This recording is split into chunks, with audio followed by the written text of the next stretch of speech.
And you have to run right now, but there's gonna be the slows. They shoot the fish, they use a shotgun, a little bit of an overkill to be honest, but who the hell cares? In the end, they lose 2 of their heroes on the bottom lane. All are just on fire now. Yeah, they are absolutely crushing it. Look at that. Look at the damage. KG just takes half her life.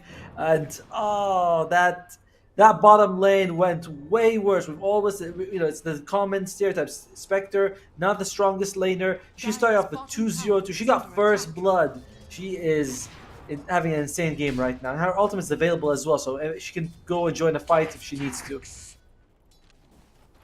We'll see if she'll be doing that. The Spectre can connect onto anyone. KG, again, that is a hero that they can capitalize on. Also, Mirana and the Ember Spirit, they do work out quite well together, especially with the more points in Searing Chains. And look at this, Meredy just on the top lane, all alone. We know the first few levels are a problem for the Undying, but with so many levels in the Sandstorm, Meredy can just stand her ground, and no ill will come to her. She's just getting all the farm she wants.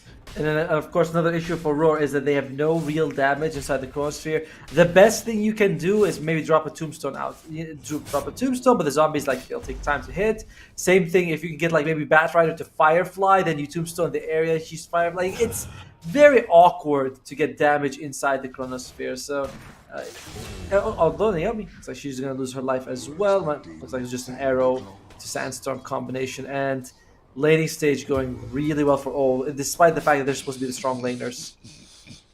Yeah, and that's the in charge on the Mirana as well. I wouldn't mind this game that she maxes out the arrow. Does have so many setups, mainly the Sand King and the Ember Spirit, but those are pretty much the heroes you're going to be playing around, and you don't really have to get too close. So I would want Hishiko actually to go for more points in the arrow right now. Just doing Mirana things, being annoying and taking away the enemy's farm.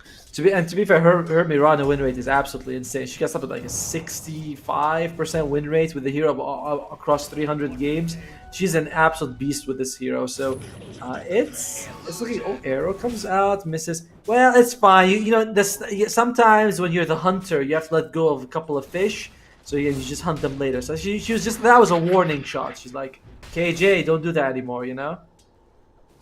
Yeah, for sure. So KJ will see what she does. Magic on the bottom lane though, now dealing with the corrosive haze. That's gonna be making her life a bit harder, and I'm actually surprised that aren't setting up for a bit of a more aggressive play. I mean, the Undying, the Shadow Shaman, even the Batrider, these are pretty easy kills, especially if the Spectre Haunt is put into the equation. And we are seeing finally there's gonna be a little bit of things happening around the mid lane here, and UA pressuring a bit. At the same time, I don't think OO feels compelled to do so because they're out farming them. Like Sherry's farming well as usual, but the other cores on your team are doing well, and Hishiko is also, as usual, transitioning into a core role. So they're not, like, I don't think they're compelled. Like, oh, we have to fight. Plus, if you fight, you are going to be fighting into Tombstone, which is always scary. Yeah, you've got one point in the little shredder on Ula, but it's still a scary situation to deal with. Sorry, on Rising Star. UA does have the javelin, so the damage output from the Sleight of Fist might be a bit higher right now. Though still, will be needing to work towards that Maelstrom. Faceless Void, is this a Midas? It is a Midas, right? Yeah, I guess that's the right choice. You just go for the farm. You need to extend this game, and the Faceless Void needs to be able to get 1-2 kills inside of the Chrono, especially if the Corrosive Haze is applied. Oh, the arrow comes out just where the Faceless Void walks in the lane, so there's no chance to go for a kill. With the Meredy stun followed by the arrow. It's gonna be about 10 seconds before arrow's up again. We'll see if they want to go for Sherry. They do have the damage. They do have the Snapfire here as well. Yeah, but Meredy is approaching the blink. They went for a smoke. I think it was spotted by Vision, so right now it's gonna be pinged out, and RAWR, they shouldn't be caught by this one unless are just super fast. They're going towards the mid lane. They want the Undying. They want the mid lane tower as well. Naomi in a good position to break that one, but really not saving anyone, and that is looking like a very dead Undying. Stun into arrow, and the burn will come. Actually, a shot in the back coming out from the Grandma. It's gonna be a nice kill. Slaughter is coming over. They want to defend this one. I'm not sure how capable of doing that they are, especially without the Undying. You mentioned the Tombstone being an issue. Well, it's not in the play any longer. I meant like his Tombstone where he died. Oh, beautiful stun. And the arrow. It looks like, will they be able to even do anything here? Mortimer's kisses, they're gonna be kissing the batter. The flame is everywhere, but those kisses, they're not really gonna be connecting. So definitely the Snapfire doesn't like the batter at all. But finally the Spectre comes over. There's gonna be a tombstone. A zombie apocalypse is on the rising, but no, they take it down. There's gonna be the little shredder to go for it. The epicenter not gonna be coming out. The arrow barely misses, but now with the beautiful chases, the two of them, they're gonna be dying. That's a double kill. Naomi will be the third one that falls, and even the Slardar will go down. The face is void, nowhere in sight. And that is gonna be a mid lane tower gone. With Meredy having the blink, the things have just gotten interesting, and RAWR, they're not gonna be too happy how the game is going. I mean, that was even without the epicenter used by Meredy. That just kind of over aggressive by RAWR. Firstly, when they fought, they were on the river, and they were standing on the cliff, so they got a little bit more vision out of that. The ward that the ward planted was also it's on the river. It's a river ward. It doesn't see the high ground, so they were fighting with less vision. The tombstone instantly got removed, and the snakes were not. It was just RAWR fumbled that team fight a little bit, and made sure to take full advantage of that. Oh man, I'm very scared. Mid lane tower open, you have a blink on the Sand King. Whoever shows on the map on some OO vision is just gonna be going down. These arrows are gonna be very nasty to deal with. And RAWR, they can't even open up any part of the map. I don't know how capable they are of fighting. The epicenter is still up. As long as if they can get a good Chronosphere, that helps a lot. But again, it goes back to the problem. Who's your damage inside Chrono? There's no Sky Rat Mage, there's no Phoenix. I was like maybe they could have put Undying as the offlane, got a Phoenix support, because like you need damage inside the Chronosphere. You just have none. And Sherry, you can tell she's like, I don't know if I want to commit Chronosphere at this point of the game. Yeah, you know, early on, committing the Chrono, I guess you're much better off than later on in the game. At least if you commit it now, I don't see getting any significant parts of the map. The tier 1s will drop anyways. So I would have liked Sherry to come over, but she is gonna be deciding to just farm for now, and both the teams kind of content with that. So I guess it is gonna be the strike first. Well, smoked up this gang squad with it's like there's so much stuns, there's so much damage here. And it's very scary. RAWR didn't have anyone, none of them can sustain themselves through that. It might not amount into much though, although there is an Invis Ruin for UA, so she's gonna be like just another problem. Oh, big jump here, Meredy. Okay, there's gonna be a stun. Naomi looking very much dead. Mortimer's kisses will finish him off. Actually, Meredy does get the kill, but now the turnaround, they're gonna overlap their stuns a little bit. Can Meredy survive? Is dusted up and will go down. But look at the Emperor just burning down everyone. Sherry just jumps away, says, I'm gonna leave my friends alone there, and no one will survive apart from Sherry and them trying to get out. That's not gonna be happening. The arrow though not connecting on a stun target, so a bit of a mistake there coming out. Might cost them this kill. No, make no mistake. The Slardar is gonna be going down, and that's gonna be a 4 versus 5 fight that completely crushed. UA just continuing to dominate in this series. And like Sherry, she's farming, but in that fight they were so corrupt. It's such an awkward spot that you're fighting. There's like stairs which just funnel people all together. Her team was right there. She's like, do I Chrono my own team against Snapfire and Sand King? No, I don't want to do that. And they were able to kill Meredy, but they lost so much in return. It's another awkward fight. KJ is dead. Okay, they don't use the arrow on that side. They will be killing the Naomi Undying. I guess that is the thing. You wanna crush the supports. You wanna crush their will to live. And the cores then they're gonna be they're not gonna be having anyone behind them then. It's again. We're not counting RAWR out yet, but the game is slipping. They still have Chronosphere. We haven't seen a single Chronosphere. If you can get a good Chronosphere, you can win the game. But this becomes a very scary situation where we're like, guys, we have to get a good Chronosphere, or we lose the fight. And KJ pushed out of that ancient stack. Poor girl. This could be something though. Oh. Magic just runs out. I think now a lot of the pressure is on Sherry. Pressure can sometimes get to you, especially when, I mean, to be honest, she can't do that much, really. It needs a lot more time. What I would like to see from Sherry is a Chrono for a pickoff, just to stop this aggression, because they're just not stopping. Look at this, they're pretty much using all their spells just to get pickoffs, and the RAWR, they have no response. They have to fight somewhere else. it's a bit of a disaster, honestly. RAWR should consider fighting near the enemy tower. You go there, you set up your Serpent Wars, your Tombstone, you have a Chronosphere. It makes it difficult for O to engage because right now RAWR, they're spreading around the map. Everyone's trying to like get a little bit of farm. The only way you're really gonna come back if you start sticking together and you push. You want to make sure you fight on your own terms, and that it should be offensive fights because defensively the enemy can just walk away. Offensively, they'll be like, we have to protect our objectives. Although UA, And she walks the in. wards aren't even getting the word. They see everything. They just see everything. It is impossible. Sherry will get the chrono out and look at it. She's tickling. She's tickling. Like, ha ha ha. UA is gonna be laughing at one. They need the last of the sleight of fist, and she gets herself out. It's time for a cleanup. The tombstone is gonna be there. It's gonna help a little bit, but Magic says thank you for the extra gold. Yeah, heal it up a bit, but it's still gonna be going down. Another sleight of fist should be able to finish off KJ. It's gonna be a max range one, but still enough. And Naomi, they did crush her earlier, but now she's gonna be the only one alive, alone in this world. I mean, it's really it's really just the drafting issues. Like they went for these strong lanes, which is nice, but they need to trade. Like it should have been a bad ride. It should have been something like Queen of Pain, so you can get some damage to last maybe an OD, something that works. And Barry just is not working. Could have traded one of the supports for a Phoenix. That could have helped as well. Right now, RAWR 11,000k behind, only 5 kills to 22. The share is also starting to fall off 96%. Their opening, it has to be that they fight on their objective. That cliff, by the way, there's full vision for O, and they managed to use it perfectly both times.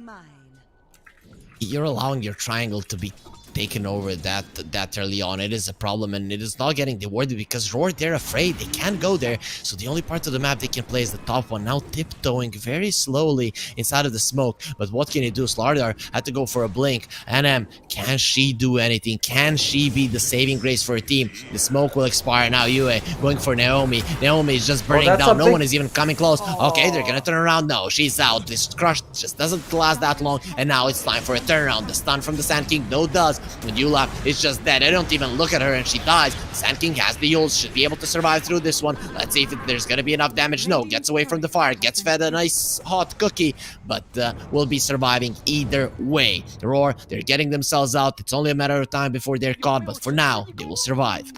Do you play a lot of Shadow Shaman? Because if you play Shadow Shaman a lot, you learn one thing very quickly. Level 1 Hex is not enough time to snake and shackle someone without a stun. So she used the Hex, then she threw the snakes, then she tried to shackle UA. It's like, no, that's never gonna happen with level 1 Hex. It's and UA escaped, they couldn't get a kill. So Yulop showing that she's a little bit unfamiliar with this hero, and it's costing them quite a few opportunities so far. And like that was just another one fight by O. Yeah, maybe she's just trying to maximize and hoping that the enemies are going to be making some of the mistakes. Speaking about mistakes, Naomi, she's like, oh, my being in this game is a mistake. I'm just getting destroyed, and everyone else is going to be following through. The voice stops time, but even in another timeline, you will be crushed. Sherry needs to run away. The time walk will be there. Where do you think you're going? Devil will be going forward. They cut down the back line, and the void being taken down as well. KG hiding in the trees, hoping that they don't find her, that they don't smell her fear, but they can feel that RAWR are afraid of being eliminated here. The first team to get eliminated, and it's most likely gonna be them without the oh, this is the upper bracket. Yeah, they'll be eliminated from the lower bracket. That's what we're saying. They go down from the upper bracket. From the upper bracket. Yeah. You guys gotta have the 200 IQ to catch up with all the lingo that's going on here. Yeah, of course. But I mean, even itemization, you're looking at, it's like there's no items coming out. Look at our NM on the side. She's level 9. I mean, she's got the blink dagger, which she's she got mountains to climb before she's gonna get that BKB. The support, Shadow has just got nothing except a arcane boots. Naomi, she's got arcane boots as well, which is kind of useless because you're not even living long enough to use your mana. Yeah, it's looking really tough for them. 16,000 goldie, 21 minutes in, is getting close to an insurmountable lead, and now even all of the tier 2s are falling. We already talked about the catch potential of OO. It is amazing. Stun into an arrow, sleight of fist chains into an arrow, anyone dies. And RAWR, they cannot teamfight. So what is left, Otomo? How do you play this game? If you can fight around your own objectives, you know, you drop the tomb. If you can get a good chrono, then the tomb and the snakes are like sort of slowing them down. There's enough zombies that could help. You gotta get rid of Rising Star, the Snapfire, so she doesn't take the tombstone. But there's also Hishiko with Imara. It's a tall order. It has to be a perfect chronosphere with some help from the snakes as well as the tombstone. If you can maybe catch someone with a barrier, that's another opening. Just catch someone, bring them down, and then will be like, oh, we can't fight 4 versus 5. Then you can take an engagement. It's tough, you know. It's like you know when you're like in a pub game and you're like, my God, we have like a 1% chance to win. That's how it is for Raw right now. Never happened to me. I'm always winning, I of don't know what course. you're I don't know what you're talking about here, Automo. I've never Okay. tasted loss my whole life. Yeah, I've never lost in my entire life. Anyways, though, RAWR, 17k goal behind, the last outer tower being taken down. Their Void is still farming well, so Sherry is still gonna be close to the top of the network chart. Is this something that can make a difference? We've seen the Chronospheres barely do any damage, and she's not even going for more damage. She's going for the BKB, so she can actually stay in hit. It's like Sherry's gonna need another item after the BKB so that she can actually burst like someone like the Ember Spirit down. So I don't. It helps that your carry is not being absolutely, you know, like dumpstered, but you need a lot more on shit before Sherry's online. Where's the neutral item? There's the one that gives you the damage. What's it called? If they can get that, honest to God, might make a big difference. And they don't. They have the Brigand's Blades. That's something. I think Brigand's Blade is still better. It's still pretty good. I think it's still better. I still think it's better on the Faceless Void, though I'm not sure if you're gonna get people under 50% HP, so might not be. Anyways, though, the Moonlight Shadow gets used, and they will be going for a smoke. They don't want to allow their enemies to get any more of the map. I have to say, RAWR are getting quite a lot of farm, despite them being so far behind, and they'll smoke themselves. So everything is pretty silent on the map. Everyone can feel the tension here, and there's the Haunt. No one feels the tension any longer. We know exactly where we are. Yeah, run, cowards. Run from just the illusion of our carry. And look at RAWR just gonna be dispersing to all parts of the map. They don't want to be together any longer, and all of them will survive. That's not too bad for RAWR. You get Magic to use her ultimate, so it's not terrible. If RAWR could consider going for Roshan if they want to, because now everyone is on the other side of the map, so they do have the Slaughter, so it's an option. Like, RAWR has amazing stars potential. You look at, that is a weakness. Their tower damage is not amazing. Their Roche potential is not amazing. If RAWR can win a fight, they can get a lot of the map. Like, they can recover very quickly. We'll see if that does happen. Oh, top lane. Okay, the Sand King is hunting. Mirana coming over as well. They're gonna try to go for KG. No, not gonna be able to get the connection though. For now, they're still going forward, have full vision over the side of RAWR there. Inside of their jungle, the ward wasn't rewarded, but they'll stop. Now they're the ones pinging out the Roche. They know this is the only way for RAWR to come back. If they take it, it's gonna be even tougher than it already is. By the way, I'm not sure how I feel about Sherry going for the group bow instead of the Brigand's Blade on Faceless Void. Like, yeah, you get 10 extra attack speed early on, and you do get a bit more magic damage when you hit, but I mean, I feel Brigand's Blade is just better. You know, UA gets the Aegis. Am I wrong? It doesn't seem like, I don't know, I'm surprised. I think Brigand's Blade is just the top tier 2 item for me. Top lane, Naomi looking very much dead. They won't even use the arrow. Hishiko says, you're not worth it, Naomi. You're just nothing to us. But, you know, everyone can feel all high and mighty when the Spectre is there, you know? Well, it's just another unfortunate situation for them. UA just jumping and she goes, oh, the Lotus Orb is so good. Yeah, there's gonna be 2 chickens there and 1 fish, though. The only thing that is gonna be getting cooked is gonna be the fish. Ulap loses his life there to the Sand King, and pretty much 2 heroes from RAWR are dead yet again. They do have a buyback on Slaughter, but with this kind of a deficit, if you would not be focusing on items and actually going for buybacks, you're gonna be in so much trouble. There'll be no comeback potential for you. By the way, Spectre did go for the item build that we were talking about. Mantis style Diagonums, nothing else. And now she's going for Skadi, which is, I guess that just seems like the most efficient way to play it. You get some good farming potential, and Magic loves split pushing, so Mantis style is just perfect for her. And of course, Skadi is always a good item. And, alright, we'll see if Sherry decides to... So Sherry's already here. We'll see if the barriers can make it back in time. They are all here. They could... This is their chance. This is the biggest opening that RAWR's ever going to get. Not opening, but their last chance, basically. Oh, here we go!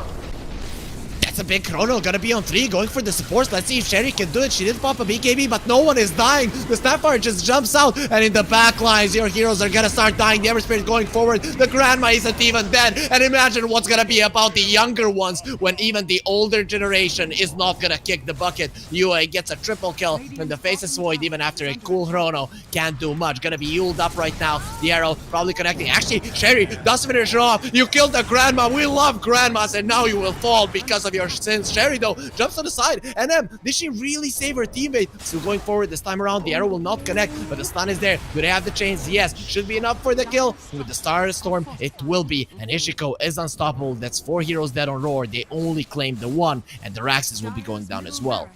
Oh god, it is. I mean, it was a good chrono. The Tombstone was also lasting for a while, but then they forced the Snapfire away from him. But Ishiko's like, I'll just jump and take care of it myself, which she did very quickly. And there's gonna be a Rax. RAWR, that was their best chance. Chronosphere is down. They got nothing on Dai. Well, on Dai is just dead. Their snakes are down as well. It's just, how are they gonna be able to heal up? Trying to get it for a big stun, but oh, that could be something. Yep, into the fountain you go. Let's see if Ishiko will be able to get herself out. No, just uses the Star Storm there, and she's gonna be the one seeing stars, but does buyback immediately. Doesn't want to be out of this game for even a second. It's time to end it. It's time to show RAWR who is boss. And going forward again. Sleight of Fist chains connecting. They don't have the arrow, but they might have the follow-up stuns. There's the cookie. There's the stun from the Sand King. Has the air, and this Q will not be able to kill him. The status is just keeping in place. Sherry says, time dilation. You will not cast any more spells, but do we really need those for you? A double kill from Yue, continuing from the last game as well, but now she's gonna be caught. Does have the Aegis, won't mind dying, and the Tombstone is there to honor her death, but she'll be back in just a second, and they'll be getting themselves out, but still continuing with the push. This is crazy. Oh, it's a team that look at them, they're barely able to even do damage to buildings, but they're like, we don't care. Oh, big jump again. Yeah, KG is just dead, doesn't have a buyback for 72 seconds. It is a question if she'll be coming into this game yet again. Sherry pops the BKB just to survive and jump out, and now again onto the Raxes. This is not a good team at pushing, but it is a good team at slaying their opponents, which can be seen from their 41 kills. And GG's called, like, it is insane. They got 6 times more kills on OO's side. RAWR, they were not ready for this game at all, and OO makes it to the grand finals. They're gonna have to wait and see who's gonna challenge them later today, but RAWR going down to the lower bracket, an unfortunate situation for them. But what a crazy game. What a performance. They had the weaker lanes. Like, they should, Ember Spirit versus Batrider should not have gone even, you know what I mean? And I can understand Sand King, Mirana being well, but Snapfire and Spectre, they should have had a little bit more trouble than they did, but they just got run through in the laning stage. Look at 9-0, 13-0. That's insane. I think after this kind of a performance, they're showing they're probably the strongest team here. They really crushed it because, even in parts of the game where you should be losing, like it's the timing of RAWR, they're still winning. And this is the upper bracket finals, so they've already won against Red Horse 2-0 as well, and RAWR did beat Foxy Gaming. So right now, I think OO are definitely looking like the favorites to win the whole thing. But for now, they will rest because they're only going to be playing tomorrow for the grand finals. I don't know. RAWR, they seemed like they know what they want to do, but they just need that little bit of an advantage that always slips away from them. I know, right? It's like their draft was designed to win lane, run over the map, but that just didn't end up happening.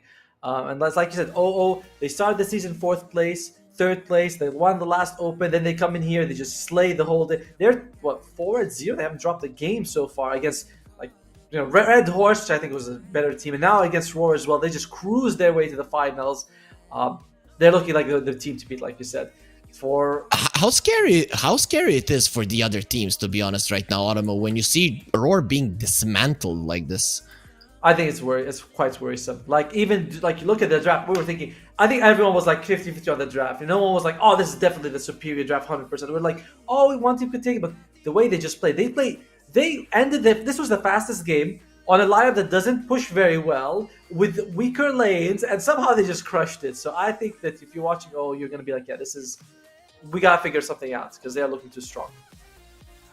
They most definitely need to do that one. But with that, guys, the upper bracket finals is done. Oh, we'll be going into the grand finals, and RAWR are gonna be waiting for the winner of our next series. It is gonna be the lower bracket round 1, or the lower bracket semifinals, with Foxy Gaming versus Red Horse, coming your way after a bit of a longer break this time around.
Like you do, yeah, like you do.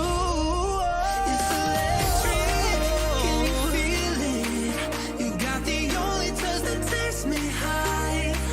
It's electric, I'm up in my feelings. Got double vision 'cause of you tonight. It's electric, I'm up in my feelings. It's electric.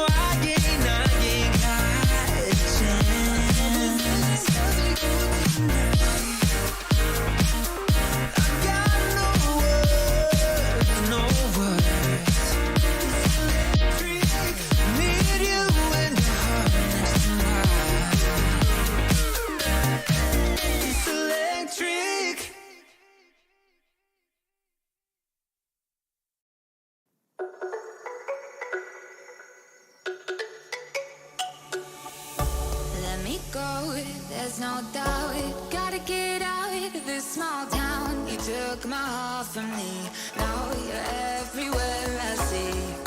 Set me free, let me fly, let me find new kinds of highs. We're just wasting here, waiting for another year. We both know the score, we've been here once before. So many words unspoken, you took my heart, it's already broken. You don't have to wait, I can take the pain. I will surrender, let me go on a new adventure.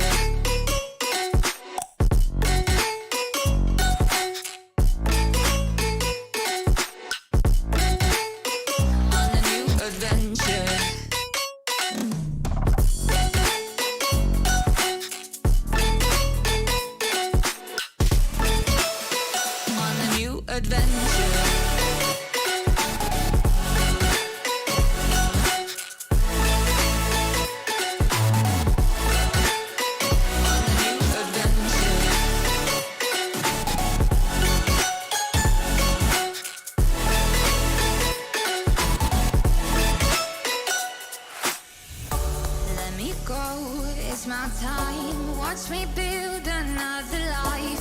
Find another space, explore the world and find my place. Hope you find some peace of mind. Hope the night was worth your time.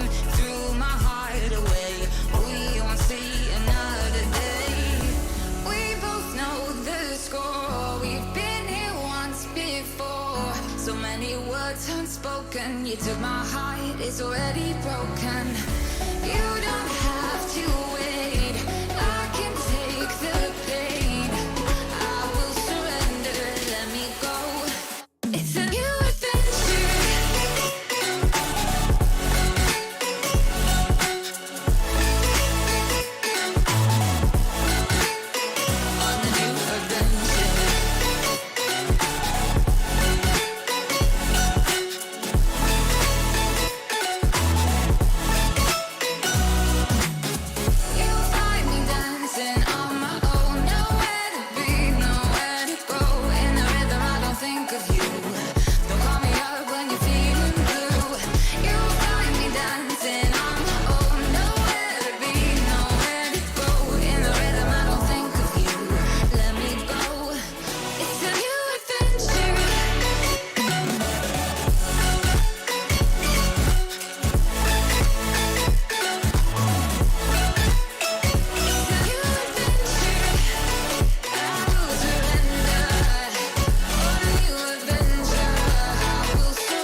adventure.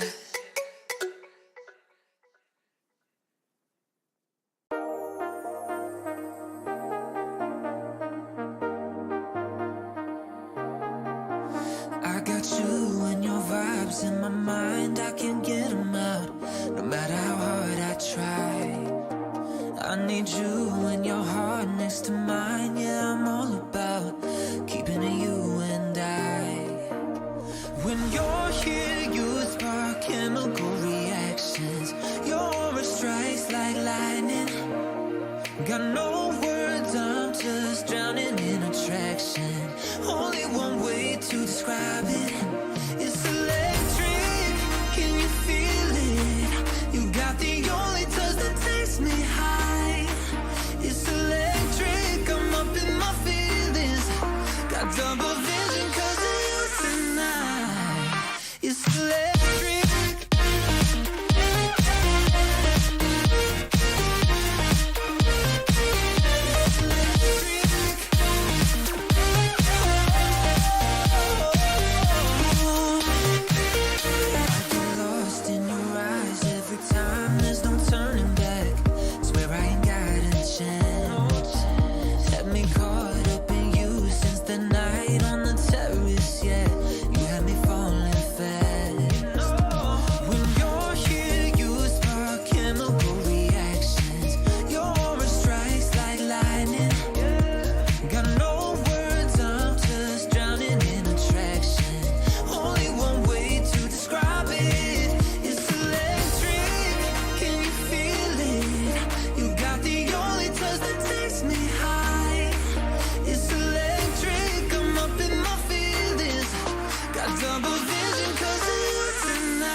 There's no doubt, gotta get out of this small town. You took my heart from me, now you're everywhere I see.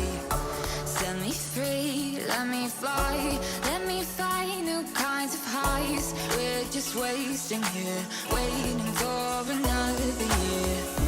We both know the score, we've been here once before. So many words unspoken, you took my heart, it's already broken. You don't have to wait, I can take the pain. I will surrender, let me go on a new adventure.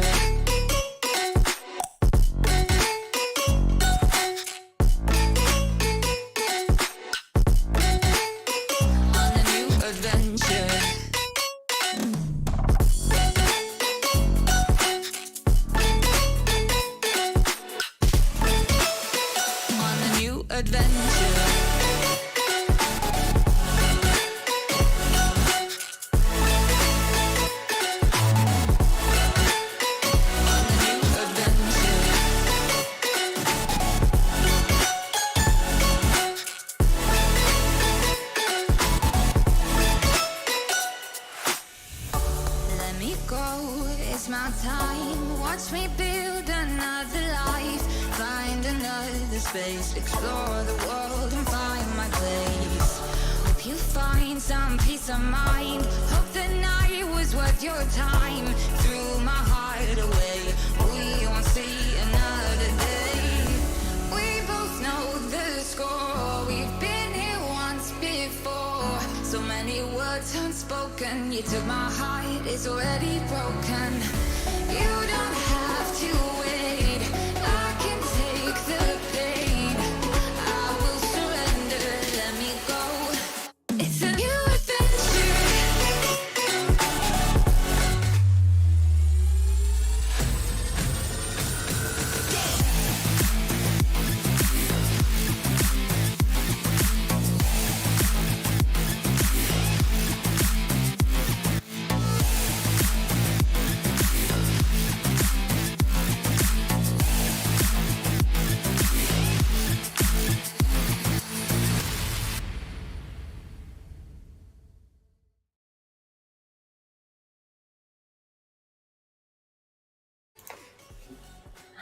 All right, and we are back. Up next, we have Foxy versus Red Horse, which is our first elimination match. So before we go into that, Auroraa, tell me about what you thought about last game. I wish there was a game 3, but OO did too well. Like, yeah, they deserve to just 2-0 it and go to the grand finals. Yep. Yeah, I mean, there's really not much to say. 'Cause it was like, I think that's the first really stomp game that we've seen this whole entire tournament. Yes. They just blew it out of the water. They were so good about really everything. They enabled UA, the supports would always come for the runes. They come gank. They really shut down KJ, and I mean, they played flawlessly. And the boys were doubters of the Spectre pick. They're like, oh, I think if they have Spectre, they're not gonna do much in the lane. But then the Spectre ended up popping off. Yeah, I mean, the last pick for Raw was a little bit questionable, but I guess they saw the Spectre pick and they're like, we really want someone to bully the Spectre.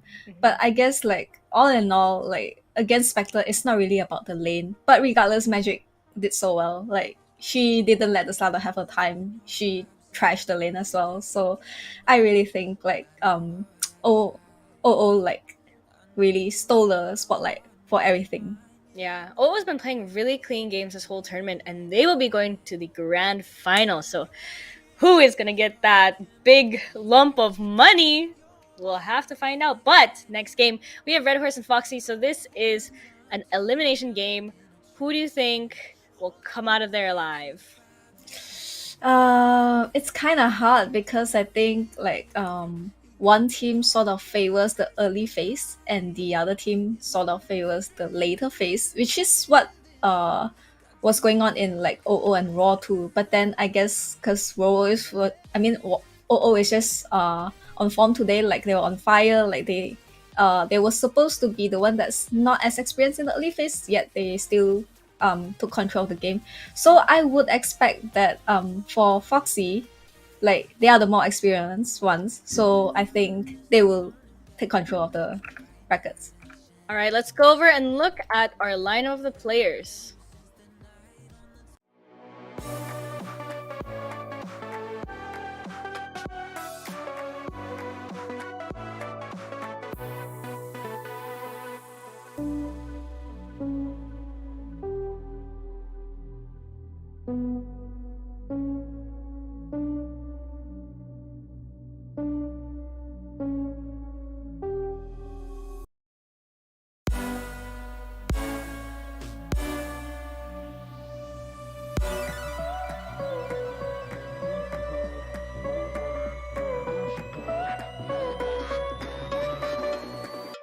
Here we go.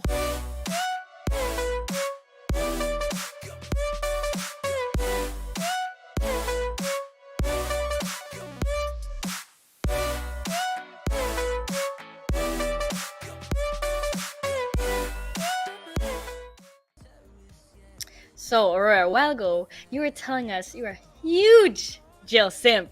So tell us Yes. what makes her so special. I think she's one of the few players who does not really have a very clear weakness for you to, like take advantage of if you're like her opponent.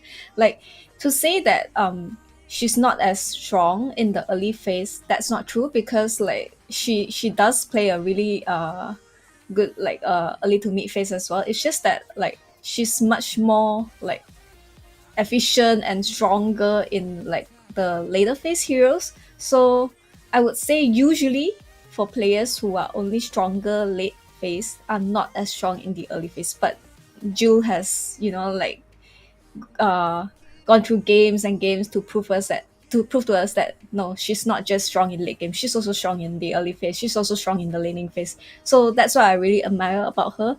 And yeah, if we go to like the later phase, I think it's safe to say that she's the strongest like carry that we can see in this entire tournament.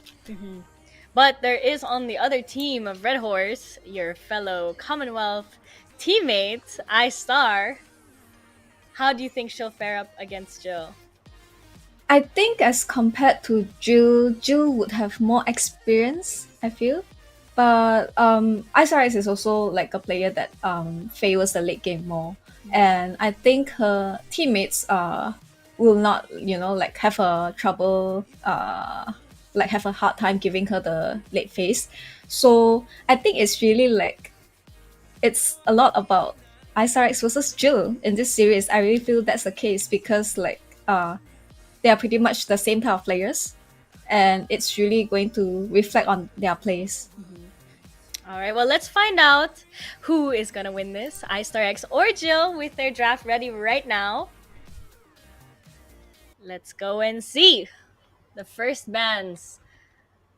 That's pretty good bans. I mean, like, both those heroes have had a pretty good track record. I mean, besides last game, I mean, Undying is very strong right now. Snapfire also being a hot pick.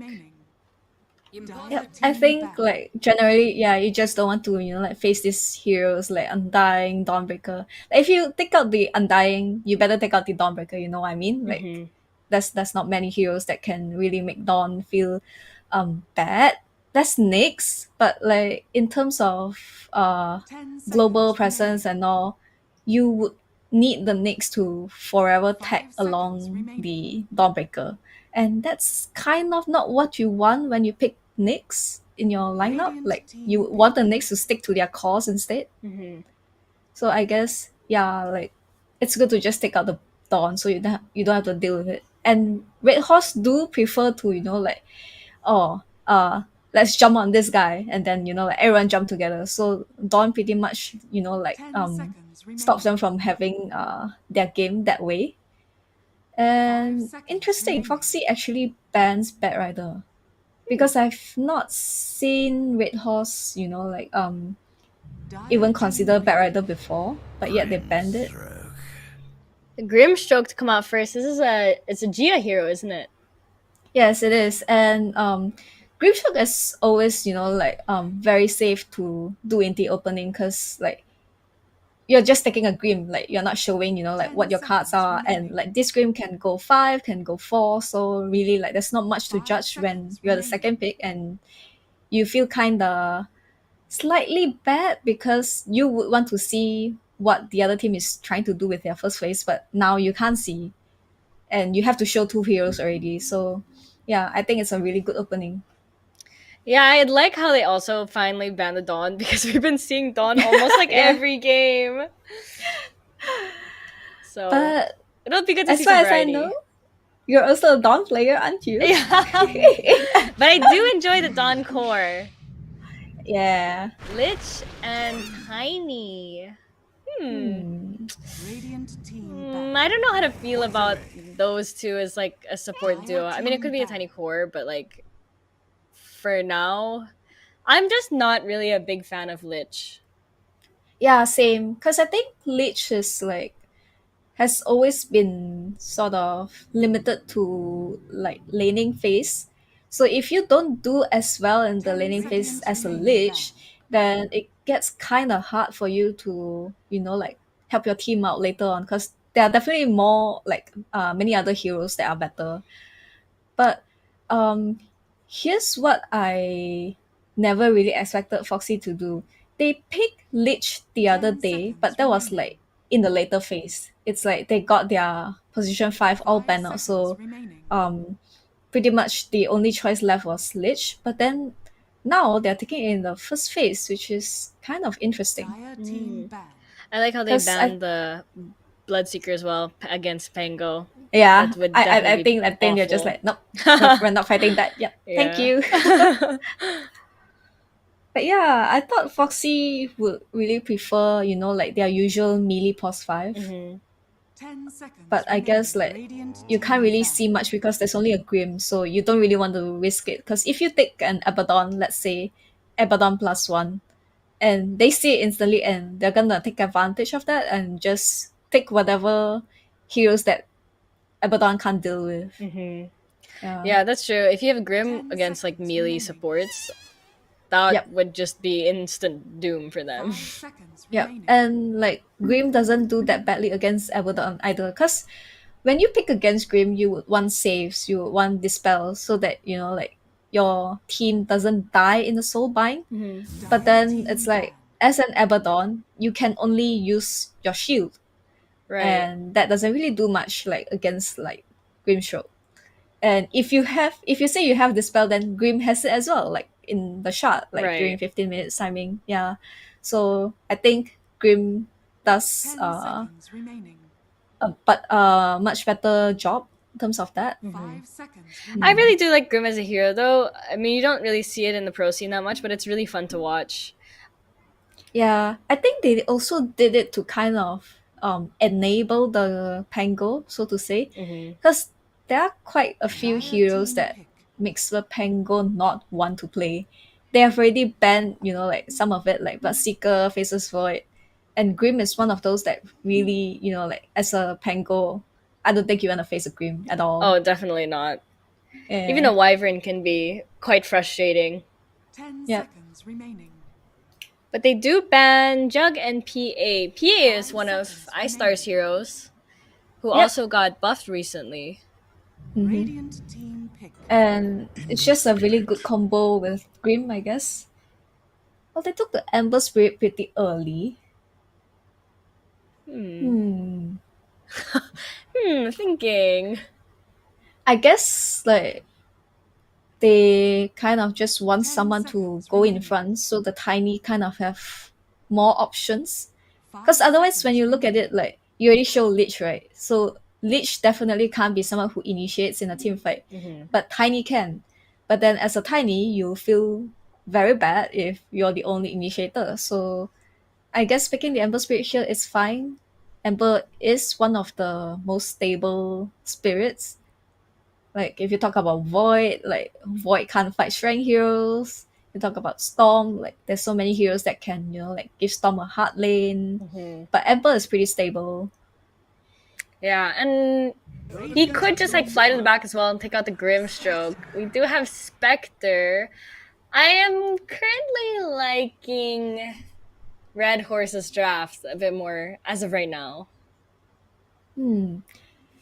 I think the Spectre is okay, but then they kind of lack damage here. They don't really have damage to kill the Ember. Not even, like to pierce through the Lich. I think we'll end up seeing the damage come out with their mid hero. I think they do need some kind of more like team fight spells to bring it together though. The only thing we have right now is kind of like the Pango, but it just looks like they need some kind of like AoE stun, something like the Avalanche of Tiny or something to have like good crowd control. Yeah. But I think it's like picking the Spectre here might mean that you need to prepare for something like a Viper. Oh, I was thinking, or even say yeah. a Timbersaw. Right. Yeah. It's kind of risky, but if they have a better plan in mind, so let's say like they just want to fight as 5, then the lane don't really matter as much. Okay, there we go. There's an Earth Spirit. Necro. Instant pick. So that would be a Necro off lane. Yep, I think the Necro will just follow the Spectre. With the Tiny, I think it's a really strong duo against Spectre Grim. I don't think Spectre Grim can do anything against that. Yeah. But it's okay. Like, we say Spectre isn't a hero that does well in lane, but she is one of the strongest carry heroes to, like join team fights, especially like once she has Horn. Yeah, she's gonna be able to do a lot more there. Yeah, right. Although Necro's like one of those heroes that like if you have a really good lane, it's really easy to kind of like steamroll and snowball. But if you have a Yeah. bad lane, then it really does not feel good at all. But the lane matchup would be Spectre and Grim, right? Yep. So that's kind of scary. I mean,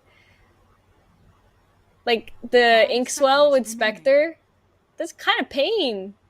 Yeah, I mean, I think as the Spectre, doesn't matter what support you have, you already feel, like stress when you see Necro. Oh yeah, Because definitely. Necro is just too good against like Spectre.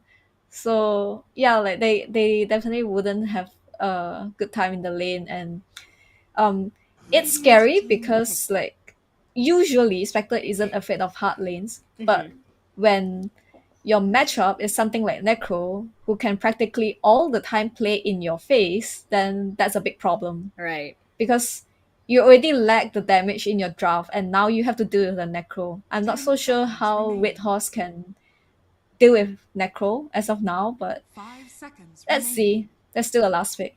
I'm really interested into what Foxy Gaming are thinking for their pause one. I mean, it could, right? It could still be a pause one, tiny pause four, or a pause four, but like, I feel like it's probably a pause four. Yeah, I think Tiny is just one of the best heroes for Necro as a lane partner. Right. It's going to be the Zeus. Well, there's your nuke damage. Yeah, it's pretty good, especially like you can just Wrath, so you don't really have to be there, but it's not that good of a pick against Ember. That's right. Yeah, okay. Alchemist. There we go. The Alchemist. Ooh, this game, the picks are spicy. I mean, for the Zeus though, like this is going to be a huge positioning game for the Zeus because I mean, they have Tiny, they have Ember, and those are two heroes that can like easily jump on you and catch you off guard. I mean, Alchemist eventually will probably get an overwhelming blink, so it's kind of scary territory for Zeus. Yeah, it is, and like the very thing about this Alchemist pick is they did it knowing that like they don't have any last pick that can overwhelm this Alchemist because they also have the Necro as well. Like they have their early phase, they have their mid phase, so they're not gonna go late. They're just gonna say, "Look, you have a Spectre. We're not gonna fight you late. You have a Zeus. We're not gonna fight you late. So I'm going to pick Alchemist, and yep, we're gonna take the game from here." That's what I feel with this Alchemist pick. Yeah, that's some good analysis, and we're gonna find some good other analysis from our casters who should be ready right now. Yeah, thank you, Sophie. There, we are ready here. Otomo, you saw the picks. You saw what our panel thought about it. Do you have any thoughts about this one? I, for one, also like Foxy Gaming's draft. I think it's pretty solid. I agree. I think the Fox Gaming has a lot going for them. I love the Alchemist pick because we're seeing these games go late. You might as well take an Alchemist who can just farm. The Necrophos is a good pick as well. I think I like a lot of what Fox Gaming is bringing, but I think Red Horse was just going to pull off their draft. They seem like a stronger team on paper. I don't think that their draft is weak by any stretch of the imagination. So I'm still going to go with Red Horse despite everything. So with that being said, we are going to be jumping into the game here to see what's going on. We're seeing that pretty much heroes are just leaving their base. I have to say, when I look at Red Horse draft, I'm looking into this Grimstroke and the Earth Spirit in Southeast Asia. In some of the tournaments I've casted, this has been like the support duo forever. So I'm thinking that Red Horse are probably gonna be knowing how to utilize it, and if they do well, they can win this game. But I feel like if the Earth Spirit and the Grimstroke don't pop off together, that Foxy Gaming are just gonna be getting away with it. I like it. The Spectre has been completely countered. The Zeus can be dealt with. You have ways to go for him. You don't have a lot of things to invade the jungle of the Alchemist. I'm just loving Foxy Gaming's draft overall. I mean, at the same time, though, Gia is like one of the best Grimstroke players out there, and look, that's nice jump in by the guy. We might be able to get killed Sleepless. Is she gonna fall? Dipango is still living, but it's only 5 seconds now on the shield crash, so not gonna be that big of a deal once it expires. Legaia looking pretty much dead as well. I'm not sure she can get away. Okay, that's a beautiful play coming out from her, and Sleepless does have the tree toss fairly soon. With that first spell from the Necro. Maybe they can kill the Gaia. There is gonna be a roll fairly soon, but the slows, the Lich, we all know that this hero can constantly fight, constantly slow, constantly be annoying, and that's a good start for Foxy Gaming. It is. It's really like they get the first blood. Who actually got the first blood? The first blood goes to the Alchemist, and they get 3. By the way, they also got 3 bounty druids. Luckily for them, no one takes Forgive Greed at level 1, but it's still a just massive win for Foxy Gaming at the start of the game. But I mean, still, I am gonna go with Red Horse. I'd be shocked if they are the first team eliminated from the FSL Elite. They just have the insane players. Like we're saying, iStar, the winner of the Birmingham Championship, represents Malaysia. Her partner is literally casting with us. I can't imagine this girl is gonna be the first one out. Just boggles my mind. We'll see if that happens or not. Though to be honest, it is a best of 3 series, Yes. so you know you do have. Even if you lose this one, you're not out just yet. I'm thinking Red Horse, they went with comfort picks, and For sure. considering that there were some of the games that went a little bit longer than expected. You know, later on down the line, the Zeus is a hero Alchemist hates playing against. You eat 1 lightning bolt with the shard, and pretty much half of your HP is just gone, Yeah. no matter how farmed you are. So you know that can come into play. And Zeus also works pretty well with the Grimstroke. You can get like 2 or 3 arc lightnings, a lightning bolt to do it with the soulbind combo. Because other than that, it's only the spectral dagger, which is okay. But Zeus is a nice combination to have with the Grimstroke, and Gia will probably be able to get those soulbinds off. There are a lot of people on Fox Gaming that sort of want to jump into the fight. The Ember, the Tiny, the Alchemist, even Necrophos was quite a frontline hero. So getting this double soulbind is going to be pretty easy for them. And then Zeus can just tear them a new one with all the lightning damage. Want some pointer? A bit of a weird thing that Foxy Gaming allowed the Earth Spirit to pull the wave back, and they didn't follow him. So that's gonna be a full wave of experience just denied. And you know, Earth Spirit getting level 2, Hannelisa is gonna be in trouble. The Lich is usually very powerful level 1, but as the lane progresses, it's not gonna be that big of an issue. But what is gonna be an issue is the bottom lane where the Necro is dropping low, but this hero doesn't die so easily, so he'll be fine. And Sleepless just puts her body up front there to protect her friend, and for now no one will be dying in this laning phase, only the kills that happened before it. Big Top push lane. by our Legaia, and isn't going to be enough. Hesilia walks into damage, takes the stun from the Alchemist, but loses her life. I'm sorry, Hannelisa is the one that loses her life in the end. So that extra level on Earthsprit making big work so far.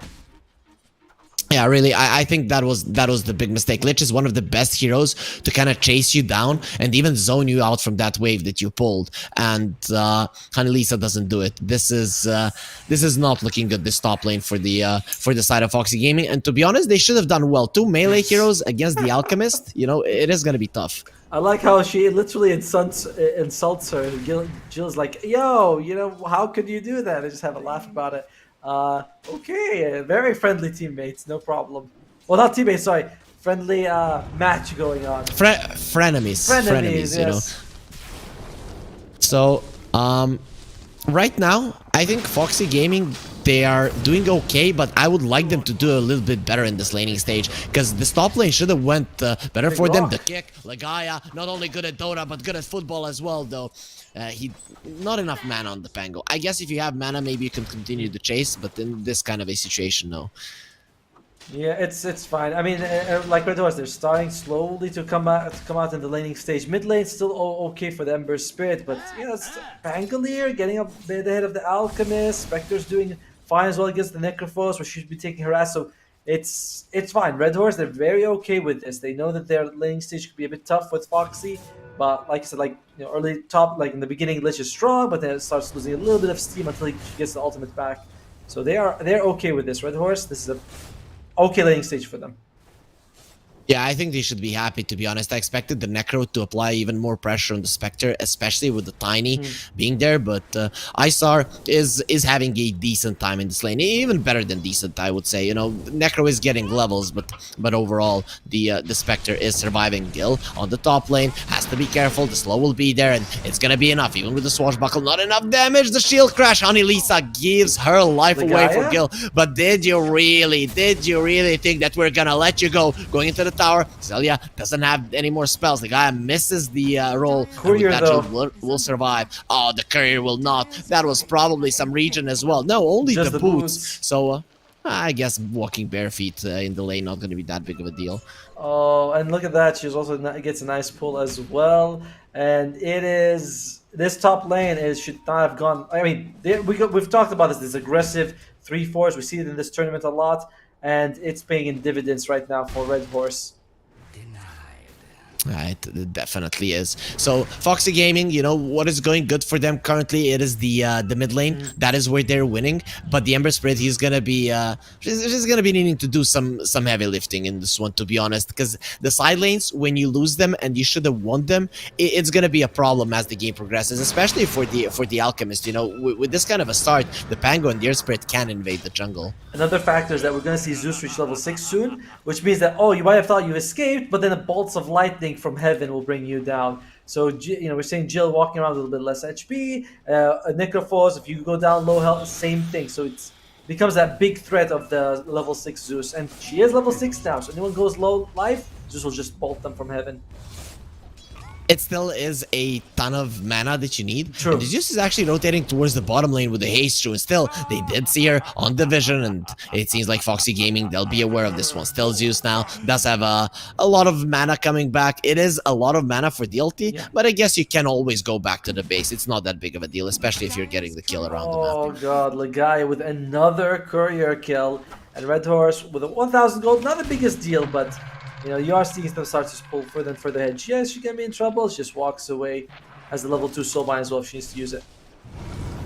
Top lane, Jill again does have the frost armor on her, but Honey Lisa, who's protecting you? You've protected Jill, but you need someone. They have the ulti from the Zeus, and now BAM! It can strike from the skies. He just wants to make sure that the kill does go to the Zeus, and Honey Lisa trying to get away. That's gonna be a perfect roll. You're going nowhere, and that's gonna be 2 kills going to the hands of Red Horse. Foxy Gaming, for now, they haven't found much around the map.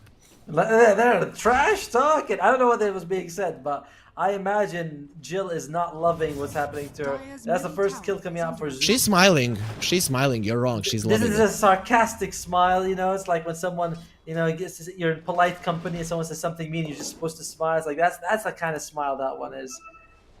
Well, in the meantime, though, we have to see Nin start being more active on this Ember Spirit, because, like I said, they're losing the side lanes. You need Ember Spirit to start making space. She is farming, which is not a bad thing.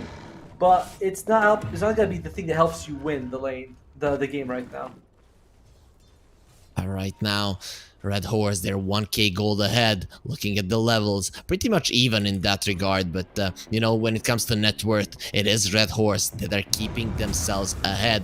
Soon, you're going to be having the Zeus ulti again. And, of course, the Spectre 1, the Inkswell does connect. It's going to be Sleepless Scott, silenced up. But here comes Ningen. She's going to try to be turning this one around. The toss back, trying to save their Tiny. And it seems for now, that's going to be a possibility. Now a Piggy running away through the water. There's going to be a roll.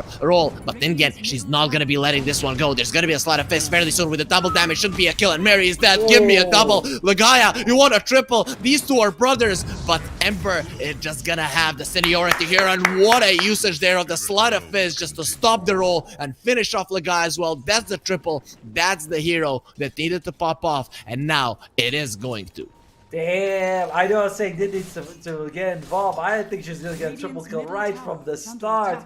The kick by Legaia actually puts her right next to Gia, because they're hoping like, oh, the tower damage is gonna kill, but instead it puts her right next to Gia and costs her like Jill. She's in trouble. Yeah, dead.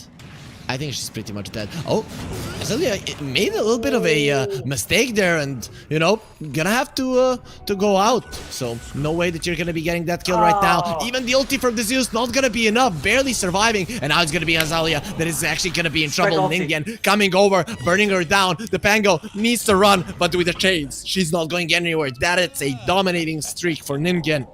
In the end, though, they did finish off the Alchemist. They have to use all their global presence though, which is something we actually did touch on, but the map, like the amount of damage that you can do globally with the Zeus and the Spectre is pretty insane. That was what got them the kill on the Alchemist. And once Zeus has the Nimbus as well, that's gonna add even more like global pressure on the enemy team.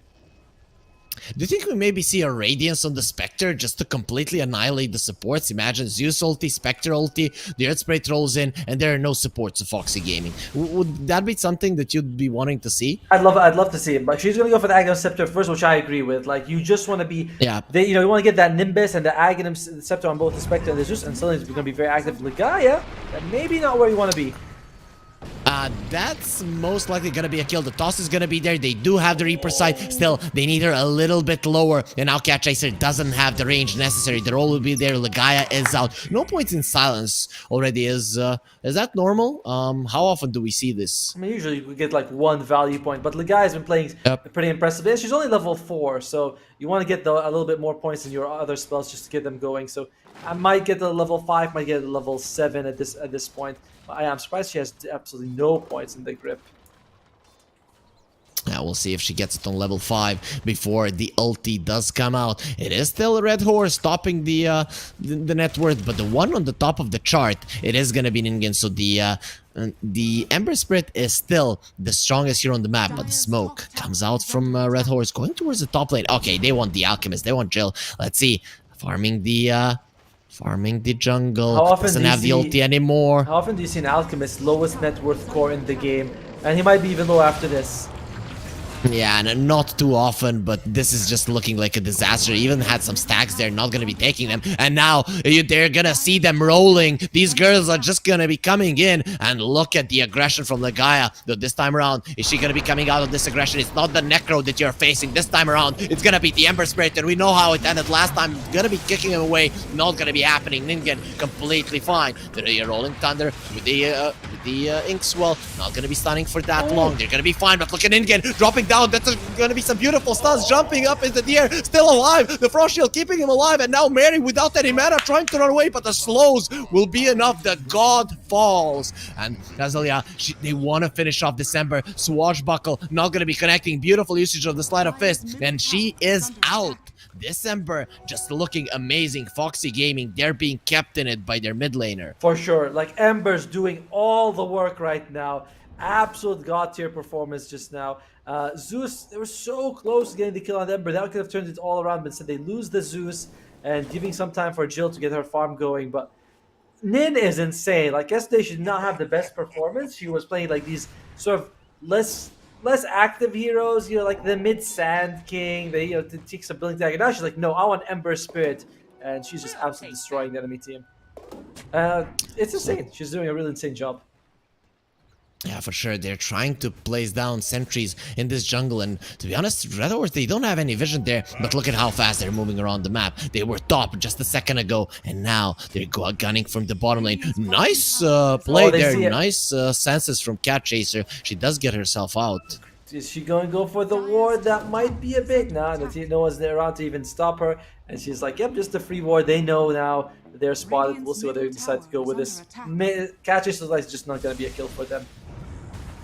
Spirit Vessel on the Necro, no charges just yet. There's gonna be a roll, no silence on Legaia, so the ulti from the Spectre not really gonna be amounting to much. And Red Horse, they are being aggressive, they're moving aggressively on the map, but not really getting any big kills. And I'm not sure, without the silence, this December is just not gonna fall. Yeah, it's very weird. Like, at this point, you really need the 1 points. 2 seconds at level 1, that's enough to get a Phantom's Embrace off on someone. Like, it gives you so much time, but as you can see, it's costing them. The Nin just was. I don't think it would have killed her for sure if she had a grip in that level, but would have definitely helped a lot. In some previous fights, though, maybe it would have happened. There is going to be a problem right now. Either ping, either packet loss. Hopefully, it's going to be resolved soon. We saw some problems in the previous series, but they didn't really last for long. So hopefully, it's going to be the case here. The goal lead still slightly in favor of Red Horse. Foxy Gaming, though, they do have an Alchemist. So when does this hero start to pop off? When are we going to see his farm actually starting to ramp up? I mean, she doesn't even have any component of the Radiance. She is very far behind. Like, this might say 900 gold for Red Horse, but in actuality, you're like 4,000 net worth advantage in like real value. Because the enemy, Alchemist is 1 and 3. This should not be happening. Nin is carrying the game, which is great, but Alchemist is really far behind. Level 7, by the way. The enemy cores are all level 9. That's how bad this situation is for Jill. Yeah, it's not only the gold; it's the experience really that is making the big difference. Honey Lisa though is pretty good in terms of levels. You know, the Lich ulti could do some serious damage to the side of Red Horse if it does come to it. So Foxy Gaming currently, as you mentioned, they're gonna be having to fight without their alchemist for a pretty long time. Do you Yeah. think that Red Horse slowed him down enough Oh, by that she's not gonna be able to come back? Oh, I mean, no. If you're Alchemist, you can always come back. But it's like it's different when you can come back in 15 minutes. It's different when you can come back in 20. So she's gonna need some serious time before she's able to fight. You know, she's only got level 1 in the Greedful's Greed, which is like that's just you need, like we said, experience is a problem as well. So her farm is just gonna be slowed down significantly. Spectre on the other hand is almost level 10. So it's a very tough situation for Alchemist, but it's gonna take time, and I don't think we're gonna be. If we're going to see Alchemist, we're going to see Alchemist dead. That's the only time we're going to see her for the next few minutes. Istar though is approaching the antagonists. I really like the choice considering that you have the Earth Spirit, the Grimstroke. You definitely want to be deep inside of the enemy territory, and if you always have the Spectre there to assist you, it's going to be big. Hazelia also finishes off the Diffusal Blade, so the damage output just got real for the side of Red Core. So what are the plays now for Foxy Gaming? What are they waiting for? Who do they want to go on? We're seeing Sleepless being pretty aggressive, but no one in sight to assist her. Taking towers with the Necrophos would help a lot. The Necrophos pretty farmed. You have the Ember Spirit's easily the strongest hero on the map right now as well, which they don't have a good chance. Sorry, good opportunity to close it to lock her down so far. So you have these tanky heroes, these elusive heroes. You got the Lich ultimate as well. So I like what they're doing, going bottom lane here. It's up against a global presence, so you need to be a little bit careful. But this is a good opportunity for Jill to just farm. Soulbind is one nice way to actually deal with the Ember. Yes. But for now, she's keeping herself pretty far away from her teammates. Understands that that's the way to survive. But I like that Red Horse did manage to defend this tower. They're not allowing Foxy to open up the map. And then even if you have the Alchemist, I mean, if the map is closed out for you, you're not really going to be getting that much farm. Exactly. And looks like they might consider trying to do something on Red Horse, and they do go for catches. So, ooh, they have an Ember Spirit nearby though. Yeah, though he can come over. The Remnant is there. Sleepless coming over as well. There's gonna be the Avalanche trying to save the Necro. Not gonna be happening. Finally, the Zeus will finish it. Will finish the job, and now Sleepless running away. She will be fine. Legaia cannot finish that one off, trying to run away. They maybe should have let her do it, because the Chain Frost then would have done a lot more damage, but in the end it's just gonna be a kill, a 1-for-1, a trade favoring Red Horse, because they did kill off a core. Awkward situation when you have a Necrophos with Spirit Vessel but no charges, you know. It's like she's Meantime, Mary. Up, let's see. Jill comes over. Not to that side. That's not the place that you want to be running in. And the sinister gaze. You thought you were going to escape, but you're going to look us in the eyes while we destroy you. Foxy, they got a really big kill for themselves. I like that the Alchemist got involved somehow in this game. I know. I'm really surprised that she decided to go for it. Jill, very aggressive move. It pays off for her right now. And now she's ahead of the Zeus. Zeus, known for being able to farm pretty well, but now she's lowest of the net worth.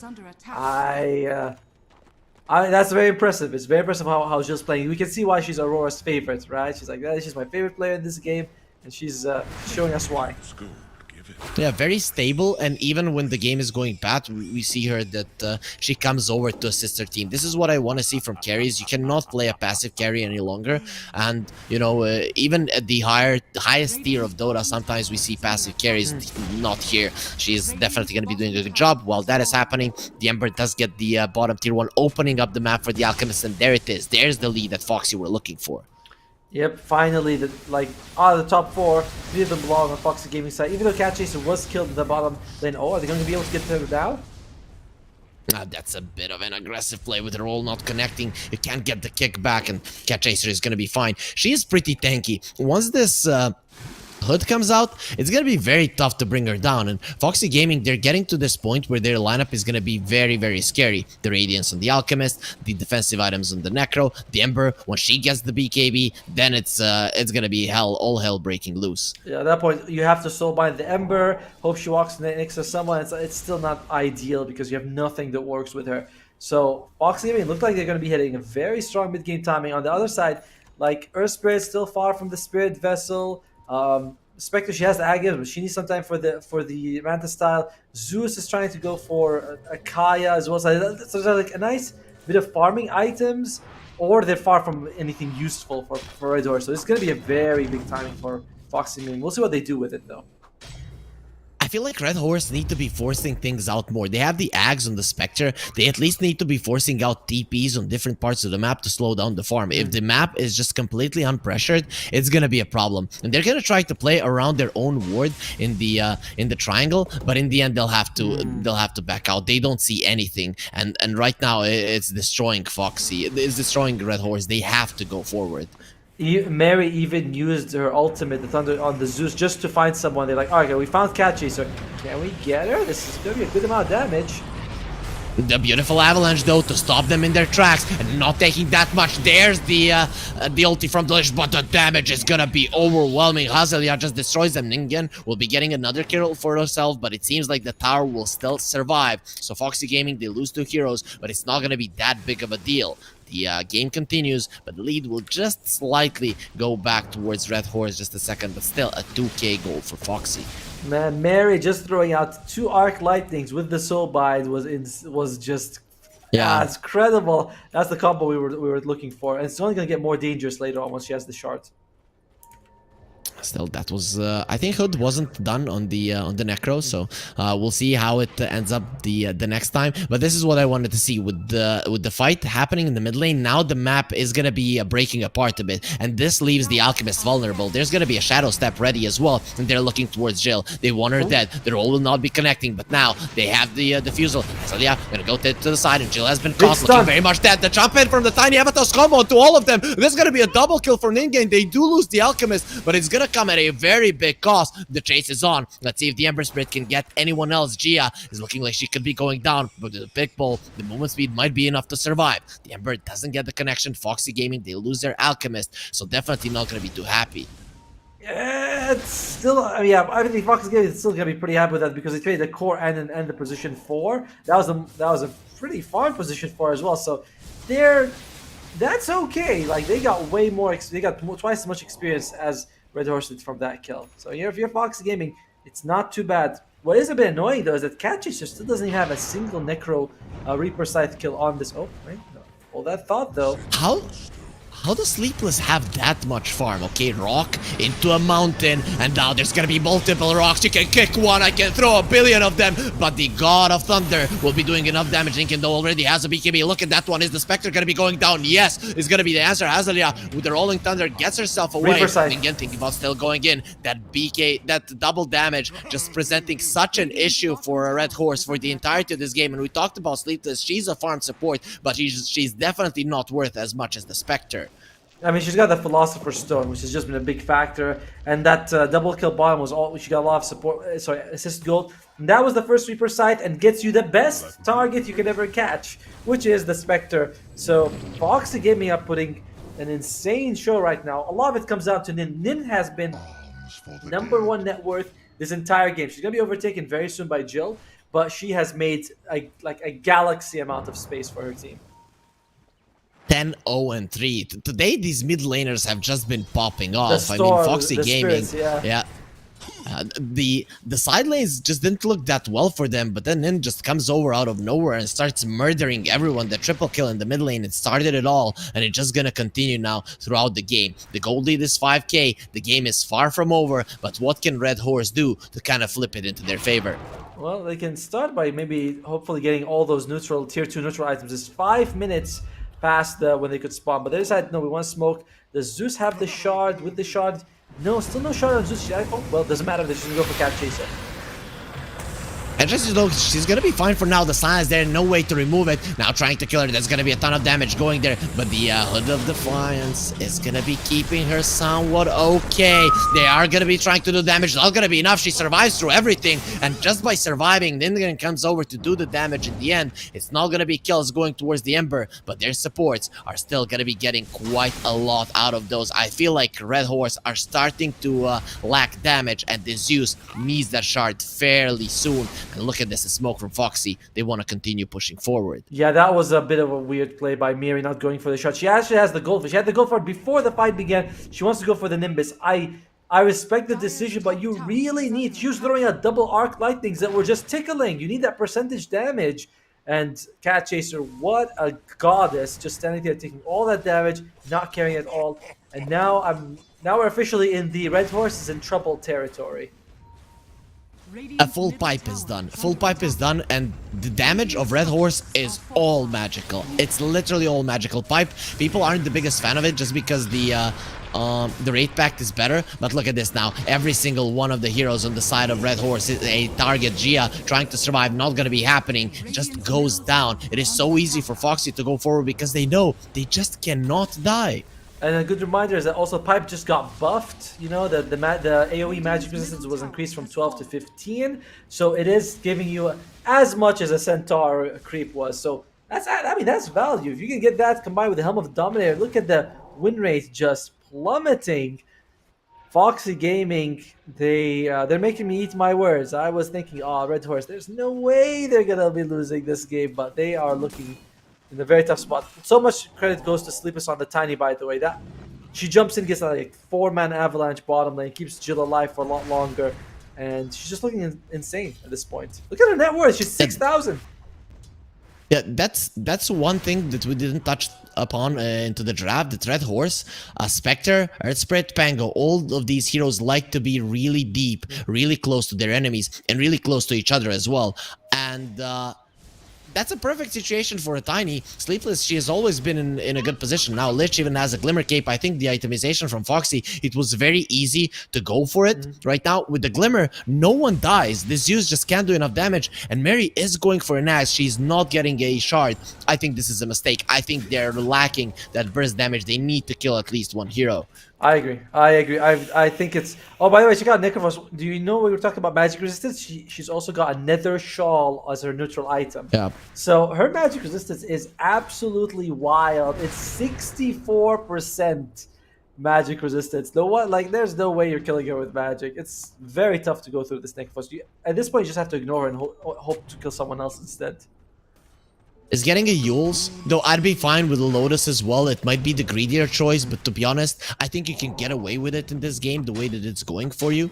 I understand that you want to wait to remove the silence, but even if you're not removing it and having the Lotus on you, I just don't see the hero dying. Avalanche toss onto the two of them. Gia is most definitely dead. Hazelia will go for the Rolling Thunder, but let's see how much she can do. Going through everyone, stunning them, but it's just gonna be used as a disengagement tool. And Red Horse, they need to be on the aggressive. They need to get some kills. The Alchemist is getting too huge. The Gaia is going to be in trouble here. The stun lands in time. This is going to be another kill for them. Oh, Foxy Gaming on a roll right now. And Red Horse, this is looking more and more insurmountable. I was shocked. Foxy Gaming, by the way, they came from the wild card. They didn't qualify here through points, but they're making it look like, yeah, we're the top tier team here right now. Yeah, most definitely.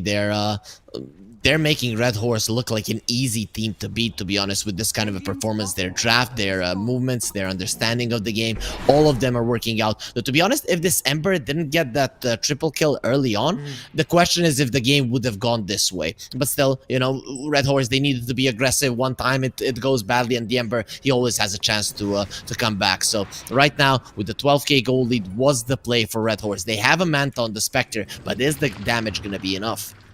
They still don't have Nimbus on Mary. I think you really want to wait for Mary to have the shard, because then with the percentage damage you can actually do something. Without it, it's still very tough for them. I don't think you can, like, Nimbus is not enough. You need Nimbus and the shard. We'll see if Red Horse wants to go for more though. If they can catch someone, you want to try to get the backline. Honey Lisa, Sleepless. It's so hard to kill everyone else. They all have BKBs or insane magic resistance. We haven't talked about Isar for a long time. She's going for a Nullifier. I think that's the right choice. This Necro needs to die, and he's very hard to kill. The Nullifier pretty much deals with all of your issues. So now, Foxy Gaming, they're not gonna be so nice to wait for some Nullifiers to come out. They're pulling in the Spectre, the Sinister Gaze. Look into those eyes, try to get out. Here's the Reaper Sight, the first one in the game, and it's gonna be on a very important hero, Isar. She hasn't died for a very long time, but now she's gonna be absolutely obliterated. Sleepless, she wants more, not gonna be getting it, but who the hell cares? Asserting dominance is good enough for them.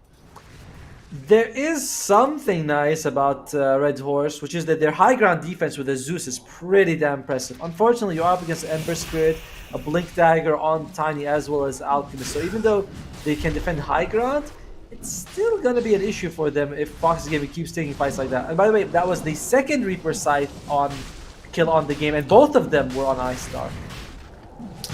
That's not looking good. The Roche now has been scouted by the Nimbus. At least they have the God of Thunder looking from Olympus just to see what's happening. But they're being healed up by the new neutral item. So just staying in that area, planting seeds. And Foxy Gaming, they go for a smoke. Ooh. They know that the enemies are coming. There is gonna be a haunt used. The side of Red Horse, they wanna chase, but without the ulti of the Zeus, without the ulti of the Spectre, what are you gonna do? Yeah, and unfortunately, like that smoke makes it very hard because she knows they're all grouped up. Sleepless. Oh, now it blinks it, but eats a roll straight away. Yeah, she's the one that jumps in, but there's gonna be still so much damage. It's gonna be two of the supports dying, one on each side. Now going forward, Azalea going for the Rolling Thunder, trying to keep them in place, but the damage, it's not doing anything. And it's actually her that is losing the HP. Now going on Honey Lisa, that's gonna be a nice kill. At least they're bringing down the supports. Jill has the BKB, will not be able to get out the concoction. Not stunning herself, but neither the enemies. And now it seems like everyone will just disperse. Without the supports, can they walk into the pit? Foxy Gaming, do they feel comfortable enough doing something like this? Nice win for Red Horse. Yes, and they traded one support for two, so it's not like they got so much out of it, but they delayed the Aegis from being taken. They're looking all right. Geo dying, that's the lowest value here on your side, so it's a solid trade for Red Horse. And we're seeing the Zeus. I think that was the first fight with the. Still doesn't even have the shot, but she was able to at least put up some decent damage. Yeah, Mary definitely showing up in that fight. The shard will probably be her next item. The Sanjin Kai is quite nice. I wouldn't mind an E-Blade either, but I think the Sanjin Kai just looks a little bit better in this game, especially if you get jumped by the Ember or the Alchemist. Okay, that's pretty optimistic from Sleepless, thinking that that was the real Earth Spirit. Not going to be the case for now. Red Horse, they've done a good job in the past few minutes, I have to say. They're keeping the net worth the way it was. Yeah, by the way, that was about sending a message. Sometimes you kill their illusions, being like, yo, you just, you see what we can do to your illusions. Yeah, we can do that to the main hero as well. So 3-man smoke, though, from Foxy Gaming. And will they be able to find anyone? Ningen has a scepter, so that's a lot of movement on December. They did scan out the Spectre. Let's see if Star is gonna be able to get herself out. The Necro is not in the vicinity just yet, so there's not gonna be a Reaper sight. Maybe she can get herself out with the Shadow Step, but she needs to see a hero somewhere else on the map. We'll be using the Manta. Now the save is coming, pulling her in, and let's see. That Chain Frost not gonna be doing that much, but in the end, the damage from the Alchemist will be overwhelming. The Spectre is dead. Azalea will try to get herself away, but look at the Ember just going in and out. Didn't really know if she needed to go out, but it seems like they won't throw. It's gonna be a decision from the team. Just go into that one. The Spectre, though, does have a buyback. Yeah, but using it would be a big risk for them. So I imagine, is she gonna hold it or not? We'll find out in a second. They get a kill on the Tiny. That would be something for them. Yeah, Gia does go forward, though. It's not gonna be a kill on the Tiny. It might be a kill on the Grimstroke. Keeping himself alive, though, with the Glimmer Cape will be quite fine. There's the ulti from the Zeus. They see that the Roche is low. Legaia, she's preparing. They know where she is. What a jump! Sleepless comes over. You're not gonna be rolling anywhere. You're gonna be going into the ground. And this Roche will be falling for sure. Let's see what Red Horse can do about it. The Swashbuckler coming in, trying to disarm them, trying to keep them away from the Roche, but it is not gonna help. Let's see now. There's gonna be a haunt. No, that's just a Shadow Step. Going for Sleepless. They're gonna be trying to kill her. There's gonna be a Soulbind. Holding hands. Hold my arm, Tiny. I will not allow you to die. It's not your call to make, but it is Jill's call to make for the Zeus to die. And Red Horse, they've lost 3. They're gonna be losing the 4th one. Star doesn't even want to be a part of this one. She lets her teammates die without doing anything about it. They got a buyback out of Sleepless, but they still lost so much. They lost 4 of their people. They lost the Roshan, the Aegis as well. And, it is really a tough situation for them. The reminder, we still do not have a shard on the Zeus. She wants to go for a refresher orb instead. This is... I don't know what Mary's doing, but this is not the way. Am I crazy? We need to ask Auroraa after this, but this lack of the Agam shard is hurting them so much right now. It most definitely is, but Foxy Gaming, 17k gold lead, it was 14 just a few minutes ago, but still a not insurmountable against the Alchemist Red Horse. They're still hoping they can come back, and this Nullifier on the Spectre, it's being closer and closer to being finished. Does this change much, Auroraa? Will they be able to kill Cat Chaser? I mean, it will help a lot because you do nullify so much of her items. Besides just the pipe, even the Yule Scepter, you can purge it off if you throw it. Then she Yules. So there's a lot of value, and the Ghost Shot, of course. So you remove a lot, but that's not the main problem. You still have a very farmed Jill as well as a Nin, so it helps to kill the Necro by a lot, but you need so much more than that. We'll see if Red Horse can deal with every single problem that they have. They see Azalea right there. Yep. See if they'll go for her. Sleepless. Waiting for Gil to get a little bit closer. It is... Azalea doesn't know that this is happening. She doesn't know that she's under vision. There, Sleepless. Oh, but she does get herself out. Very nicely done.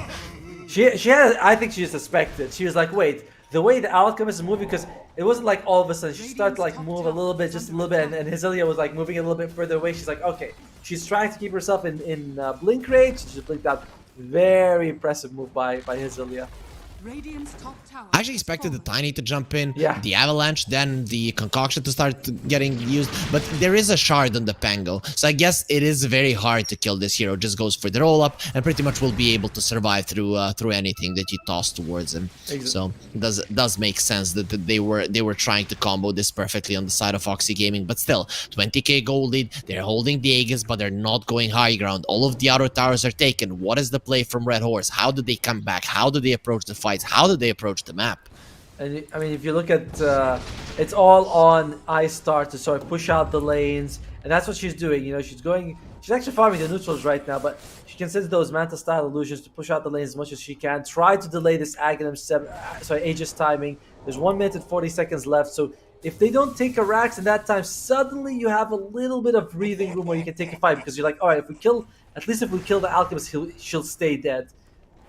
And that's what they're trying to do. Remember, they still have a good high ground defense with the Zeus, who does have... what's her neutral item? She's got the Occult Bracelet. Occult Bracelet, that's interesting. She's not going for the Eye of the Vizier, which gives you way more cast range. I'm very surprised by that. I guess 20% mana on the Zeus is quite a lot. Foxy Gaming in a smoke. They don't want to go high ground just yet before they get the kill. There's the ulti from the Zeus. He knows that something is up. He knows where they are and will be able to get herself away. Foxy Gaming, though, do they even want to stop? Jill coming forward. The Ember Spirit is in the vicinity, pushing in the mid lane. The Nimbus will get dropped. The Alchemist disarmed, but as soon as his weapons are back, he'll be taking care of the Nimbus. He'll be taking care of the towers, the bash, the disarms. They're coming forward. It's very annoying to play. Sleepless jumps forward, does have the Ogre Seal Totem, so does get herself away. Rolling Thunder coming over. They are rolling over the Alchemist, trying to kill her, but no, they'll go into the backlines. Now going for the Necro. The Necro is dropping down the Spectre. Without the Necro in play, she's gonna be free to do whatever she wants. I-Star with the DD as well. There's gonna be the ulti from the Lich, bouncing around. Legaia trying to get herself away, but will die to the ticks. And now the Ember going forward. Ningen, she has been the star performer for his team. The buyback does come over from the Earth Spirit, and maybe it's time to go forward. Gil, what are you doing? What are you doing, girl? Get yourself away from the Spectre. But now the Nullifier onto Sleepless, trying to get herself away. Not gonna be happening. The Ogre Steel Totem, 4 staffs, nothing is gonna work. The slow, the stun, the silences. Legaia going forward. Where are my friends? Why have I been left alone? You haven't been left alone. The Zeus is there. And now the Spectre going forward. There is no Necro to finish her off. The Ogre Steel Totem, though, gets the tiny away, turns around with the Avalanche. The toss is gonna be connecting onto the real Spectre. But I-Star, she's still very, very tanky without their cores. They can't do it. Ningen, you wanna be next? No problem. We'll kill you as well. Oh, now you're running. You're not so strong any longer. Sleepless trying to get away, but being slowed down. Avalanche is going to be there, Yule him up into the air and just finish her off as well. That's going to be 4 heroes dead on Foxy Gaming. I don't know what Gil was thinking, but jumping into the enemy base, not a good idea. Yeah, I mean, first they got rid of Cat Chaser, and then they got rid of Aegis from Gil. They traded 2 for 2 because Legaia and Azalea also died, and then I was like, okay, this fight's over. You know, they lost the Aegis, but it's okay. Then Jill was like, no, I want blood. She was out of ulti form. She still jumped in, and Legaia bought back. What a chase by Legaia, by the way. She was running into 4 people, and she's like, I don't care. I just need to keep them here long enough for my team. All she's got is a bracer. Oh, the blast rig is no wonder. I was like, there's no way she's surviving so long. It's a blast rig. And insane. Legaia, what a move by her. Yeah, I think she's the one that actually made this all happen. Foxy Gaming almost got all of themselves out, and even Red Horse, the rest of them were hesitant about chasing, but I think she was like, go, go, go, don't be cowards, go. And, you know, seeing someone like that lead the charge, you're never going to be able to keep yourself away. You're just going to go forward, and it was the right move from Red Horse. And yeah, I mean, it doesn't change much though. They were 20,000 cold behind, now they're 70,000. The levels they got was a big help. Like, they got a ton of EXP out of that fight. Zeus getting close to that level 20 talent. You can take a little bit of a stun on the lightning bolt, so it's gonna help Gia. And she's invis, running the other way. She's gonna be able to TP out. Should be able to. Whoo, that was tense for her. Yeah, literally sandwiched at one point, but just far enough away. Lucky for her, it was nighttime, so she'll be fine. But look at Gil. I mean, she's hungry for blood. She wants to end this one. Right now, you don't feel good. I think because the Necro can die, and that means that the Spectre is free to do whatever she wants. Yep. I mean, we saw that she just jumped on her. I think the nullifier. I know it came out on the Tiny at one point. I think the first nullifier was definitely used on the Necrophos. Yeah, on Necro, yeah. Yeah. I know. One thing we want to add is, by the way, you can use it with the Soul Bind. You get the double nullifier. That's actually pretty strong as well.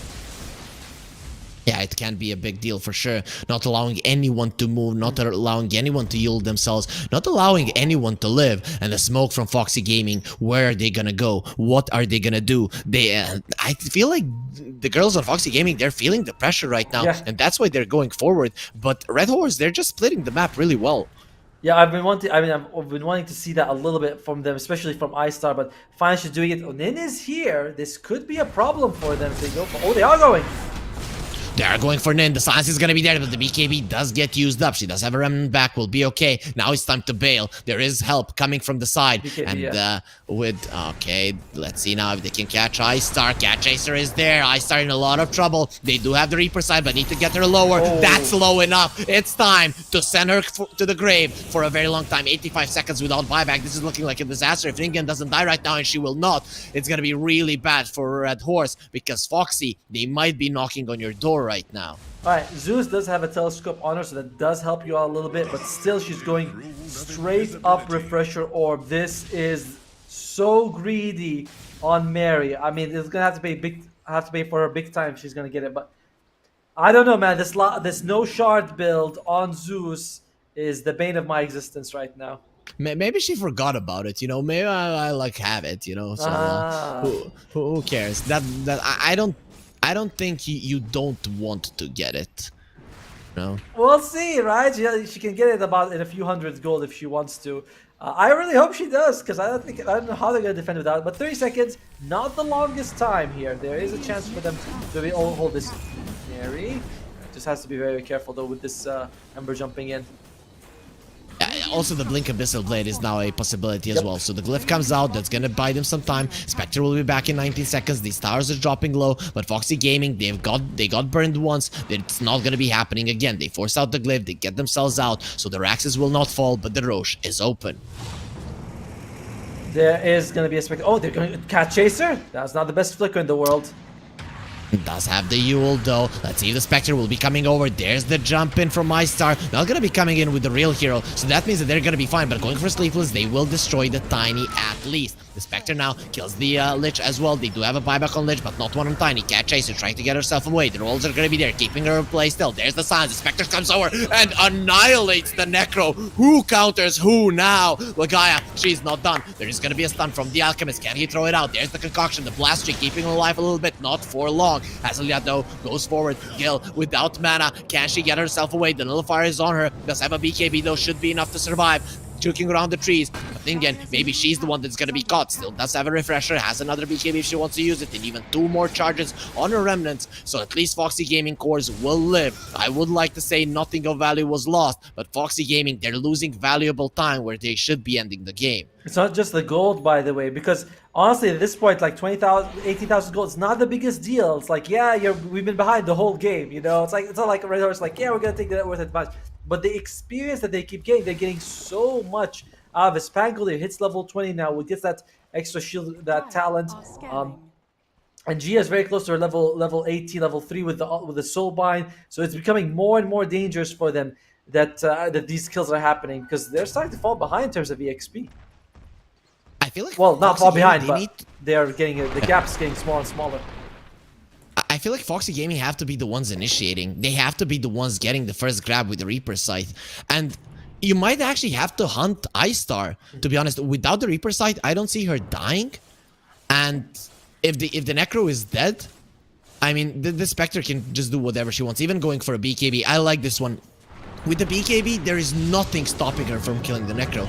They have found Gia, and Gia is looking like she's gonna be going down. Does get the soul bind off, so the Tiny and the Ember will be holding hands. That's so cute. That's so nice. But overall, gonna be stopping fairly soon, so they broke up, it seems like. In the end, though, one hero dead. Not that big of a deal, but the Roche will be open. Kind of crazy. This is just the first game of this series. Foxy Gaming 20,000 gold ahead and still aren't able to take a Rax. Red Horse, though, they are going to have to secede control of this Rosh. Are they going to consider using... They have 2 global ultimates. They know it's happening. Will they try to contest? It's a little bit tough into the Ice Spire. You're going to be running into the Avalanche Sea, throwing it just before the Rosh is going to die. And Jill does get her Aegis. Who got the shard? I guess the Ember? Did he give it to the Ember or to Jill? Ember's got a shot already. Lich got the shot. I mean, everyone has got a shot except Sleepless. So I'm not quite sure who they gave it to. I think I've never seen the potion come out from Alchemist before, so I'm gonna assume it was Jill who got it. Yep. That's probably the case. So right now you're up against the Aegis one more time. I feel like if Red Horse do manage to survive this one without losing a single lane of racks, that they're gonna be in such a commanding position. Yes. Also with the BKB on the Spectre, that's gonna be a big deal. But Foxy Gaming, they're still the ones controlling the map. Yeah, I mean that is the thing. Oh well, actually, bottom lane Hazelia, is she gonna be out? She's next to Nin. She's rolling, and looks like she's just rolling herself out of there. She's like, nope, don't want to be there. She's been doing a great job of just pushing out the lanes, making sure that they can't reach them and start taking barracks. And it's been a problem for Foxy Gaming.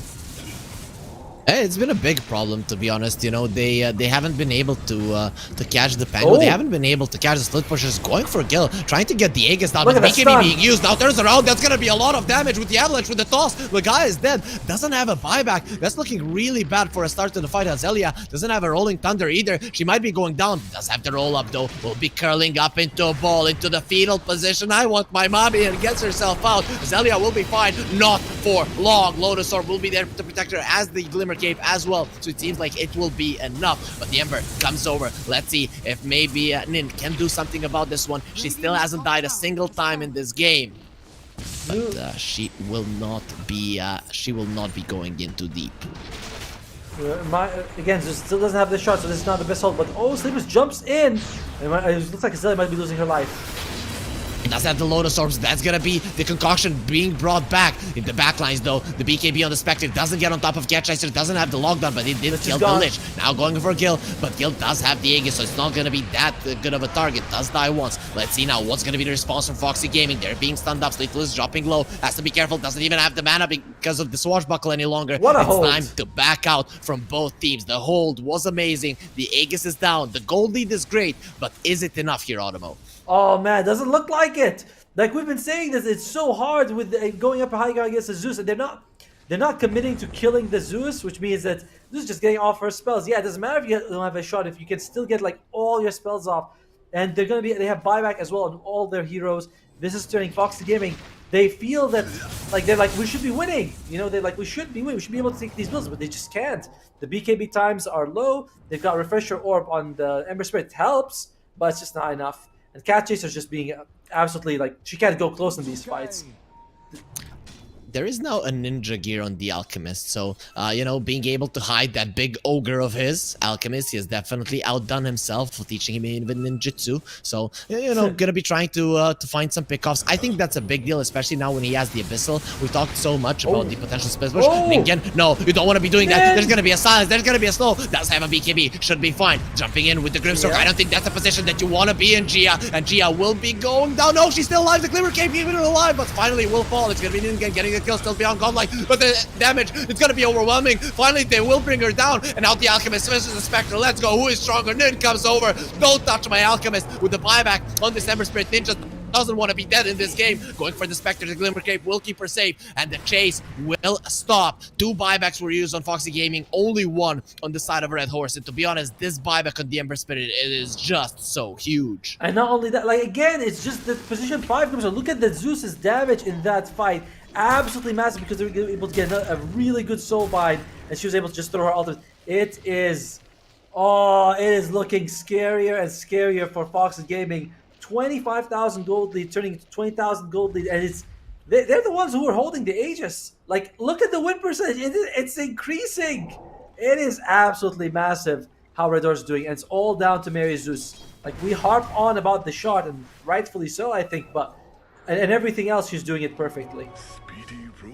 It is actually skyrocketing there on the percentages of the wins for the side of Red Horse. It looked like they're gonna be losing this one. Oh, they found Sleepless. He's gonna be fine. Ooh, well, man, she's gonna be very happy that she's alive. Yeah, Mary actually used the refresher orb for that and weren't able to get the kill. So you have 3 minutes without the double Thunder Gauntlet, which has turned out to be a massive headache. Ethereal Blade is also available on the Zeus. You can use it on yourself or your ally. And Spectre is about to hit level 25. Could take the Dispersion or the Haunt talent. Is there a Silver Edge on the other side? There's no Silver Edge. This lack of break has also proven itself to be a problem. And the Spectre is becoming an issue. You always think that the Reaper sight is going to be enough because the damage is calculated before the Dispersion. So if you get her halfway there, the Spectre will die. But with this Nullifier, with I-Star going for a perfect build to be able to kill the Necro, she's not putting herself in any kind of danger. Does have a BKB, which is still pretty high, and has the Nullifier to kill the Necro. If the Necro dies in that timing, I-Star is not going to be going down. As you mentioned, you're going to be needing a break. You need another way to kill her. Cat Chaser. I-Star again! And there it is. There it is. That's going to be really bad for her. But Cat Chaser does get herself out. I-Star doesn't go forward with that one. Will be stopping a little bit. Did have a little bit of a time of hesitation to go forward. A little bit interesting coming out for her. Jumping in from the Alchemist. They want Azalia. Not going to be getting it, but still going forward. Gia might be going down. The Glimmer Cave just creating so much problems. No way. No way. The Ember dies now inside of that Soulbind. They're just bound together. They can't move. Trying to get herself out. They'll be able to get out with the Stormbreaker. Will be fine. Now the Spectre dropping low. Where's the Reaper sight? There it is. She even Reaper sights herself, but who the hell cares? I'm full. I have all the magic resistance necessary. They're being absolutely destroyed. That is what they wanted. They wanted Cat Chaser to live, and now the Zeus will be caught without his friends. Mary is just an easy picking heroes. That they do have buybacks. The game isn't over, but that's gonna be a lot of gold going into the hands of Foxy. Yeah, the damage was coming out, but just wasn't enough. Look at that. Like, both teams did the exact same amount of damage, but they weren't able to get the kill on anyone. Cat Chaser surviving that initial jump was all they needed. And holy, look, the values you're getting out of these fights is absolutely insane. Foxy Gaming. Does she have BKB on Cat Chaser? Yeah, right? Yeah, she used it in that fight, yeah. Oh, here we go. Are they going to be able to go for more? This is a big jump by Hazelia. Is anyone going to help her? Just trying to protect a little bit. There are some clouds there, but no one cares about clouds. They're just gonna be dropping down to the creeps and all of the heroes bashing on them. It's looking like these Raxes will fall. They do have the glyph. They don't want to be buying back. A very smart decision, very cautious decision, but is it gonna work out? Gil just proves like to be a really fast pusher. Alchemist, the fastest attacking hero in the game, especially when the ult is on, but it seems like Red Horse, they've lost 2 lanes. They might even be losing more. Do Foxy Gaming need to stop? I mean, why stop, right? Like, it is 15 seconds against Spectre. Spectre will not want to buy back in this situation, but oh, look at the stun. Yeah, Avalanche Sleepless gonna be finding an underworld. That's a beautiful Lotus Orb. He returns all of it, but still, it's not gonna be enough for Hazelet to live. That is gonna be a dieback. Cat Chaser gonna be pushed in. Cat Chaser, though, still does have a BKB, so definitely isn't gonna be dying anytime soon. There is gonna be a Soul Bind, but the damage isn't gonna be sufficient. Isar going forward. They want the Necro dead, but the BKB is there. Cat Chaser just staying near Ningen and not gonna be taking any damage from the Desolate. Now the Nimbus comes out. They have vision, but they still need to do enough. That is not the real Spectre. So now the ulti is just bouncing off of creeps and off of illusions, but Foxy Gaming, they'll be happy with it. They can still continue to push forward there in a 4 versus 5 scenario. Oh, Sleepless, that's bold. Wants to get a kill on the guy just gonna roll. Oh no, the Yule Scepter. Ah, beautiful one from Cat Chaser. That is gonna secure them another kill. Is that a dieback as well? No, she does have one, so Legaia can continue to fight, but the lead, it seems insurmountable right now. Foxy Gaming are just on a roll, and they want to end this game now. No Hazelia, that's a big problem. Pangolier has been a huge issue for them. Oh, they're going all in. And going for Cat Chaser, but she'll be fine. Does have enough movement speed to keep herself alive. Now jumping in on the Spectre. The Inkswell will purge off the stuns, kicking her back. They're trying to save her. The Spectre does survive and will be okay. The Reaper Sight was already used, so it's not going to be that big of a deal. And let's see, Isar, what can you do when there's no Reaper Sight? Can you do enough? She has been caught in the backlines. You're not going to live for long.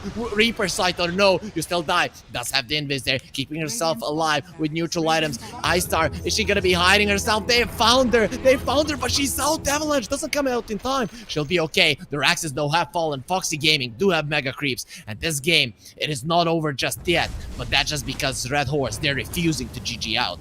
Oh, Cat Chaser's in a bit of awkward spot here. She does have BKB though.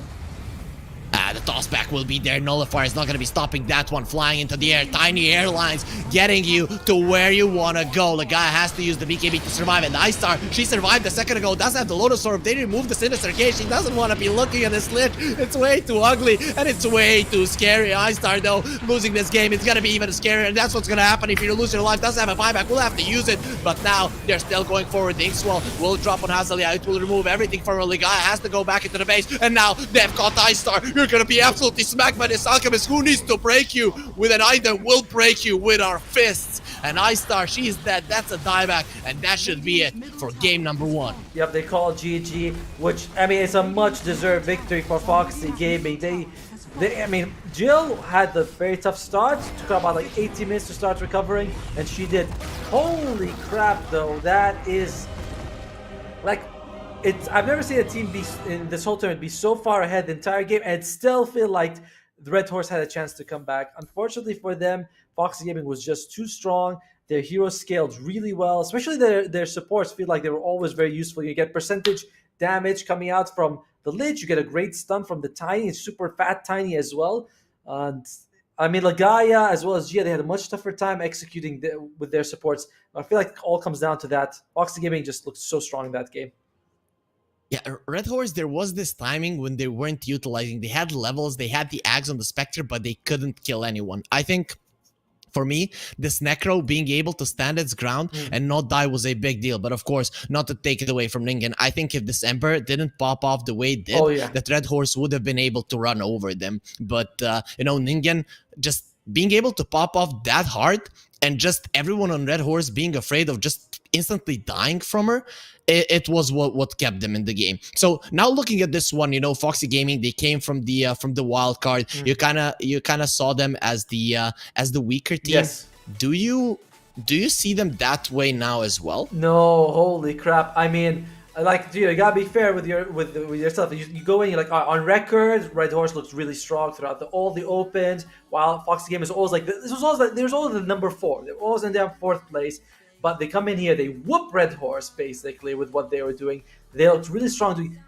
It's hard to go credit, but I think if I have to pick one player, when I'm like one player, Nin. Yes, later, like the second half of the game, we don't see her so much, but the first half, by herself, keeping her team in the game, I think Nin is MVP by far.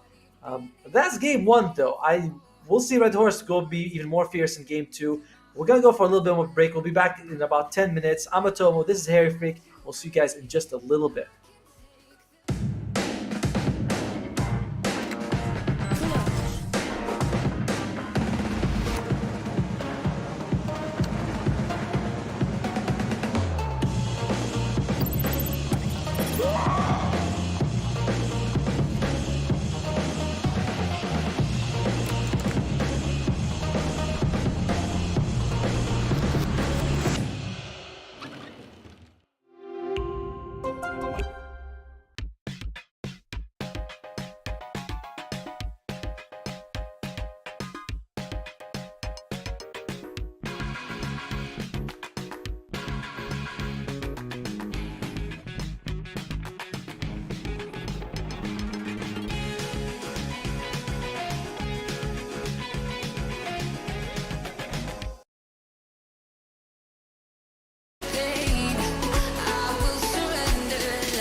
adventure.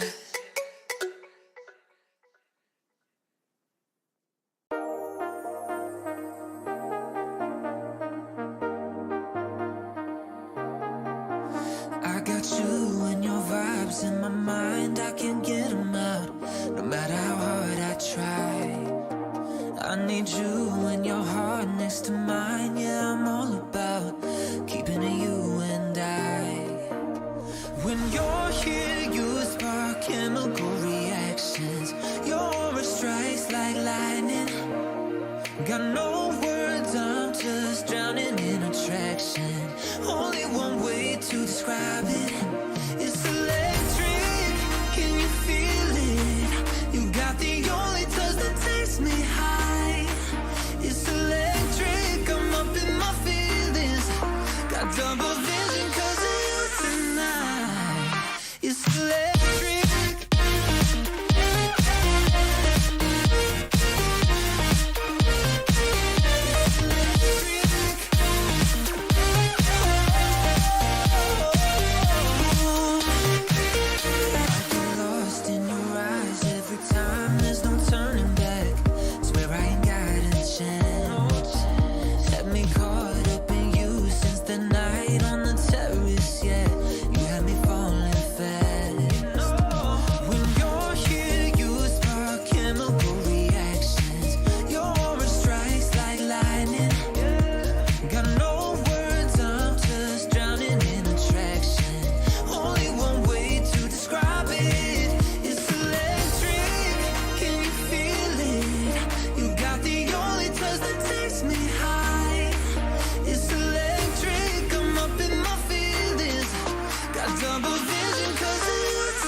There's no doubt, gotta get out of this small town. You took my heart from me, now you're everywhere I see.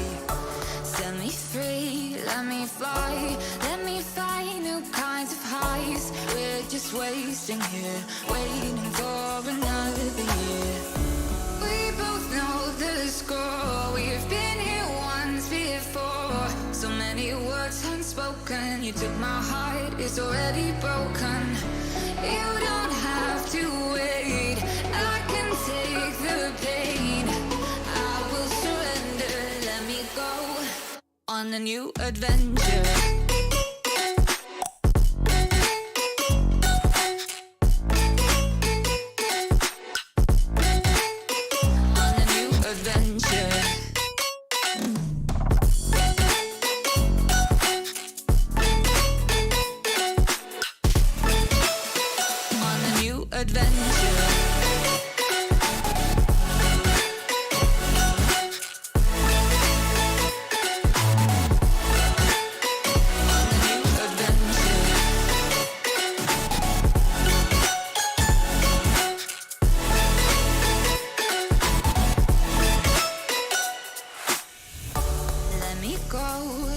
my time. Watch me build another life. Find another space. Explore the world and find my place. Hope you find some peace of mind. Hope the night was worth your time. Threw my heart away. We won't see another day. We both know the score. We've been here once before. So many words unspoken. You took my heart, it's already broken. You don't have to wait. I can take the pain. I will surrender. Let me go. It's a new adventure.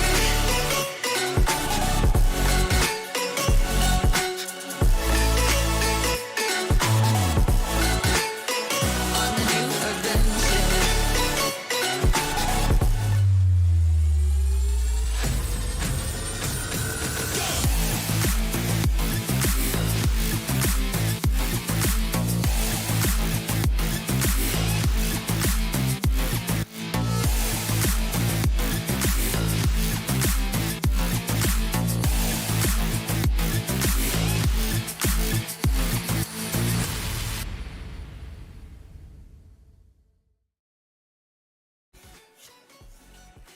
Hello and welcome back. Hello, Auroraa. What a game that we just watched. Slight signs of life for Red Horse, but unfortunately they were not able to take away from Foxy. What are your thoughts on the last game?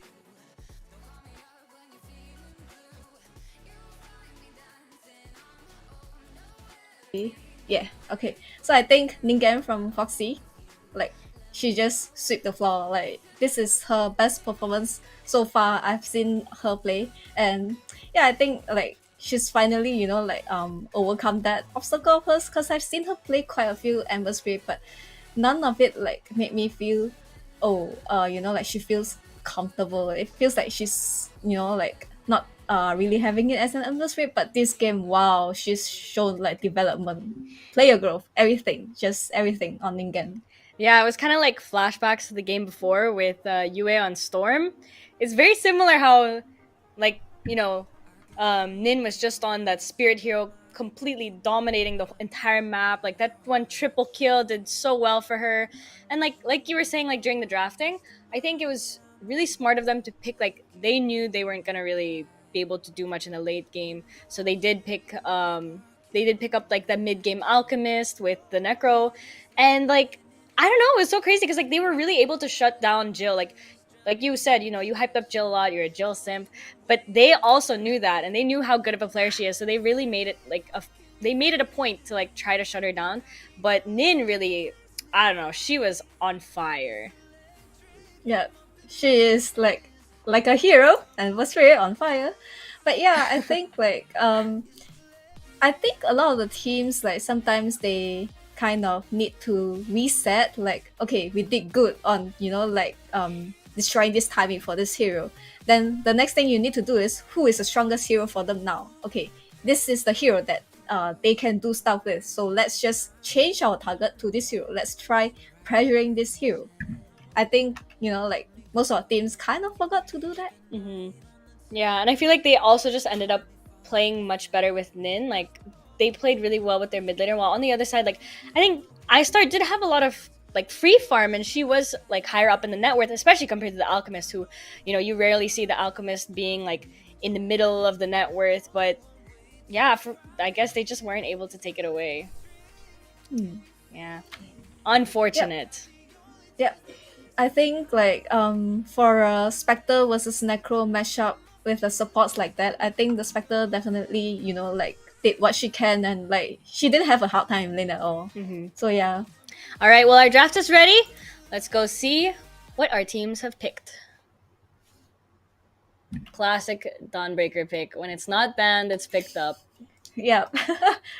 I think they're like, I think it's safe to pick this Dawn now. Yeah, I think so as well.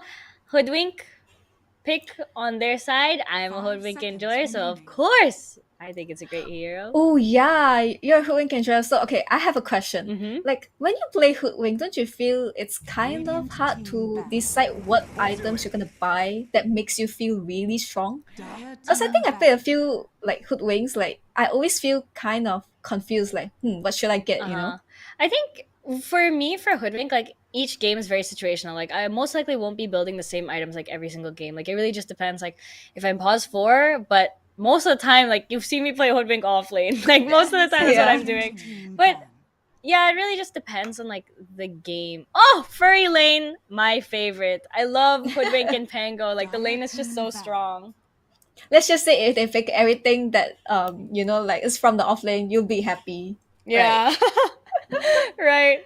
But yeah, for But Hoodwink, it just yeah. depends. You like every game you itemize differently, of course. Like sometimes you buy a Yule, sometimes you'll buy the Force Staff. If you need physical damage, go ahead buy a Daedalus. Like if you want magical damage, then you buy the E-Blade. You know, just depends. Yeah. Yeah. It felt like that when I played Hoodwink. It's like that's not really a core item for the Hoodwink. Like when you play something, you would kind of want a clear picture on at least one thing. But Right. with Hoodwink, you never have that. It's so flexible. You can go for anything. That's very true. I mean, for me, the Maelstrom is always a must. That's about Yes, it. same. Yeah. But They've banned out the TA this game. and another Bloodseeker ban against the Pango. But I do like the Pango. Like whenever I see Dawnbreaker, I do like the Pango pick against it because it just feels like to really enable Dawnbreaker, like you need the BKB or you need the shard, and even then, if you have the shard, it's only like 1.2 seconds of or 1.5 seconds or something of having that magic resistance. But Pango can just roll around, disrupts everything while Dawnbreaker's on the field. This Void Spirit pick though is really tricky because heroes like Hoodwink will just blow up against Void. Yeah, I think so too, and especially because Red Horse banned the Ember, so technically that's not any like mid pick that can actually be on the same tempo as this Void Spirit and still have a little bit of advantage in the laning phase. I think there's not many heroes that can do that unless they dare to pick the Queen of Pain here, which will give the Void Spirit a really hard time. They do ban the Ursa and Foxy though. I feel like that's a respect ban because the other it day, feels like it too. iStar had a really good showing with the Ursa. Yep. I think so far Foxy's bans are really on point. Faceless Void. Ooh, it is the Faceless Void. I I think it's a really good pick here. Yeah. Not gonna lie, but like again, we don't want to see a Faceless Void draft without any damage. So hopefully they will have an answer for that. I mean, at least you have the magic damage from a sharpshooter, but for me, Faceless Void and with a Dawnbreaker on the enemy team, it feels kind of weird, no? Like, as soon as you chrono, like, you always have the Soto Guardian to be able to, like, There we save your go. teammates.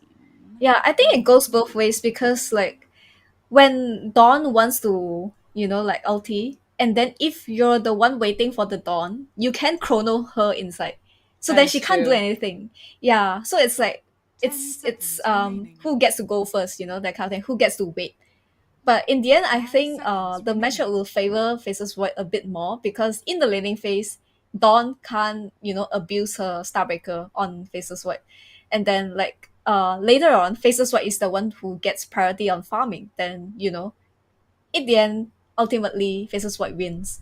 But Right. yeah, they've picked up the quad that they really need, like chrono damage and someone who's a really good matchup against White Spirit.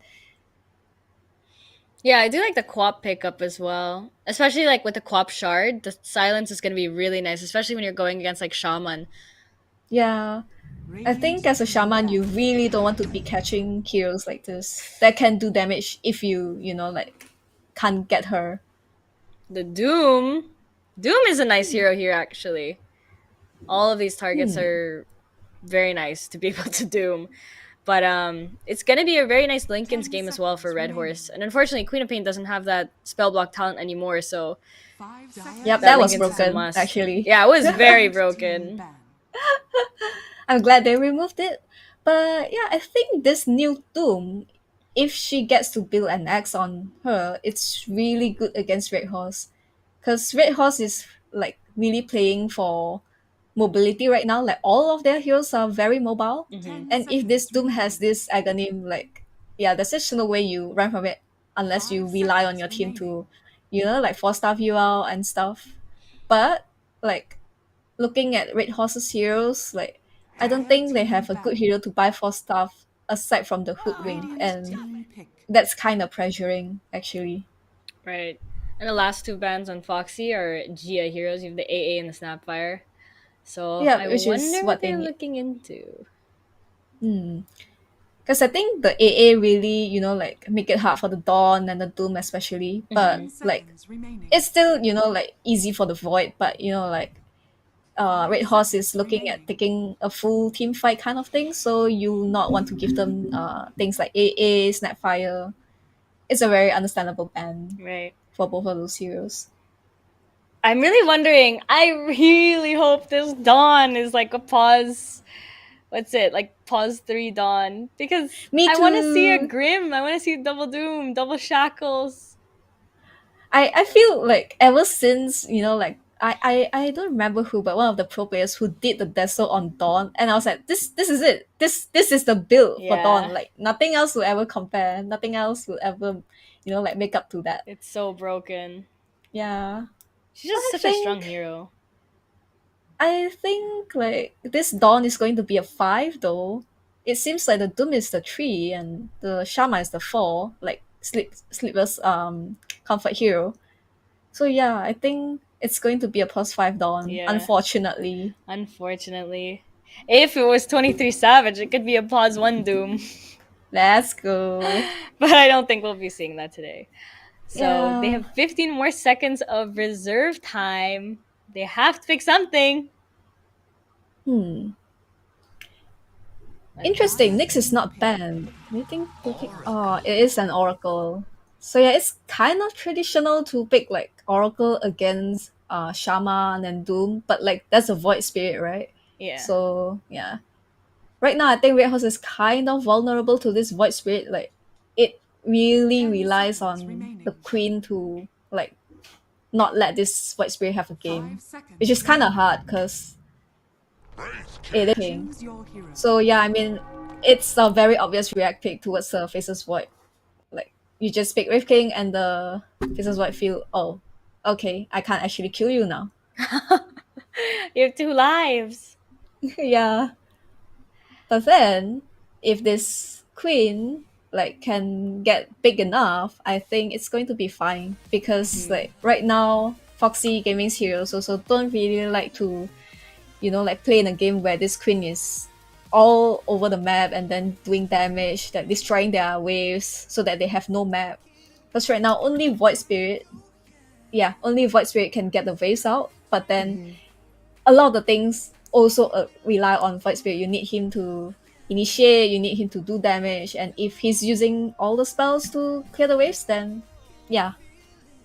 Yeah, I don't know. For me, like, it's hard to say. Like, I feel like Red Horse has like the better team fight right now. They do have those like AoE spells. They have the Face of Void Chrono. They have Pango Roll. You have the Scream, the Sonic Wave. I don't know. It's just really hard to say. I mean, on Dire side, you have Dawnbreaker, and the rest are kind of like single target heroes. But yeah, I don't know. I don't know whose draft I like better. But we'll have to see what the casters have to say about that. Handing you over to them right now. Oh, thank you, Sophie. So you're gonna be dodging the question, As but Otomo, usual. he is not. We're not gonna allow Otomo to dodge the question. So Otomo, you've seen the drafts, you've seen what they've picked this time around. Do you have a favorite? I think I'm gonna go with Foxy Gaming's draft this time. I'm doing a 180, but I do love how their draft has like so much sustain over long fights. Let's go into the game action. We'll talk about this a little bit more. Like Doom lasts for a long time. You got Wraith King with a double life. You have Shadow Shaman just can keep like throwing out stuns over the duration fight. If you look at Red Horse, it feels like they throw out their big, they throw out all they have and then they're just done. Hoodwink and Oracle, they tend to use their ultimate. They're not that useful after Queen of Pain and the Pangolin. They have their ultimate. And again, their usefulness goes down. Same thing with the Faceless Void. I don't feel like Foxy has that problem. But heroes just seem like they're more sustainable. Long duration fights favor them. Lots of tips out for a guild. How do you feel about that, Mr. Hairy Freak? Let's see first if there's gonna be a fight. Gia coming up the high ground. That's a Oracle level 1. That hero dies very easily, and that's exactly what's gonna happen. Gia is just dead. There will be a Fortune's End on anyone, but the only fortune that is gonna end is gonna be her own, and it is gonna be Sleepless getting the first blood. I have to say, I prefer Foxy Gaming lineup, but I think it does need a lot of good coordination between them, that they can't team fight, and I think because of it, I'm gonna be going for Red Horse to win this one. So I think we're going into game 3. But if Foxy can spread out the map, force out TPs, get an early blink on this Shadow Shaman, and just keep catching heroes, it's gonna be a problem, because Red Horse, they kind of need to be together in this game. Because look at it, Queen of Pain, Oracle, Faceless Void, Pango, these heroes need to play together against the catch, because once they start spreading around, if it's Sleepless catching them, they're all gonna be going down. I have a lot of faith in the Void Spirit, by the way. Nin played absolutely out of her mind in game 1. I think she's going to be able to replicate that success in game 2 on the Void Spirit. You know, generally it's like Void Spirit is probably the most tempo of the spirits. So I'm excited to see what Nin can, how Nin can play in this game. Top lane is going to...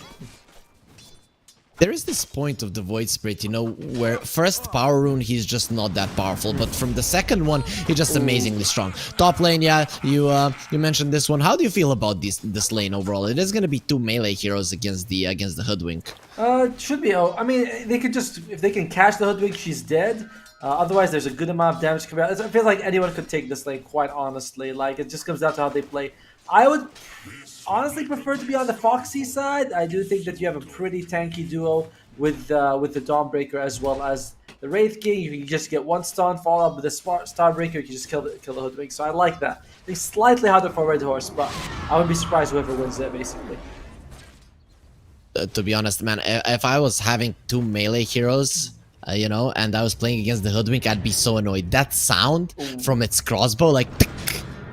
constantly, it's so annoying. And speaking about it, Gil, she's being annoyed here. Last time around, Hazelia and Ligaya, they did play their lane really well. Yep. I kind of feel like that's going to be happening now as well. Probably, although the guys take a lot of damage. If only Annalisa was one more level higher, she would have been able to get that kill. But unfortunately, did she actually put herself in a tough spot? This could be first blood. Yep, bushwhack. Now the guy can go forward. Very nice positioning from Gil, just protecting Honey Lisa. Beautifully done, you know, saving your friend. That is pretty much what the world is about. If you have no friends, you pretty much, you know, there's nothing to live for. Are we friends, Hairy Freak? Are we friends? Yes.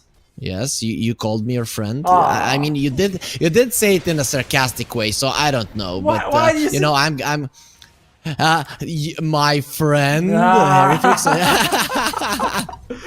Alright, so it's official, we are friends now. Honey Lisa, she's not friends with Ligaya though. Yeah, Hazelia is gonna be finishing her off as well. That's gonna be the first kill into the hands of Red Horse. Yeah, again, these 2 girls are just outdoing themselves in the top lane. I really like how they're playing. The panel also highlighted that lane as being very strong. We also learned that both of our panelists, I guess they are core players, but they're very greedy. Like Maelstrom on the Hoodwink every game. Like it has to be that way. I see how Sophy plays, man. She goes Gleipnir before she gets anything else on her Hoodwink. I'm like, come on, nothing. She's like, no. When I play with her, she's like, Otomo, you better force staff me to position. Like, yes, master. Yeah, I feel bad. I'm glad I'm not on the same server as you guys, so you know, or you know, I would be getting the same treatment. So us 2 friends would be bullied by the girls here, but we're getting bullied anyways. Who the hell cares though? Foxy, they're gonna be slightly ahead here. Doom is doing really well in the laning phase, as well as the Queen of Pain. Lanes overall, you know, they are definitely gonna be even here, but Cat Chaser the big winner of it. I wonder if she's gonna go for the Hand of Mice. She's queued up the phase boots. She might go for the Hand of Mice after. We might see Wraith King go for Hands of... Like, we might be in for a long game, because Faceless Void takes time to get online. So we might be seeing quite a few Midases here. And, oh, Sleepless. She's in trouble. Gonna start healing herself up though, and Cat Chaser does come over. He has the mana burn, taking it away from the Faceless Void. Doesn't have any more jumps on Ice Star, so she can't go forward. Needed a few bashes there. Not gonna be so lucky. Now we'll be eating a flaming sword from the Doom. Everything is kind of burning when Doom comes over, but overall no one will be going down. Everyone on the map is kind of low, right? but not really in Sleepless? kill territory. Just take a few words. By the way, you can tell Sleepless has quite a bit of experience with the Shadow Shop. She takes up 2 points in the Shackles. Auroraa was saying she's like, oh, this is one of her comfort heroes. And it shows, like, if you play Shadow Shaman, you want to always get the 2 points in Shackles early because they heal more than doubles. Top lane. Gil dropping low next to the tower, but the tower will be attacking the creeps. The creeps are protecting the king. That's pretty much what they should be doing. Honey Lisa, level 2, and not much you can do. That's the last little hammer, just too short. And Gia does go down. Cat Chaser just a little bit too fast for the Oracle. And yeah, for people who don't know, Celestial Hammer took quite a nerf in the cast rate. I think you started at, what, 900? Now it started at 1,000, now it's at 700, so barely the attack range of a ranged hero. Big nerf to the hero's laning presence, honestly. The hero did get a little bit weaker, but still kind of strong. That's a nice bushwhack, almost connecting on both Honey Lisa and Gil. I actually thought it was gonna, but in the end, not gonna be the case. I still want to talk about this mid lane. The Queen of Pain absolutely dismantled Nin, and that I think that's what Mary wants to do. And look at the rotation from Gia. If they kill Nin, it's gonna be really bad. On top lane, Azalea dropping low. They did get the kill, and now it's time to run away. The little skeletons are going for her, but she will be surviving. And Gia in the mid lane does not get a kill. Okay, this is something that Auroraa talked about. The Queen of Pain versus the Void Spirit matchup. Nin is definitely suffering. It's very guess it Sleepless almost misses it, but gets there at the end. And she knows, she's like, there has to be vision here. She's like, there's no way she could just get that right there. There's also a few stacks coming out from Foxy Gaming side. So yes, Nin is suffering, but there are options for her to come back, and she is a tempo sort of player. So this is a bad start though. Like when you are a tempo player, you would like to start. You have some advantage here. She's gonna take a while just to get 15 denies on the Queen of Pain. So even the experience is coming slow for her. Yeah, it's not looking good for Nin. I guess you have to do that one. We saw what happens when she pops off. So countering her in the lane. No more small camp for you. So it's gonna be a straight 1 versus 1, and we see who's gonna be winning that one. Void on the bottom lane has been caught. He doesn't have mana for the jump. He's gonna be using the sticks, but he's gonna be dying before he gets anything off. The damage on the side of Foxy Gaming just overwhelming. They're in a 1k gold lead despite their mid lane going so badly.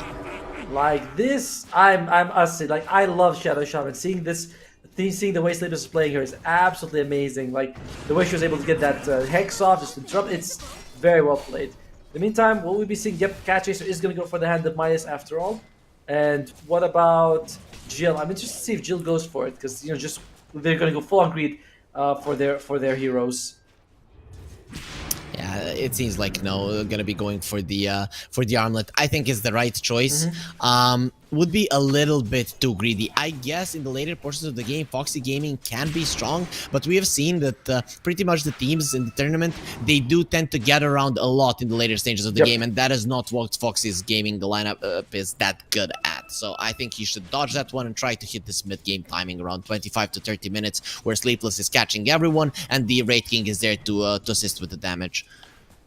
Well, they have really good team fight on their supports though. Oh, Legaia, she finds Honey Lisa, but Legaia might be the one who's actually in trouble here. Starbreaker's gonna land. Do they have enough damage?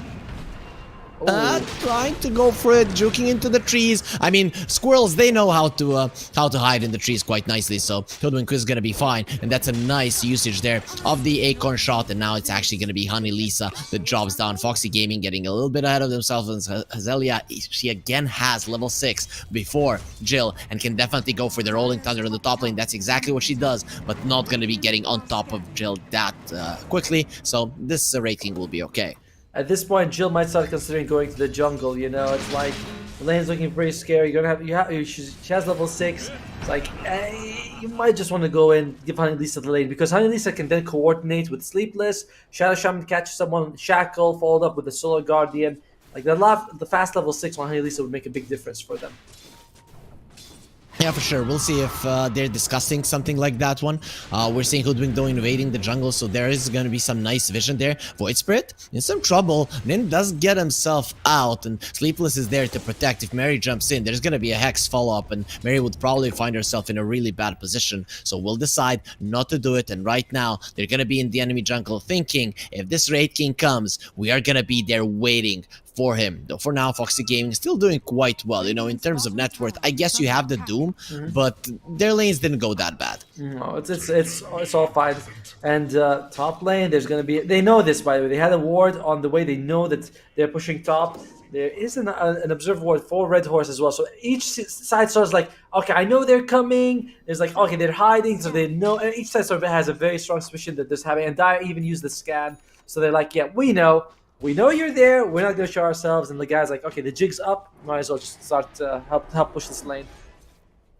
Mary though shows herself in the mid lane, understands that that smoke was not going to work out. They will take the ward down now. Gia will be controlling that hill, and I have to say the warding. They've caught the queen. Does have the blink and the haste. Will be fine. Actually, no, that was an English running. And why did it look to me like he had a haste like really fast on the Queen of Pain there? It's probably a little bit of red on her or something like that. In the meantime, though, Gia gets that nice D ward off. She's like, okay, there's no way they could have like known, like they could have sensed it. It must have been they had vision, and she gets a nice D ward off for the team. 2,000 gold advantage for Foxy Gaming. 3 for 3 is the score, but it is just nice farm coming out for our Foxy team. Sorry. The Doom is massive, but the Doom might be destroyed right now. On the top lane, though, Hazelia is going for a Rolling Thunder. There's going to be two different fronts here, and it's actually going to be the Shadow Shaman that gets caught coming from the side. He's going to be dooming the Queen of Pain, but they miss the Ether Remnant. Still not going to be enough. Here comes the Sharpshooter. He's going to be connecting him to the Doom. Slowing him down. Might be enough for the Queen of Pain to live. The deny. No, you have too low of an attack damage on this Oracle, and now you try to deny your teammate. You will die for your sins. You cannot kill your friends like that. They've lost 2, and they might lose the 3rd. The Oracle is still joking around the trees, and actually Hazelia comes over to help, so it's gonna be Nin that goes down. Something that didn't happen for a very long time in the previous game. Nice ulti there from the Oracle. Gonna be giving a false promise to Hazelia, and it seems like it's gonna be a very false one. Hazelia, though, does survive. It's gonna be a real promise. I'll keep you alive. I promise you this. Cat Chasers, though, still not gonna be stopping for this one. They're gonna have another round of shackles. They will be getting killed, but a Sonic Wave, a big one, pushing all of them. You wanted to fight. Now you are gonna be the ones that are gonna scream. The Queen is bringing the pain, and Honey Lisa going left, going right, but you cannot escape the speed of sound coming out from Mary. That's gonna be a lot of kills going the way of Red Horse. They do get to defend their tower, but in the end, the fight did end in a 3-for-3. Yeah, I'm wondering if it favors like which team. Yes, Red Horse got a lot more gold out of that, but they did so much damage at the bottom tier 1, and they forced all these like big ultimates to come out. I feel like at the end it's kind of even. I think both teams will walk away pretty happy with that. Nin is only level 8, like barely. Actually, she's almost gonna hit level 8 right now. Same level as Sleepless on the Shadow Shaman. This is not the same Nin we saw in game 1. She's just not having the same impact at all. Yeah, definitely not the same game, but we'll see if something does change for Nin. Definitely not feeling as comfortable on this Void Spirit, but it can be kind of put on the bad laning stage that she had. Now 3 points in the Simulate, 3 points in the Resonant Pulse. Her damage is going to be fine, and her farming potential is going to be fine. So I'm expecting Nin to do come back later on. Look at her net worth though, 3.5. Ouch. Oh, Sleepless, you gave him to the wrong neighborhood. Still gets the bushwhack off, but that's a max duration shackle. That's a dead squirrel. She came to the wrong place to look for nuts. Yeah, that is not gonna be a good one. They also have a ward there on the high ground. I feel like Foxy should be getting that one down. This Doom is way too massive, though.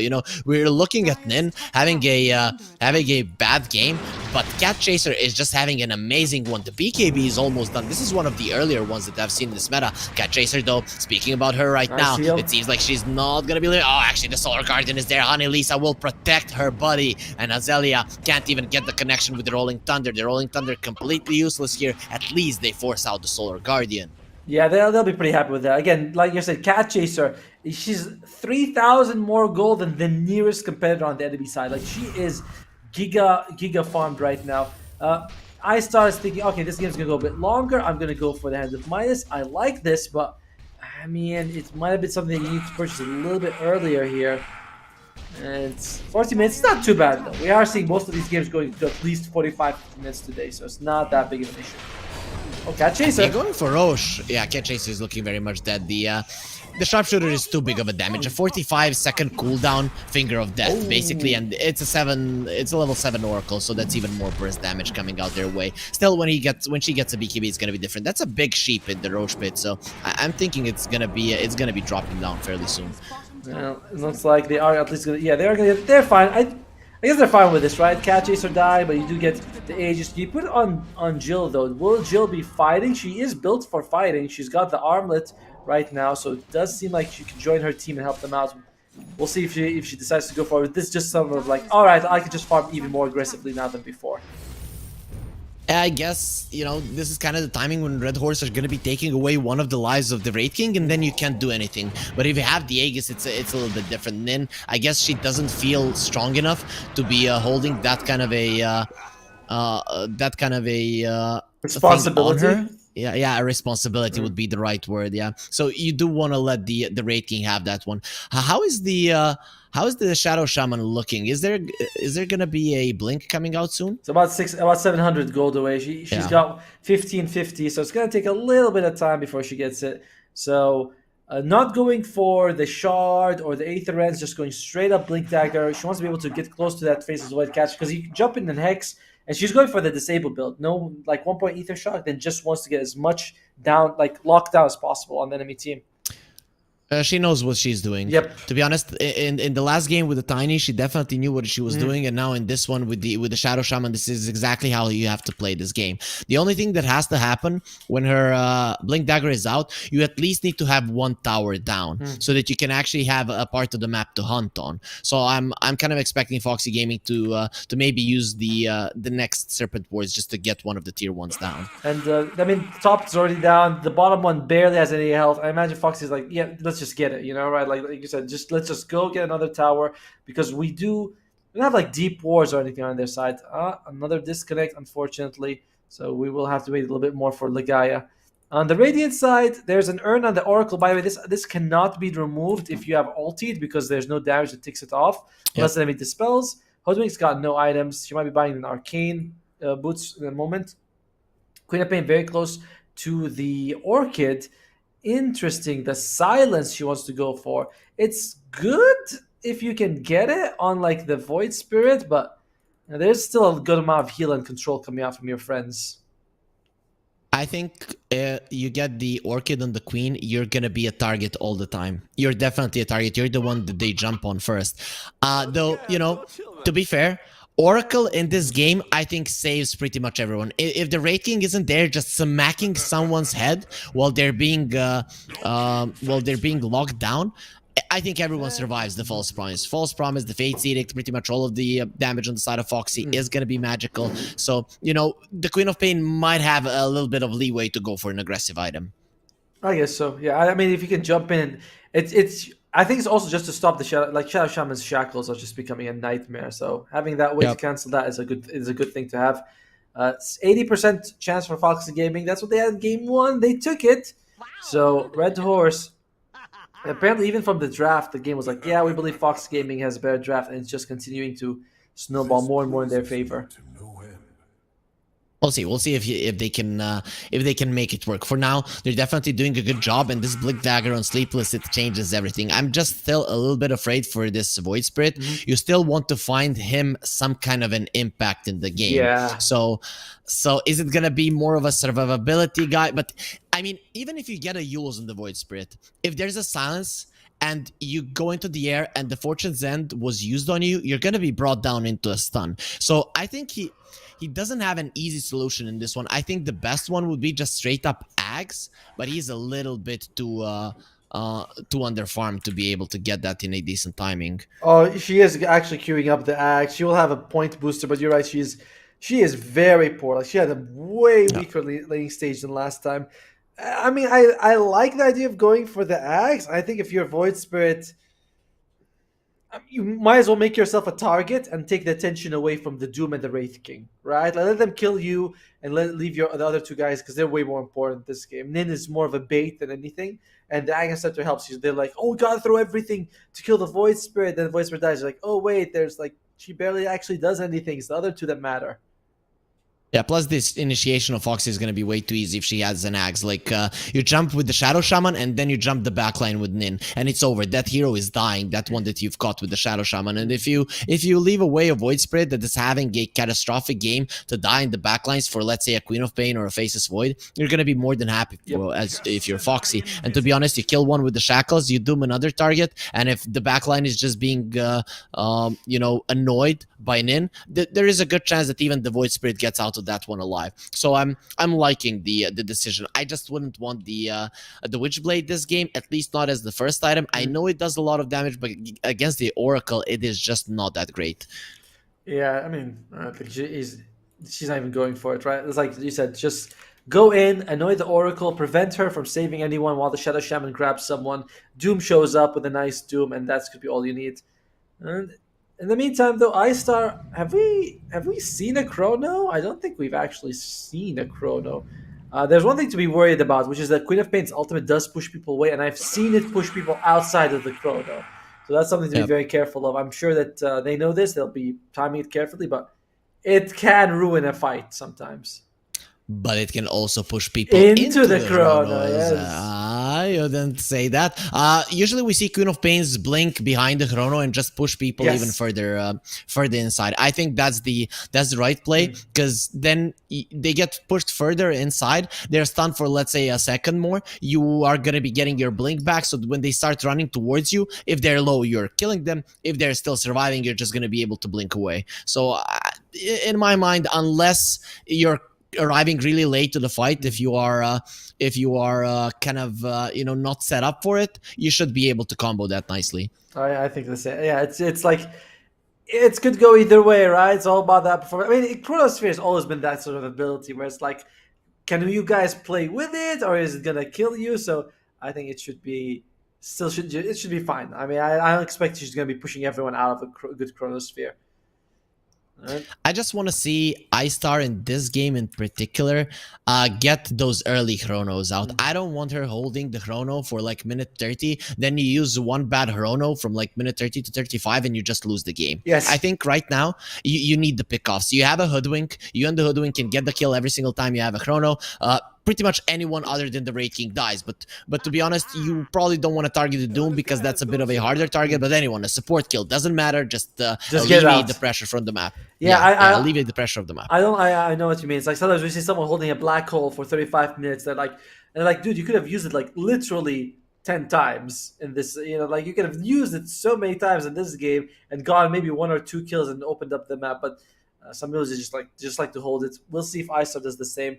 I hope, she finds Honey Lisa, she finds the Shasham, just chrono them, kill them, move on with your life.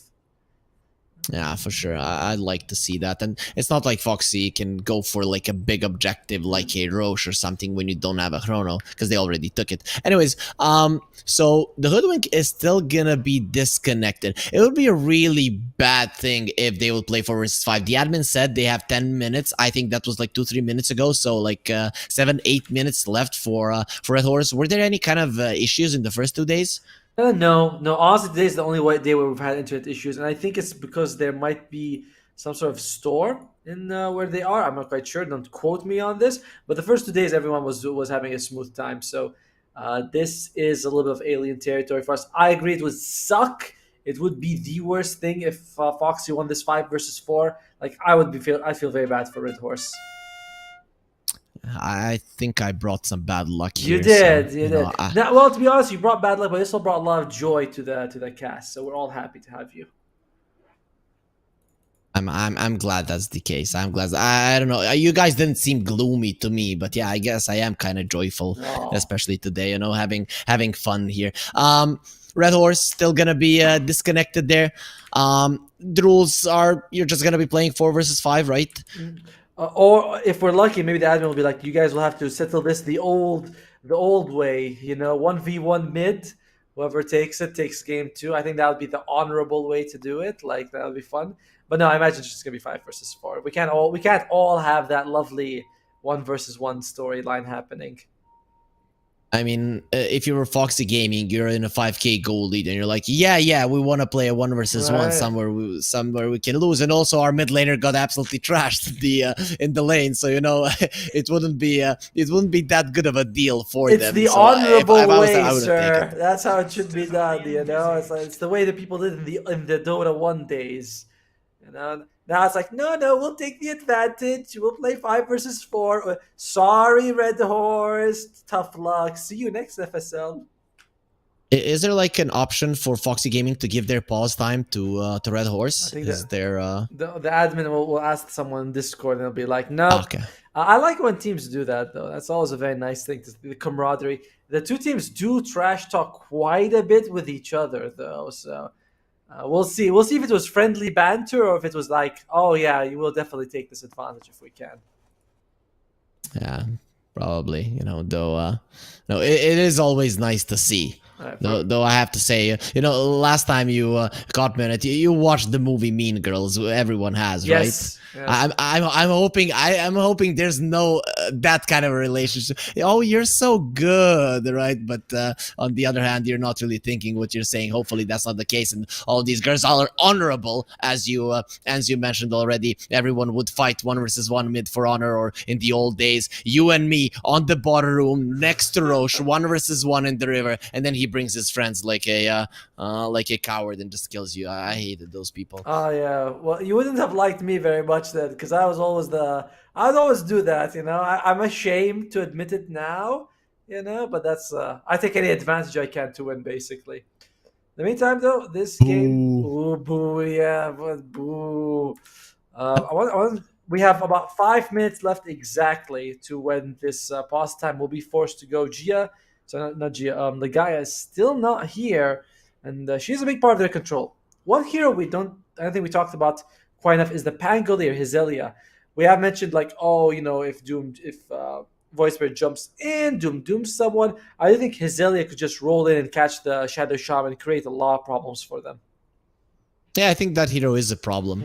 To be honest, I'm looking at Red Horse lineup, and I would actually be focusing maybe the Doom in the early game onto the Pango if I can. If I don't catch him with the Shadow Shaman. And yeah, there's a typhoon right now happening. Hopefully the winds are gonna start blowing in a different direction so that the internet of Legaia doesn't get impacted that much. But I've seen these. I don't want to be all doom and gloom, but I've seen sometimes these storms just completely making players unable to play for hours on end. I know, and it's a sad thing to because that feels like that's the more likely option as the clock ticks by. Hopefully, the guy doesn't make it out, because as much as you're 2-0 is cool, we can go to the next series, or you're a fan of Foxy.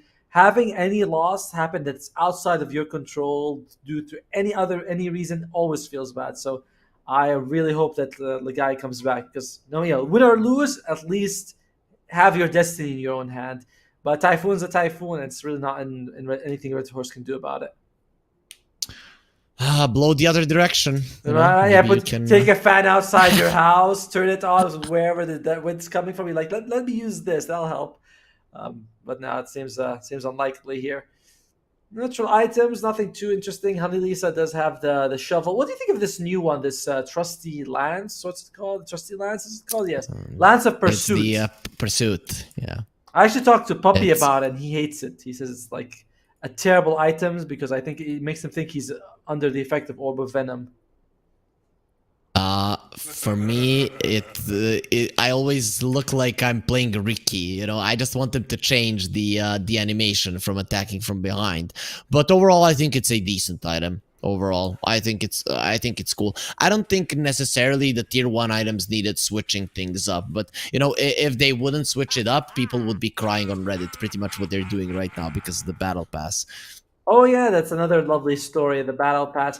I'll be honest, I just buy the battle pass. I only buy it for the double down. I don't care about anything else. I'm like, I want to double down. and I have fun with it. Did you? Single issue order. Single issue order. Exactly, right? I'm like, does That's it have double down? They're like, yes. I'm like, okay, I'll buy it. Although the double down seemed rather thrifty this time. I only got like one per week or something.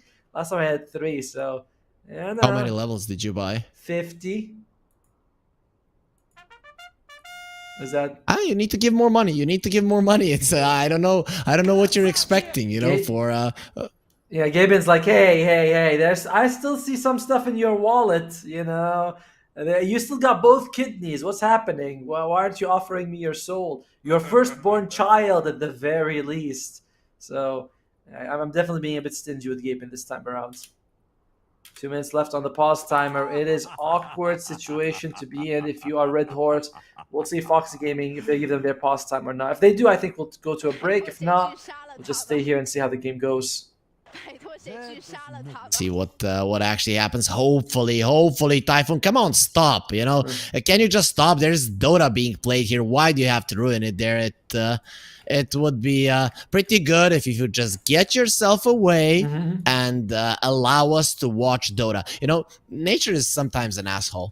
Isn't nature always an asshole? Like, I feel like even our human bodies are designed to be the worst. Like, you ever get, oh, I have an exam tomorrow, I gotta sleep early. Then you go to bed and you're just nervous for like 2 hours and you can't sleep, and then you end up. How is it nature's fault? Well, I mean, like we're designed, like it's all designed badly. The whole design, nature, humans. No way. You're having stress. You can go out to the river, to the sea, listen to the waves. Nature helps you heal mentally and physically. How is it bad? Everything you need, you can find in nature. Sometimes it's nice, Sometimes it's pretty shitty when it starts blowing a typhoon in the middle of a Dota game. But hopefully it's gonna stop. We asked it nicely. We're not gonna be asking so nicely next time, I think. Do you do camping? Do you go a lot camping? I do go into the nature. I don't necessarily do camping though. That would be cool. I mean, I guess nature's no. You go nature is bugs, and the other day I saw not a Komodo dragon, but it was this giant monitor lizard as well. When I was going on a trip to Langkawi, which is very nice, by the way. Cool. Yeah, and I saw just giant. I'm like, that could eat me. Like it can't eat me, but it could take a toe. So I'm not a nature guy. No, nature bad. Nature very bad.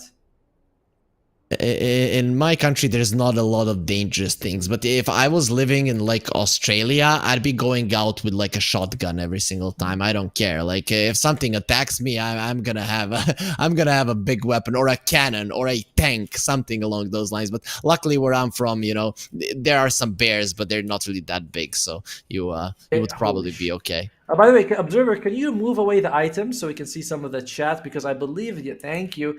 The admin has asked that we pause the unpause. Thank you very much. As you can see, we are going to be unpausing unless Foxy agrees with Foxy, keeping very silent because you never want to be the jerk who says no when you want to go. There you go. We are okay. I don't know if that means okay to give or okay to pause, but we'll see. So extra 15 minutes. We'll see if they agree or not. If they do, I think we'll take a little bit of a break ourselves as we are. Let's like this thing. Okay, come on. Let's figure out. Foxy, they're discussing. If you win this. Otomo here, he is pretending to be my friend, and he's like, I don't want to talk with you. I want to go on a break. I have food downstairs, man. I gotta go. I mean, I ordered like an hour ago. Looks like actually I won't even be able to go. What if she comes back in time? Unfortunate. Yep. You can do it anyways. Why not just have a beautiful conversation with me about nature, about Dota? Look at all of this beautiful nature in Dota. Why? Look at people are saying shit about Valve and the Battle Pass, but look at the awesome nature they have created. Where is the typhoon? Here in the Dota world, there is no typhoon. It's always nice weather, right? So, I mean, this is just beautiful, especially on the Radiant side. The tire is a little bit burned. You know what, Harry Freak? I've heard enough from you for right now. In fact, I say let's take a break. We are going to go to a break, guys. We'll come back either the moment Ligaya is returned or in about 10 minutes when the pause time expires. I'm Otomo. This is Harry Freak. We apologize for this inconvenience, but we'll see you guys in just a little bit.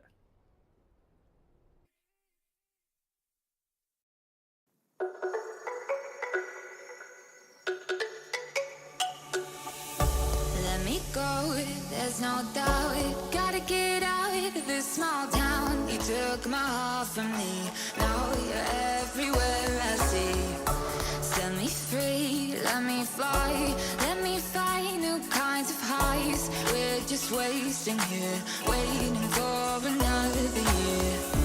We both know the score, we've been here once before. So many words unspoken, you took my heart, it's already broken. You don't have to wait, I can take the pain. I will surrender, let me go on a new adventure.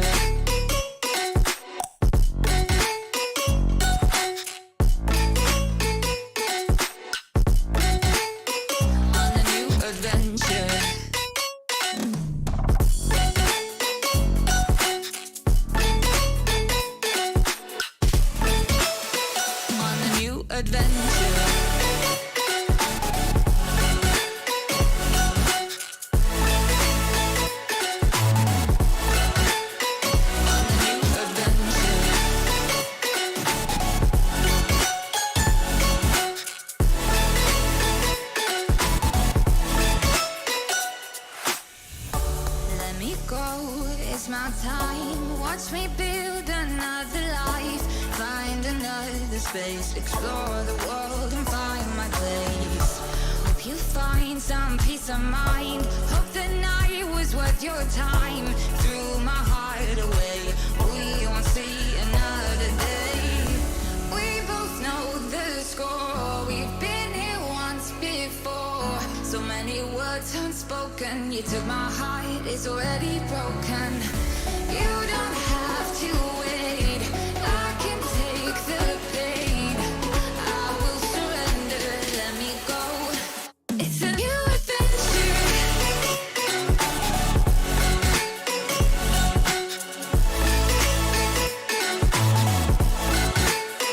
On a new adventure.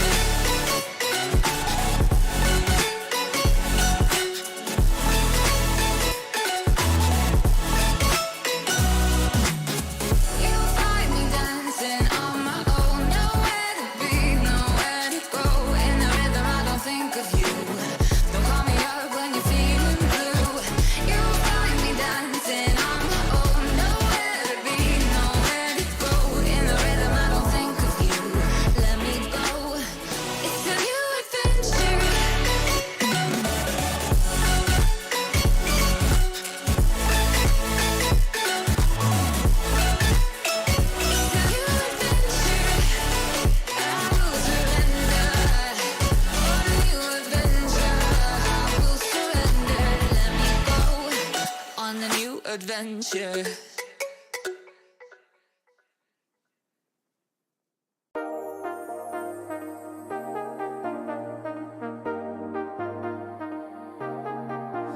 I got you and your vibes in my mind, I can't get them out, no matter how hard I try. I need you and your heart next to mine, yeah, I'm all about keeping it you and I. When you're here, you spark chemical reactions. Your strikes. All right, we are. Oh. Sorry, you first. Oh, I first? Can I do it? Yes. Thank you, Otomo. We didn't discuss this one. That's why it was so unfortunate. But anyways, we are back. My idea of blowing towards the other side to where the typhoon is blowing as well is gonna be helping. And yeah, she is back. Ligaya is here. The game will continue. And Foxy Gaming, everyone is gonna be looking at these girls and being like, they're such good sports, giving some of their paws to their enemies. So that is why we're gonna have a full 5-on-5 game. Hopefully there are no more natural disasters so that we can enjoy Dota. It's very cool of Foxy Gaming to just give them some of their time, and it's nice to see that no matter what happens, Red Horse is going to be taking this game with their full squad. However, a long pause like that does affect the team mentally. We've seen many times the teams are pulling ahead, then they get a long pause, and they start to lose their train of thought. Wait, what were we doing? Oh, we have the ages? Because you think, oh, the game's it's already Can you tell going. us what's happening in the game? Because Yeah. I forgot. Yeah, I was like, wait, who am I playing? What am I supposed to be clicking right now? But There's a smoke from Red Horse. Clearly, after the pause, they're like, all right, we want to go aggressive. Maybe the guy's internet goes off again. Let's end the game as fast as we can. Radiant are scanning. Let's go. Those Typhoons, they can be unpredictable. And Red Horse, they want to make something happen. They're still 5k gold ahead. Even though their player is back, they're not out of the trenches just yet. It's not looking good for them in this game. And Foxy, they're approaching their timings. As far as I remember, the Shadow Shaman almost has Blink Dagger. Yep, only 600 gold away for Sleepless to finish it off. What's the play for Red Horse? How do they come back? How do they take a tower? How did they overtake the map a bit? I think a lot of it's going to come down to controlling the Shadow Shaman with Hezelia on the Pangolier. If you can get a Chrono... The problem is Chrono's not ideal right now. You know, you're up against a Wraith King with Aegis, so you want to wait for that timer to go, then you can bring down the supports. Nin has no farm as well, so your focus is to ignore the Doom as well as the Wraith King as best as you can and try to take everyone else and fight them 5 versus 2 of you. Like, that's the best situation you can honestly hope for. And Sleepless on the Shadow Shaman, she's going to take a little bit of time to get that Blink Dagger because without the shard, you really can't farm. You can see she's like, what do I do? How do I actually get gold? I literally can't kill anything. Yeah, currently, you know, especially with the passive gold being lower than it used to be, it is going to be taking her some time. We can see pretty much all of the supports are relatively underfarmed. Though one person who is suffering the most in this one is definitely the Void Spirit, and then they definitely shut her down, and for a good reason. We saw what happens when she kicks off. Oh, they know. Hezelia looks like she's going to be fine, even with the Tumblr Store. It's not enough to get close. And Min, oh, there's your jump. Can they get a kill? The Bushwhack lands.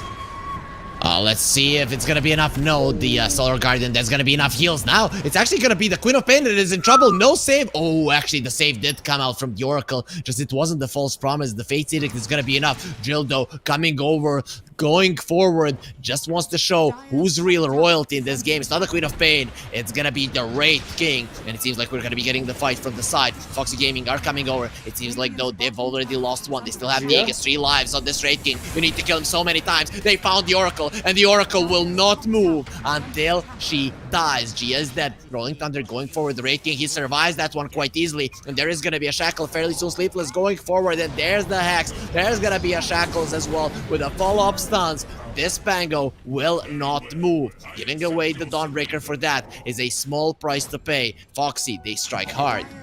They were able to get some farm thanks to that Serpent Wars, and yeah, they killed Honey Lisa, but at the end of the day, again, you're happy with this if you're Foxy Game. You got way more than you gave, and again, the Aegis still got, how much time does it have? Oh, it's still got 50 seconds, so they might just be like, let's go, oh, top lane.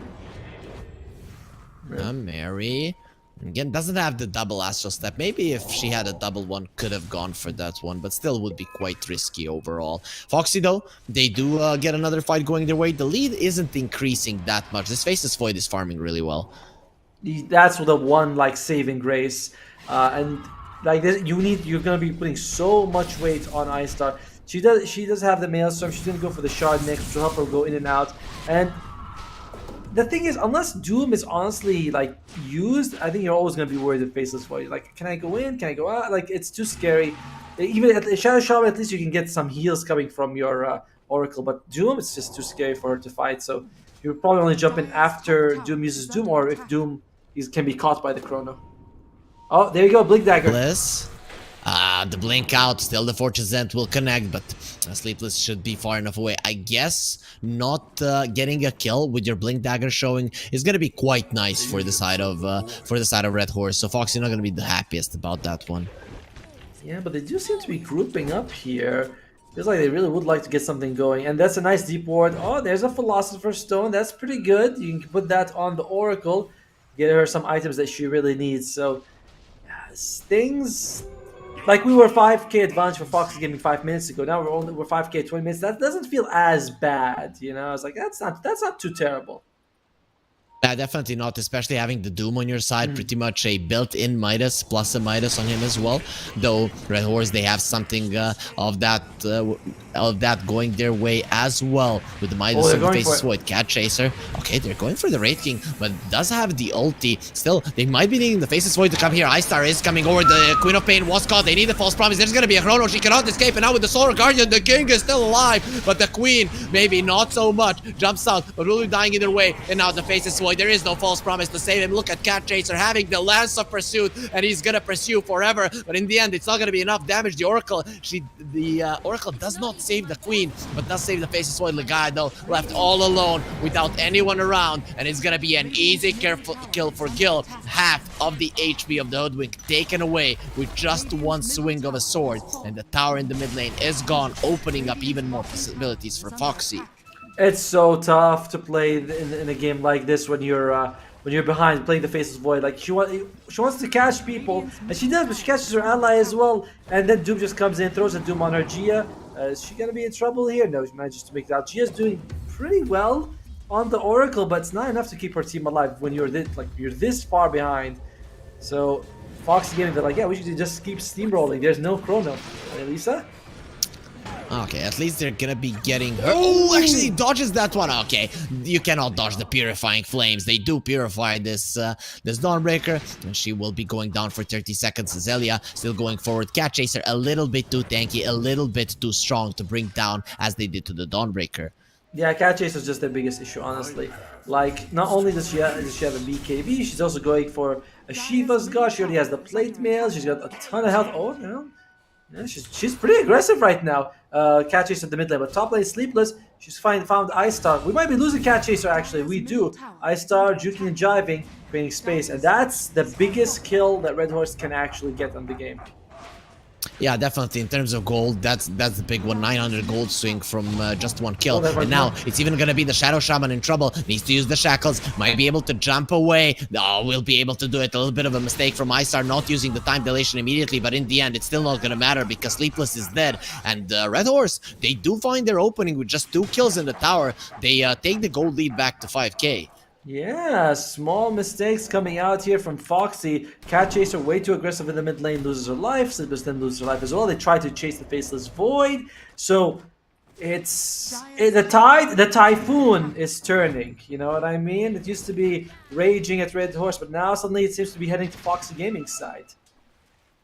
Yeah, we kind of did something that's not so nice to Foxy Gaming, but in the end, who cares? We're just gonna be getting a better game here, maybe a better series if Red Horse do manage to win this game. They're still not out of the trenches, as we mentioned. 4k gold lead, not that high, but it is still gonna be a significant lead that Foxy are still holding. Istar does have the Chrono, but again, there is gonna be a reincarnation ready. Honey Lisa wants to protect the Sleepless, will be able to do it for now, but not for long. Sleepless is dropping low, and in the end, will be going down to the Sharpshooter. Honey Lisa in some trouble as well, being slowed down even Doom's more here. with the Chrono. what a jump from the Doom. But the Chrono comes out, he didn't pump the BKB. Still, the damage not gonna be sufficient, at least not for now. There's the buyback, the Doom comes out to the Faceless Void. There is a False Promise ready, it will be coming out, but they lost the Queen of Pain. Now they can chase this Void until the ends of the earth. You are doomed, it says so in my spell, and you will be so until you die. The False Promise ends, he survives, but not long after that one, the Doom still persists. And what a fight for Foxy Gaming. They turn it all around completely. Oh, they got 2 kills. It looked pretty good. The Doom jumps in, but unfortunately, Istar Chronos the Doom, as well as 2 of her allies, like Legaia as well as Mary, were both caught in the Chronosphere. They lose their lives. Istar, a little too gung-ho with that. And then afterwards, she doesn't leave in time, gets doomed by Cat Chaser and loses her life. It looked pretty good in the beginning, but Fox Gaming, they use buybacks, well worth it. Oh, here we go. That's a big shield crash. He's not going to be taking damage there for 5 seconds, but the 5 seconds are up. Still, beautiful shackles with the Sonic Wave. They'll be getting 1 kill. It seems like the Wraith King will lose the first life. And here comes Ice Star. The Wraith King needs to get out. Doesn't have a BKB. Not going anywhere. We will kill your king. We will take away her head. He turns around to fight Gil. Wants to show off what she's got. Dear. Doesn't have much though. Cat Chaser jumps in. Says, kill me as well. I don't want to live in this world if I don't have a carry. And no problem. Mary will be taking that kill. No issue whatsoever. Foxy, they just gave a little bit too much, and the gold lead is getting closer to 0 by the minute. That's a dieback on your Shadow Shaman. That is not what you should not. that should not happen, basically. A little too over-aggressive here, and that's going to be the Roche going for Red Horse as well. And all of a sudden, that Typhoon was a blessing in surprise. Disguise. Disguise! Thank you so much. We've been casting. Man, we're such a good duo. We're such a good duo. We can't even find words, but we kind of Understand? Yeah, we know the feeling. Yeah. It was a blessing in disguise for Red Horse because afterwards it was like they just put the pedal to metal. They've been doing so well after that. Yeah. You know, between the two of us, we do have enough vocabulary for one cast. Right? I like We can make one sentence between the. We have enough brain cells to string a sentence together. Oh, awesome, awesome. So, anyways, Foxy, they're being crushed right now. They're 2k gold ahead, but to be honest, we talked about how they need to move well around the map, especially with the Sleepless Shadow Shaman, and Sleepless had a good early game, but for the past few minutes that hasn't been happening. Even the fights that Foxy have been winning have been on the back of team fights, which shouldn't be their forte of their draft, and they haven't been finding this pickoff. So Red Horse, for me, they're just moving better around the map currently. Oh, for sure. Like, even though they've made, like, to be fair, it's only one fight that they won, right? Like, we go back to, they only won that one fight where Red Foxy extended. So I think that overall, it's still an okay situation for them. And just because Faceless Void has the Aegis, I mean, Wraith King has a built-in Aegis, so it's still not too bad for them. And they are going to be pushing bottom lane as well. They'll be taking the outpost if you are Foxy. They don't want to go for it right now. Not a lot of heroes from Red Horse are showing around the map, so maybe a smart choice, you know, not knowing what was gonna go your way. There is a Lincoln Sphere on the Queen of Pain here, Otomo, so gonna have something to defend herself from the Doom, or maybe even defend her teammates. We'll see if Mary does get some nice usages off with that item.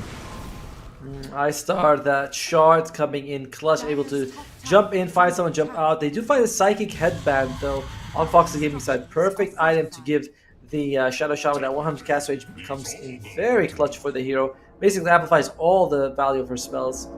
And they're just waiting. They're like, is anyone gonna come defend to bottom? We would really appreciate if someone gave us a free kill.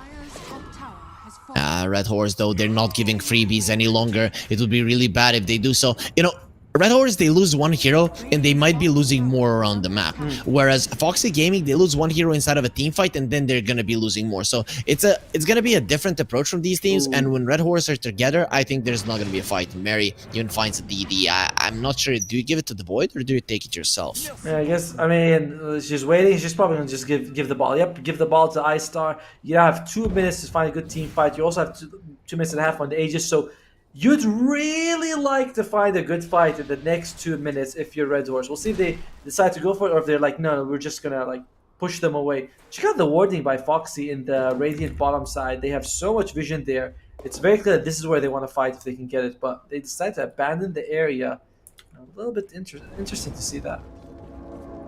Yeah, they couldn't take the tower down. I think that's the main issue that they were coming in touch with, and without the tower dropping, Red Horse can't set up for a fight, so they just bail. Though still, the outposts are gonna be traded yet again, and I think Red Horse are okay with the game being extended. They don't really need to win with the Sagas, right?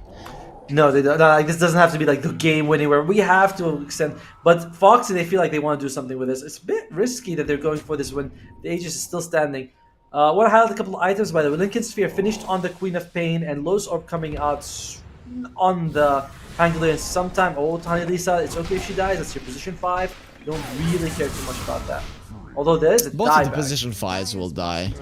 Both of the position 5s will die. I feel like that Dawnbreaker is a little bit more important. Yes. As you mentioned, dieback, and she's the only team fight that Foxy have. I don't think anyone is surviving the Chrono, apart from the Raid King, of course, because he has 2 lives, if there is no Dawnbreaker in play. So I-Star could go for an aggressive play if she wants to. Yeah, and she's also got the Holy Locket. She's going to go for the Aghanim Scepter after, so she just wants to get as much healing as she can possibly get for her team. By the way, Legaia on the Hoodwink, she went for a Blink Dagger into E. was not greedy Maelstrom like some people do. She went for actual proper support items. We love to see it. Yeah, I actually can't believe some people would go for Mel. Just kidding. There are situations when you should, but the notion was I always go for a Maelstrom. Anyways, though, Gia is gonna be TPing to the outpost, now looking towards the top lane. The Doom is not gonna be getting caught. Cat Chaser, she understands the dangers and gets herself out. But Red Horse, they're the ones controlling the map. They're the ones controlling the tempo. They're the ones who are being asked what is happening on the map. And Foxy, I'm not seeing any kind of response, and the goal lead is just diminishing and diminishing, and now it's almost gonna be gone.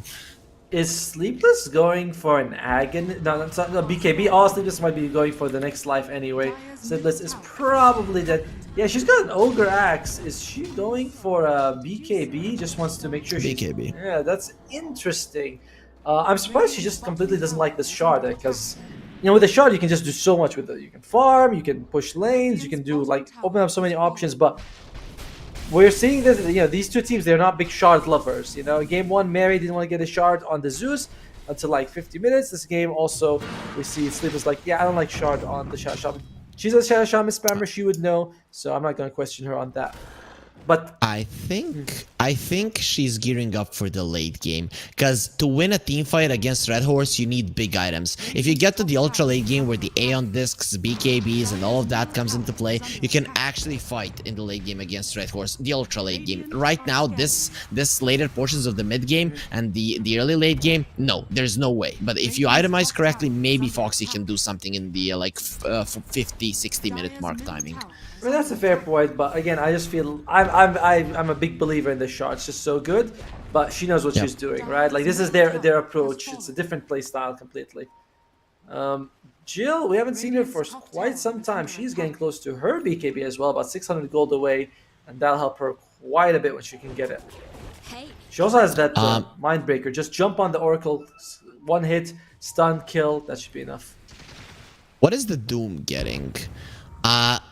I kind of would want to see an Aghanim Scepter in this game. Going for Halberd, so wants to break the Lincolns. Would you rather see that or an Axe on the Doom? I feel like the Axe on the Doom is just way too strong. Well, I have to go for the Axe as well, but what I'm more surprised by is she's sticking to the Lance of Pursuit instead of going for like a Dragon Scale or a Paladin Sword. She's like, no, the Lance of Pursuit is what I need, which is a little funny to see, honestly.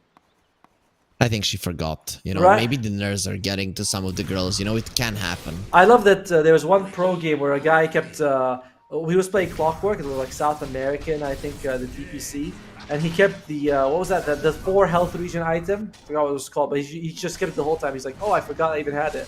I forgot that there were better neutral items, I just kept it the whole game. So, might need to do that for the Doom, though. You really do not want to have Lance of Pursuit at this stage of the game, when you can have, like, just, there are better options. I really like the Mindbreaker on the Wraith King. She can pretty much delete Gia.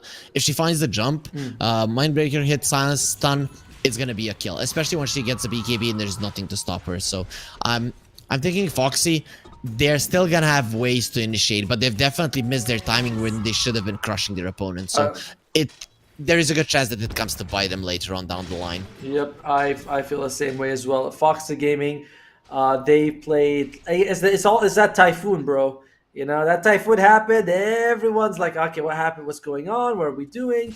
Honey Lisa is getting very close to. I guess that is going to help, but it just feels like Foxy Gaming, they were really aggressive. Then they were like, no, not anymore.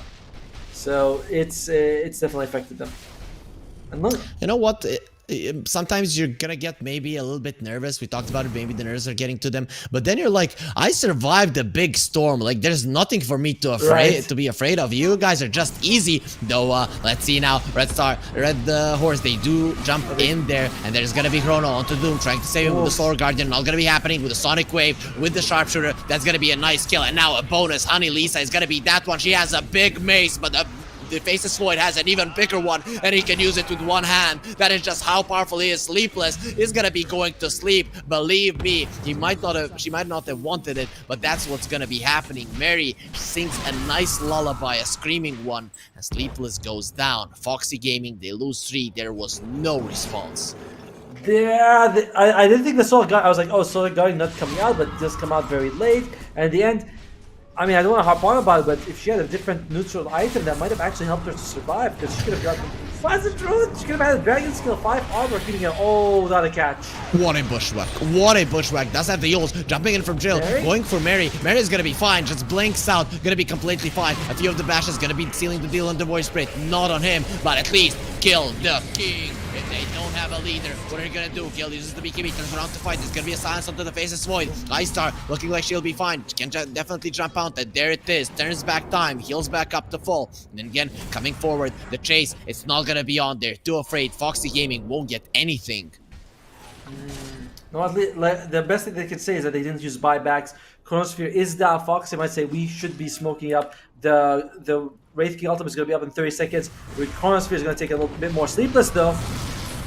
Yeah, Sleepless is gone. Oh, the Doom Just comes in a out. second. They'll try to save him, but the Doom does come out. There's the false promise as well. The BKB was used by iStar, and now just continuing to smack everyone. I'm doomed, but I'm still the strongest one here. Though the false promise will end, and it seems like iStar will be going down the Sonic Wave. Get away from my Faceless Void, she screams. But the Faceless Void is already dead. Sleepless, gonna be going down again. There's gonna be a dieback. Ningen gonna be an Eat to the Remnant. They're connecting onto the Pango, pulling him back in, trying to finish her off. Can they do it? Do they have enough damage? Azalea comes to the side, but not gonna be happening. That's gonna be a beautiful fight for Foxy in the end. They do come out ahead, but it's gonna come at a cost. They lose 4 heroes as well if you count the buyback on the Shadow Shaman. Oh, she's going in with the Queen of Pain. Really? Really? Does she think she can do this one? The silences there are gonna be keeping Foxy Gaming in place, and the Queen of Pain jumps in, jumps out, just plays with her food a bit. I mean, she's called the Queen of Pain, right? She likes to take a hit now and then.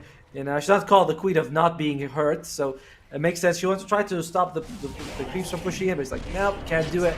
Now they have 30 seconds until the Faceless Void is up, 40 seconds until Hazilia is ready with her Pangolier, so they're like, let's go, let's get this. 2 lives, we've seen Gil have trouble with that, but 3 lives should be enough for her to survive the Chronosphere. It is perfect vision, though. And do they have enough time? It's not the fastest Roche so far. Yeah, definitely not. The Red Horse, they're coming over. Can they protect this one? Jumping in from Mary, uses the BKB. Jill, though, still alive, not for long. Loses first of her lives. There is going to be a Faceless Void coming out soon. And we're seeing iStar coming over. But look at this. Yeah. Again, in a lot of trouble. But gets broken down. There's the false promise, or the Fortune's End. But it's still going to be fine. There's the Chrono coming out. The Doom looking very much dead. Is there going to be enough damage from iStar? No. Cat Chaser still alive. Pops the BKB. Will be fine. The buyback does come for the Queen of Pain. No. They don't have all of their heroes alive. They already lost the Oracle. Does have a buyback though. Hazilia going for the Raid King. Gonna be able to blink out. Still needs 30 more seconds. Protect the King for 30 seconds. She needs it. And will they be able to do it? It seems like the answer will be no. And the Raid King will be going down for good. Buyback also. Does have a buyback. Can come back into it if it needs be. And they will. Foxy Gaming, they understand the importance of this Roche. Will be buying back. Coming onto the outpost. There's the dire side. They have the advantage. They can TP earlier. And it's time for Red Horse to get themselves to the high ground and try to defend the Roche from a good situation. Oh, the Hazilia jumps in. Oh, what a blink out just in time. If that's not connected, it would have been really big. iStar gonna be using the time dilation. The Raid King does have the ulti right now. Hazilia going very, very deep with the Lotus Orb, thinking it's gonna be keeping her safe. It is for now. Everyone is alive, Otomo. Yeah, but the sheep, and that's gonna be Mary's still alive thanks to False Promise. Yeah, the false promise is gonna be there. Jumps out, but that Hex would have been really big. Sleepless though dead. That's a hero without a buyback. Can they finish off the Pango? Does have the roll up, gets herself away, and will be fine. Swashbuckle used as well. And now, let's see if they can do anything more. iStar gonna be going forward. Honey Lisa gets herself away. Cat Chaser still does have the they have Doom. The Doom. But let's see, who do they kill? That's gonna be the Oracle dead. Cat Chaser, if she dies, it's gonna be really big, but does get the Doom off. Gonna be trying to fight, not gonna be happening. The guy gets a double kill, but Ningen as well on the other part of the fight. The buyback comes out. It's a 3 versus 3 still. It's gonna be an even fight. No one is disconnected. Everyone is here. And the Doom on the Faceless Void is still persisting. Can he jump out? Can he do it? The stun, the crit, get into the ground, iStar. And maybe it's finally time for Roche. They started off with the Roche, but the only one that survives in the end is him. That is insane. So many buybacks are being used. They use what? 5 buybacks in that fight. And actually no, Shaman did not. So it's only 4 buybacks. But they are still trying to contest this. The guy, are you gonna go for it? No, she can't. As much as she's losing her life for her disrespect. And she does have buyback, but yeah, Foxy Gaming proving that when it comes down to brawling, they know how to get dirty. This is the power of the dire side. You know, even though you kind of shoved in their high ground, they still control the outpost, even here in the later portions of the game, and will be able to TP earlier. And that is why Foxy were able to overwhelm them. Red Horse, they gave it everything they got, but in the end, it wasn't enough. By the way, Cat Chaser needs to get Aghanims. We can see her in the fight. She's desperately trying to get her Doom on someone, but she can't. So she needs to just get the Aghanims, Doom yourself, and just follow the Faceless Void. That's more than enough. You know, you don't have to actually just Doom him Doom the Faceless Void herself. So it is turning. Oh, and look at that. We're getting very close to that BKB on Sleepless. Yep, very close. 350 gold away. By the way, So we'll have that fairly soon. and then when that happens, there's nothing that actually stops her from. If she can catch Faceless Void, there's nothing that stops her. If she catches someone else, there's still a bash from the Faceless Void, but it is a very False scary. promise. Oh yeah, sorry. There the is a false, false the false promise. promise can. I mean, maybe it stopped the Shadow Shaman herself from channeling. If that makes sense. Like Yeah, Stun or silence. true. All right, with tier 4 items though, everyone's like, "Oh wait, those items exist. Let's go for them." Yep, there's gonna be some big ones coming out. The new old item, Havoc Hammer. We all missed the item that used to do absolutely nothing. Now it seems kind of strong, you know. Currently, some of these strength heroes are very, very powerful. So we see the hammer being used more and more. Foxy Gaming, though, they have the Aegis on the Raid King, and they cheese plus Refresher on this Doom. Do they go forward? They used quite a lot of buybacks, but I feel like they now have the advantage necessary, especially with the double Doom. Another important factor, by the way, is Honey Lisa does have the Aghanim Scepter. I'm not quite sure when she. I don't feel like she had it in the previous fight, but she has it now with the Holy Locket, with the Solid Guardian cooldown reduction. So she is going to be dishing out an insane amount of healing. If she can get her, like, she should be safe. Like, there should be no way that she dies in these fights. Yeah, the Faceless Void needs an MKB. It is a necessity.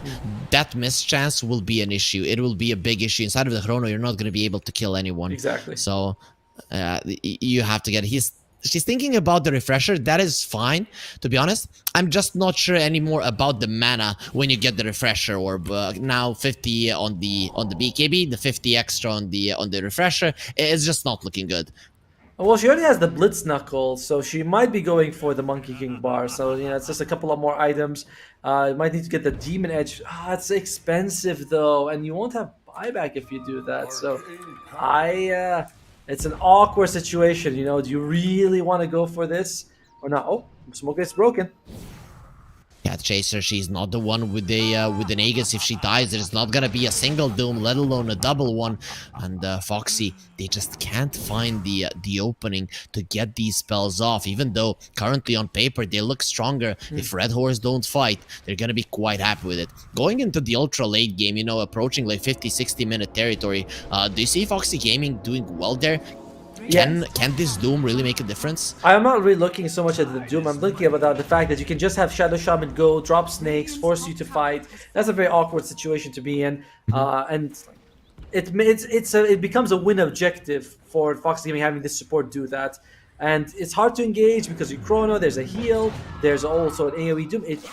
It's difficult, you know. I don't think Red Horse is out of it, but we've seen the late game supports, the more team fight. I said this, more team fight supports seem better, and Oracle and Hodwig, I don't think they can just match up to the other two. Under attack.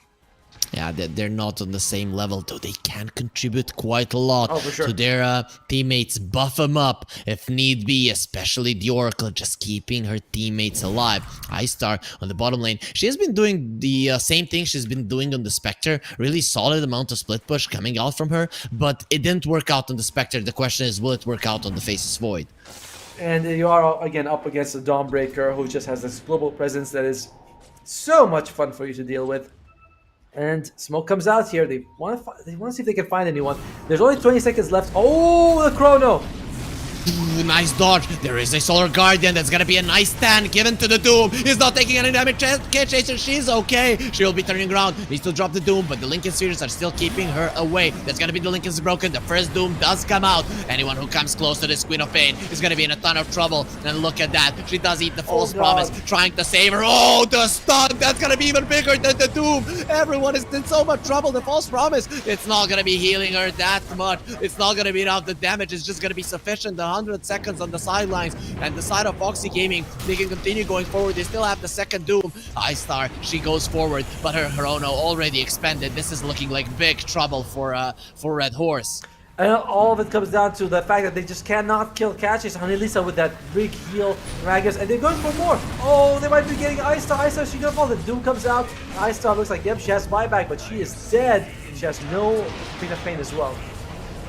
Okay, they will kill the Wraith King once, but still she has one more life. Gil, will she be wanting to run away? Ooh. Oh, nice Sniper. sharpshooter, a beautiful one. Yeah, literally into the back of the Void Spirit, and he couldn't survive through that one. Dodging the Chrono, but to dodge this. The gem is on the ground, not gonna be taking it. Foxy, they need to run away right now. They understand just how powerful the Red Horse are when you don't have your spells, especially not having your Void Spirit. So Foxy Gaming, they pulled themselves out. They got the Void buyback, so if iStar dies, it could be a win condition for Foxy. At the same time, we'll see if Red Horse decides to sort of push the envelope here, get more out of the maps. There are two people that if you can force a buyback out of them, you can get a couple of kills. That might be worth it. Or they might say, nope, we know Mary's down. We do not want to take any risks. Oh, and there is, of course, a buyback and ultimate on Annalisa's Dawnbreaker, which means that you don't get a kill. If you jump someone, there's a good chance to just turn back against you. The rest are gonna say, Risk is my middle name. Just going forward, they don't care whatsoever. Want to be finding someone. At least we'll be getting Foxy Gaming into their base. But look at the Wraith King out of the base. He's not gonna be confined in his chambers. We'll just be pushing the bottom lane as much as she can, and that's gonna create space for all of Foxy Gaming to come back in 25 seconds. All 10 heroes will be alive, and it doesn't seem like that's gonna change. Maybe Gil gets caught, but no, it doesn't seem likely. Yeah, plus even if Jill gets caught, it's not a big deal, you have all this support staff helping you out. So it's a little unfortunate to see that. You know what? Shadow Shaman is gonna go for the Aghanim Shard. Finally, Wraith King is level 25, goes for the Reincarnation, casts Wraith Fire Blast. We don't see this talent very often. Most people are going for the crit, but I always feel like this was the better talent, You killed, you stun everyone. So it's looks very powerful. I like it. I like it in this game in particular because the BKBs from Red Horse, they need to be used early on in the fight. If you don't use them, you're in trouble. The Lotus Orb is not going to help you. Red Horse, when the Wraith King dies, they want to kind of rally around him if they haven't already used the Chrono. And that's just going to make it impossible. So I'm liking it. I think it is the right choice, even though it's not the common one. I agree. I just feel like it's always been a little bit better. Check out the net worth, by the way. It's just, everyone's... Like, the 4 cores are kind of close, and the support's not too far behind. This is a crazy game, but less than 1,000 gold advantage for Foxy Gaming. It feels a bit more somehow, though. Even though they're behind in terms of kills as well. Yeah, but the Queen of Pain does find the Arcane Rune. That changes a lot. The screams will be heard from both the Queen and then from Foxy being on the receiving end of that one. Mary is just very dangerous currently, and Foxy, they're not together. You don't want to be making this girl mad. She's going to be screaming so hard, everyone will die. Foxy, they pulled themselves out for now, but the side lanes are being pushed in, so Red Horse are going to have to be dealing with that. Dire are scanning. I wonder if it might be worth it giving the ninja gear to the Shadow Shaman, letting her just split push. But she does have Blink Dagger, she's got the BKB. And it's like either you bring a Faceless Void or a Chrono to the fight. And yeah, she does have the shard, so I expect that she'll be just split pushing a lot. Because you can, like, why not? Does she have buyback? She's the only one who doesn't have buyback, though, for 3 minutes and a half. So that's a little bit of a risk for her. Yeah, definitely. And also, doesn't have the gold either. Has the telescope, so that's going to be quite big. And there's the Gleipnir on the hood with the guy now. Actually, does a lot of damage. Will she be using the Gleipnir? Trying to find someone in the trees. Not going to be happening. Nin going to be caught. Or is it the other way around? Legaia, what were you doing there? Tried to go for a cute play. And in the end, it's just going to be food for Foxy Gaming. And the tip comes out. The XD in return. They are having fun here. It is an elimination match for Red Horse, by the way. If they lose this, they're out. If they and Foxy Gaming, they're just having a whole lot of fun. Gia also in an odd position. Trying to survive there now. The damage is gonna be sufficient. Sonic Wave though, not gonna be enough. There's gonna be a double chrono as well. They're just gonna be killing this Dawnbreaker. But how do you deal with the rest of them? How do you kill this Doom? The buyback, the Solar Guardian coming over. Everyone will be protected by the sun, and she will land, stunning everyone in her wake. Oracle not in the vicinity. Actually, he comes over with the buyback. Will be using the false promise, but the Doom is there. You're not moving. The Doom though used on himself. Cat Chaser will be going down, so the Void is not doomed any longer. Let's see how much will he be healing. It's not gonna beat out. The Faceless Void is dead. That's a dieback. There's a buyback on the Queen of Pain. Maybe she can come into this fight, but no, they're being overwhelmed. Even if she was here, she'll just go down. The Oracle being pulled in, looking at that remnant. Oh, it's so shiny, but you shouldn't be looking at it that way. You have to run.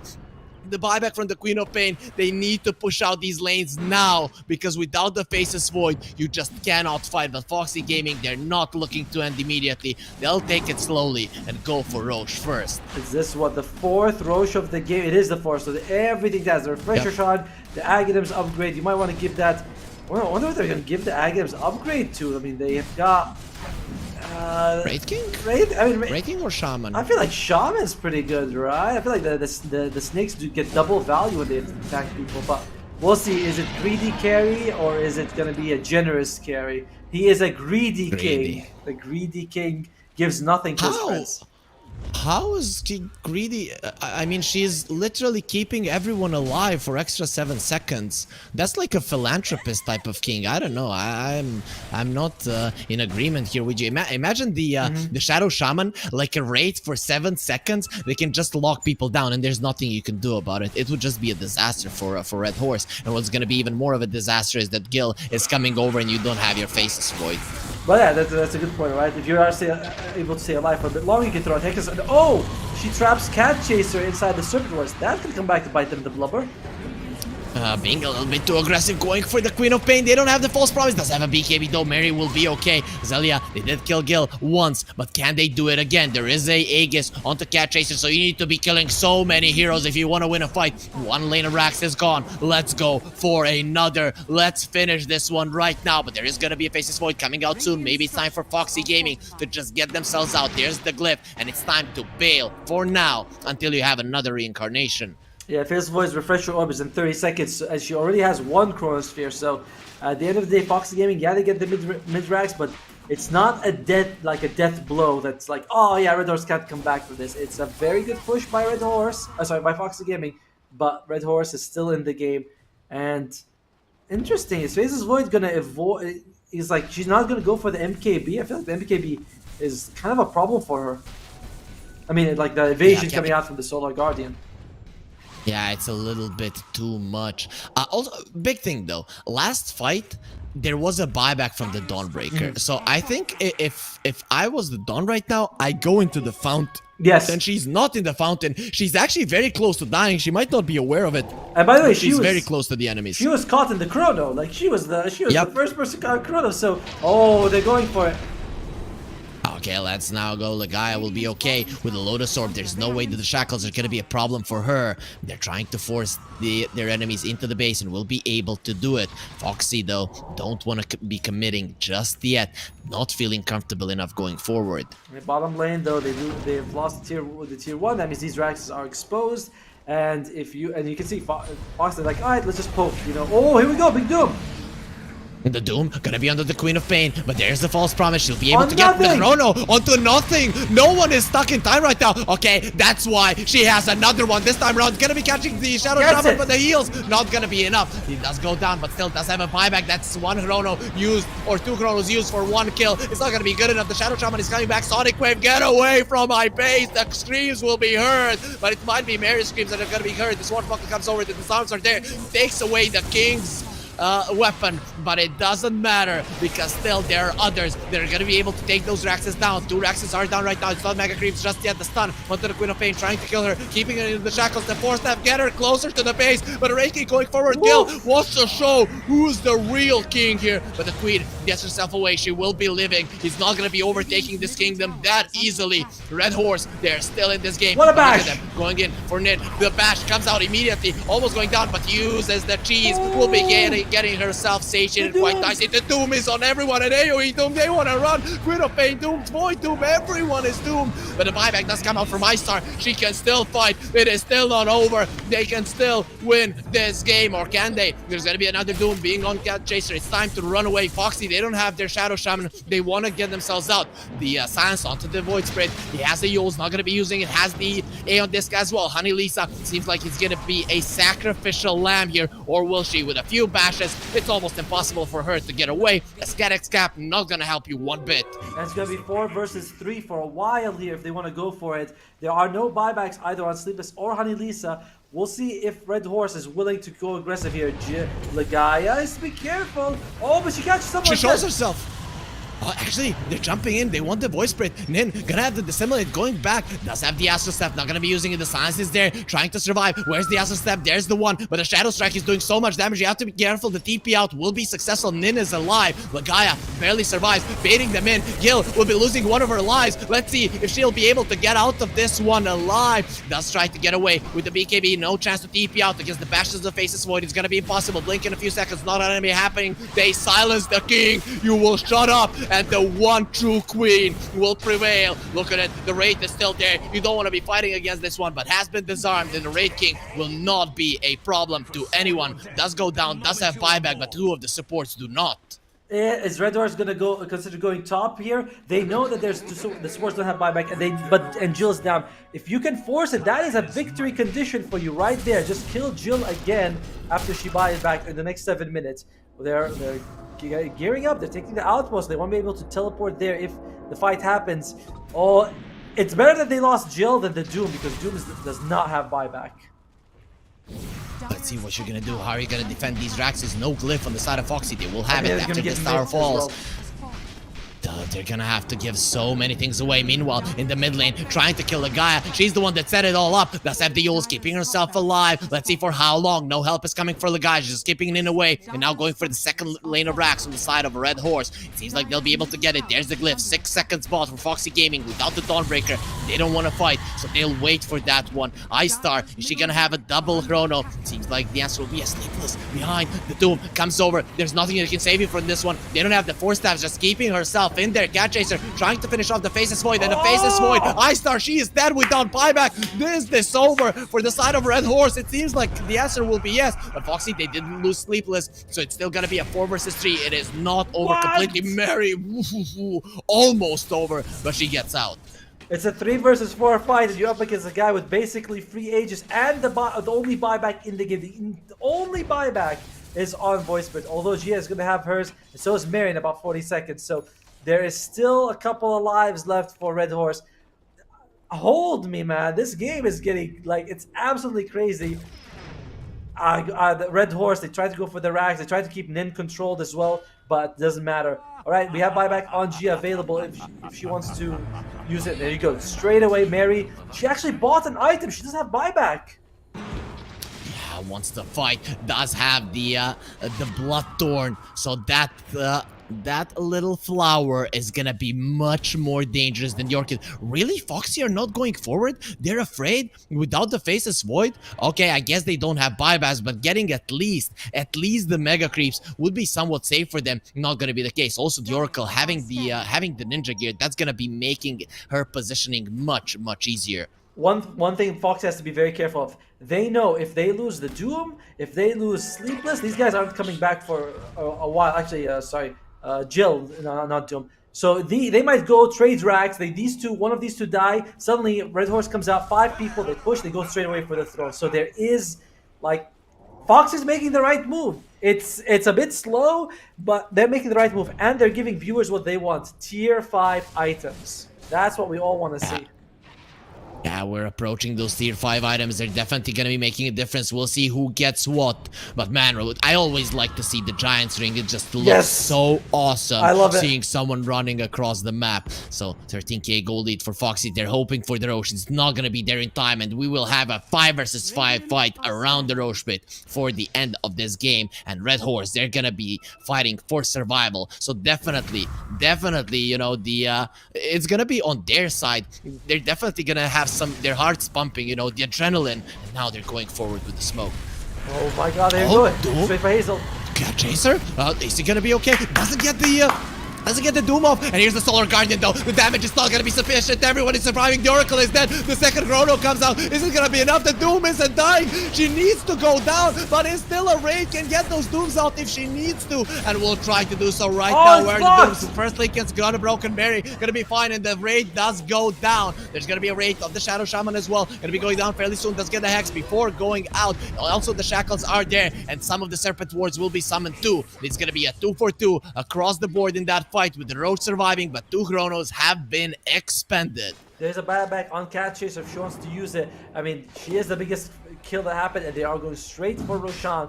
Oh, dear God, this is going to be risky. There are no ultimates on Red Horse. Oh. Horse though, they can't give this away. They have to come forward. You can see Star coming forward, uses the BKB. That's gonna be a big one. They need Ningen dead. Not gonna be happening. She even has a buyback, so it wouldn't be that big of a deal. Running into the pit. They wanna see if the Roche is low. No, it is full HP, full mana. The Roche is there. It is completely safe, but not for long if Foxy have anything to say about it. Well, and we're officially in tier 5 item territory. And looks like they're just, they're poking. Both teams very worried about starting this fight and losing. We are, this is a very tense game. Remember, loser, if Red Horse loses, they are out of the tournament. Foxy Gaming do not want to go to game 3. They definitely don't. If they win this one, they'll be getting themselves to the lower bracket final, securing the top 3, even though they came from the wild cards. They're still gonna be quite strong. There's the Dissimilate, does root right now, level 25, actually level 29. The bashes are gonna be amazing, but the jump out Nin is gonna be okay. Now jumping on Star. It doesn't have the Linkens, but the damage is not gonna be sufficient to kill, not doing enough damage. I don't know why. Even tickling the void. Yeah, the backtrack is there. He's just dodging left, right. He has learned some martial arts throughout this game, but where are the tier 5 items? Finally, there's gonna be force boost, there's gonna be something coming out, but also a Wind Waker. That is something that could change the game if you get that one on your teammate who's in the Chrono. Oh, by the way, one good thing is that FSL was able to pick up the Apex right before that fight happened, which gives her 70 agility, which was really helpful against all that physical damage coming out from Jill just now. Mary, she's like, I don't care, I'm just going for it. Holy shit! Is Foxy gonna let them go get this? No, they scan.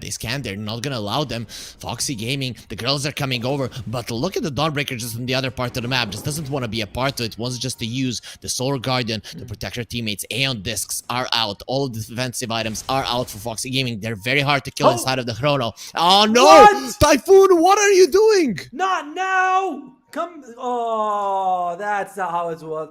All right, we got a few seconds to talk about some of the neutral items. We have Fallen Sky on the Doom. This gives you a blink that's also like a Meteor Hammer. You also have the Force Boots. You also have the Apex coming. Actually, Apex is also on the Doom, so I imagine he's going to give away one of them away at least. And you have Arcanist Armor, which is just a really strong item. Yeah, Arcanist Armor. Who do they have it? Do they have it on Foxy? The Arcanist Armor? Yes, it's Foxy. They're not really quick. No one's actually carrying it right now. It's all the way in the base.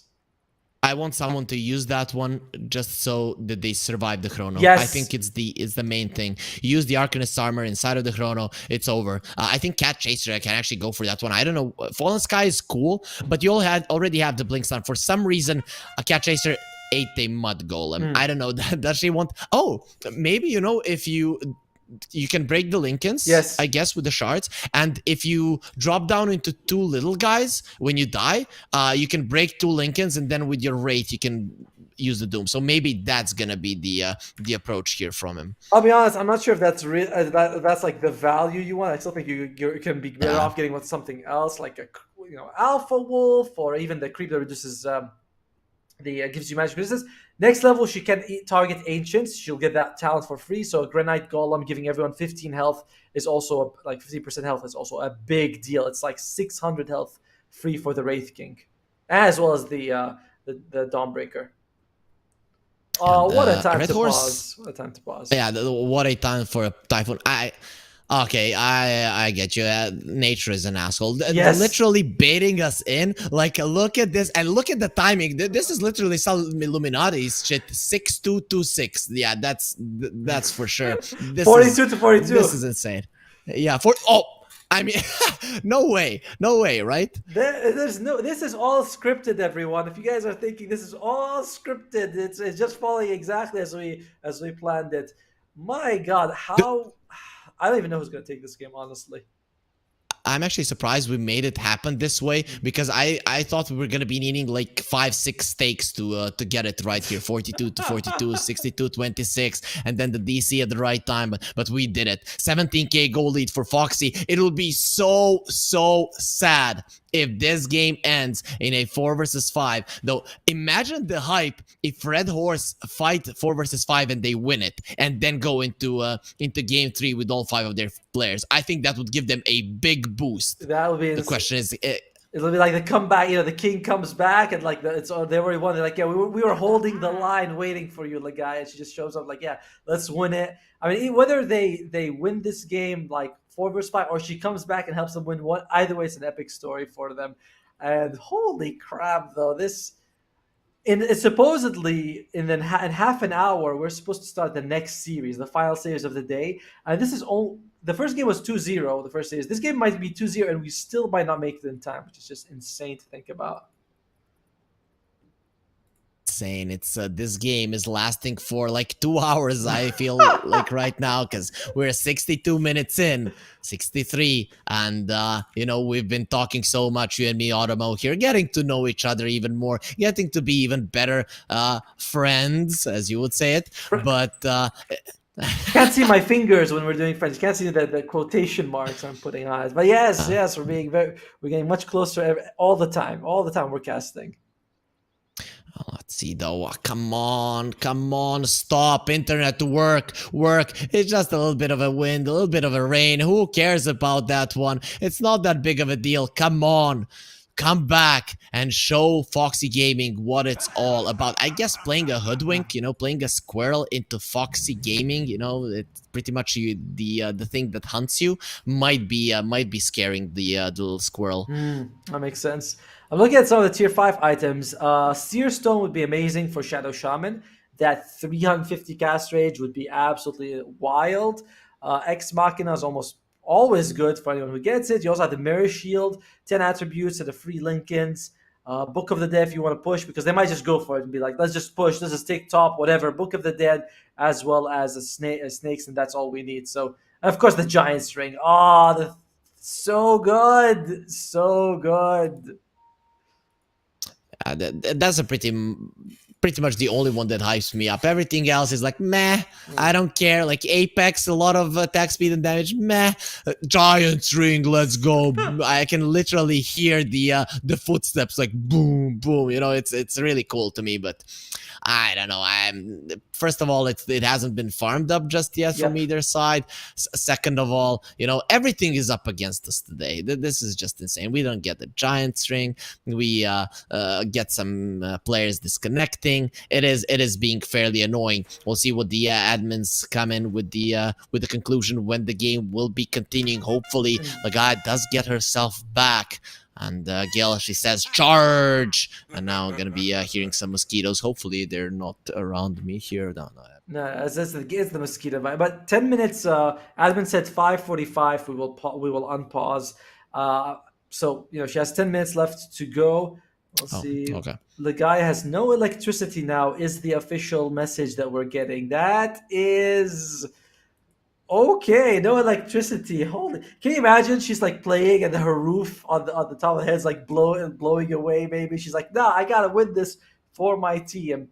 But we do have to get a conclusion to this match, one way or another, because we cannot progress in the tournament unless this series is over.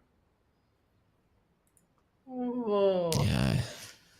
So I mean, everyone. By the way, do you look at the net worth? Gia's still 9,000. All she's got is a 4-staff Glimmer and Aether Lens. I feel bad. This is such a Philosopher's Stone kind of game. You get Philosopher's Stone, you get so much value out of it. This is the impact of the situation with the new way the gold is calculated per minute. You know, the passive gold. Yeah, the passive gold has been changed, and that is why you see some of the supports just being completely poor. But you know, Otomo, it's not nice to make fun of someone just because they're poor. I mean, that's why not. You know, what? Who the hell was that? Is someone in our line? But yeah, well, there's nothing wrong with it. You know, that's what my mama's so poor. She walks down the street with one shoe, and when they ask her, "Did you lose one shoe?" she says, "No, I found one." You know, Oh, those are some South Park jokes. Yeah, you are They're, terrible. I would never say something like that. I never said it. You know. No, he But, just quoted. He just quoted. He's like, "This is what was said." Yeah, I just quoted. You are I just quoted. sharing news in a way. You know, you're letting us know what's happening. Though to be honest, in Dota, pretty much everyone always has one shoe, so you can watch these heroes in the game pretty much as pretty poor. You know, they can't even afford to have two shoes on them. Wait, Wraith King doesn't have shoes actually. Wraith King is just going. Oh no, she's got the Force boots now. So yeah, she's still got a shoe. She's still got a shoe. Okay, all right, that's an interesting But thing. she literally found one. I'm gonna stop now. Really. We haven't signed any contract saying we're going to be working with them for years. We're still looking for that. In the meantime, Pangoliers got the angle. I'm sure she got the angle scepter like a long time ago. But the extra 2 swashbucklets now, with the way the luck shot works, should be able to disarm people a lot in these engagements. Yeah, most definitely. Though that is some really big things, you know, that could be coming into play. We'll see how much of a difference it makes, but you know, disarming the Wraith King can be a big deal. I think that's why Hazelia might be the target of focus, and I'm not sure if you even want to use the Rolling Thunder sometimes in fights. You know, you just want to be using the Swashbuckler. I guess having the Axe, it does help. You can still disarm, but it is not the same. It is just not the same. Well, speaking of not the same, we are going to give the players 5 more minutes to come back. In the meantime, we are going to take a little bit of a breather because we are just absolutely wiped out. So me and Harry Frick, we're going to take a 5-minute break. Hopefully they're back in time, and we'll see you guys in just a little bit. See you in a bit. Like lightning, got no words, I'm just drowning in attraction. Only one way to describe it. It's electric, can you feel it? You got the only touch that takes me high. It's electric, I'm up in my feelings. Got double vision 'cause of you tonight. It's electric.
let me go, there's no doubt. Gotta get out of this small town. You took my heart from me, now you're everywhere I see. Set me free, let me fly, let me find new kinds of highs. We're just wasting here, waiting for another year. We both know the score, we've been here once before. So many words unspoken, you took my heart, it's already broken. You don't have to wait, I can take the pain. I will surrender, let me go on a new adventure.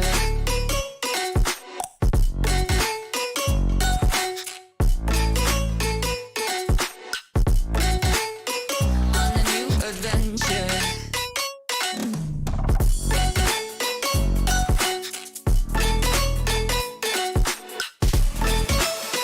On a new adventure. On a new adventure.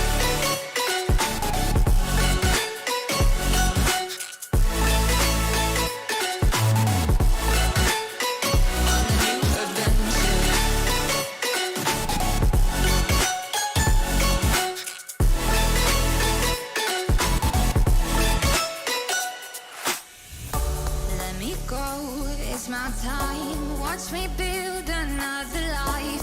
Find another space, explore the world and find my place.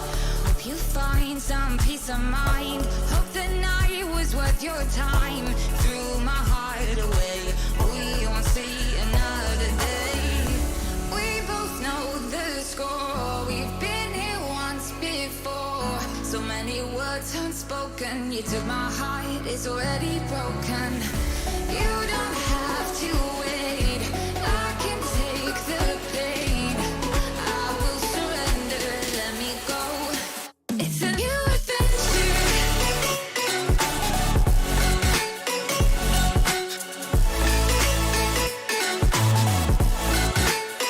On a new adventure.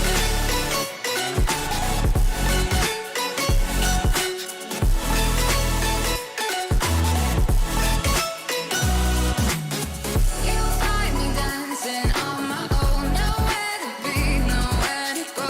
In the rhythm, I don't think of you. Don't call me up when you're feeling blue. You'll find me dancing on my own. Nowhere to be, nowhere to go. In the rhythm, I don't think of you. Let me go. It's a new adventure. It's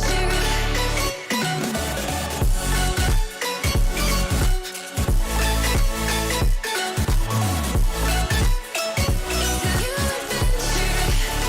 I will surrender. On a new adventure, I will surrender. Let me And we are back. Ligaya doesn't have the electricity and most likely will not be coming back. So we will be resuming this game 4 versus 5. Very anticlimactic, Otomo, but there is still gonna be a chance for Red Horse. How much does this mean to them? Is it a problem that they're gonna be missing a hero? I mean, it's huge, right? Besides the fact that you have one player, one person playing as two players, you also have that motivational feeling like, oh, we're down one person. Who knows if Legaius was the shot caller, if she's like helping them itemize in terms of like which neutral goes there. There's so much that you lose from one person going, and it's a little unfortunate. Legaius is a huge part of their team, and yeah, Hoodwink may not be the ultimate best late game support like something like a Winter Wyvern or a Phoenix, but you still need all hands on deck. So I feel bad for Red Horse. Win or lose, it's not gonna taste as the same for Foxy Gaming. Yeah, even Foxy Gaming aren't going to be feeling that good because of this one. You always want to win against the enemies when they are at their best. Though Star, you can see that she's not giving up. They're going to be going for Jill. Want to get the kill. The BKB is going to be popped, but the Chrono will be there still. The Solar Guardian is at the ready, but there's not going to be a BKB onto Jill. They've taken down the one life, and now Giant running away String! because Cat Chaser is here. Giant String, who has it? Oh, it's going to be the Dawnbreaker. We'll see who she gives it to. Oh, Sleepless. I'm not sure what she's doing, but she's in a lot of trouble right now. But there's the Solar Guardian coming over. They're going to be pulling in the Pango, and we talked about how important this hero is, and it's just dead. The Doom onto the Queen of Pain. They see her clearly, are trying to kill her. There's going to be the Lincoln Spot. Another Chrono. iStar can go for that one. Does she have the refresher? Going to be popping the BKB, but the buybacks do come out. They've lost the Oracle. It's going to be 3 versus 5 right now. No double life on the Raid King, but we'll have it soon. And we see just the difference. Without the Hoodwink, it's impossible. Yeah, but at least now that they're actually going to be using a Gia, she's dead with no buybacks. She's like, all right, I might as well use it. 2 buybacks are being used, and Foxy Gaming, they're playing this very carefully. Don't want to give anything more than they absolutely have to. There is a Chronosphere if they use the Refresher Orb, though, on the Faceless Void. Let's see if iStar wants that one under the sentry, though. Even with the Silver Edge, she is gonna be spotted. So now jumping in, jumping out, in and out. That's gonna be something that she wants to do. In, going in, being very aggressive, being very annoying. But in the end, iStar does refresh that one. They need the Chrono, but look at that. The Aghanim Scepters, the cheeses, the refreshers, everything is being given away. Foxy Gaming, they have so many things to work with, and they are gonna be up against the lineup that is missing one hero. How do you fight now if you're Red Horse? And Shaman gets the Aghanim Scepter. She's got a refresher shot. She's just gonna go drop 2 snakes. She already has the snake talent, as both snake talents as well. So there's really no way for them to defend. They do have. They do have a glyph as well. It's a tough situation if you are a Red Horse. You know, you're down Raxes, you're down players, and you're down buybacks as well. You pretty much don't have anything right now, but let's not feel sorry for these girls. They have shown that they can fend for themselves, and Foxy Gaming still hesitant. Even in a 4 versus 5, they know who their opponents are and how dangerous they can be. Gil leading the charge. She has been the one in front. The King was on this one, and now the snakes do come out. But the Chrono will be there onto the Void Spirit. The Solar Guardian will be protecting all of them. You will not kill my girls. And now Sleepless with the A on this, with a BKB. Give herself. There's gonna be a big Sonic Wave, but the throne is dying. The snakes are just killing it. Holy! And Red Horse, you are all gonna survive, but your throne will fall. So you will watch as you lose this game and as you get eliminated from the tournament. Oh, so unfortunate for them that that had to happen. They actually had a glyph in that last and when they could defend the throne, but like we said, no one's focused on that. There's just so much you have to do in these fights. And in the end, Foxy Gaming takes it a little bit in an awkward situation, but a win's a win. They make it to the lower bracket finals, guaranteed top 3. Red Horse, they're going home, $500 in their pockets. Not exactly what we expected, but Typhoons, man, you just can't take them on. Yeah, you definitely can't. They're way too strong, though. Let's not take it away from Foxy Gaming. They won game number 1. They were in the lead for the majority of game number 2. So it is a deserved victory. I feel like Red Horse, they did have their shining moments, but in the end, it wasn't enough. Of course, they're gonna have a little bit of a bitter, feeling in their mouth, but they'll get over it. Then they'll come back stronger again. It was a great draft, taking that Wraith King last pick. Worked very well for them. Nin suffered in the lane stage, but was able to have an influence later. Love the Dawnbreaker combination. Like she was able to get all the items she needed to counter the Chronosphere. But that is the second series of the day, done and dusted. 2-0, 2-0. The next game is going to be Foxy Gaming against RAWR. But we're gonna take a little bit of a break before that one, aren't we, Harry Freak? Yeah, I think we need about 20 minutes then, and then we're gonna be coming back with the lovely panel to analyze this game and kind of introduce us to the lower bracket finals. So stay with us, guys. We'll be back in around 20 minutes.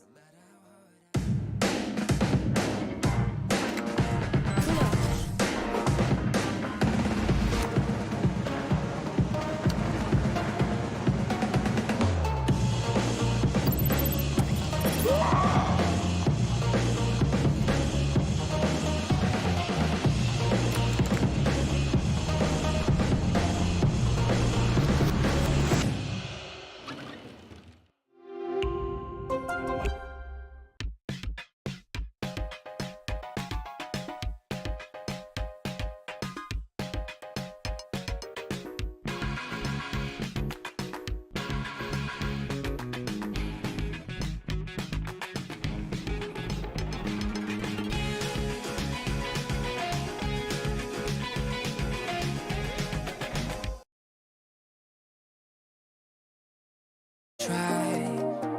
I need you and your heart next to mine. Yeah, I'm all about keeping it you and I. When you're here, you spark chemical reactions. Your aura strikes like lightning.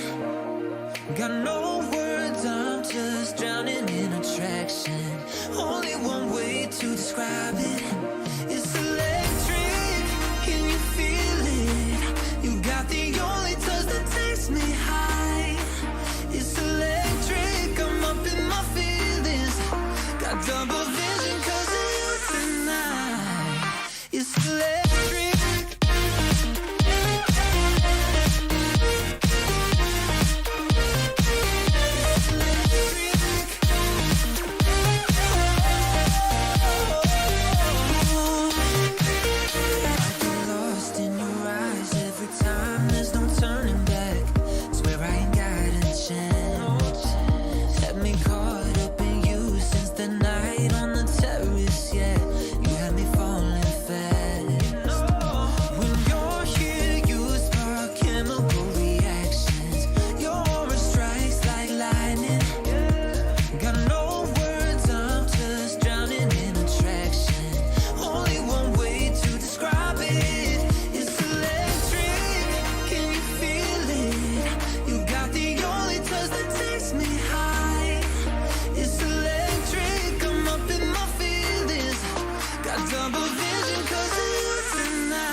There's no doubt, gotta get out of this small town. You took my heart from me, now you're everywhere I see.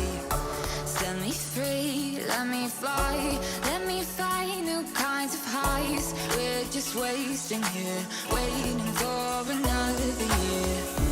We both know the score, we've been here once before. So many words unspoken, you took my heart, it's already broken. You don't have to wait, I can take the pain. I will surrender, let me go on a new adventure.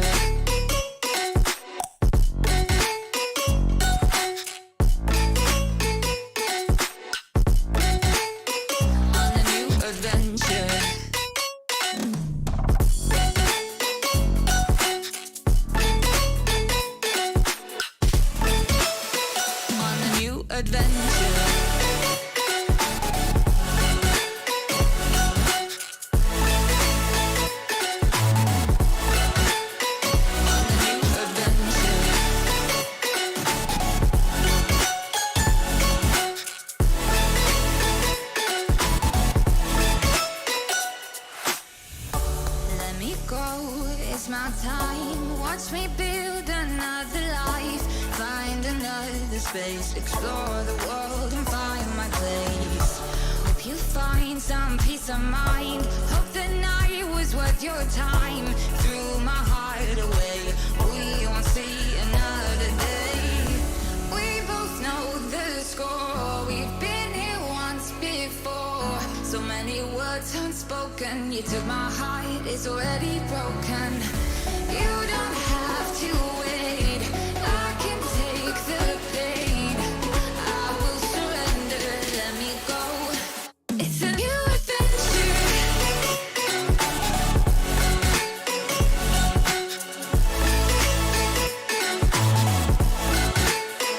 On the new adventure.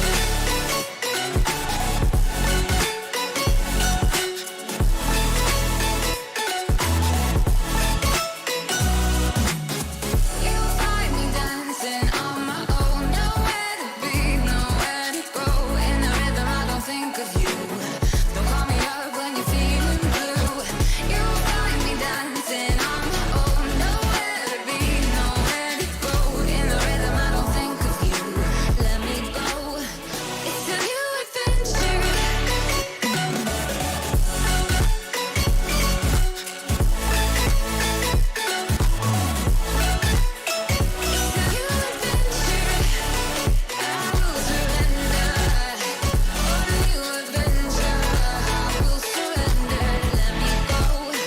On the new adventure.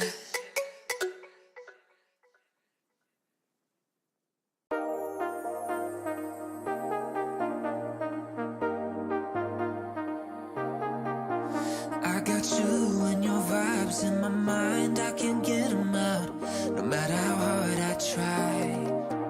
I need you and your heart next to mine. Yeah, I'm all about keeping it you and I.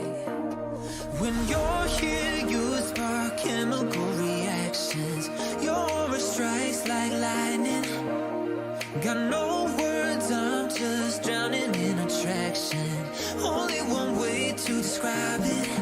It's electric, can you feel it? You got the only touch that takes me high. It's electric, I'm up in my feelings. Got double vision 'cause of you tonight. It's electric.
go, there's no doubt.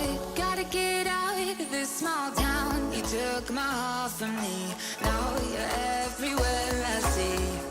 Set me free, let me fly, let me find new kinds of highs. We're just wasting here, waiting for another year. We both know the score, we've been here once before. So many words unspoken, you took my heart, it's already broken. You don't have to wait, I can take the pain. I will surrender, let me go on a new adventure.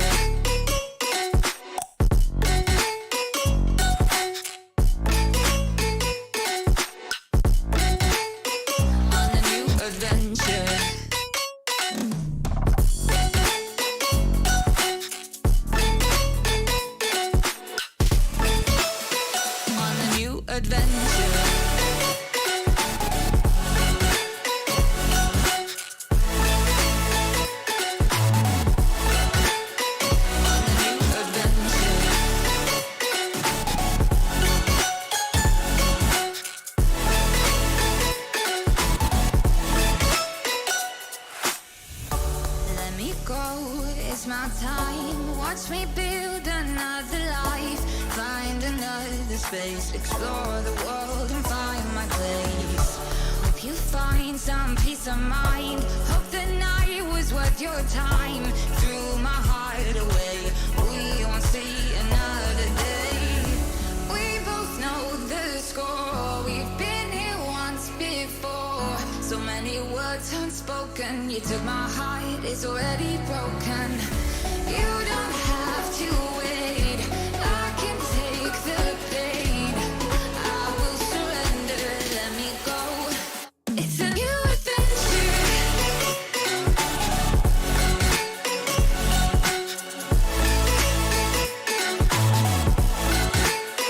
On a new adventure.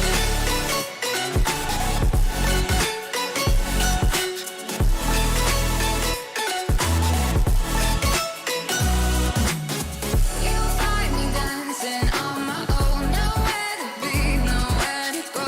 In the rhythm, I don't think of you.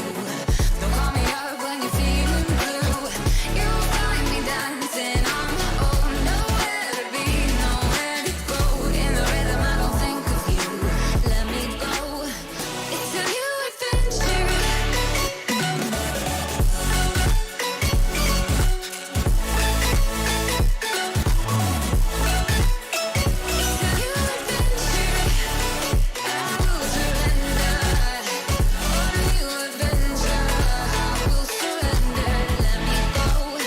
On a new adventure.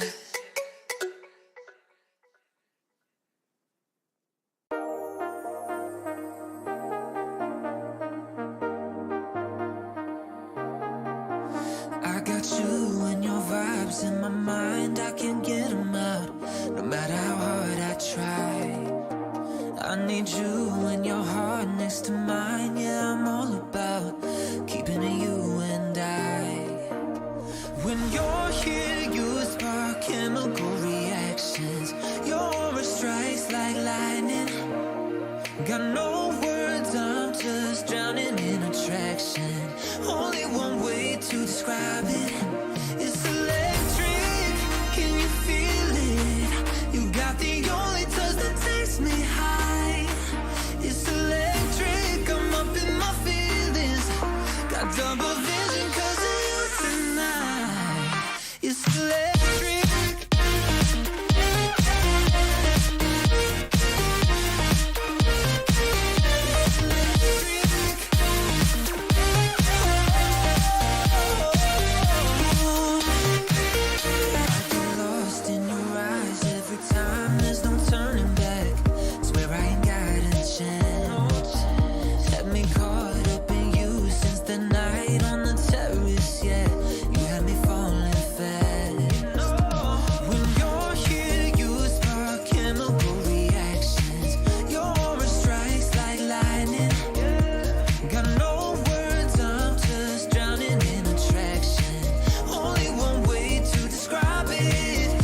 unfortunate ending to the last series, but the show must go on. Congratulations, though, to Yeah. the other team. Not that was such a long break. I've already forgotten Foxy Gaming. It's like, Yeah. oh my gosh, such a long time. But unfortunately, Red Horse has to go home, and they will not be continuing on in the FSL Elite journey. But we now have our game from Foxy and RAWR, who played on Thursday. So this is a rematch grudge game. Yes. How do you feel, Auroraa? I mean, I think I've kind of seen this coming because like Red Horse, they have to change their player like all of a sudden, and like ISOX has to, you know, like sub within like 1 or 2 weeks. So definitely their preparations are not gonna be sufficient compared to the other teams. But because I think they put out a good fight, especially in the game too. So, you know, like props to that. But Foxy has shown that they are the better team here. And of course, like, you know, like they have been together since like I think 1 or 2 years ago. And then only like I think 3 weeks ago they changed their carry. So definitely, even though they also changed their player, but they have more time to prepare compared to Red Horse. So yeah, they had the upper hand. So you're saying that Foxy does seem stronger than RAWR? Or do you think it's an even battle? I think it's going to be an even battle, especially because the teams kind of know each other very well because they have gone up against each other for quite a few times now, and I think like everyone just knows each other, so it's going to be a very close fight.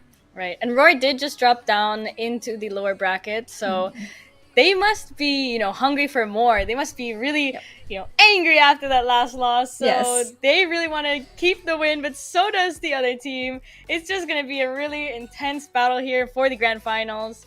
So, I mean, I think it's anyone's game. Yeah. Yep, I think so too. I think like it's good that even though we have quite a bit of delay and the game's so long, but I guess Raw had the luxury to, you know, like take a look at themselves and then study all this. So yeah, it's like I guess we look at the good side here, right? But like definitely Foxy is, you know, like gonna be tired like after all those games. But I think it's kind of like your last series until tomorrow. So Right. I'm pretty sure both teams will be able to give it their best shot regardless of the circumstances. Yeah. Correct. Exactly that. And our lineup is ready. So let's go take a look at who is on these teams.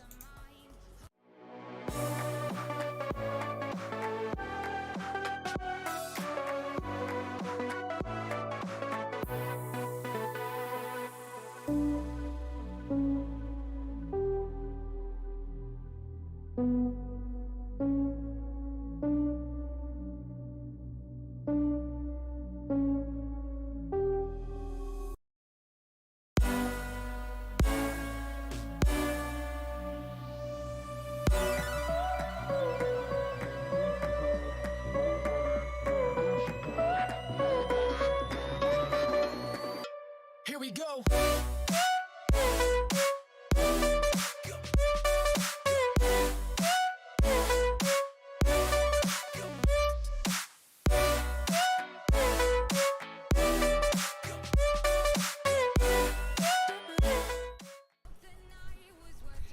All right. And if I remember correctly, it was RAWR that took the game last time from Foxy. So Foxy is going to be back for blood. They're going to be, hot and ready.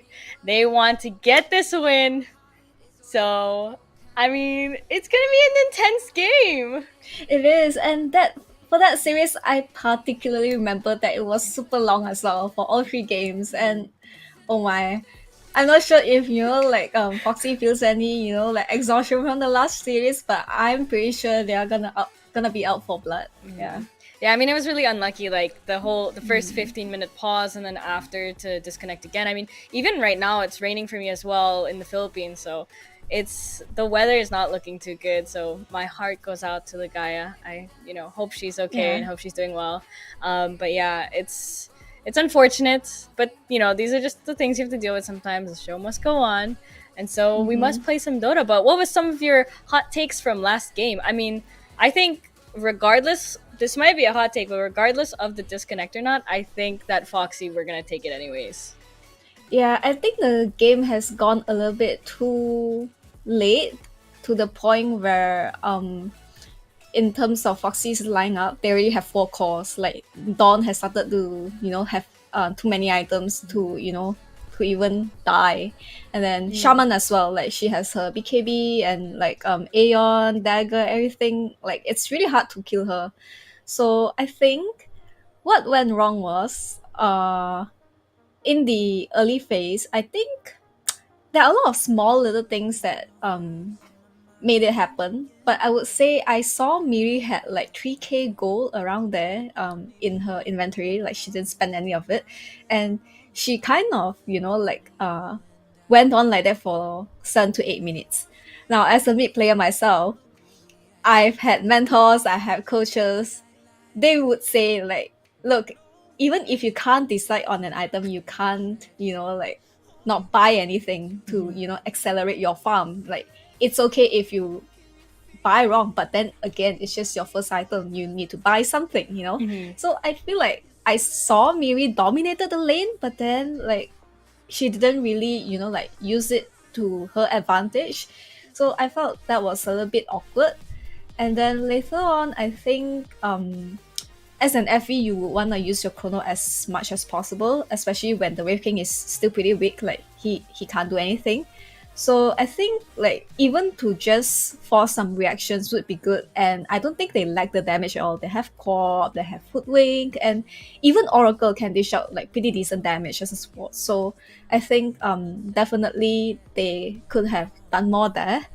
But then to be fair, since the draft, I think FV is pretty hard to make it. Like you picked it in the I think 16, 17, like the 16 faces white and then 17 the co-op. I feel you have already seen the Void Spirit. You probably could have just picked the co-op anyway and another support that could enable the co-op more. Like Oracle is fine. It is fine, but then I felt the faces white was picked in a way where you feel too pressured to do something with it. And then like you are left with, like 2 picks where you need to make the chrono seem, like strong, powerful, but then you are left with Quap and then a last support pick, which you kind of needed to be damaged, but then I think Foxy banned it out, if I'm not mistaken. I think they banned the AA, they banned the Snapfire, so then there was really no other support picks that really can complement the chrono. So then I feel the faces what was shown too early. She has to take it on from like a offlane pick, another carry pick. It's like you can't survive in your lane and you can't out carry the opponent's carry. So I think the faces white pick was really questionable. Yeah. That's some S tier analysis right there. Yeah, But I mean, we saw how hard it was though. Like even especially with the Solar Guardian with the Ag Scepter, like the evasion, it was so hard for Void to do anything during the chronos. So and like the Yeah. heals as well. I think it was like you said, a bit of a questionable pick, especially into the Dawnbreaker.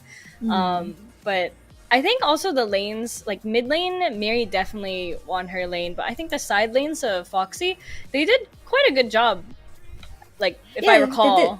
Yeah, I think the Doom was kind of just a beast. I remember I saw like while the others, even the Pango was pretty, like strong, but she was only sitting at like less than 6,000 and the Doom was already getting close to 10,000.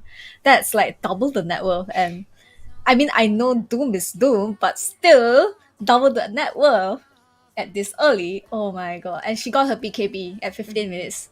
I mean, that was just pure despair for me. If I'm the opposing team, I just don't know how to kill this Doom anymore. Pure despair. Yeah, it was just Doom doing Doom things. I know the net worth was so crazy. Like Doom was just way, way, way high up. Yeah, but Yeah. I think our draft is ready, so we can start going into it right now. Ooh. I like the Nyx into Drow. I mean, not Nyx into Drow. Nyx into Dawn. It's classic. Yeah. But interesting, we haven't seen DP getting picked up after the 10 nerf, seconds remaining. but That is yet true. it's picked here. I was thinking like 5 seconds remaining. the last game, even though FV was kind of awkward there, they probably could have still picked DP, you know? Mhm. Like DP still, you know, destroys spirits, and she still does pretty well as a mid hero because like you don't really need to expect to fight a strength hero mid, and especially Void Spirit was already shown. So like the nerf doesn't really affect that, and DP is just a really good, you know, like combination with Faceless Void, and you can take tower much early, which is what Doom detests. And like for Foxy Gaming, they didn't really have anything that could defend the DP, so I thought it was definitely a much better pick there. But I guess we're down to comfort picks, and that's fine. That's understandable. 10 But yeah, seconds look, remaining. we have Hoodwink again from RAWR. Wee 5 hoo seconds But yeah, remaining. I think also it really depends. It could be a 3 DP or it could be a mid DP, right? So Yeah, I it could even mean, be a support DP, yeah, I think. it could even be support. But I do like the Nyx DP lane. You have the stun with the magic damage, and the kill potential is really high. Yeah, and it's pretty annoying too. Like if you let the DP get a hit, and she's just gonna, you know, like mow down your towers, and you don't really want that as, you know, Dawn or Right. even say Hoodwink. Dire team ban. We also have this Radiant Dawn team Hoodwink ban. pairing. This I don't know if this is like, man, every time I see Dawn, I really hope it's a core Dawn because I feel like it's so much more fun to watch. But you know, Yeah. it's probably like both of those are the supports. I still think like if I were to play the Dawn, or if I were 10 to pick the seconds Dawn, remaining. I would still want to play a core against the next, because then I'll be able to 5 get BKB seconds early, remaining. and then the next wouldn't do much to me. Right. Then we go on from there. But as a support, it's already kind of hard in the lane, isn't it? Like you wanna use your hammer, but then next just press his E, and you're like, oh, okay, I guess, you know, that kind of thing, that sort of thing. Yeah, the But, spike carapace yeah. definitely like will stop you from doing a lot of things on the map. And since like Yeah. that means like you as a Dawn will have to be like semi close to the fight every time it breaks out, because a lot of times because of this next your ult like won't be able to even finish. Radiant Yep. team ban. So it's like you can't really afford to be away from the fight, but at the same time you want to be the one taking the dead lanes farm, so Right. that, you know, like it lessens the map pressure on your team. So it's kind of a conflict. But if you're a core, I think like you can just rush BKB 10 and you can seconds still do, remaining. you know, like what the Dawn does. It's just now you need to remember that 5 seconds the Dawn remaining. has to rush BKB, so then you need to pick a lineup that can, you know, compensate the damage that is lacking from the lineup. I But, like how yeah. they ban Lina on Foxy's side though, because if you saw the first day, KJ was Yeah. playing Lina and she was like a machine gun. Like she basically turned into a carry. Oh my god, that the ending though, like she literally just went, I am Oh, going yeah. in, I am running it down, and then wow, she set it up perfectly for her team to like. I mean, I don't recall there's a Magnus, I don't recall there's a Tidehunter that game, but like the RP, the Ravage all happened. I was like, what's going on, you know? Right. But yeah, I think, yeah, like you said, I think against Raw, you should just ban the Lina, because you can always pick the Lina early, that's for sure, and she doesn't really have any other Dire matchup that team can ban. really contest against her. So it's really good for them to just take the Lina out and, you know, like Dire team pick. think about it Radiant less. team pick. Right. Ooh, Here's the Lich pick. again. So we know it's not a support DP, but another Lich pick. It's not my favorite, but I guess it does kind of work out. That Frost Shield, I think they buffed it, so now it's like pretty strong. 10 seconds I think it's remaining. also annoying when you have like your front lines 5 that are really seconds strong in remaining. the early game, and you just put Frost Shield on them. Oh yeah. Oh, it's a tiny. Questionable. Questionable. Because I think although they nerfed the max HP as damage on the DP's third spell, I think Tiny still doesn't really enjoy 10 playing seconds against a remaining. DP. Right. Because you want to feel tanky, you want to feel strong, but then DP, you know, 5 like seconds takes that remaining. trait off you. Like she just makes you feel, uh-oh, I threw all my spells, okay, I need to get out. And as a Tiny, you can't really, you know, back on that, because it's really hard for a Tiny to go in and get out, go in and get out. I Dire think team pick. you can only do it honestly. Oh, the Razor pick though. Oh my goodness. Faceless Oh, another void pick. So like you were I saying, think, you think the DP with the void would have worked better last game. This is what you're seeing now. yeah, and I think Faces What is kind of like illegal to not pick here because Faces What is just too good against their 10 heroes. Like, seconds remaining. you have no burst, and Faces What is Dire naturally team ban. like one of the best laners against Razor because you don't suffer as much as other core. And later on, you have the priority to just chrono him. So like you really don't have to worry about Razor Radiant as much team as you ban. do as other heroes. But Yeah, but yeah, then you it's might run into the problem again of the Dawnbreaker versus the Void, right? If this Dawn yeah. is, I mean, we don't know yet if it's core or support, but if it's support, you get the Ags. The Chronos become kind of, well, the Chronos don't become the problem. 10 Well, the Solar seconds Guardian remaining. becomes the problem. Yeah, I mean, I think 5 seconds this remaining. this time the way Foxy drafted the Faces White is much better for the Faces White because you do have like a lot of things that Dire can team do quite a ban. bit of damage. Like you have DP, you have Lich, and I would say even Nyx Radiant can be team quite pick. annoying with the mana burn. Like Mm-hmm. that spell actually hurts a lot, and even if it doesn't hurt, it takes away mana from like heroes from RAW, and the heroes from RAW are quite useless without mana. Right. That's one thing to look at. Yeah. 10 Yeah, seconds and I think remaining. like these heroes also like Death Prophet Lich, like you don't have like they don't have to be in the chrono. Like you can use your Chain Frost in the chrono as well. It's not like remember that game that just happened with the Void and they had a Yeah. shaman and an undying on the same team. It's like snakes can't really hit like from inside. So Yeah, exactly. there's a lot of good synergy here. But the last pick, 10 seconds remaining. Bloodseeker, I don't really Hmm. know, 5 seconds questionable. remaining. Yeah, it is like I don't think it's one like I don't think you can work the Bloodseeker against a Nyx DP lane because like the Nyx can just carapace off your Blood Ritual. It's Now the select Ember. your heroes. But yeah, like I'll feel quite uncomfortable with the Bloodseeker, but it is a very good hero against Faces White. Right. So yeah, I guess that's that. But when looking at lanes, I would say Raw actually have better laning phase as compared to Foxy Gaming. But then in terms of team fight, definitely Foxy Gaming, like have the advantage. Right. And we do have the Nin Ember this time, which was absolutely scary. Yeah. That we saw that from a couple games or last game. So long, I can't even remember. I think it was last game. But that was absolutely terrifying. Yeah, it was the game before, but she played another spirit last game, so Right. yeah, understandable. Yeah, Storm and Ember. Was No, she Storm... played Ember in the first, and no, then Void. Spirit in the Oh second. my gosh, Yeah, Storm was- yeah. Storm was a couple games ago. Yeah. It's been a long day. Brain fog. But yeah, I mean, this mid Tiny also, how do you think it's going to fare out against the Ember? I think supposedly Tiny feels fine against an Ember, but ultimately Ember still, like prevails in terms of the map control, in terms of damage, in terms of like the stability. But yeah, I think Tiny is just a comfort pick for them. I see. All right, our casters are ready. We will send you over to them right now.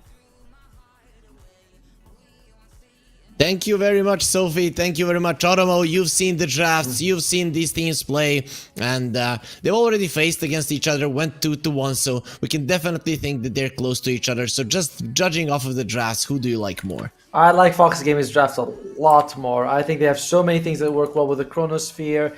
They also have an Ember Spirit that's very elusive. When you look at the other sides, like what do you got? You got Bushwhack. You got maybe Tiny Stun is good, but the rest is like Bushwhack and Starbreak. How are we gonna catch an Ember Spirit with these spells, basically? So I really like what they have on Foxy Gaming side. But let's actually go into the game itself. Let's go see what the teams are doing, and we'll discuss it from there. I'm definitely on your side. I think Foxy are looking amazing currently with the picks. I mean, Faceless Void untouched in this one.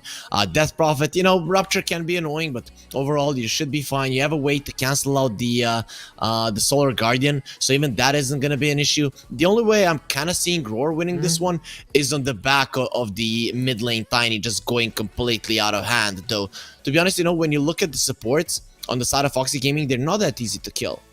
Fox, yeah, I mean, right? It's like they got the Lich, who is well known for the big armor that you can put on yourself or an ally. Nyx Assassin is also just a pretty durable support in general, thanks to the Spike Carapace.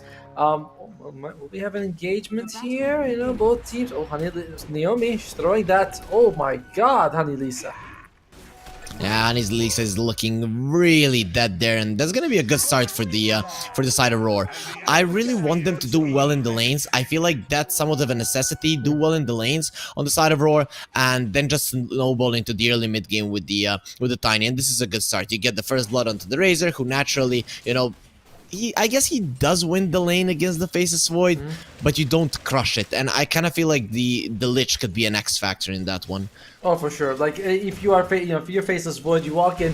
The moment the Stag Link comes out, you just time walk out of there. So it's not the same as other melee heroes like, you know, Ursa, where you don't get that much range, or Wraith King, who doesn't even have mobility. So it's a bit tough.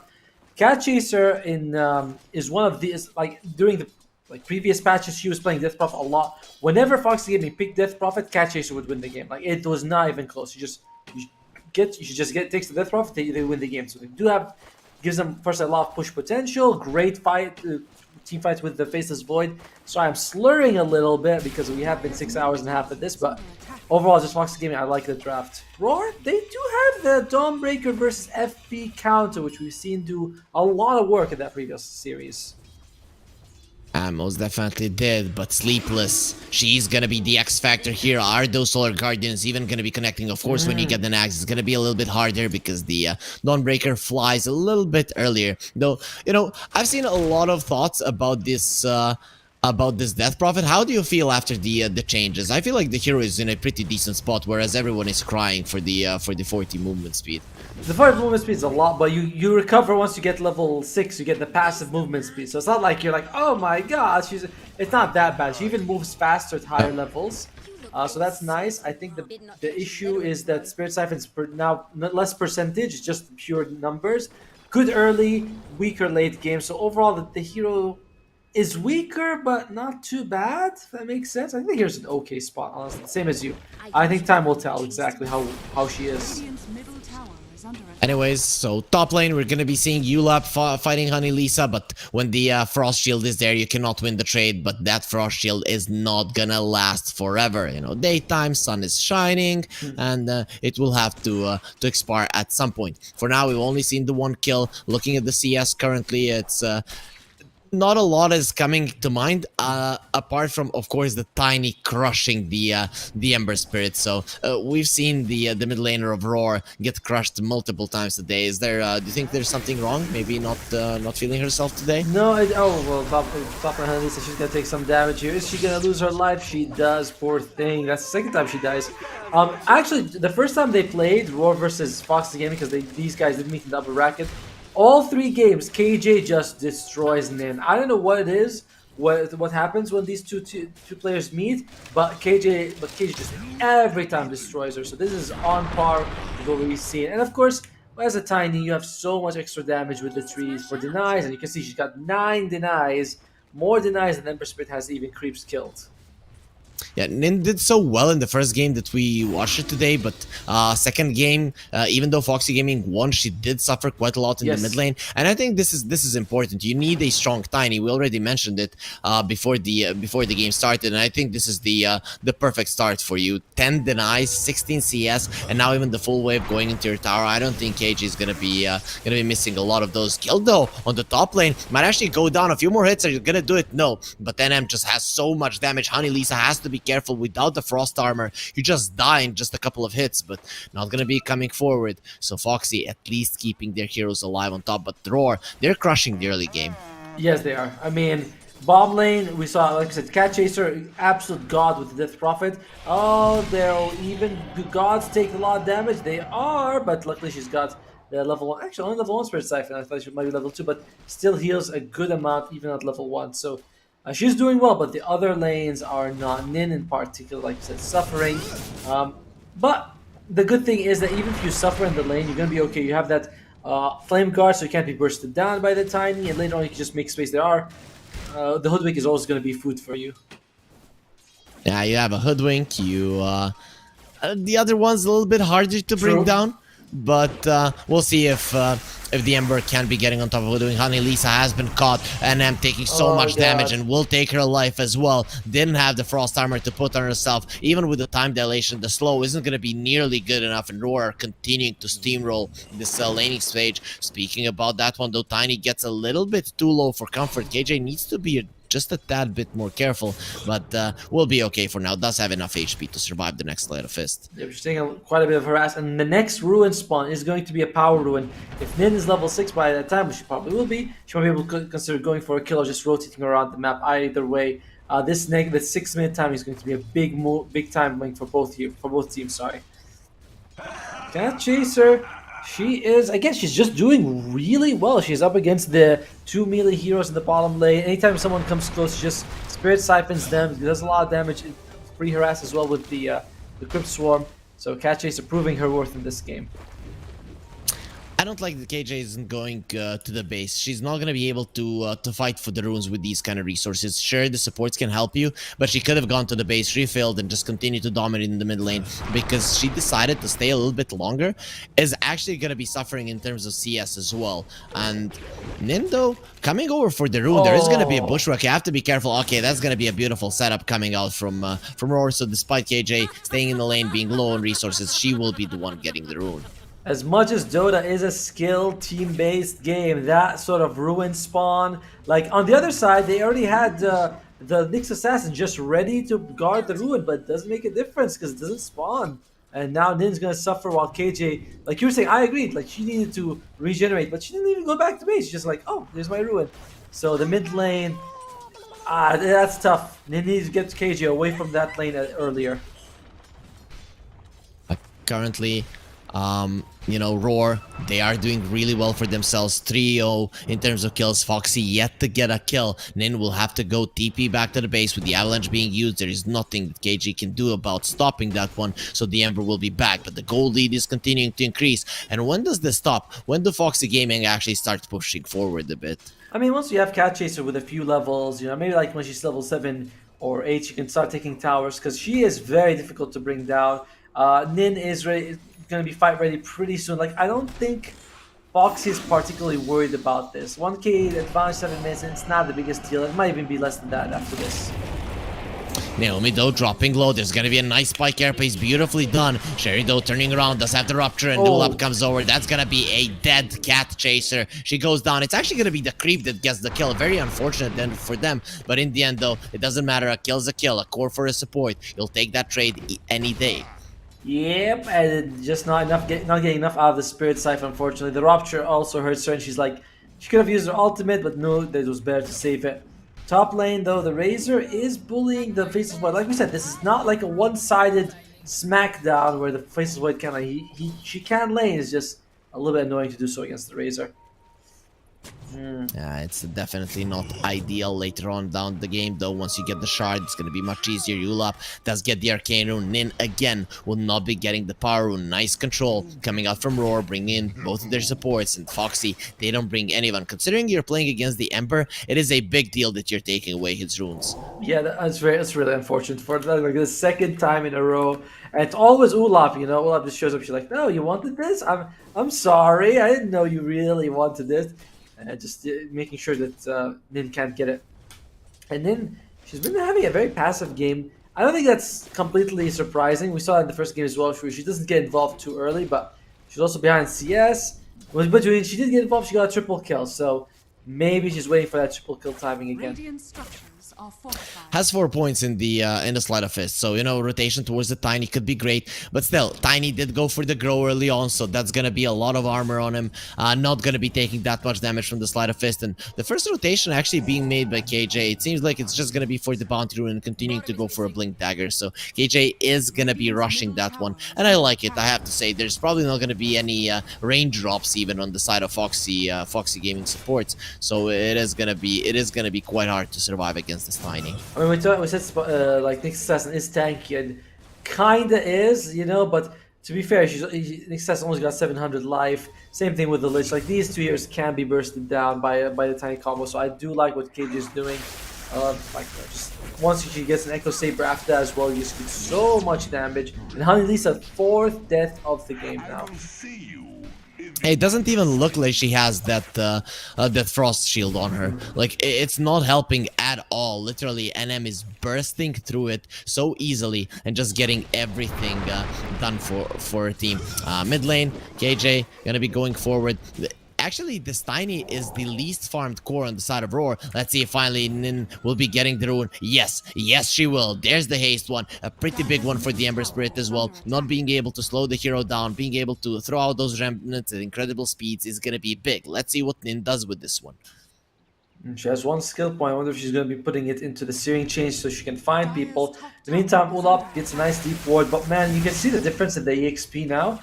Like, we're seeing so many supports just level 4, level 5 at the 10, 11 minute mark. So Ulap is one of those supports just suffering. I feel bad seeing support players get shafted in this patch. Yeah, you know, read the book, educate yourself. That's the way that they're gonna have to be taking that one. Naomi has been caught. They have the spike carapace, will not allow Naomi to run away, but she is protected, does have friends, and poor Honey Lisa just goes down. And let's see if there's gonna be any follow-up. Sleepless gonna be caught as well. Does she have a DP out? Yes, she does, but doesn't use it in time, and now it's a little bit too late. The Bloodseeker, he is gonna be getting some blood going his way. That's 2 heroes dead on Foxy yet again. 7-1. RAWR continuing to dominate, but the rotation towards top. Is this finally gonna be a big kill? That's a Razor caught. That's a big hero. 5,000 net worth, and then turns around, kill. Let's fight. Oh, Nin, let's see, you and me. It doesn't matter. I can kill both of you if it does come to it. Nin gonna be dropping low. Does have a sleight of fist fairly soon. Will he be able to finish off at him? Yes. Does it come at a cost though? Naomi in the vicinity. The Fairy Fire keeping Nin alive. But no, she will get herself out, and Naomi just cannot get on top of her. In the previous patch, that Dawnbreaker might have been level 6, and she might have been able to save the Razor inside the corner, or at least prevent a lot of the damage coming out for her. And then it is a good rotation, but it is a difficult rotation. It takes them everything to kill this Razor. And you can see like Nin, she's also like, oh my god, I have to go back to base. Sleepless dies in the meantime as well, so it's not the most rewarding kill, and RAWR looking very strong at this point of the game. Tiny, the blink dagger is done. The smoke was used. They were spotted walking towards the bottom lane, but let's see how aware of this is gonna be Cat Chaser, chasing for cats here. Kitty. Maybe that's how they're gonna be baiting her in with the Invis. Tiny will be spotted under the sentry, and that means that Cat Chaser will most definitely survive. For now, the Death Prophet will not die. Yep, good move by her. Again, she's the most supported hero for Foxy Gaming in this point of the game. Like, they are going to think about, are we grouping up, we're going to kill her, and oh dear. Yeah, Honey Lisa is just not having a game. You know, Sharpshooter there over her dead body, not even needing to connect that one. So much damage, level 4 support. It's just gonna be food. This Tiny is already a problem. You have to protect your support somehow. You haven't lost a single tower, but the second they poke their noses, they're gonna be going down. So what does Foxy Gaming do not to bleed any more kills to this Tiny? One thing they could do is have the Nyx Assassin just chase her around, make sure they know what KJ is doing, because if KJ is trying to get kills and you find her and you just prevent the kill, you're wasting so much time. But I mean, you also could have Sleepless walk into sentry. There are quite a few sentries on this side of the map. The other alternative is, of course, you stick, you try to take towers. Sherry, are they going to die for it? They might be trading 1-for-1 here. Sherry might need to be careful. Oh my gosh, she's going for it. A lot of TPs towards the bottom lane. There's gonna be a rupture, but Cat Chaser still survives that one. Does have the Spirit Siphon trying to survive. The Solar Guardian coming over. They break her. Finally, she dies. The Tiny will die in the process, but let's see if it matters because Sherry is going forward. She smells blood of Honey Lisa and will be getting that kill. Nin, they see her as well. Can she escape this one? Does have a Remnant. Naomi, meanwhile, in the bottom lane, she's being kind of annoyed. In the end, the Ember does survive. Nin trying to run away, but the Bloodseeker way too fast, bleeding from the backside. Nin, can she get out? No. Even the proc from the Maelstrom to secure the kill, and Sleepless can only watch as her friends fall one by one. That's gonna be 1 for 3. A trade RAWR will always take. And the TP back from Cat Chaser. This fight still isn't over. The Cat Chaser, she just came back to the world of the living. No, she is the queen of ghosts, but she doesn't want to be a ghost herself yet again. Cat Chaser was alive for exactly 5 seconds. That's how long it took for RAWR to send her back into the fountain. Dude, I mean, Honey Lisa's level 4. She's level 4 on the Lich. She's about to hit level 5 in a moment here, but this is why they can't fight. Like, they have no ultimates on their supports. They have no... Like, what is Lich without Chain Frost? Yeah, she's got a couple of points in the Frost Shield, but she needs that ultimate to actually start doing work for her team. So, the team fight is just super difficult when one of your heroes is just not a hero right now. Jill? Oh, that's gonna be frustrating. She will be okay, but this Tiny just being very, very annoying on KG. Currently, the towers are starting to fall. The bottom one has fallen. The mid lane one is kind of low. The top one is going to be going down now. So that is a problem. This Tiny will be a big issue. KJ just uses the spells to farm, but once she has her resources back, that's going to be it's going to be continuing the hunt. Sleepless, there it is. You said it. She needs to be finding the heroes and kind of giving space to Foxy, but the damage has already been done. 5k gold lead already for RAWR. Yeah, I mean I mean, this is what we talk about when we say supports are they're just not getting levels. This is what happens, right? Like Sleepless, her job is to find KJ, and she's well aware of that sentry. She's like, oh, I'm not gonna go next, so I kind of have a feeling there's a sentry there. KJ and Cherry both top. Do they want to go get a kill on Jill? They might have enough to actually burst her down. And no, Jill, she's wise to it. Sleepless though may not be so lucky. Let's get the spike carapace off. Is it going to be enough to survive? Does have a stun. The dust was already used. Bushwhack doesn't connect, it seems like, onto the targets that are up in the air. But here comes the Seeker. That's the one. The Exterminator. The one that will squash Sleepless. Meanwhile, on the bottom lane, Razor just standing his ground and no one can threaten his authority. NM almost has the BKB. How do you even kill this hero when the BKB is out? I mean, you got a decent chunk of physical damage from the Ghost, from the Faceless Void, and okay, Pause comes out. Let's hope it's not another Typhoon. Okay, it's a mic, thank God. Thank God, just a mic. Yeah, they're early game. I mean, their damage is not too terrible if you had the Chain Frost, but Nyx is not a big damage dealer most of the time. Same thing. So you're relying on your position 5 to do damage, and they just went with this Lich pick. It's not paying off so far for them, not at all. Yeah, you pick a Lich to do damage, and then she's level 5, 16, 17 minutes into the game. That's not going to be a damage, I think, a long time in this game. You're going to be needing a good Chrono, a good Chain Frost, but the BKB of the Razor, it's almost there. Otomo, 400 gold only. Sure, some items are coming out on Foxy, but they will need time and a lot of it. Yeah, like Lich has only got a magic stick. That's about it. Ember Spirit's gonna have a Maelstrom very soon. That's gonna definitely help them. Death Prophet, she wanted to go for a Spirit Vessel, but after all of this, she's like, oh, I'm just gonna go for a BKB instead, which she's very close to. Jill has the Mask of Madness. That's gonna help as well. But we haven't actually seen Jill join with the Chronosphere. I think she got 1 kill top on NM. That nearly cost her life as well. Yeah, I feel like a lot of teams here are gonna be forcing out this Faceless Void, but I'm not seeing that much of an impact from the hero. I think they can do more, to be honest, but to me it's looking like they just want to gear up for the late game, which sometimes for tournaments is fine, because you usually tend to play a little bit more conservative when there's something on the line. Yeah, and that brings me back to the point of why we're not seeing more, supports that do a lot of damage inside the Chrono, or like later games. Like, for example, why aren't we seeing like Skywrath Mage Winter Wyvern. Like Lich is good, but Honey Lisa she is a Phoenix player. I know because like she just did so well in her tournament with the Phoenix. So it's surprising that they are taking the Faceless Void, but not taking part 2 of the combo most of the time. So right now, the tier 2 items are gonna start being farmed up. The Razor still staying in the bottom lane. Good for Foxy Gaming is that they're defending this mid lane, but in terms of farm, they're definitely losing. Jill finally shows her face in the bottom lane. Okay, scratch that. It is a Faceless Void, no face on her. So let's see if they can kill NM. Can they finish off this Razor? Can they get her out? Well, now she's got some weird tentacle stuff on the Faceless Void Arcana, so that's also fun.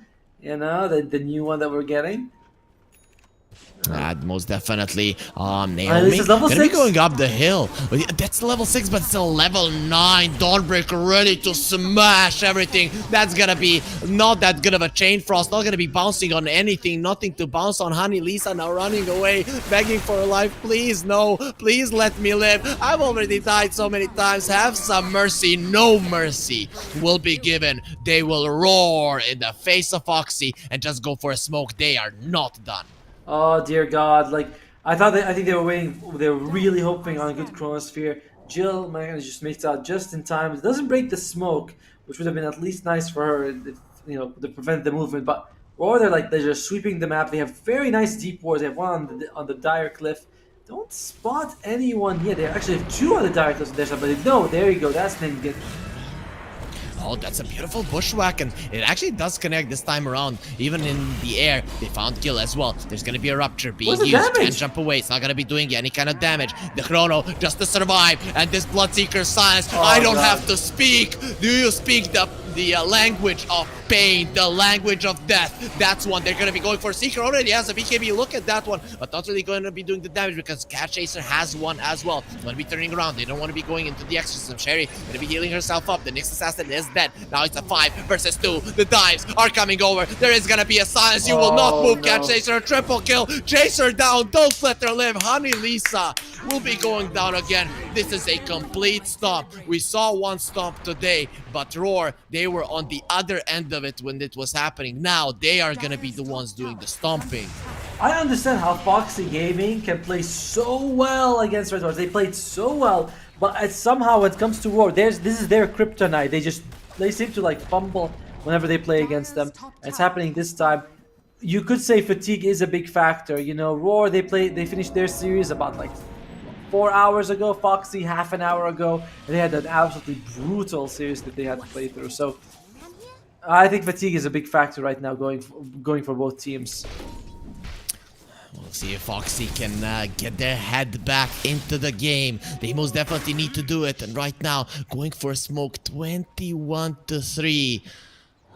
See if maybe something will change right now for the side of Foxy Gaming. They're going for a smoke. They're gonna try to find the Tiny, and KG trying to find the Faceless Void. They get the connection there with the chains, with the stun. Do they have enough? Where's the damage? It's not gonna be sufficient. My. They take away half of her life, and she just walks away. The rest of Foxy Gaming just stay there. They bring so much, and they do nothing. 4 versus 1, and they still can't kill the Tiny. Oh dear lord. Death Prophet is going to have a good power spike at level 12 because then the exorcism doubles in spirit, so your damage output doubles in the same way. But it all comes down to like a really good Chrono or some pickoffs. Foxy Gaming has to decide which way they want to play here. They will have Chronosphere in just a little bit. Yeah, to 18 seconds. A big Chrono could get them a win. Siblets breaks the smokes.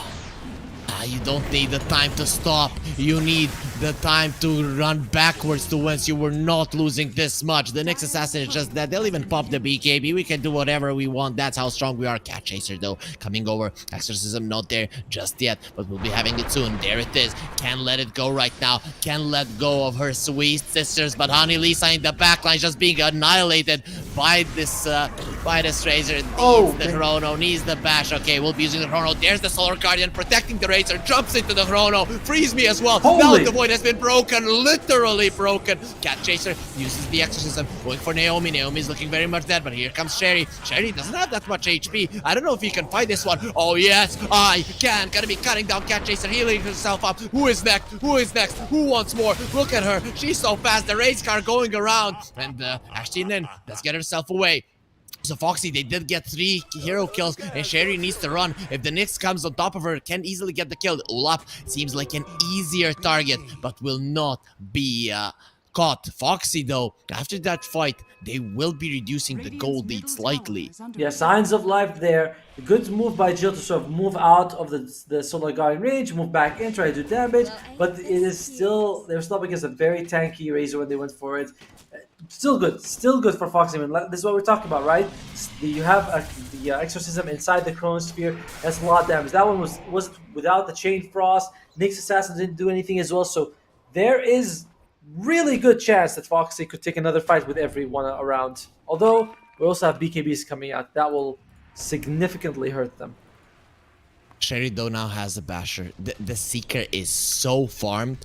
It is insane. It is only a matter of time before a shard comes out. But for now, Sherry is looking for a Scotty, making her tankier. And the heals from the Death Prophet, they're just not going to be of the same amount. Also, the Faceless Void is going to be suffering a little bit against that Scotty too. This is just insane how much farm the Seeker has. And the Smoke. RAWR, they're not stopping. They want to continue going forward. They want to continue crushing it.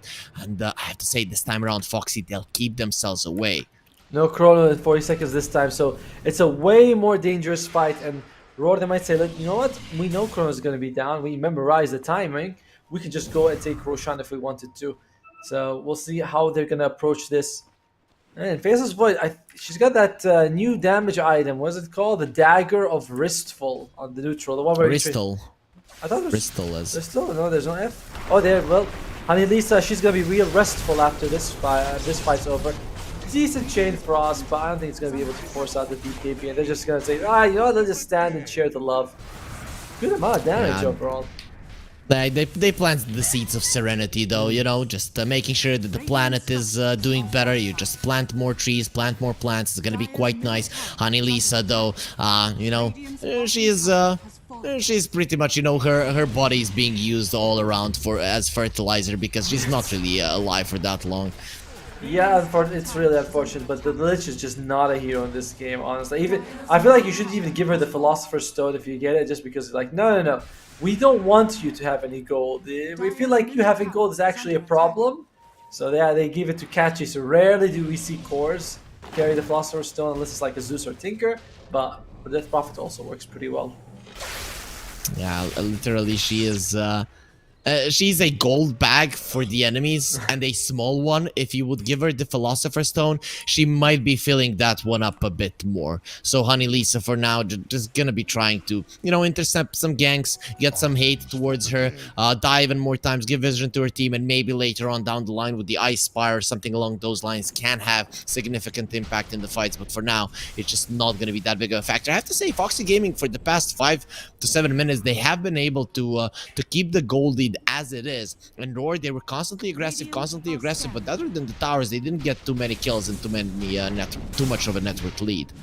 Yeah, they're being a bit quite careful on Foxy, and despite that, like RAWR, they know they have a lead, but they also know that the team fight is pretty impressive, and that's going to be probably the Naomi. Although an M is coming here, Naomi is just going to lose her life, and NM actually cancels the TP, so they might consider putting everyone bottom here. Try to get Cat Chaser, reveals herself.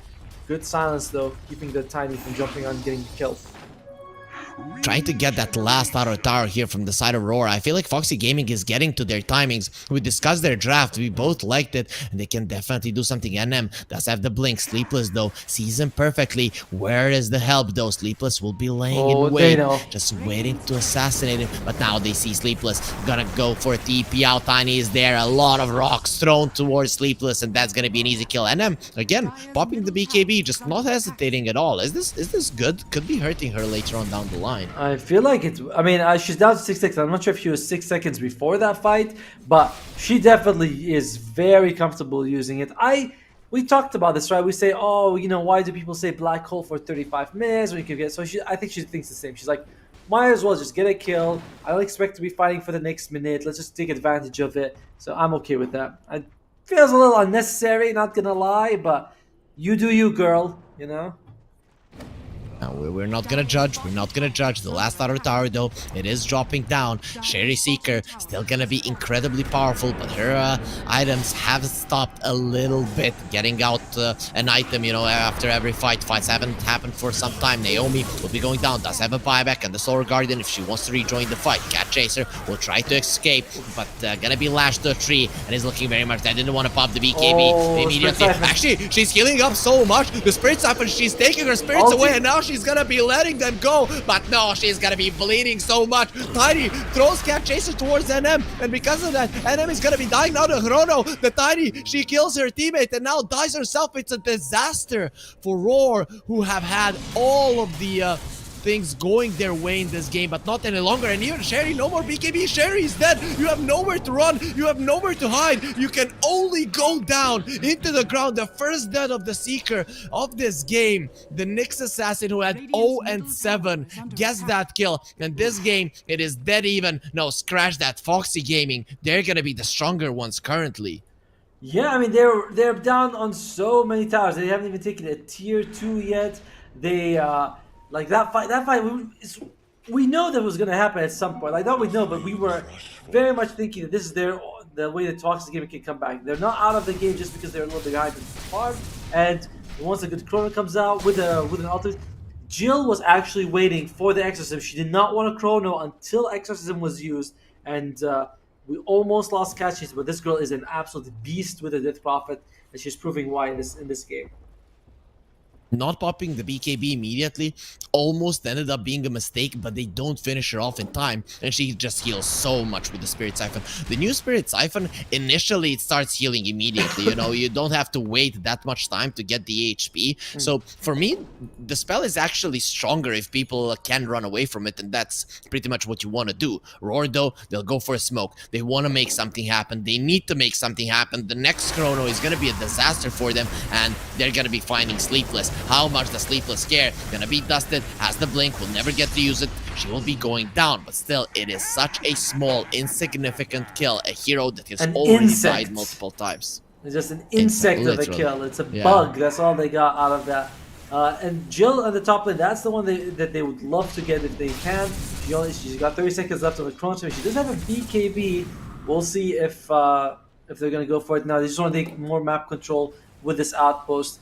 Despite how things went, RAWR are still in a comfortable spot. They have nice deep wars. They're playing on the enemy side of the map. They're staying away from where they know Fox is strong, which is the river. You can see there's a nice triangle by Foxy right there with the three observer wars. So they're like, all right, we don't want to play there. We want to play where we're tough. That's a DD. It is a DD in the river, and it has been spotted by Foxy. Jill already. She's running towards that one. She's ready to punch even harder. She did buy a shard, going for the Lincoln's next. Not gonna be buying the Mjolnir just yet. Once level 20, of course, for the extra attack speed in the Chrono. The Tiny has been caught. Nice jump from Sleepless, but actually, KJ with the BKB. It's gonna be Sleepless that is caught, but gonna be completely fine. The TP out needs to be used. Chrono not gonna be there. Let's see. Do they walk into the ocean? It's being pinged out. Foxy Gaming are going for the big objective. So that was a very interesting thing that just happened. For people who don't know, obviously Spike Carapace, if someone hits the Nyx Assassin, you reflect the damage back. But that reflection also counts as a instance of like refraction. So no matter whether the enemy is BKB'd or not, you don't take the damage, which is why Tiny, she threw out the tree and Nyx used the Spike Carapace. The damage was, or the stun were not reflected, but she didn't take the damage from the tree, staying alive.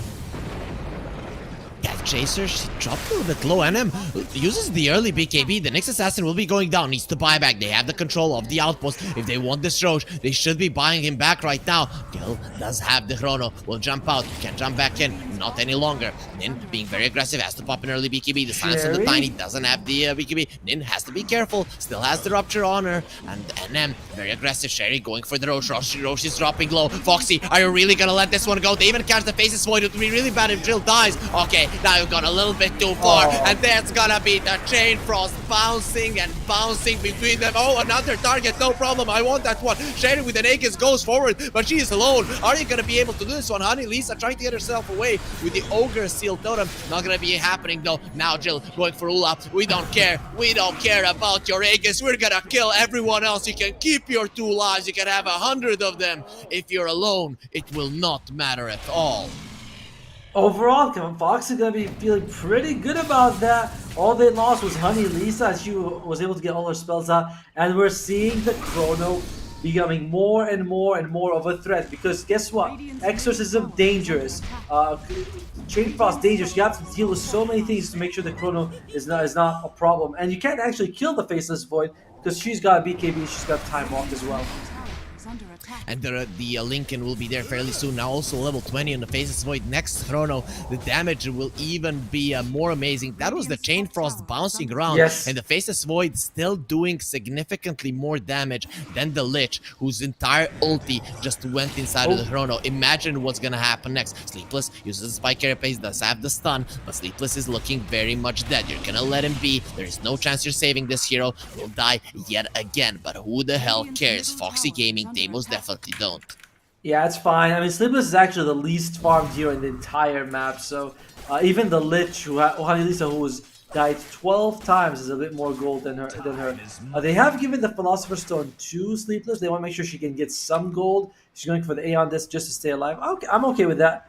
If you can get an Aghanim Scepter on the next assassin, you generally don't want to move in this game anyway. You're up against a Bloodseeker, so he's like, that'll be pretty good. You just park your ass somewhere, take a ton of damage, and throw out those stuns.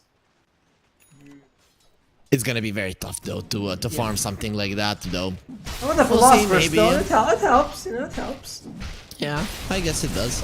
Though I guess you would want something like a Yule's as well. Removing the Yep. silence, getting yourself to survive a little bit longer, maybe another round of spells. With the RAWR having low BKBs already, the next assassin will be a problem as time progresses. So talk to me right now. RAWR, they still hold a slight lead. It's pretty much nothing. The game is dead even. Yeah. But how does it feel for them right now in the game? Do they feel like they can be ahead? Do they feel comfortable in the game, or is it Foxy that are looking much better? I think RAWR is starting to feel like they might be on a timer. Like, again, their draft, I don't think they could go late game against the Faceless Void, but they are still in a somewhat comfortable spot. They have the Aegis, they have nice deep wars, they have control of the enemy outpost, they're playing on the enemy side of the map, they are close to the objectives. Even if they lose a fight, they're not going to lose structures, because this is what you're doing. You're playing on the enemy side, they kill you, they have to go all the way to your side of the map to get some stuff going. So RAWR are comfortable, but the desperate, I get the feeling that there's a little bit of desperation that's going to start sneaking in very soon. When does this change, though? When do you think Foxy Gaming, and what do they need to get to be able to play the opponent's part of the map? Because for me, I feel like they're strong enough. Yes, I think the same thing. I think that Lincoln Sphere on the Faceless Void makes a big difference for them. And you can see, like, right, they get Lincoln, they just want to smoke, but it's going to be broken very soon. Or is it KG? She might get broken very soon if she's not careful. They saw her for a second. There's the pings are coming out. The silences, the stuns. No, she does get herself out. The silence is not going to be damaging her. She is out and will be completely fine. Foxy Gaming, they don't find the right initiation. Their smoke will be unsuccessful. Cat Chaser, what's she going to go for there? She's going for a Shiva's Guard. That'll really help against all this physical damage coming out of the enemy side, and also reducing their sustain. She went for a Spirit Vessel. She's focusing a lot on making sure Sherry doesn't heal a lot from the Blood's Rage. Meantime, Aegis is going to expire in about 50 seconds. Foxy Gaming, they don't want to take a fight until this Aegis expires if they can help it. Yeah, for now, they're keeping themselves safe, though. I don't think they have to. In my mind, Foxy Gaming are stronger, Aegis or no Aegis. With the Chrono, you kill 2 or 3 heroes, and the Bloodseeker, there's absolutely nothing you can do, though. It's gonna be the next assassin caught. Spike Carapace there just for a second. We'll be keeping them away, but Sleepless is dead. After the Spike Carapace is used, it's gonna be a very easy grab for all 3 of these heroes. Foxy, they lose the Nyx yet again, but they gain so much vision. So overall, RAWR, the question is, what will they be able to do with this one? Sherry even gonna be poking the high ground there a bit. They have good tower damage when Tiny gets there, but you're up against a Lich, which is just the worst hero. One of the worst to be defending as well. And he's got that lovely Cold Spire, which reduces people's attack speed as well as movement speed. So it is just a nightmare to go up against this when a Lich is defending. Too much. My bad, by the way, it only reduces movement speed. Sorry about that. No matter. We're not gonna be taking it up against you here. 32 to 15. In terms of kills, RAWR are doing great, but I think Foxy are giving them a little bit too much respect for now only playing their triangle. That's always been the problem with Foxy, by the way. They always think the enemy team is somehow better than they are or something like that.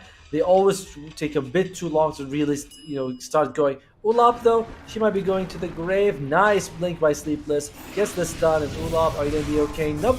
That was painful to watch. TP coming out here by NM, but she decides to cancel. Sherry is still around. She's alone. Yeah, and Jill is not nearby. She uses BKB. Sherry, she expected that there's going to be a chronosphere, and there it is. She's dead. She's just dead. There's no way you're helping this one. Okay, this is just literally now became a disaster. Yes. I think she could have gone for a BKB TP out immediately because the Faceless Void wasn't close, but she was just hesitant, and if you have that much hesitation in your life, at some point you are gonna be punished for it. She assumed that the Faceless Void was also chasing her, which is a good assumption. It's just that wasn't exactly the case, right? Like the Faceless Void actually went to farm a bit, and they're like, Jill, come get a kill. This Bloodseeker's fighting. And she's like, oh, okay.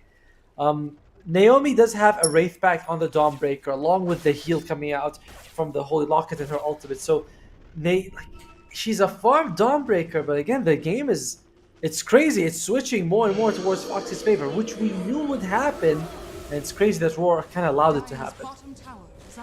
NM is going for a refresher. The Razor refresher build doesn't work out that well any longer if you don't have an item in between it, a Shivas or a Hex, just to give you a little bit more mana. The BKB now costing 50 mana and the refresher 50 mana more than it used to. You just can't get your spells off. And she's even keeping the stick in her backpack. So hopefully that does change soon because she's gonna be needing the full sticks to be able to do anything with it. Faceless Void, the Mjolnir is done. Jill is becoming a big issue. She has been a big issue for quite some time though. Foxy, they are being still a little bit conservative. What needs to change for them to go forward? The RAWR is still making moves despite being pretty much weaker. Well, there's an Auroraa coming up in either 20 seconds to 3 minutes, 20 seconds. Foxy Gaming, they can see that, like, oh, maybe we're just gonna wait for that. Smoke comes out from RAWR. They are very well aware. Like, can they get the kill here? Look at that. She is actually taking so much damage here on Cat Chaser.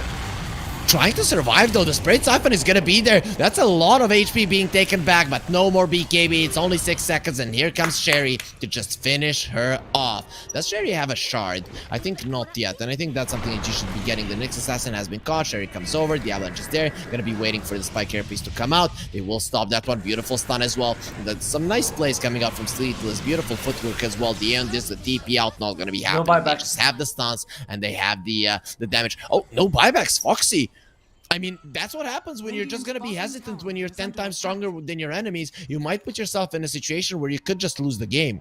And I agree with you. Foxy Gaming is stronger, but they're only stronger 5 versus 5, and then they separate because they're thinking, oh man, we should take a fight, we should be careful, stuff like that. So they get picked off when they go in, and one by one, losing their life. Chrono does come out though. Yeah, let's see if Jill can get this kill. It seems like the answer will be yes. So much damage being done to the Tiny, pulling him in. The BKB being used, trying to survive. No, the bashes are going to be way too much. Now turning around on NM, jumping in, jumping out, has the shard. Jill playing with NM, and it seems like this Tracer will be going down as well. Jill is just way too strong. Ulap wants to TP out the bashes. Are they going to be there? No, one hit, no bash. Gonna be lucky there on the side of RAWR, or unlucky on Jill. Nin doesn't find the bonus skill. And Sherry needs to get herself away, but does have a BKB, so we'll be fine. She'll have a refresher as well, so double rupture and a double BKB. Gonna be a quadruple rupture once she gets to level 25. Yep, she's looking forward to that for sure. But no shards, which is a bit awkward because it's one of the better shards in the game. It was nerfed; it does 10% less than it used to be, but it's still very strong item to have for the hero. In the meantime, Roshan's gonna be up in about 4 seconds. There's gonna be 35 seconds without the Tiny as well as the Razor. We'll see if they want to go for Ember Spirit, almost level 5 as well. And oh, you can see Jill, she's like, wait, did it just spawn? Yes, it did. And I want to take it. Yep. Yep, Gavin is gonna be giving her the Roche, so we know that Jill definitely bought a lot of Battle Pass levels. That is a smart move. If you want to win in Dota, you know what you have to do. The Roche is dropping fast, or they're not doing anything about it, and it is gonna be the Aegis into the hands of Foxy Gaming. Ember Spirit's gonna have the shot with this as gonna buy the shot after this, or she's gonna take it for free. Nub takes the shot for free. That's always gonna be fun for her. And oh, this is turning. She hasn't used it yet. She hasn't used it yet. There you go. And okay, I feel a lot better. But yeah, then about to reach that level 25, and at that point, how do you even catch her? I mean, she's been difficult to catch this whole game, but it's gonna be even worse at that point. 5k gold lead for Foxy Gaming. They were in a 9k gold deficit pre-20 minutes. It looked like it was over. It looked like RAWR are just gonna be stomping them. They were destroying them, diving their base, killing them over and over again. 21-3 was the score, but Foxy Gaming, they will turn it all around in their favor. RAWR, a couple of their moves did not work out, and Foxy Gaming, they are back. 4,000 gold lead. Otomo, talk to me. How do RAWR come back into this one? How do they regain the lead? How do they win? Well, I actually saw this happen with Talon and versus Polaris in the Southeast Asia qualifier for Ginting.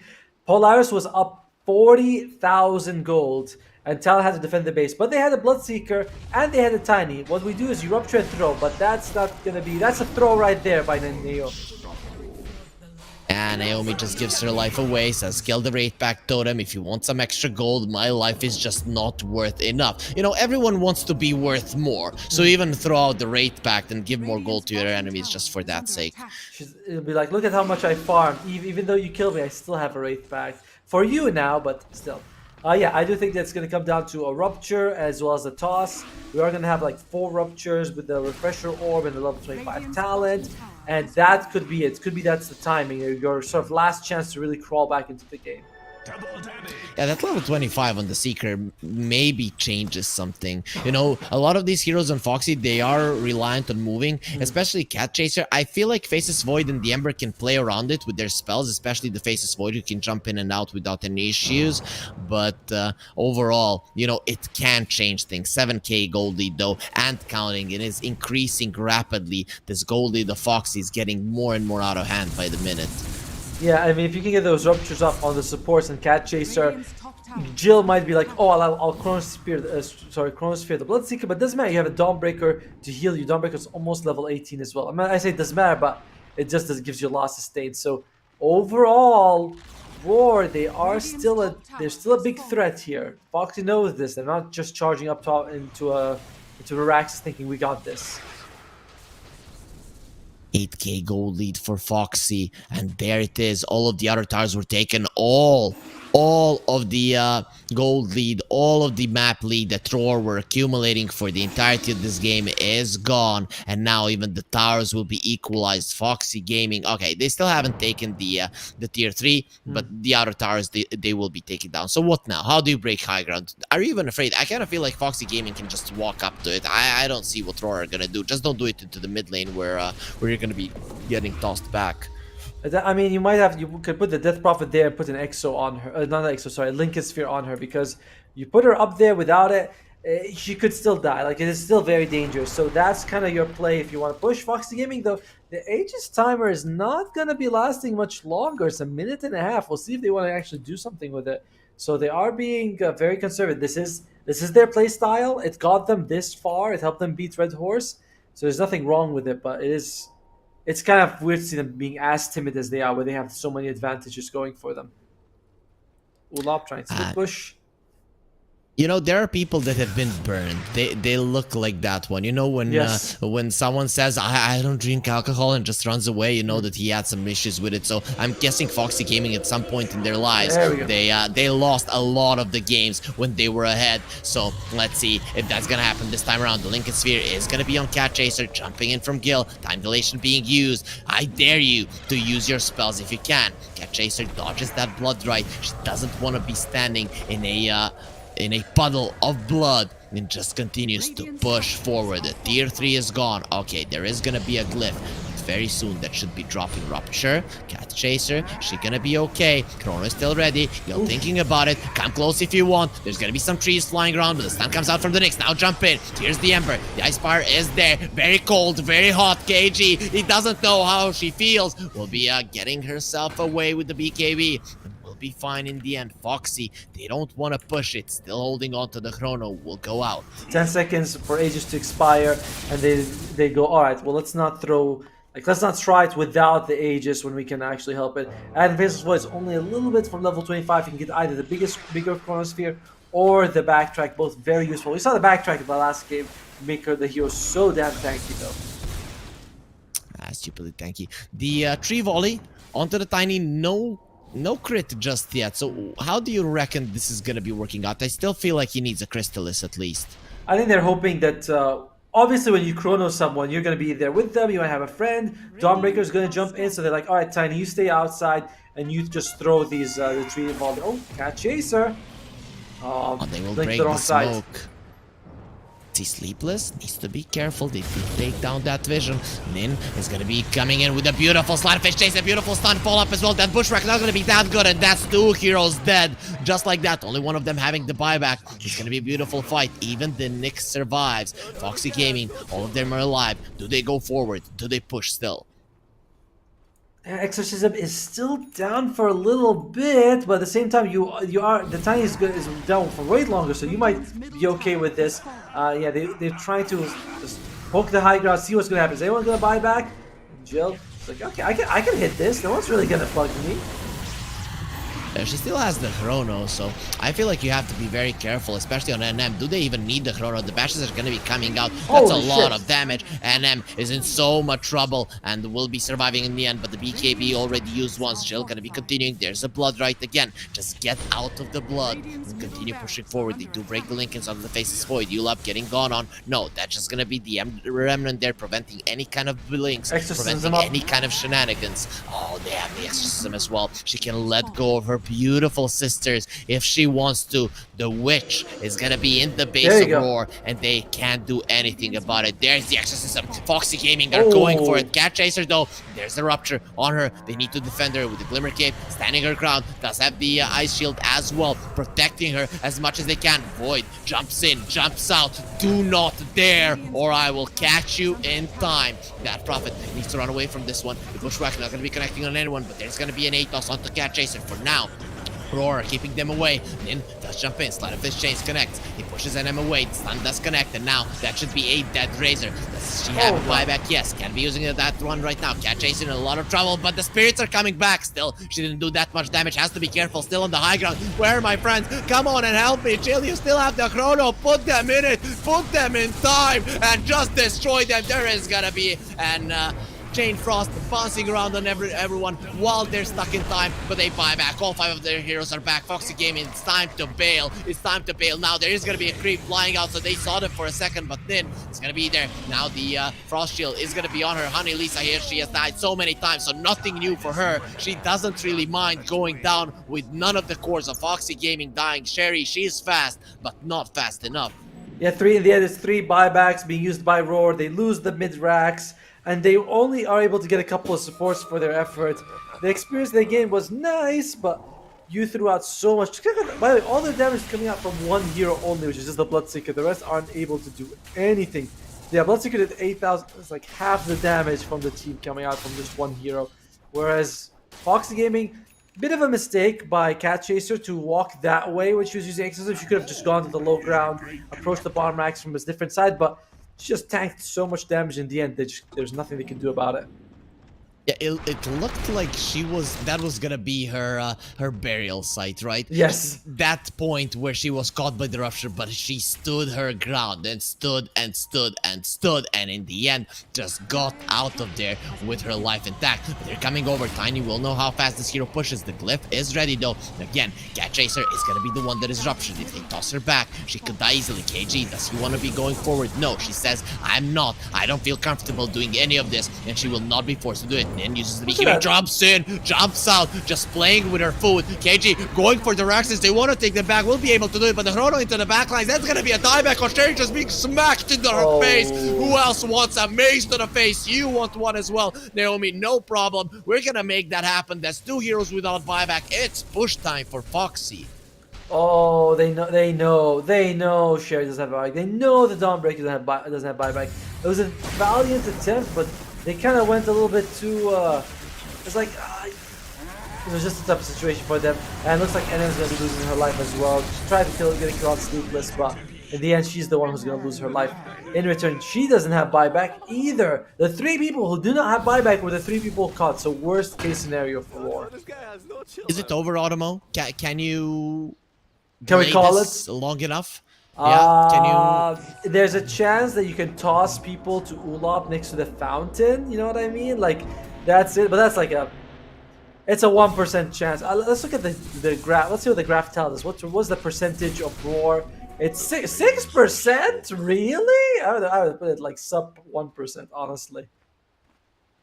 Yeah, definitely. That's why you're not Gaben. That's why you're not our Lord and Savior. So, you know, going for the faces void. There it is. KG goes for the toss and he destroyed the faces void. You would get them below 1%, but that's because you don't know how strong this Tiny is. No, this Tiny is going to be very much afraid with the Spirit Siphon. He is scared. He doesn't know what to do. She wants to run. She wants to live. She wants to get out. She will not be getting another trees flying towards them. Not going to be happening. Even if you crush all of the forests in this world, we are still going to take you down, but without the faces void, the push just not gonna be there to scratch it. There's the Exo with the refresher. Cat Chaser will be going forward. What can the supports do? Can they kill anyone? They don't have a single core. Let's see. The Exorcism going forward, but Hex is gonna be there. Run, little piggy, run, or just be cooked. It's Christmas time. It's gonna be a meal time for the side of Foxy Gaming, and that's gonna be another lane of racks going their way, but the game still not over. Yeah, insane. I mean, the damage coming out of KJ. She has the crit, she has the Salt Cuirass, so she's got so many items. Jumps in. I think she threw a few of the Aghanim Scepter trees, then blinked, used her combo. They were not expecting it. Bring down the Faceless Void 100 to 1.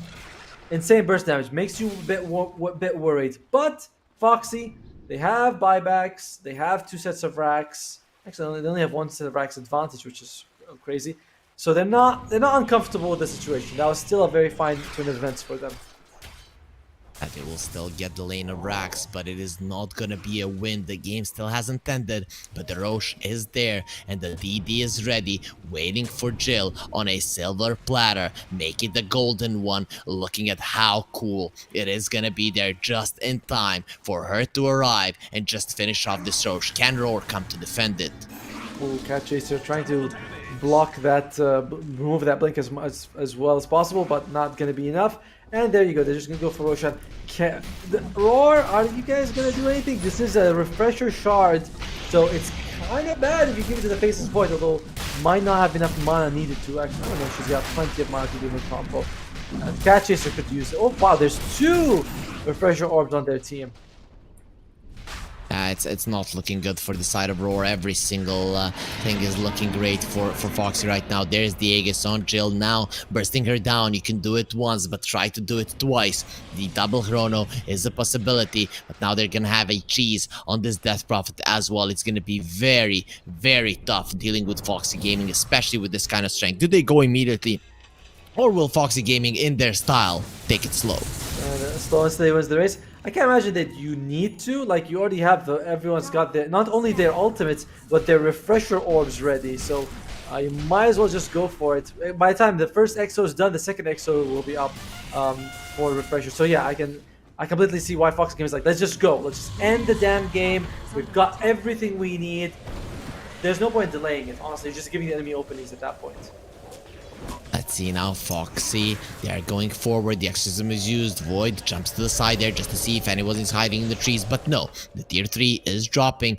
Bottom lane, there's a TP happening. Okay, there's gonna be TP from the Ember Spirit just wanting to push in the bottom lane. But the top lane is the one that we're gonna be focusing on. Jumping in from KJ, trying to finish off Cat Chaser. No, not even close. There's the big chrono. That is a huge one. The Tiny is gonna be going down. KJ still alive. Uses the BKB. Tries to run away. We'll be able to do it. The refresher on this Bloodseeker will have another BKB. Can they finish off Jill the once? Yes, they can. They will get her down once. But look at this one. The Exorcism still going strong. They have the cheese as well. Trying to bait a little bit more.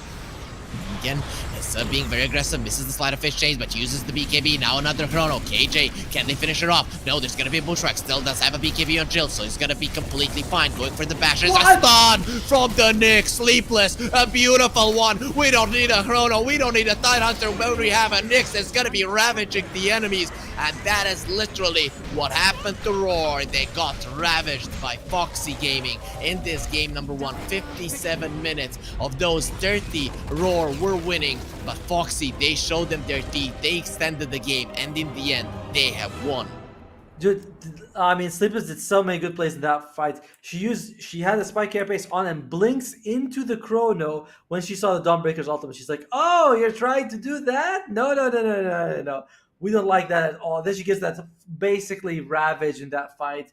114, but still a great performance.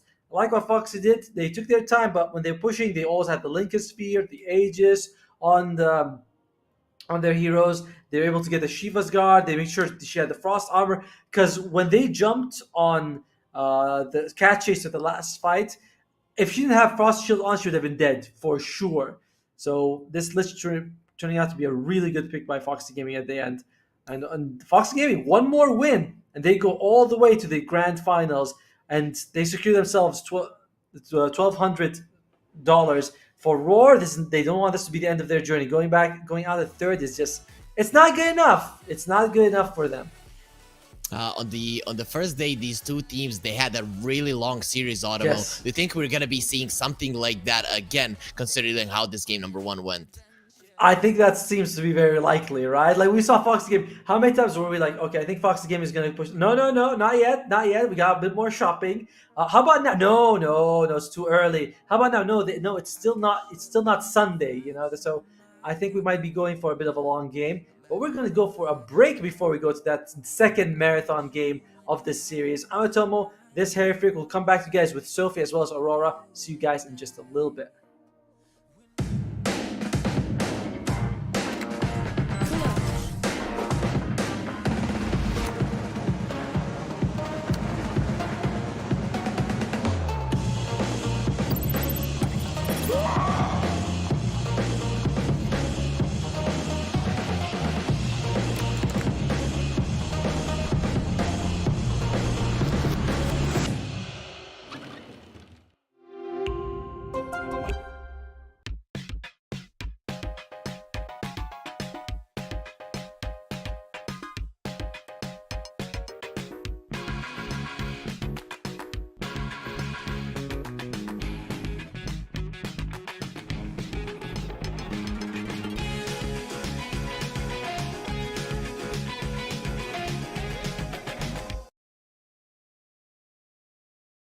Hear you spark chemical reactions. Your aura strikes like lightning. Got no words, I'm just drowning in attraction. Only one way to describe it. It's electric. Can you feel it? You got the only touch that takes me high.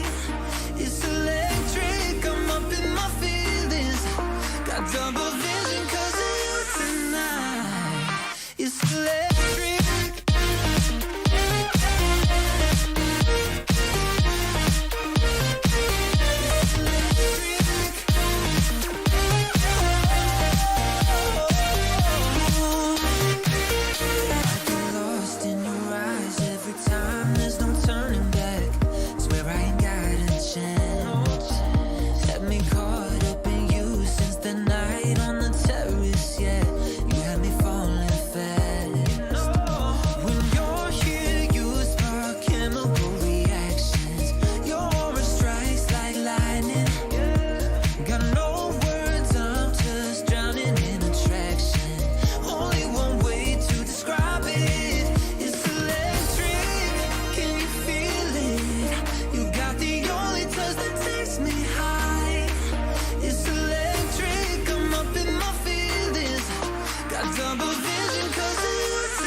There's no doubt, gotta get out of this small town. You took my heart from me, now you're everywhere I see.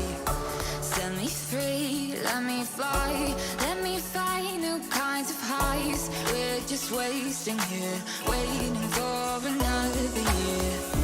We both know the score, we've been here once before. So many words unspoken, you took my heart, it's already broken. You don't have to wait, I can take the pain. I will surrender, let me go on a new adventure.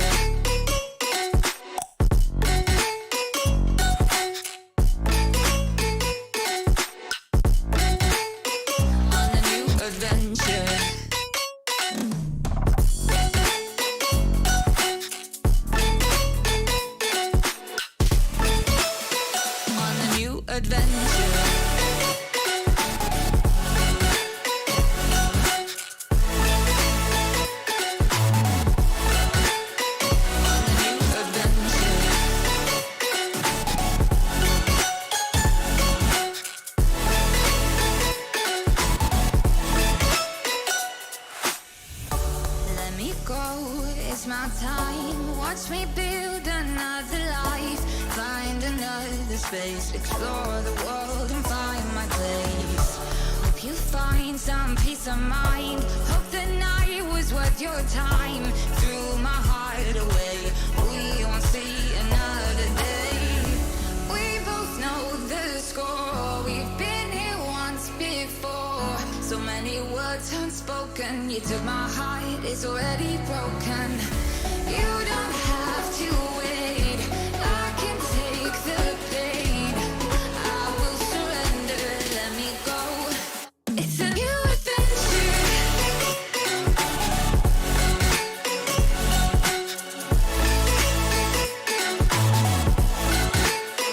On a new adventure.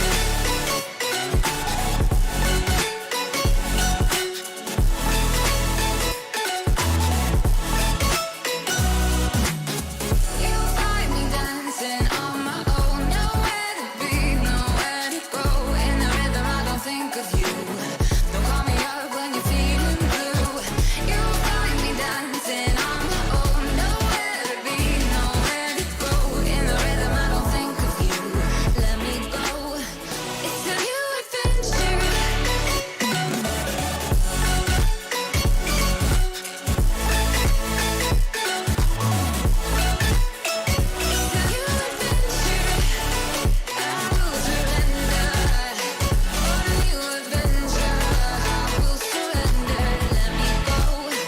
On a new adventure.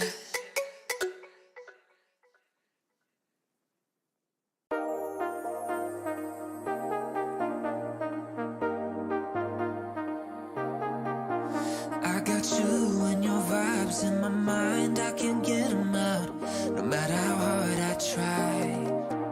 I need you and your heart next to mine, yeah, I'm all about keeping it you and I. When you're here, you spark chemical reactions, your aura strikes like lightning. Got no words, I'm just drowning in attraction. Only one way to describe it. It's electric, can you feel it? You got the only touch that takes me high. It's electric, I'm up in my feelings. Got double vision 'cause of you tonight. It's electric.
What a turn of events, Aurora. RAWR versus Foxy Gaming. What a comeback. I mean, that was so crazy. The Razor was so fat. Like the laning for Razor, NM, oh my goodness. Yeah. She just had the time of her life. But for some reason they weren't able to close out the game. They weren't able to push high ground. I mean, I guess you're pushing against a Lich and a DP. But what was the real cause of the comeback, Aurora? Tell us. It's definitely Jill. Oh no, I mean, well, okay. Remember there was a fight at the bottom part. I think Raw got like, I think 4 to 5 kills over there. I thought they had the game, and then they won the Roche fight. I mean, they didn't really win the Roche fight, but not giving Aegis to Foxy is a win, and you really need that Aegis to play against the Faceless Void. So even though they didn't really take the fight the way they wanted, like they lost 4 lives, and then even though they have Aegis, but they lost 4 lives, I still think afterwards they could have achieved more. I feel they again respected their opponents a little bit too much because you already know there's no chrono, there's no there's no big spells that are ready from Foxy Gaming to like turn the game around. So I think as Raw they should have just went up to the high ground. Like their heroes are really good at prolonged fights, but then like when they have the best chance they could, they didn't do it. So Right. I think that kind of gave Foxy Gaming enough window to come back into the game. You feel like they weren't putting enough pressure? I feel like they were just really respecting Foxy a little bit too much. A little scared. Yeah, I think. But I would say if Raw really wants to take the game too, they really have to ban the Ember. Like Yeah. just first face it, ban it. Don't give her 100%. comfort hero. Yeah. Yeah, 100%. I mean, honestly, I think the other day they got the pleasure of playing against the Sand King because, honestly, I think her performance on the Sand King versus the Spirits are like not comparable. I think Nin also has played so well today. like I think it's part of because Sand King is also not really the hero in the meta right now. Like he's not even strong in the offlane, so at mid he's gonna do like not as well as any other mid heroes. But yeah, like as we can see, like Lingen didn't, fail us. Like she played Ember 2 games today, and both of the games she played remarkably. Like Yeah, that is very true. And there were so many refreshers that game too. I don't know if you noticed. How many were there? Like 3? I think Razor had one, Faceless Yeah. White had one, Ember had one, DP had Oh. one. 5? Yeah. Bloodseeker also had one. Oh, okay, yeah, so that's 5 refresher. Yeah, what a game. So many refreshers. All that Yep. money. Yeah. But I also felt like Sherry's farm kind of dropped off at a point. I think that's when I felt the pick was a little bit awkward. Definitely Bloodseeker can do well against Faceless Void, can do well against DP, but they really needed a hero to go high ground. Even though they have Razor, but Razor is the kind of hero where you build, like BKB, Dagger, and Refresher. Like he won't have any stats, so he's not really the high ground hero for you, but he can be a nuance. Like he can just go in and zone, but then you really need someone to high ground. And I think there should be a better hero compared to Bloodseeker. I'm not sure, but I guess it's really just about comfort picks. Yeah, I think so. Let's go see if there's any comfort picks that are coming out right now. Ooh, we have the 5 DP seconds again. remaining. Yeah, and they didn't ban the Ember. I guess they should ban it the second phase, but I'm not too sure. Maybe they're like, okay, this is, the best that they can get. We're gonna challenge it. Finally, they banned the Dawn though. Like a while ago, I'm just sick of seeing it. I mean, I love the hero, but it just isn't so fun to watch when you're watching it over and over again, right? Yeah, and especially it's not doing the Deso build. So, Yeah, I know. Not the fun build. Yeah. I mean, I But guess they do ban KJ's Batrider, which is Dire also team smart because she's very strong with that hero. Crystal Maiden. Yeah. I think this is also a block pick from RAWR. Like they recognize that Foxy is also pretty confident with the DP. So now they're taking it away from her. It definitely did look strong last game. 10 It gave seconds them like a remaining. lot of high ground push potential. Yeah. And Plus, it like we were complemented the saying, chrono. yeah, exactly. I was just gonna say like what we were saying before, how like the chrono would work well with the DP ult. Juggernaut. Radiant Ooh. team ban. Hmm. This is interesting. Yeah. I mean, I think this is also one of their comfort picks, and like the team likes to play around a Juggernaut. I've seen, like Foxy Gaming pick Juggernaut for Jul, and they play together quite well. Mhm. But again, actually, when I see CM, I'm not too sure about the pick. I think like, of course, DP can benefit from the aura, but I don't think she really needs it. Right. Feels like it's kind of weak though to pair it with DP in terms 10 of first seconds phasing it. remaining. Mm-hmm.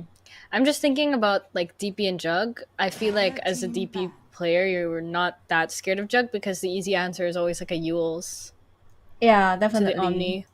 Yeah. And But plus, then, when you have Exo out, he still gets damaged when he's spinning, yep, right? yep. Yeah. I mean, the thing is though, like, I think they just 10 feel very good seconds about remaining. this Jug and Leech combo. Like, they just feel, Right. hey, 5 I know you seconds have a remaining. DP, but I have a slow, I have a shield, so yeah, we're still gonna run you down. Right. It's like one of those super old school, like typical cheese combos in the lane, the Lich Jug. Yeah, yeah, yeah. I mean, I guess in a way, because I would say Foxy is sort of bagging on the fact that this DP is a tree.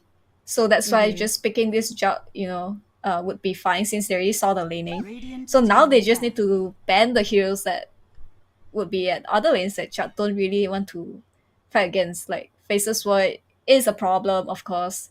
Pango should be fine, but they probably took it up because KG is quite, like confident and 10 comfortable on this seconds hero as well. remaining. And it NM can is also a flex. really good Pango player. Yeah, exactly. 5 So seconds it's like, remaining. They can flex it. yeah, they just don't want to have that kind of uncertainty to deal with, I guess. Yeah. I wonder what will come out after. I feel like Foxy needs more like AoE crowd control right now. I mean, you do have the Chain Frost, but There's no stuns as of yeah, now. there's no stuns. Yeah. RAWR, you kind of have stuns, I guess, with the Crystal Maiden, the root, Mm. but there's no like hard stuns or like hexes. Yeah. I think we'll see it in the second phase definitely. But what I'm thinking now is, would Raw pick the Tiny again? Because even though I think Ulap doesn't play the Tiny 4, but I Radiant think team at this pick. point it's still good to pick the Tiny against like Jar and Lich. And it's a comfort hero, so like it should be a stable pick. But I'm not too sure since they lost with it last game. Right. It is also a very popular pick. We've seen it a lot 10 during seconds remaining. FSL and also during like pro DPC 5 games. You see seconds Tiny in remaining. almost like every single game. Yeah. It's kind of one of the best heroes to just tank the Juggernaut's Omni Slash, And Right. then you can pick a greedier pos one to really carry against all the other heroes.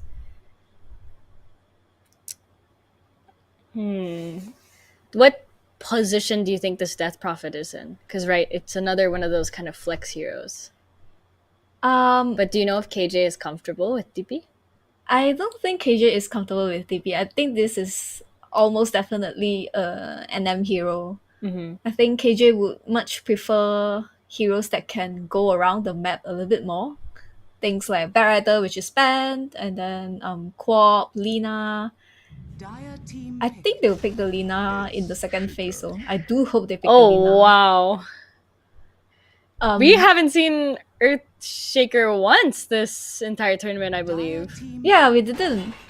But that's the clockwork. So that's the thing. It's like when you see Jug, you most likely don't wanna play a shaker into it, right?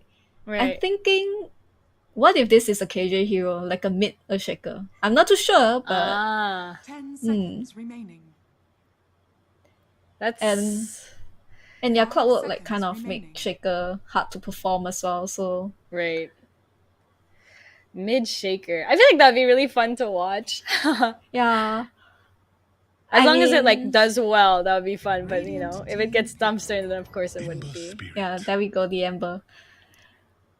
Like I really don't want to see a Shaker having to play against Lich and Jug. You know, like Right. he's just not gonna be able to do anything. And when you pick a DP, you want the DP to have the 10 advantage, have the lead. seconds remaining. Man, how did they not ban the Ember? 5 seconds remaining. I guess they probably think the same. Oh, this is your best, we'll fight the best. Right. Yeah. I There we go, the see. co-op. Although I Oh, don't man. think co-op can do well against Ember in terms of like scaling, 10 because seconds this remaining. Ember just needs to press one button and really like a chunk of your 5 HP is gone. seconds remaining. But for co-op, you need to get your hero in to deal like the maximum damage possible. Like you can't just Sonic Wave and call it a day, because I don't think Right. you can with whatever Foxy is having right now. I feel like they'll also this Ember will be able to dodge a lot of the co-op spells. She's just so good on the Ember. Like, oh my gosh, Yep. Nin's Ember is just so good. Radiant Big team fan. banned.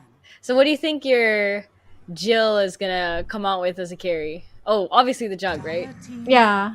I mean, I guess they've done this before. Like just first phase a job and Right. Jul will play it. But I think it's fine. Like she should be able to do fine, because we've seen it. Like it was a comeback game as well. It wasn't like a one-sided game. 10 seconds She should be remaining. fine. Right now, I think they kind of lack their off lane. 5 seconds remaining. Yeah, stakes are definitely high this game though, because if Foxy wins Radiant this, team then banned. RAWR will be eliminated. Team pick. Yeah. So they really have to put it out the bag. But we've seen Foxy. They're kind of one of those teams that like really take the game slowly and carefully. Carefully, definitely, but slowly as well. Yeah.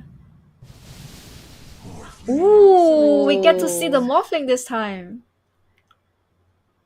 That's Well, interesting. We were just talking about Morphling a while ago and how like it just isn't that strong at the moment. but I think it's like the last game. They probably just, you know what, it's the last game. Just play what you want to play. Right. It's the case again of comfort heroes being sometimes better than meta picks.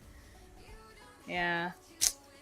Oh man, I'd love to see this Morphling like play a good game though. This is the first time we've seen it in this tournament, I think. Yeah, it is. But I also don't think he can, because it's Necro in his lane. It's gonna Right. be hard. And Right. like on top of that, it's Clockwork. So it's like, you know, it's Ah. hard to kill. It's just no one for you to kill. You'll have to farm, and I don't think Foxy is gonna allow that. Right. I'll be the optimist and you will be the realist. Yes. But our casters are ready, so I'm gonna hand us off to them right now.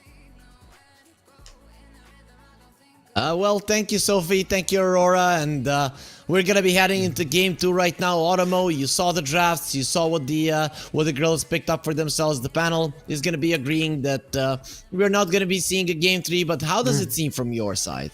I'm gonna have to agree with the panel as well on this. I do think that they have a pretty good lineup. Lack of control against the Ember Spirit. Nin has been awesome on the Ember Spirit the whole game. I really don't like this lineup from RAWR. Like who stands in the front? Is it Death Prophet? It doesn't feel like that's gonna be enough. I think their damage is just okay. I'm all in on Foxy Gaming, but you know, let's go into the game. Let's actually see how it's gonna pan out. What about you, Mr. Harry Freak? Do you think we're gonna go through all 3 games? Yeah, it's looking that way to me. I'm loving the RAWR lineup actually. I think they have everything they need. There is one thing that Nin has been doing badly in the tournament from what I've seen, and that's the laning stage. Yes. And I think RAWR this time around, if they start snowballing, they're not gonna be snowballing as hard as in the previous game, but their timings are gonna be stronger. The blink shard and the shaker, or just the shard or just the blink, doesn't matter. The Morphling getting the manta, just being able to go forward. Morphling naturally has a really good matchup against the Juggernaut, and when I look at Foxy, I'm just so afraid for this Necro. You offer him up in front, and I think the Necro dies in just a second. But that's the thing, Cat Chaser doesn't have to be in front because she also has a Clockwork with her, a Juggernaut with a Healing Ward, you got Ember Spirit who can sort of go in and out. Like, I don't think it's the same way with RAWR that has to play with Cat Chaser in the front, at least for the beginning of the game until we have the Morphling with some The battle begins. stat items. Fox Gaming's late game compared to last game is not as strong. I'm gonna go with that one. They are definitely not as strong late game as they were with the Faceless Void, Lich, Death Prophet combo that they had. This time it feels a little bit, a little bit less impressive to be fair, to be sure. Yeah, we'll see what ends up happening. Overall, we're all hoping for a game 3 just to go into that full 3-game series because we haven't had that one today. Foxy Gaming, they've had a lot of luck today, even one because of one Typhoon. But Naomi is going to be taking some damage. Not going to be going down, but it's going to be a really nice start for the lane. Usually the Crystal Maiden can be very annoying in the laning phase, but when you start out without mana, without HP, it's going to be a bit easier for Cat Chaser to just stand normally in that lane. Immediately she's forced to solve, knowing that, yep, I'm having a tough time. I just have to get my health up, and Sleepless is gonna bully her again. And Naomi, she didn't have a good time in the previous game, not having a fun time in this game either. That's a dead courier as well. Dude, Sleepless, she has been MVP in that game, in game 1 with that performance on the Nyx Assassin, and putting up a great opening in this game as well. I have to say, I wanted to see Naomi kind of bullying the Necro as much as possible. They're standing next to the Morph, but being a little bit, more aggressive there on the side will allow Sleepless to be a bit more annoying to her. Even got the career kill, as we saw. Sherry, only level 1. This could be, okay, not going to be a dead Morphling. There are just way too many creeps. So talk to me about some of the other lanes. How do we feel about the mid lane, the top lane? How are those going to be panning out? Well, we're sort of looking at the top lane. I think top lane should be pretty okay for them. They do have the Lich Juggernaut, so that's some decent kill potential. I don't think it's as strong for RAWR. I don't think they'll be able to get Honey Lisa as much as they were in the previous game. Like their duo is not as strong.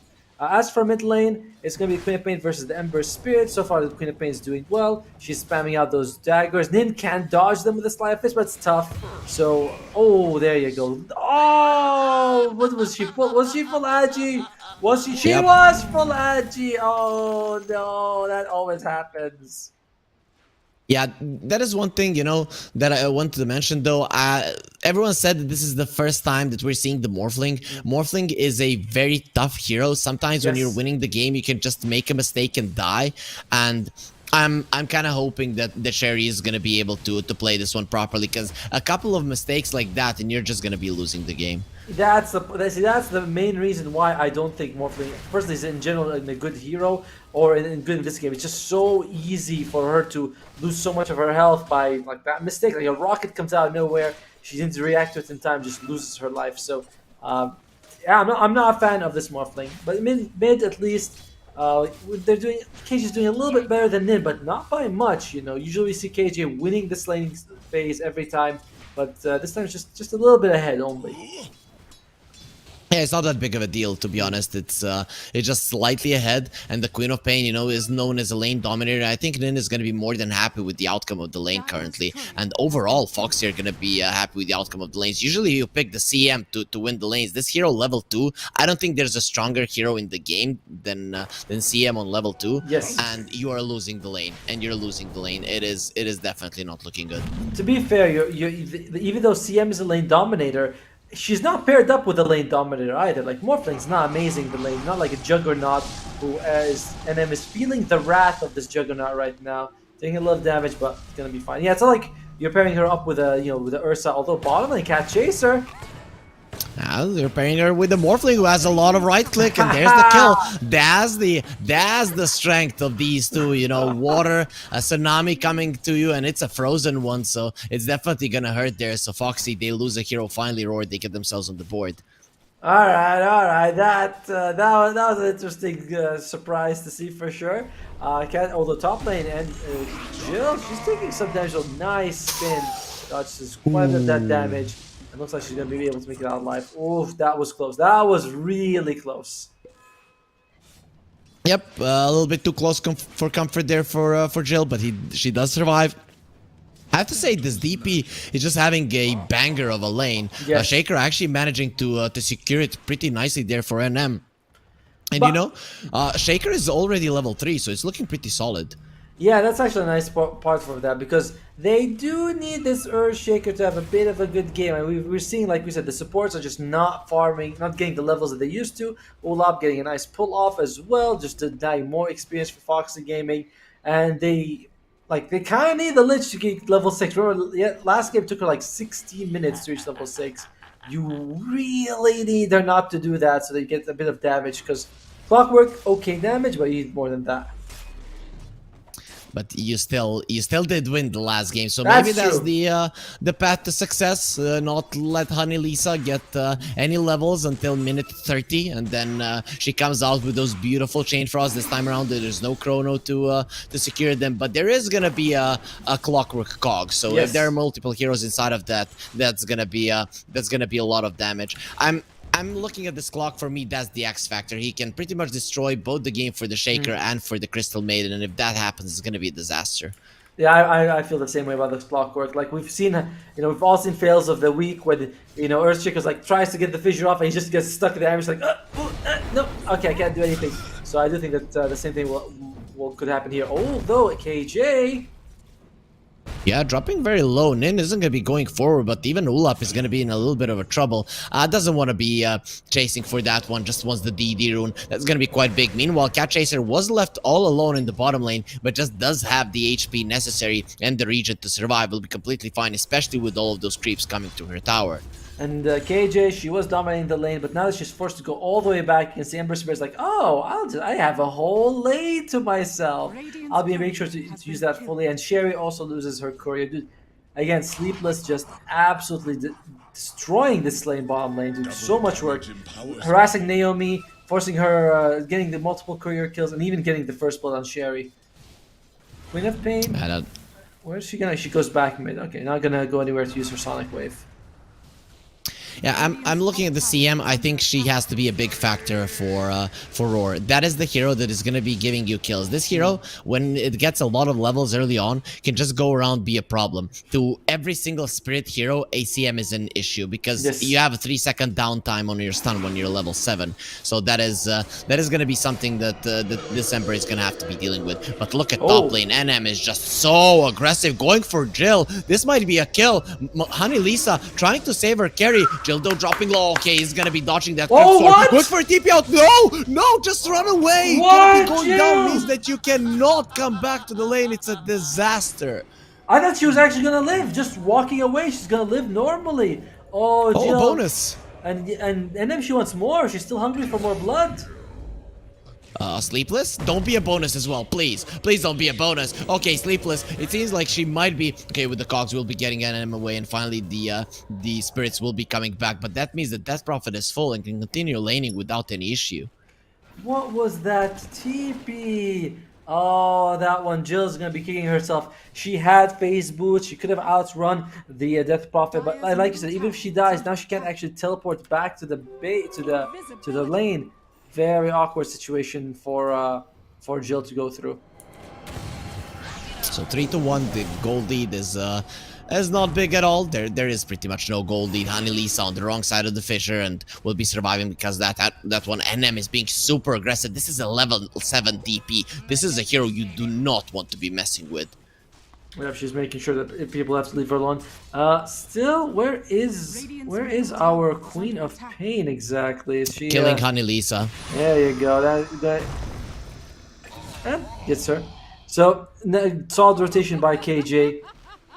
Are they gonna go more? If you can get Jill a second time before she reaches level 6, that's a big deal. And looks like Sleep is like, I know you want to take the bounty ruin. I understand. You're gonna bug me about it. So there you go. Just take it. We don't care. Just take it. And CM gets the bottom bounty rune as well. So nice injection of gold coming out for RAWR. Man, these career kills from Sleepless is just making a difference. Look at the difference between her and some of the other supports. Imagine if that was a Shaker with the bonus 600 gold towards the Blink Dagger. It definitely would have made a difference. So I'm liking how it's going for Sleepless. We mentioned that she's gonna be a big factor in this game. Let's see. I really want to see if she'll be able to keep this Shaker and the NCM in place, because that is gonna be a big deal if she can. I also have no doubt, although Sleepless may have walked in a bit of a wrong neighborhood and loses her life, I was gonna say I have no doubt she's gonna do a good job because she's been doing a good job so far. But you know, sometimes you do walk into the wrong place. Nin, oh, The misses chains on don't save. connect. Yeah, unfortunate for Nin. She used it at the good time. The chains in her sleight of fist. Just there were two creeps there, and you don't get the connection. Ulap though are gonna be very sad in the river, all alone, and pulled into her death. Very soon she'll be going down, and the Earthshaker does die. Nice kill there coming out from Nin, and this is a hero you don't want to be giving kills to. Though Jill on the top lane is being bullied. This Juggernaut just isn't having a good time, and the problem is she can't even stay on this lane nicely against the DP.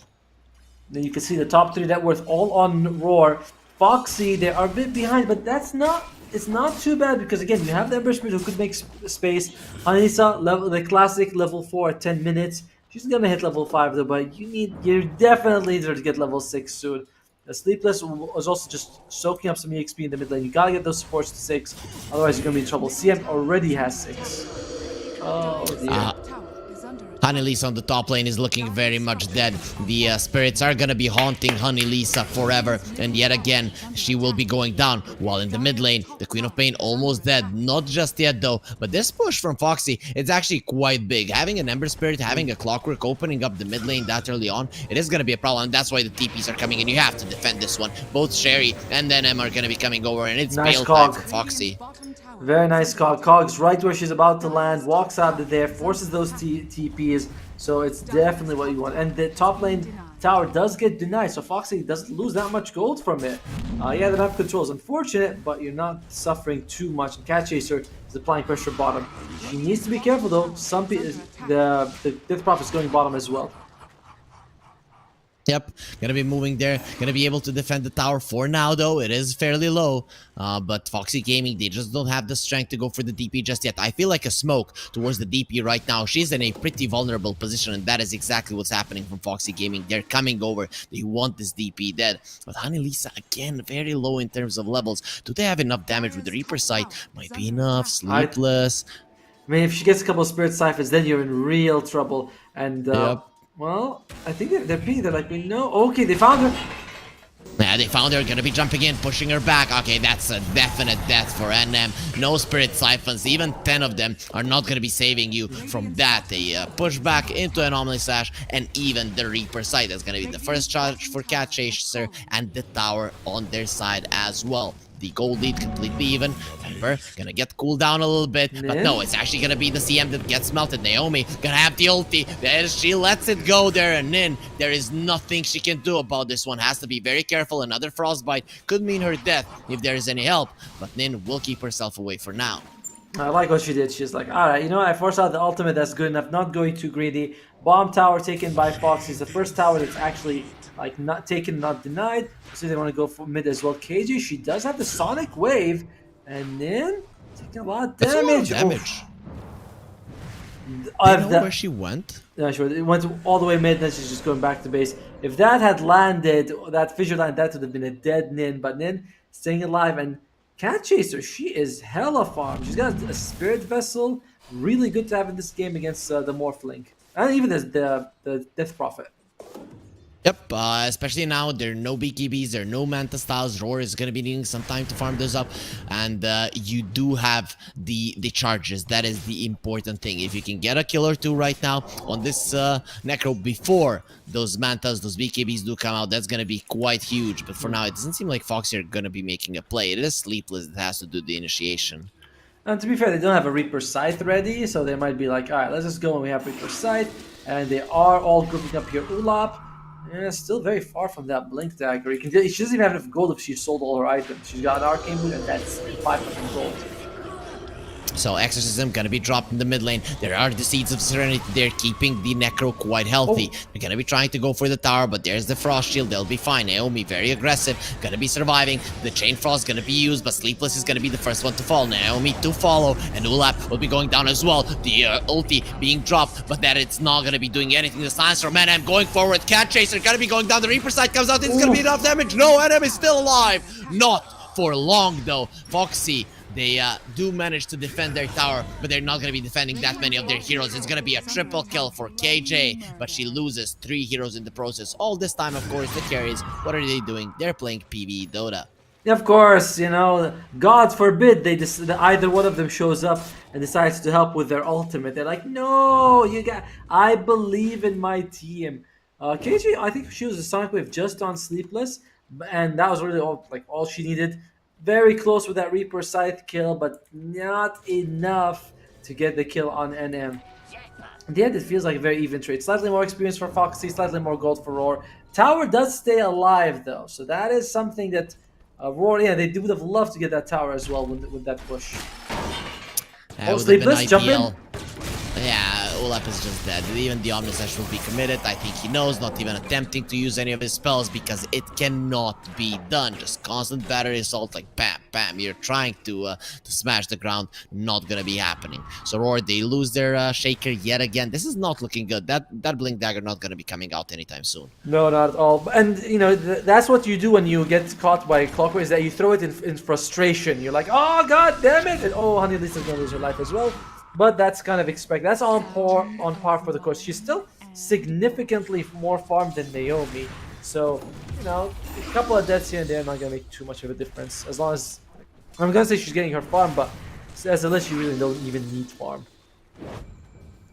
KG, she's gonna be level 12. Second point in the Sonic Wave right now. Actually, did she skill up something else? No, she didn't. I started counting those skill points, and then I saw that actually she's gonna be completely fine. Sleight of Fist Chains connects. KJ, and she needs to be a bit careful, especially with the Reaper side being ready. A few more hits. Okay, coming forward. She just blink out. Oh, she's dead. What a goal! What? KJ goes down, and now there's gonna be a follow-up. Naomi will be there to follow Foxy. They have a 2k goal lead just like that. Even though the game was even, the Queen of Pain just comes a little bit too far. Dude, we've always been sort of saying, Foxy's very patient, and we mean that a little bit in a mean way, like they're a bit slow, but that was so good. They throw a Slide of Fist and they wait. They throw another Slide of Fist and then they were like, oh, I'm just gonna walk in. Guesses the correct illusion. Which, I mean, it's just all really impressive. She went for 1 for 3 chances. She manages to get very good plays by Cat Chaser here. Second Necro Reaper side kill as well. And more importantly, just brings down KJ. The most, I think she was like, the most farmed enemy hero on the game. Yeah, definitely. It will be really, really big. This Necro now gonna have those stacks of the Spirit Vessel as well. The Morphling not joining the fight though, but the Jugger did overtake the Morphling. So how do you feel about this one when it comes to the later portions of the game? Morphling versus the Juggernaut. Morphling though versus the Necro Ember and the Juggernaut. It's not gonna be easy. Honestly, I feel like the Necro is more of a problem for Morphling than Juggernaut, if that makes sense. Like, with the Juggernaut, you can, waveform away from them, Slash, you can become very tanky, you're not too worried, but the Necrophos always deals a percentage of your max health as damage. If you're low health, you take damage from Death Pulse. If you're high health, you take damage from the Heartstopper. I feel like that's almost as big a problem as the Juggernaut. So that's something to be worried about if you are the Morphling. I don't like it. I don't like the matchup too much for Morphling. Sleepless loses her life in the bottom lane, but forces out the Sonic Wave in return. KJ finally gets her revenge there, but I feel like, you're getting 6 kills on this Queen of Pain, but every time you die, it's a disaster. And she's not going for a BKB. Wants the Sanch and Kaya first. And I think that's a little bit too greedy. Sleight of Fist Chains, and even with the status resistance, I think she dies. I think it's just so that she can keep once the hookshot lands, it doesn't matter if you have BKB or not. She wants to make sure she just survives the initial hookshot long enough to blink away. Make sure that the enemy doesn't have enough time to follow up. So I'm okay with it, It's like, it's not too bad. I'm alright with this Kaya Sanch for the Queen of Pain. I understand why she'd go for it. So NM going for a Yules. She wants to be able to defend herself in that way. Yules versus BKB. Which one would you prefer? I think that you'll just so that you can remove those spirit vessels. It's very easy to just get a few spirit vessels on you, and it's like, oh man, do I really have to BKB? So Yules helps you with that. It's not amazing as the clockwork because you're like one of you still stuck in the cogs, no matter if it's you or him that's in the air. But it's still helpful. I like it. I like the Yules scepter. I think I prefer it over the BKB. Sleepless is going for an Orchid. That's a pretty interesting one for the Clockwork. How do you feel about that item if she does get it in the end? Orchid, huh? I mean, it's expensive as hell, and you're up against a bunch of people who can have some sort of dispel, either BKB or Manta or Yules or something. I don't love it, and I don't think it's that great because, like, once you go on Crystal Maiden, she's gonna have a 4-staff. Doesn't matter if you have Orchid on her or not. And I don't love it. I don't think it's the best item choice for her, but yeah, I don't love it. I would rather see her go for something like a shard or just more defensive items to stay alive. So the carries have been pretty much quiet in this game. When do you think is the time when we'll finally gonna be seeing Sherry or Jill actually joining the fights, joining their team? Is it gonna be later on, or do you expect them to come over a little bit earlier? I mean, Sherry is looking for a Lincoln's. Oh, she is smoked though. I guess they want to see if they can find it. I don't know. I don't know if she really wants to be able to take a fight right now. Jill's also waiting for her Manta style. So we still got a little bit of items to go. Of course, the team could just be like, "Oh, this is our timing right now. Let's just go." So I'm not. Her? Huh? Okay, we'll be fine. She almost got caught there. Almost. I mean, she can blink and she can spin TP and she'll be fine. And then So also the Ember, yeah. She's also got like illusions all over as well. So the disconnect is out. We Oh, know here we that go. today there were some problems.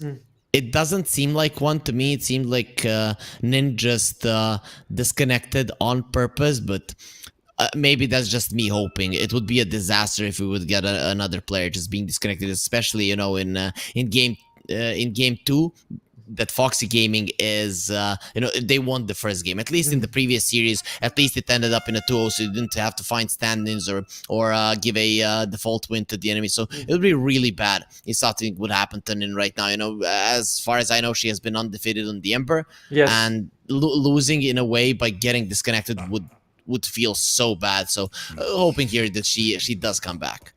By the way, thanks to the Philosopher's Stone on Ulap, she is like 6 gold away from the Blink Dagger, so she's just gonna be fine, and that's gonna help her out a lot. Like they need some of that control. No BKB is available apart from the spin on the Juggernaut, so you can be able to get that big Echo Slam here. So the question is, how do you group them up? The only way you can do that is by fighting around objectives.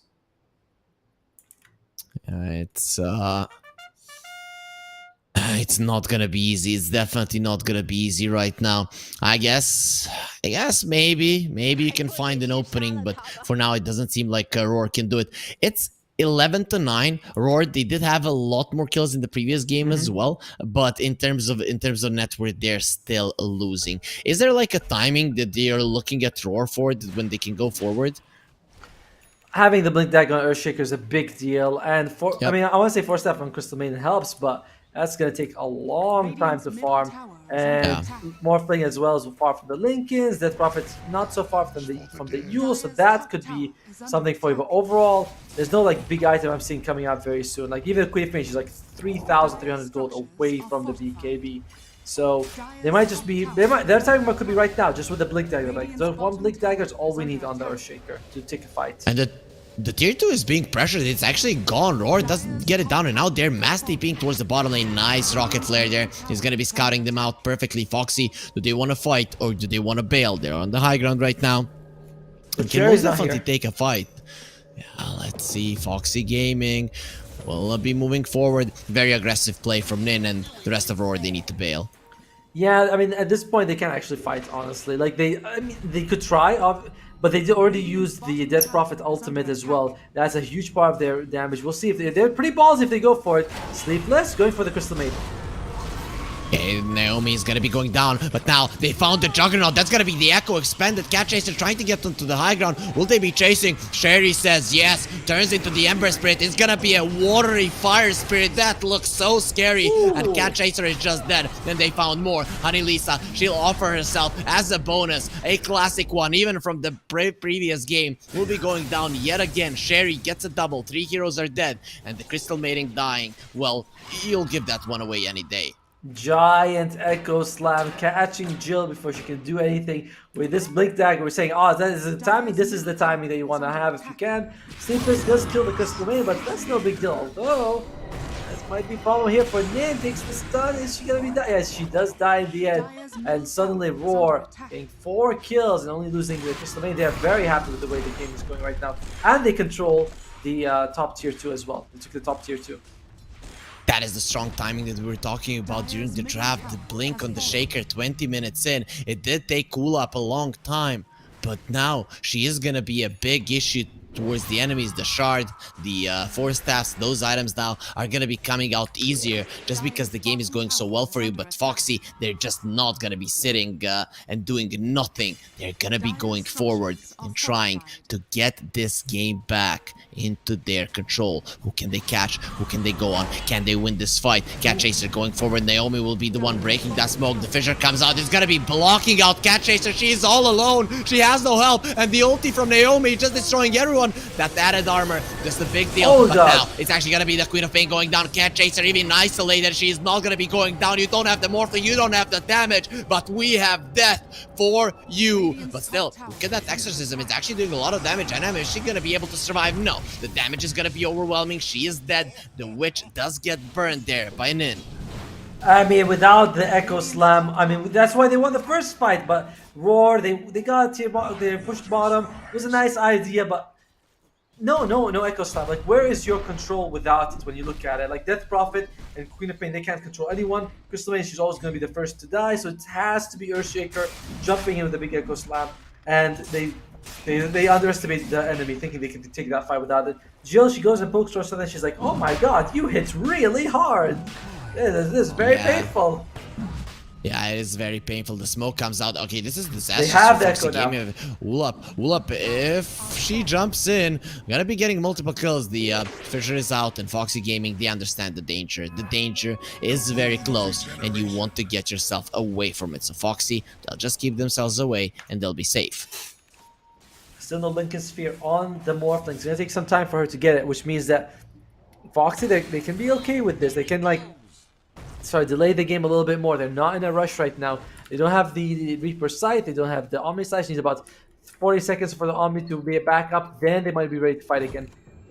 It's a very important for Sleepless to find Ulap. They know this that Ulap can do a lot of work. It's Sleepless' job to deal with him. That's all that Clockwork has to do to sort of win the game, to be effective. Foxy Gaming, they're gonna be in a smoke. We'll be trying to find something. If Ulap dies, it's gonna be a big deal. Now they know roughly where she is. But Naomi breaks the smoke. She's gonna be the one tanking it. She doesn't mind dying, it seems like, and it's gonna be another time that she just gets taken down. The Crystal Maiden is dead. But there's one thing I wanted to ask you, Otomo. The Morphling going for a Linken's. Yes. It just kind of feels off this game. You don't like the Morphling Lincolns? No? I mean, You like it? I think there's only, what, like 3 spells are single target, which is the Reaper Sight, the Omni Slash, and the Sinister. Well, Sinister Gate is a Frost Blast. And I think that Lich is probably not going to be able to get those spells off. She wants to dodge the Reaper Sight. I'm okay with it. Yeah, with that, I prefer maybe a BKB, but I don't think there's anything wrong with the Lincoln Sphere. And again, you are up against the Clockwork, so it's not bad, if you ask me. Oh. I really want to see a BKB. Roche dropping low. Jill does finish it off and gets the Aegis. Now the ulti from the Lich gonna start bouncing around. Honey Lisa, alive still. That's a big vision. The Sonic Wave, the Echo! You can hear it just echoing everywhere, but it's not gonna be enough because Jill turns around and starts cutting down everyone. She can even cut water. That's how good of a swordsman the Juggernaut is. Sherry, though, gets to the high ground. Not gonna be cut in half completely, and that's a big Echo coming out from RAWR. Still not gonna be winning them the fight. Did they just... Okay, they lost Sleepless as well. But they could have lost so much more. Foxy Gaming, I don't even know how they survived that. Catchiester was able to get a nice ultimate on NM, and you know, like Jill was just it's very tanky. They got a lot of resistances. Remember, they have a pipe of insight, so even though they're getting these big Echo Slams, it's not doing as much damage as usual thanks to the Necrophos with the pipe, with the heal, and of course Necrophos also got a Nether Shawl, so they're just a very durable group right now. So it was a nice attempt. Good echo, but it wasn't enough damage. I mean, look at the damage, only 1,800. That's not insane. I mean, 3-man fissure, 3-man echo, and you don't finish people off. I feel like the Morphling wasn't in place to do the damage. Those heroes should have died. Foxy Gaming shouldn't have had anyone in that fight, especially because, you know, the Earthshaker, she was hesitant to go for the echo immediately. Okay, Nin, bottom lane, doesn't have the BKB. The follow-up stun is gonna be there, but does have the remnant back. That's gonna be enough for Nin to survive. And RAWR, they don't even get that. They still hold the lead, but they're just not using it that well. Doesn't even feel like they hold the lead, right? Like, I'm looking at it like, are we sure they're 1,000 ahead? It doesn't seem like they're 1,000 ahead at all. That's gonna be a tough situation for Ulap to deal with. Remember, she's sort of all their control. She needs to make sure she keeps doing some work. It's a hard game to be an Earthshaker, and honestly, like, you don't have someone who really charges in like a Tidehunter or something. Yes, Death Prophet can do that, but she's not ideal for the role. Oh, here we go, Jill. Gonna be taking some solid damage. A healing ward in a very weird spot there from Jail, but there's the catch. The Earthshaker looking very much dead. There is no Force Staffs. Let's see if maybe they can save up. The damage isn't going to be that overwhelming. Trying to go for the Fissure. The creeps are coming in to assist. We will take the battery assault, and Ulap just smashes the ground, and the Clockwork with it. So that's going to be a nice kill for RAWR, and they do defend the tier 2 while claiming a tier 2 of their own. A win across all fronts. I mean, if that was a nice dive by Sleepless going for it, but Ulap positioned herself very deep into the trees. So if Fox wanted to help, they'd have to go really, like they'd have to be diving. And they're like, listen, we don't really feel like doing that, so they end up losing Sleepless. Not the biggest deal. That is her buyback death, so it's gonna be a bit longer than usual. So it's still fine. They still have about 2 minutes left on this Juggernaut Aegis. They can go and pressure bot lane if they want to. Smoke coming out from RAWR, a shard. There's a smoke. Let's see who they'll be able to catch. They're gonna be going very slowly. The Echo is ready, so might be able to crush one of the heroes. A key target could be nice. Either the Necro or the Ember would be really good to bring down. Cat Chaser is gonna be spotted, but immediate blink out. What does Cat Chaser have in terms of items? Lotus Orb. I really like that one. I think it's the right approach. I mean, she's already got so much magic resistance, a little bit of physical armor, as well as the deflecting spells help. Oh, Cat Chaser, gonna be okay. Force Staffs are gonna be available on the sports very soon.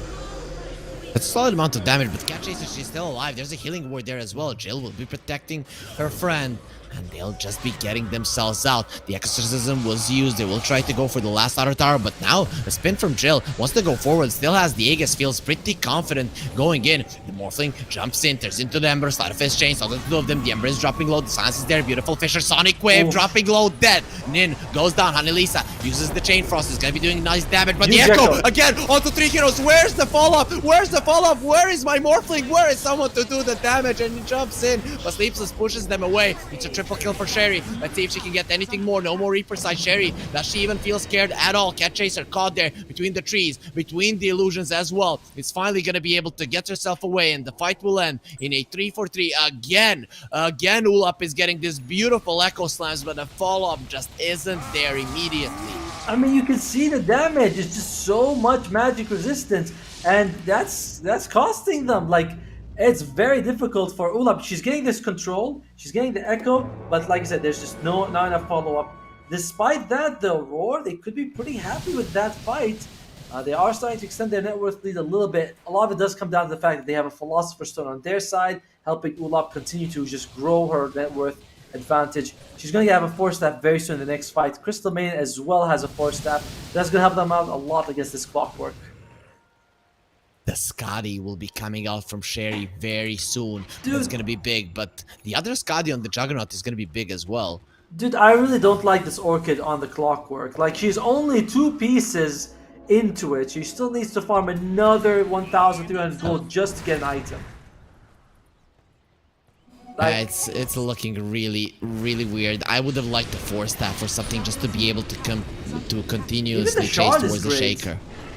Yeah, the shard is fine as well. Oh, they will find the clocker in the backline. They kind of skip Cat Chaser. Very nicely done by the Queen of Pain, trying to finish off the clock in the backlines, but the clock will TP out. Now going for Cat Chaser. She doesn't have that much help. Here comes Nin from the side. A beautiful fissure, a follow-up stun as well there with the shard. Cat Chaser dropping low, but the Jugger jumping in, trying to go for big jump. Naomi. Naomi's looking very much dead. She is dead. Cat Chaser still alive, and the Reaper side cuts down the Queen of Pain. Now the Omni Slash onto Sherry. It's gonna be enough damage. Jill just does everything nice, and the Shaker left all alone. But they'll make her join her friends very soon. Her positioning on the Shaker is always so nice, but just not good enough. RAWR, they get ahead of themselves and they lose a fight heavily.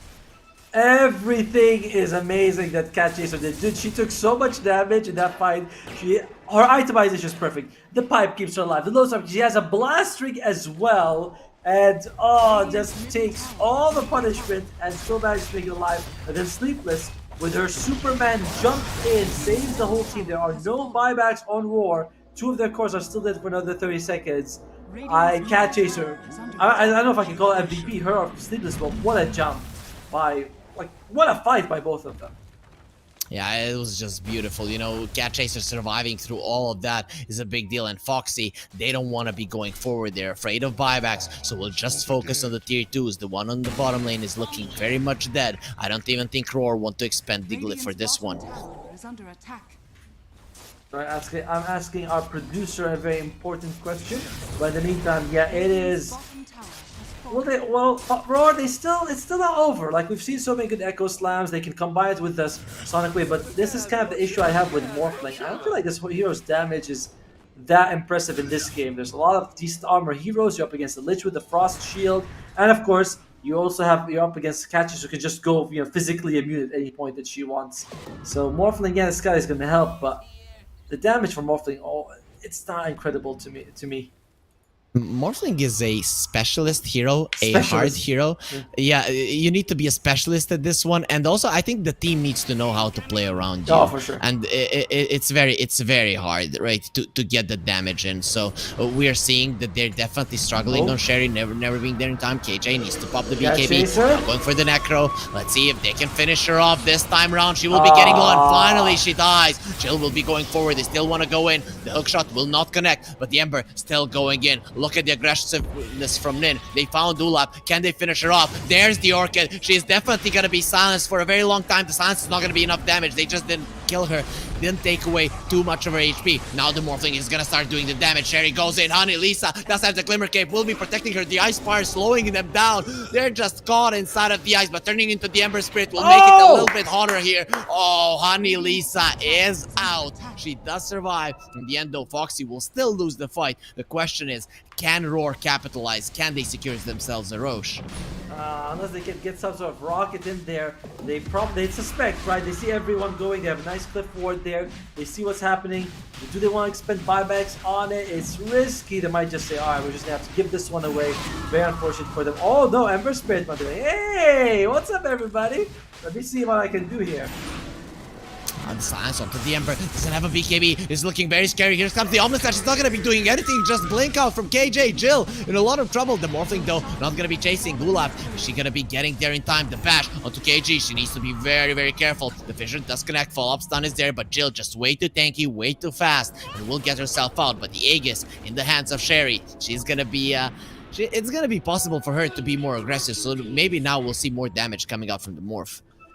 That was very bold by Nin to walk in without the BKB ready. In the end, she gets punished for it, but it's not too big of an issue. Like RAWR, they aren't going to be pushing that even more. They already got the advantage. They were going to get Roche. Nin dying didn't prevent them or like enable them to get Roche. Roche was already theirs. Clockwork, what's she going to go for? She's going to go for a Glimmer Cape. I really like the shard on Clockwork. Being able to fly, provide flying vision for your team. You can also chase people as they walk out of cogs with the Force Staff. Feels like that should be a priority for Sleepless, but we'll see if she agrees with that.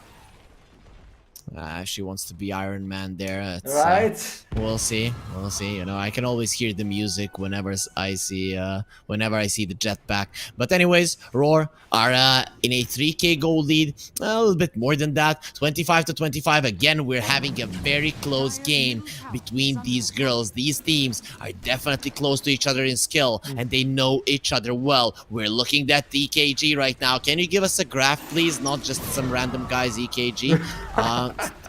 Not an issue. No, that's but, our heartbeat right there going crazy. We're like, no, oh my god, it's going all over the place. Oh, what a jump! But Sleepless, do you have any other plan besides just catching him? Yes, he does. She does. Sorry. Just like- TP's out. She's like, I stopped her from TPing. I'm like, okay, now what? I mean, she literally has boots of travel. She loses nothing from that. But that was a high risk, no reward play by Sleepless.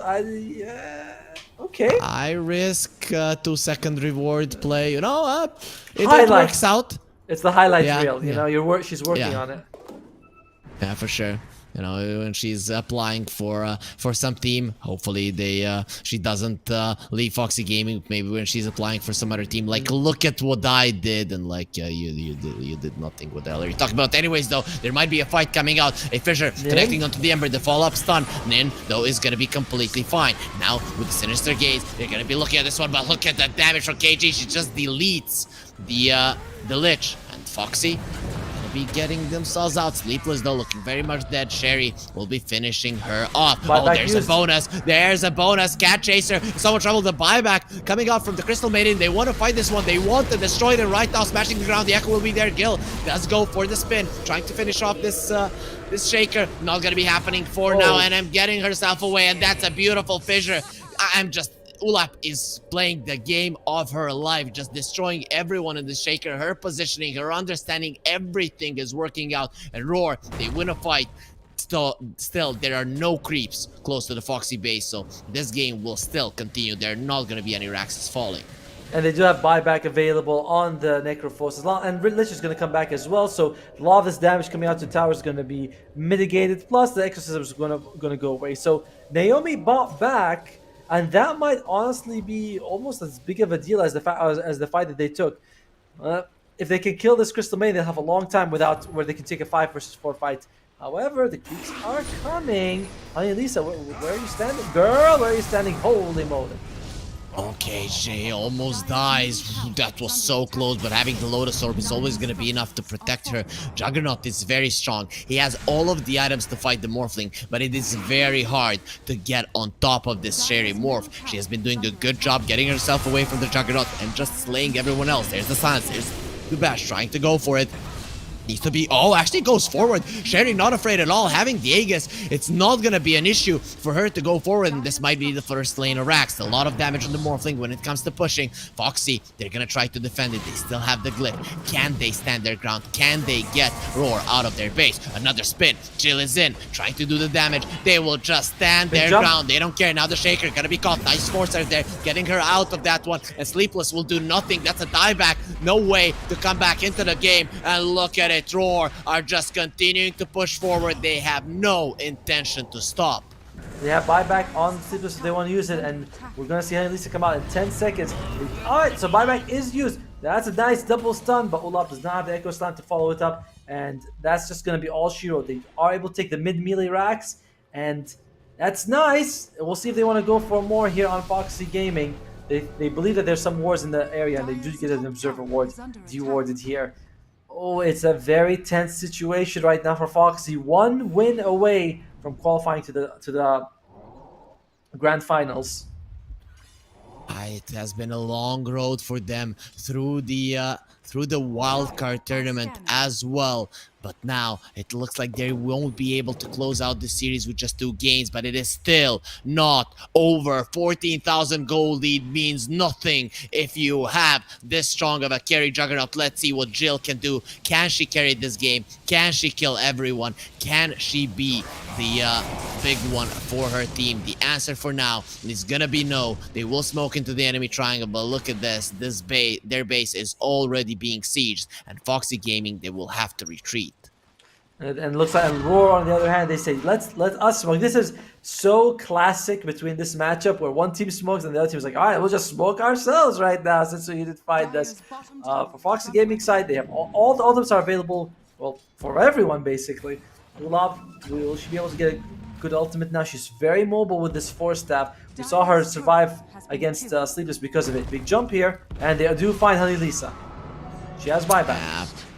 Poor girl does get hexed up and will just be going down. KJ with that hex is now an even bigger threat. Imagine how long you can keep a hero under stun if you connect with all of the shaker spells and then a follow-up hex as well. This Juggernaut will not move if she doesn't go for a spin first.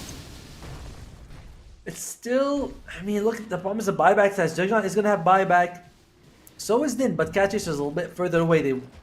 It would definitely be their advantage if they could have the buyback before they take these fights because they are going. These are you know, what we call them nail biters. You know, it could go either way right now. And Sherry has a satanic, which as we tested does not get removed by nullifier. So if she's not controlled, it will take her literally 2 or 3 hits to go back to full health, no matter how much health she has. Foxy though, all 5 of their heroes are alive, but they're 17k gold behind. Their enemies, the Fissure of the Shaker, will not be connecting, so Foxy, their mid laner, will survive. Is this gonna be the first game that the Nin Ember loses here, Otomo? It's pretty much looking like it. It is, but it's not. I mean, it's not 100%, right? Like the Foxy's Yep. got 20% chance to come back, and we are at the 44 minutes. 17k advantage is not the biggest deal. You know, it's not like, oh, there's 17k at 20 minutes. That feels like an insurmountable amount. Here, it's a big lead, but it's not gigantic. Like if Foxy can get a pick off on someone, they can take a fight easily. Jill is working towards the Abyssal Blade. We'll be having that one in no time. Earthshaker. Ulep can buy the Lotus Orb if she wants to, but for now, just wants to keep the buyback, considering that the next Roche will be spawning fairly soon. We know it's going to be in a minute, but RAWR and Foxy Gaming, they're going to have to guess. I guess the buyback is going to be much more important. The one controlling the outpost is going to be RAWR, and Yes. they're the ones with the advantage around the pit. If Foxy, if they go for the pits, like they might have to smoke, take it, and then go in. But if they do that, they'll telegraph, oh, we're coming. So it's a tough situation no matter what they do. I want to go and look at neutral items for just a second, see if there's anything interesting here. Naomi's got the Psychic Headband. Earthshaker's got the Havoc Hammer, so a lot more AoE damage being added, and looks like Aesthetic Cape on the Death Prophet. So she is able to remove the Spirit Vessel just with that.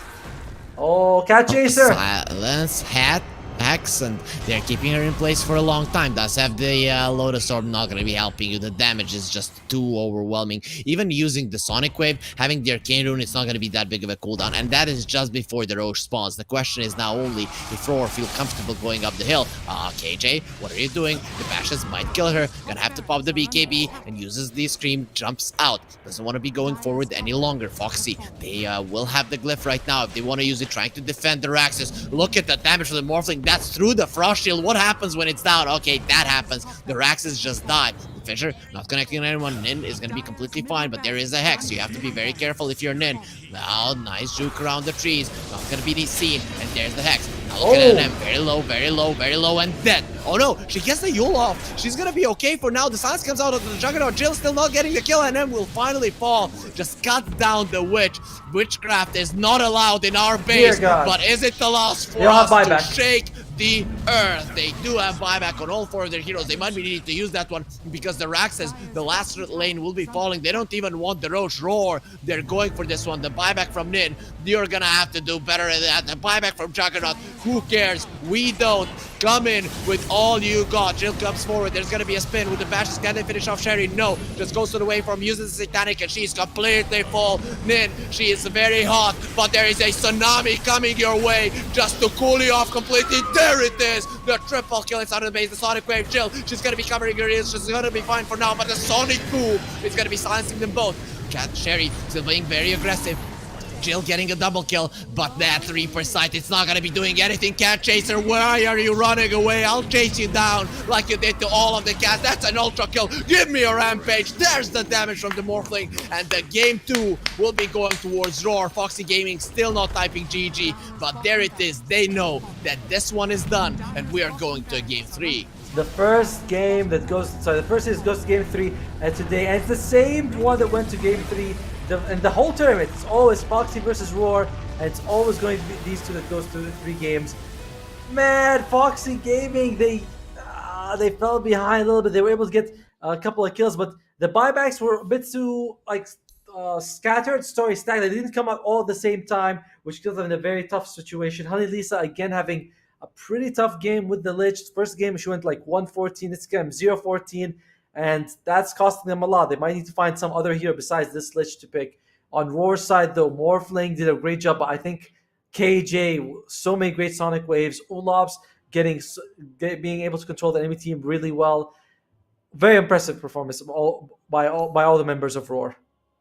For me, Ulap is the definite MVP here. Her positioning in the entire game was amazing. If those fights, there were no like 3-man echoes and 3-man fissures, I think it would have been a disaster in the early game for RAWR that they might not have been able to come back from. She was the one keeping them in it, getting all of those stuns, getting all of those fights going their way. And in the end, just it's going to be the Morphling and of course KJ and the Queen of Pain that will be able to make a difference. So you saw game number 1, you saw game number 2. Do you have a favorite in the decider? Or do you think it could go either way? Man, you know what's shocking to me is that you were like, oh, we're going to go game 3. And we were talking, you were like, game 3 is happening. I was like, how does he know? Why? Because I really thought that Foxy Gaming had a very great... Oh, yeah, I got one too, you know? So I got one right there. But that was very great prediction by you. I think me and the whole panel thought that Foxy Gaming looked really strong. They have the percentage damage. They have decent control. I guess that's the one thing, right? Their month stuns was a bit lacking compared to like an Earth Shaker who had a bit more control. I don't think I have a favorite. I think we're gonna have to see the draft, but we're gonna have to see the draft in about 10 minutes. We're gonna take a break for now, guys. Me and Mr. Big Brain over here. See, I can't even get the direction. Here, Big Brain over here. We'll be back in 10 minutes. We'll see you guys then.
No, I ain't got a chance.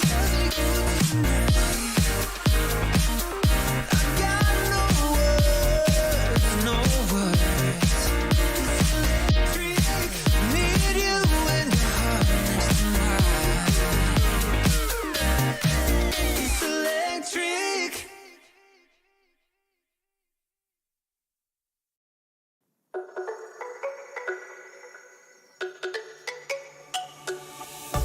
Let me go, there's no doubt. Gotta get out of this small town. You took my heart from me, now you're everywhere I see. Set me free, let me fly. Let me find new kinds of highs. We're just wasting here, waiting for another year. We both know the score. We've been here once before. So many words unspoken. You took my heart, it's already broken. You don't have to wait. I can take the pain. I will surrender. Let me go on a new adventure.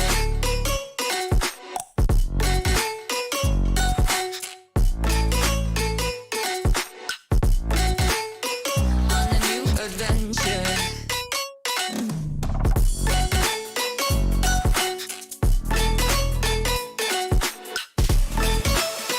On a new adventure.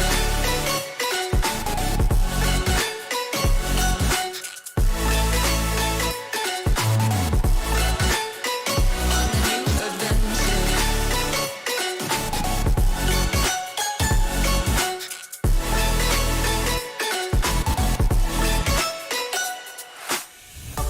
Let me go, it's my time. Watch me build another life. Find another space. Explore the world and find my place. Hope you find some peace of mind. Hope the night was worth your time. Threw my heart away. We won't see another day. We both know the score. We've been here once before. So many words unspoken. You took my heart, it's already broken. You don't have to wait. I can take the pain. I will surrender. Let me go. It's a new adventure.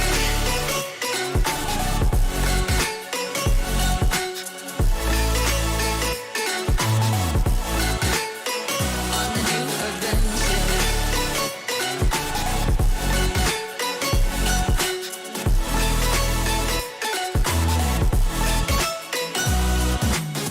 You'll find me dancing on my own. Nowhere to be, nowhere to go. In the rhythm, I don't think of you. Don't call me up when you're feeling blue. You'll find me dancing on my own. Nowhere to be, nowhere to go. In the rhythm, I don't think of you. Let me go. It's a new adventure.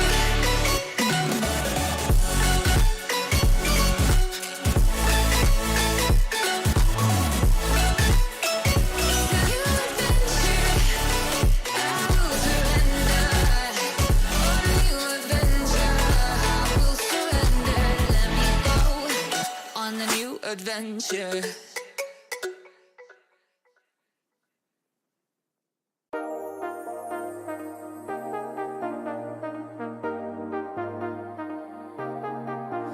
I got you and your vibes in my mind. I can't get them out, no matter how hard I try. I need you and your heart next to mine. Yeah, I'm all about keeping it you and I. When you're here, you spark chemical reactions. Your aura strikes like lightning. Got no words, I'm just drowning in attraction. Only one way to describe it. It's electric. Can you feel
go, there's no doubt. Gotta get out of this small town. You took my heart from me, now you're everywhere.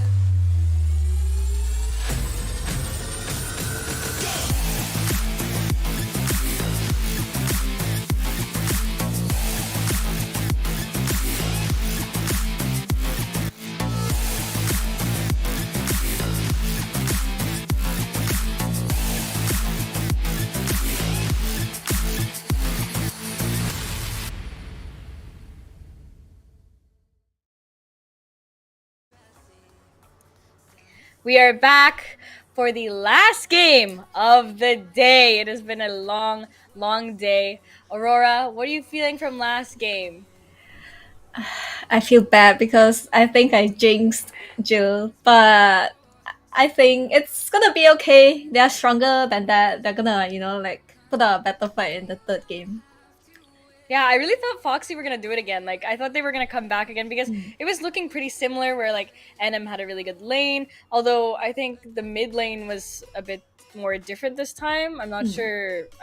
If I recall, like KJ did really well in the mid lane, but yeah, I thought they were gonna do the same thing where like they're pushing high ground and then Foxy win the team fight, and then they go back and forth for a bit, and then Foxy eventually takes the game. Like I thought it was gonna happen all over again. It's giving me flashbacks, but it didn't. And RAWR took this game very, very nicely. I think when I saw the 24 Morphling, I was like, oh shit. Because I was rooting for Jill, I was rooting for Foxy, and I was like, oh shit, they forgot about that. And then like Foxy also banned the faces wipe themselves, so there's really not any heroes that can make the Morphling feel pressured. I would say yes, the Necro is good against Morphling in the lane, but that's all you do. So if you don't snowball from the lane, then Morphling is just gonna take over the game. And like Morphling is just the best pick there. Like he's good against Necro, he's good against Ember, and in a lot of ways he's good against Juggernaut. But what he's not good at is competing against timing. But then NM did such a good job. Like she controlled the Juggernaut's lane so well. Like she ran it down like 1v2 and almost got the jug as well. So yeah, I think NM is definitely the MVP last game. And then all she had to do was be patient and wait for the Morphling to, come back up. Ulap also did a great job with all the Fishers and the Echo Slams. Her patience was just perfect. Like she hit so many good spells and so many good stuns. I was very impressed with her gameplay too. I think the Clockwork was kind of meant to fight the Earthshaker, but then I think there's a little bit of miscoordination, so to say, from Foxy Gaming. I've seen like Sleepless wanted to hook into the fight, but then somehow someone is always in the way, so that sort of isn't really good for Foxy because they already don't have someone who can start the fight other than the Clockwork. And then yeah, when you fail on the Clockwork, and then you just feel really bad. Like there's no one who can find the Earthshaker. There's Ember, but then again, all your damage is from Ember because Necro is building all the team items, support items. She can't really do anything except for like tanking and then eating spells. And Zhao, like I said, had a really rough laning stage, so like she can't do the damage either. So really, Ember is the only answer. But then if Ember is doing the damage, then Ember can't find the Earthshaker. So yeah, like kind of have a problem there. Yeah, I think just in general, like NM definitely has played really well in the both games, especially during the laning stage. And last game, like she was melting towers so fast. She was able to take racks so fast. Like, and she was always just most of the time like in the right place. Like she wasn't like dying at the start of fights. She was doing a really good job in just being a nuisance. So yeah. I think it's also time for teams to realize how important Lotus is. I thought NM was going to rush for Lotus when I saw the arcane boots. I was like, oh, she's gonna be the first one to just rush for Lotus. And then I see that she didn't. She went for Vessel, which is understandable because that's a Necro. And then afterwards she went for Eels, which is sort of the item you go for when you fight Juggernaut. But I feel you could have still rushed for the Lotus, and then you can choose who to frontline. It's not you who has to frontline all the time. like the co-op can frontline and then you put the Lotus on the co-op and then it might be hard for the Necro to save her, that's a risk. Or like you can just wait for the Ember to chain her and then just Lotus her off. So yeah, I think Lotus is a really, really good item that I feel a lot of players should remember to get it. Yeah, that is very true. Our draft is ready, so let us go see what they're picking right now. Ooh, We have the Tiny again, but this time from Foxy. and the DP again. Yep. I think they found the answer against Foxy, like just to block pick the DP and then place it well, so it's good anyway. Dire team back. Yeah, I like the Mars pick though. Finally, it's not banned. It's been banned, I think, Oh almost yeah, every game. true. But they do have the Phoenix on the enemy team, which is kind of funny because like usually you'd have that Phoenix Mars combo. Together, yeah. But you do have Death Prophet with the Mars Arena, so that like the EXO plus the Arena is like it basically is just does as much damage, right? It's like all that Yes. AoE damage and And like even if you are not the frontliner, you're the backliner, you're like, yeah, nah, I don't want to go in that, Yeah, like this no. arena, next EXO, nope. We'll just wait for the next fight. Yep. right. But I think, if I'm not mistaken, I feel like RAWR is kind of restricting themselves with 10 both of these seconds picks remaining. together though, because I would say the only player 5 on seconds RAW would remaining. play DP would be NM Radiant or like team play back. her well, and then like there's a mask, so I feel it's pretty obvious who's gonna play the DP and who's gonna play the mask. Right. But then I could be wrong. Probably the last game like gave them like a confidence boost maybe. Mm-hmm. 10 But seconds remaining. yeah, I think I've never really seen their supports play DP, so I'm not 5 too sure about seconds that. remaining. But it can be a support DP judging from how they are drafting it. Foxy's third and fourth bans are pretty smart. You were taking out like the egg hitters. Yep. Snapfire and Lena. So And also the necessary damage heroes from RAWR, like they can play those with the arena. It's pretty strong. right. So we'll have to see who they pick Dire next. They team banned the jug on RAWR though. They're still I- banning the TV. I think this goes so far back, like few years back, where Jill, like shook the entire scene up with her TV. And until now, I still have not seen people let her TV go. They're still banning it. It's too scary. Years from now, still scary. Yeah. They still let the Ember through, so Nin.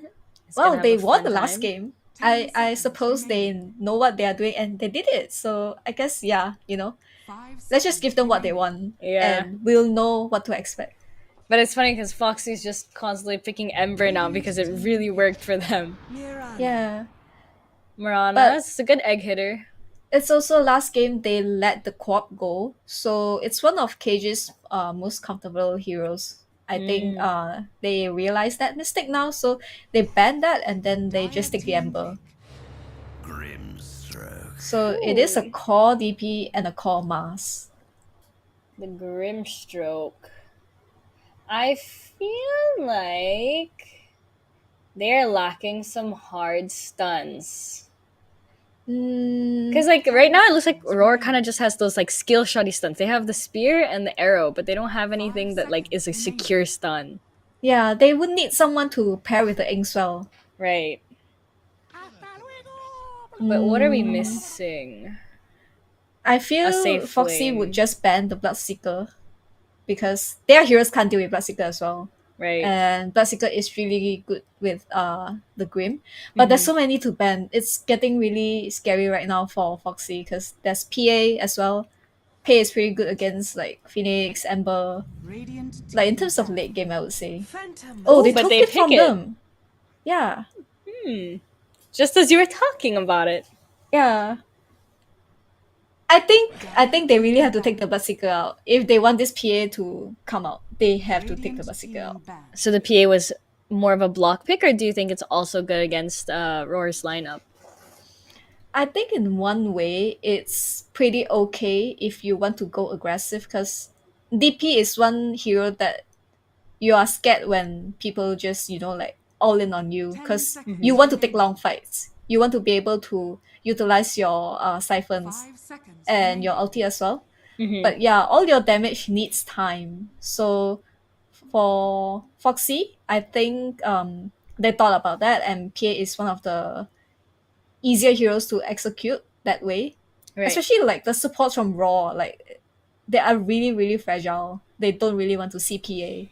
Mm-hmm. So I think it's just good on their part as well. But it can be a bug pick. Right. You know what would be a really good item in the top lane? A Mhm. magic wand. Yeah. I'm going crazy. Oh no, they did not ban the Bloodseeker. But they banned the Ursa. I feel like they went for Dire banning a team lot of the egg hitters. It's gonna be the Morphling again. Ooh. The I think the Morphling. egg is not that important in the sense where Foxy doesn't really have enough CC for the egg to happen. Mm-hmm. So it's actually fine. And yeah, they got the Morphling. The Morphling is 10 actually seconds remaining. pretty good against Phoenix. Like Phoenix does nothing against Morphling. Right. 5 seconds Yeah, it's a pretty remaining. good pick. Ooh, I'm so not what are we sure. looking at for the last pick on Foxy? I think they are thinking about Slada, but Morphling does pretty good against Slada.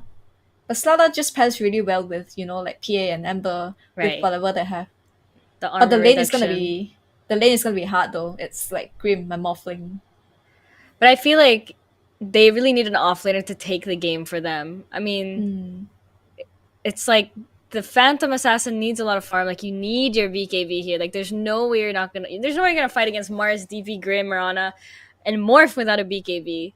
So it's And like you feel bad too with the BKB yeah, because Grim. Yeah. exactly. So she really needs to hit the jungle and focus farm. So they need something to fight. Oh my goodness. This is the second time we've seen Enigma. That's Oh interesting. my god. You have the Enigma black hole with the egg.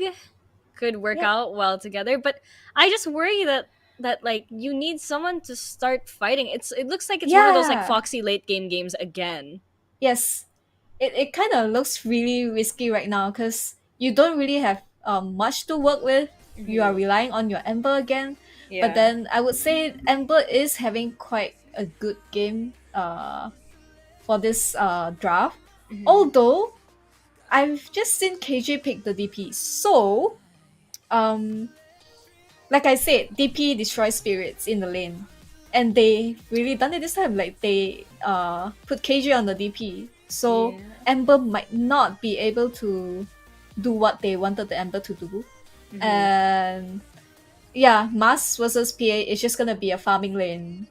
Right. I just off draft alone, I like RAWR's draft better. I think they're able to fight earlier. They're able to use those ults like whenever they want. Like you don't really need a blink like right away to be efficient with your Yeah. arena. While Cat Chaser is kind of gonna be in the jungle. And I mean the build that we normally see on Enigma nowadays is like rush Wraith Pact and then get your blink, BKB, refreshes. But by that time, I mean they might not even have a game anymore. Yeah. Yeah.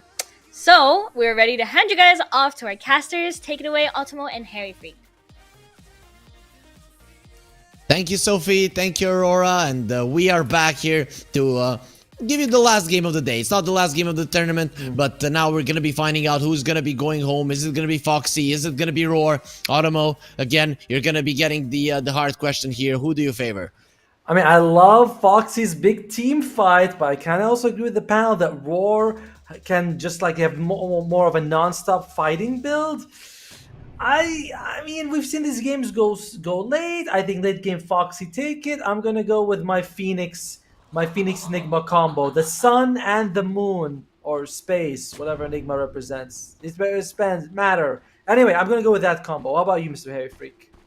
I'm gonna be on the RAWR side. I think Foxy just went a little bit too aggressive, to be honest. They drafted like they're playing against themselves and not like they're playing against RAWR. I feel like there's gonna be so many spears into Arrow, into Inkswell, and that heroes are just gonna be dying on the side of Foxy. Plus, you have this mid lane DP that is gonna be crushing the lane. If the towers fall early and the Mars gets like 12, 13-minute blink, that's even a late one in Mars in terms of Mars, I think Foxy are just gonna be ran over this one. This might be the fastest game of the series so far. I wouldn't be surprised if it does, if it is. Like, you know, like, I agree completely with you. I think RAWR does have this insane keep fighting potential. I'm just thinking Foxy will find a way to delay it, and late game, it's a no-brainer. I mean, yes, Bars Arena is strong, so is Exorcism, but Phoenix and Enigma are just too powerful combined. And I also disagree. I disagree with Auroraa. I hope she's listening. I think that Phoenix is a great pick to have against the Morphling because the Sunray's percentage damage with the shard, you can't just burst down the not burst down, but you can definitely melt down this Morphling. Did you ever play the matchup? I mean, yeah, I hate Morphling. playing Okay, against the Morphling as a Phoenix. I hate it, like literally hate it. of course the Morphling's got very, great very attack speed, but it's no more dangerous than an Ursa or a Juggernaut. And against these two, against the Morphling, I think that Phoenix is the most dangerous, you know, because of the percentage damage. We'll see. We'll find out. You don't have to believe me. My girls in Foxy will prove me right. No, I'll be on your side. I'll be on your side. We are men. We have to defend our own, you know. So yeah, I'm gonna be on your side. Yeah, the Phoenix will crush the Morphling with the Sunray. Let's go. Anyways, though, speak to me about the lanes here. You know, top lane NM, Mars and the Mirana. This seems like a pretty decent lane. Are Honey, Lisa, and Jill gonna be able to do well here? They should be able to at least farm. I think that you know the Phoenix has a lot of health, which is a bit hard to kill. Jill also's got a jump, so she should be okay. Needs to be a bit careful now because the Phoenix is pulling. So, but on the other side, there is just a good amount of just stuns and damage coming out from the other side. So you need to be a bit careful here, but should be okay. Oh, the arrow actually lands. Jill jumps away to Annalisa, and that jump is what we're talking about, keeping her alive. Not even needing the spear setup there. If they were level 2 on RAWR, that would have most definitely ended up in a kill. But you know, Foxy, they were the ones that were pushing in the lane. So because of that, this PA will be surviving. Honey, Lisa being a little bit annoying, but overall, everyone should be fine here. Apart from Jill, maybe if the spear does connect with an arrow. Oh, doesn't connect with the spear there. A bit of a mistake from NM. So in the end, that's not gonna be a kill. And a good position by Honey Lisa, close enough for her to jump, but far enough from the arrow that doesn't hit. So yeah, they're working pretty well in the top lane. That's it. Nin also is doing a pretty solid job in the mid lane against his Death Prophet. Of course, it's only going to get harder as the levels come in for the Death Prophet, but you know, at least you're starting out decently enough. Yeah, Cryptswarm is kind of annoying. I feel like out of all of the Spirit Brothers, the Ember is the best at dealing with the DP in the laning phase. So it should be fine. You know, as you get more levels in Silence on the DP later on and stuff like that, obviously it's going to be hard for the Ember to play. But in the laning phase in particular, he does have good damage, good animation, should be able to stand his ground somewhat. Yeah, it's not quite like it is. It's a tough one, but it's not quite a nightmare yet. Although yeah, you can see then a little bit low in health. The CS beginning to favor RAWR just a little bit here. The top 4, 3 of them are on their side. Although PA not far behind. It's Enigma, who despite getting all these free denies, is the one that's suffering the most right now.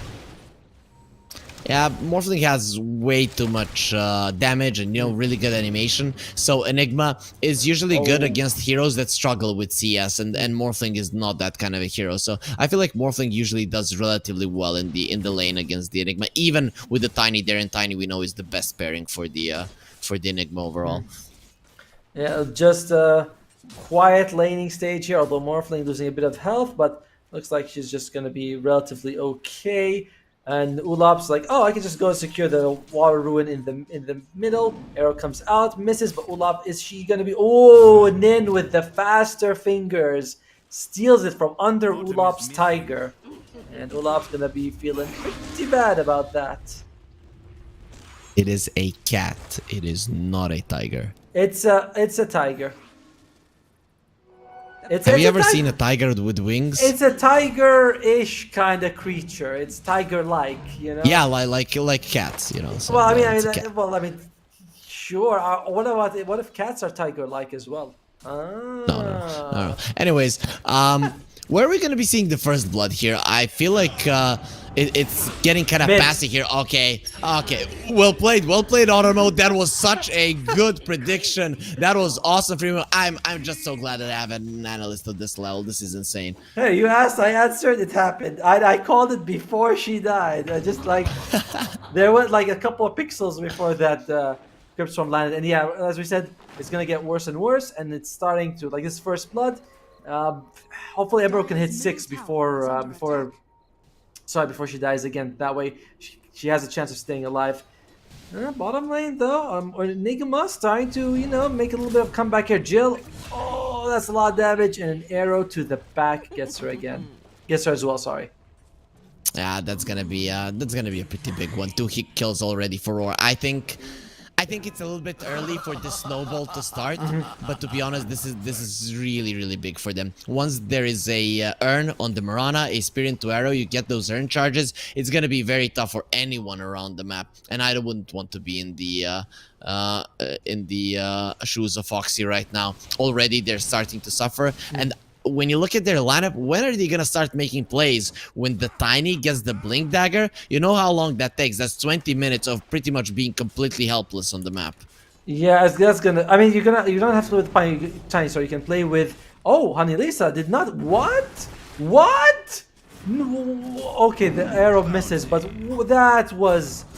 that was insane. And Ulap was she's gonna be fine. A couple of misplays from both sides. One is Ulap's late arrow. Late arrow. And Honey Lisa's jump just going back to where she shouldn't have gone back there. Yeah, you play with the Ember Spirit if you're Foxy. Once the Ember Spirit's ready to go, you try to make space with that.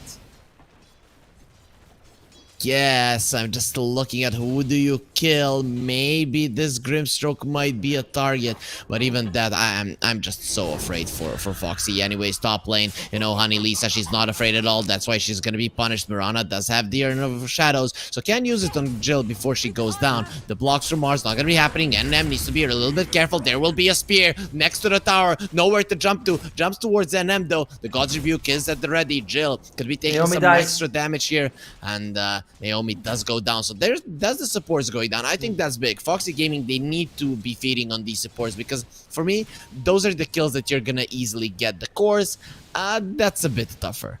I mean, you could kill the Morphling if you can get her while she's transforming. That's a tough one though. Getting like an Avalanche or a Black Hole while she's Agimorphing, you really need to time it. But I agree with you, it's a tough kill on the Morphling. Same thing with Death Prophet, right? You try to jump the Death Prophet, she Spirit Siphons 2 people, and you're like, well, we're just healing her. And M, though, she's not being healed at all right now. We'll go for a TP out, no level 6 on Jill, so no chance to get a nice crit going her way there. Meanwhile, mid lane, the Exorcism already popped. KG just comes to level 6, level 7, and just immediately pops that one. Wants the tower, wants the damage to be done, and then has to regenerate in base. She actually has a lot in terms of resources, so I'm not really sure what that was all about, but this tower will be taking a solid amount of damage, so for the first Exorcism, the glyph will be expended. Is under attack. Yeah, that's going to be also a Haste Ruin. Then she sees it, but she's like, oh, I'm going to walk in for it. And no way. KJ was just too close. But then, no risk, right? Might as well force them. Maybe you can get something out of it. Naomi, is she going to lose her life? She's taking a good amount of damage, but Catchis might be more at risk, in fact. Radiant's bottom tower. I will be okay. We'll be okay on the Enigma. Going for the Spirit Vessel. I like that one, considering they killed Naomi. Gonna be having those charges, and Enigma is a very fast farming hero. So you're gonna be getting that there really fast. Plus, you do tend to pressure the enemy tower quite early on. So Morphling either has to bail, which is something you don't want to do, or you might die, which is an even worse scenario. So Sherry is gonna be continuing to stay in that lane for now.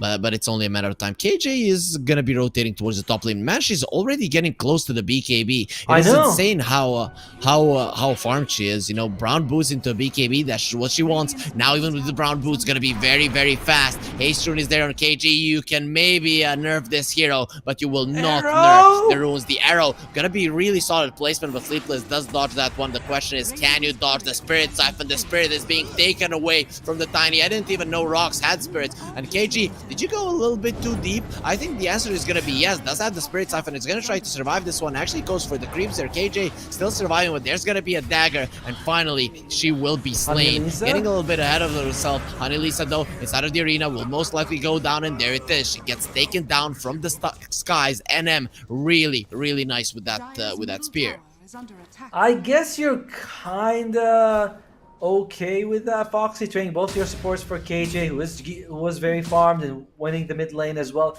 Who actually got the kill on KJ? It was also Nin, so that's a good recovery for her. It's not the end of the world, but I am impressed by the fact that we're going to see KJ just rush this BKB, because then, yeah, the egg as well as the black hole do damage through the BKB, but it's still gonna be a hell of a problem bringing down this Death Prophet later on. Jill is rushing the battle theory. I feel like this should be punished, and there it is. The punish will come. Spear into an arrow. She's dead. Honey Lisa, this time around, she's not going to be coming back with the Icarus dive. She gets herself away and will be safe. The top tower, though, not very much so. Jill going straight for a battle fury without even the boots, without treads. Do you think this is the right choice? Bottom tower is under attack. I guess the question is, what else would she go for, right? Like, it's when you pick PA, you want to go Battle Fury and farm a little bit, but in this draft, when you have a slow Enigma, I mean, yes, Enigma is a fast farm, but she needs items before she can farm. She needs several items. She's going to go for the BKB herself. So it's quite risky when your carry's like, oh, I'm going to go for a farming item. And you're like, well, we kind of need items to fight right now. But I think it's okay with Jill. I just think that, like, they picked it knowing this, but it's a very tough situation to be in. It's a very tough, like, you're going to have to delay the game quite a bit. Sherry, whoa! Oh, that's a DD usage. Beautifully done. Nin does get a kill. That's quite nice. They will be dewarding that ward fairly soon, though. But look at this. Moonlight Shadow. Moonlight Shadow, they see Jill. Is she going to be able to escape the arena? You will stay and fight. No, I will not. She can jump out. The Silence, though, coming over. They will see exactly where she's going to. Sleepless is there, and they've baited him in. There's 3 of them. But where do they escape? Venom, you would like to leave. Malefice is there. Stun 1, stun 2, stun number 3. And the spear there. Now you hit it at them, but now it's a little bit too late. The rest of RAWR, they would like to escape. Look at Naomi praying for her life, begging for her life. Sleepless is chasing, but this is gonna be a very long chase. You know that chasing music? I think the production should be letting it go right now, but very soon the chase will end. Nin is coming over. She got a few kills, and there's another one given to her. So Foxy Gaming, they get 2 kills and they don't lose anyone. Remember how we talked about Death Prophet can do really well in the lane against Ember Spirit and punish him? Death Prophet's less than 200 gold away ahead of the Ember Spirit. That's not what you wanted. Like, that free kill on Sherry, followed by a nice kill on NM, followed by a kill on NM. And then she knows this how to play this hero to the maximum right now. Cat Chaser, I like what she's going with. She's got the Spirit Vessel. She wants to go for a BKB as well. She's like, I just need to get those big ultimates off. And Foxy, they're weathering the storm really well. Very nicely done, I have to say. Though still, it is before a blink on the Mars, so the big timings of RAWR, they're still not here. Yes. But to be honest, you know, if a few of those kills have connected and you get yourself out, which you would have been able to do if you just used your spells a little bit better, it would have been a much better position for RAWR, and maybe they've already maybe they would already have had the blink. So look at the Death Prophet. KJ is actually gonna change her mind and doesn't want a BKB once the boots are traveled. Really? No. She went back to it. It's right there. It's right there. I saw it as well. I was like, no way. There's no way you're going to buy 2 pieces. And no. That would have been way too risky. It's good that she's sticking to the BKB. She absolutely has to get the BKB. Boots of travel. Like, you cannot out-greet Foxy's draft. Doing that is how you're going to lose the game. You want to have to out-tempo them. And so I'm glad she's recognized that and she's sticking to the plan. I'm liking... But this might... They use the double smoke. Ooh. Use double smoke. So now they're double scary. Honey Lisa, who they want? They want Nin. The arrow, is it gonna be coming out? Nice take there, but still, both of them will be going down with the stars falling down from the sky. That is just gonna be way too much damage. And 2 heroes of Foxy are dead. Even without the arrow connecting on the Ember, that was a cool play from Honey Lisa, but just not good enough. Yeah, she tried to, like, shield her with her body. Like, get down, Mr. President, I got you. but Mr. President was also dead. So it was a nice move. RAWR, will they be able to get more from that? I mean, they already had the tower. They smoked, they got a couple of kills. I don't know if they're going to be pushing for any other objective. It's just a nice bit of gold injection for the team. And Exorcism was used, but they're going to have it in about a minute. So the Arcade Root reduces it by quite a bit, but it's still a very long cooldown spell, 2 minutes and a half. I don't like Ulap going for the Yules. I want her to go for an Axe, maybe a Spirit Vessel, something along those lines. I don't like the Yules. I think Axe, Ghost Scepter would be the right choice. Just keep yourself away. Those arrows are gonna matter much. I don't think Ulap should be getting too close. Just the AoE damage could kill her, but we'll see. We'll see how it works out. Wants to have a setup of her own. A smoke from Foxy. Other than some map control, are they getting anything out of this one? It doesn't seem like it, and looks like RAWR has some suspicions happening. They're all playing on the other side. They did get a deep ward, so if they can fight near this cliff, that would be great for them. Back to your point on the use on the Mirana, I can't help but agree, right? You're walking in, there's like Slide of Fists, there's a sun, there's a black hole, there's a midnight wolf. Like there's so much damage on the ground that walking in to use your use either to stop an enemy or just to remove what are you going to remove from yourself? A fire spirit? A Slide of Fist? You'll just walk down and die again. So I agree. I don't love the Yule Scepter either. I think she could do a lot more with the vessel personally.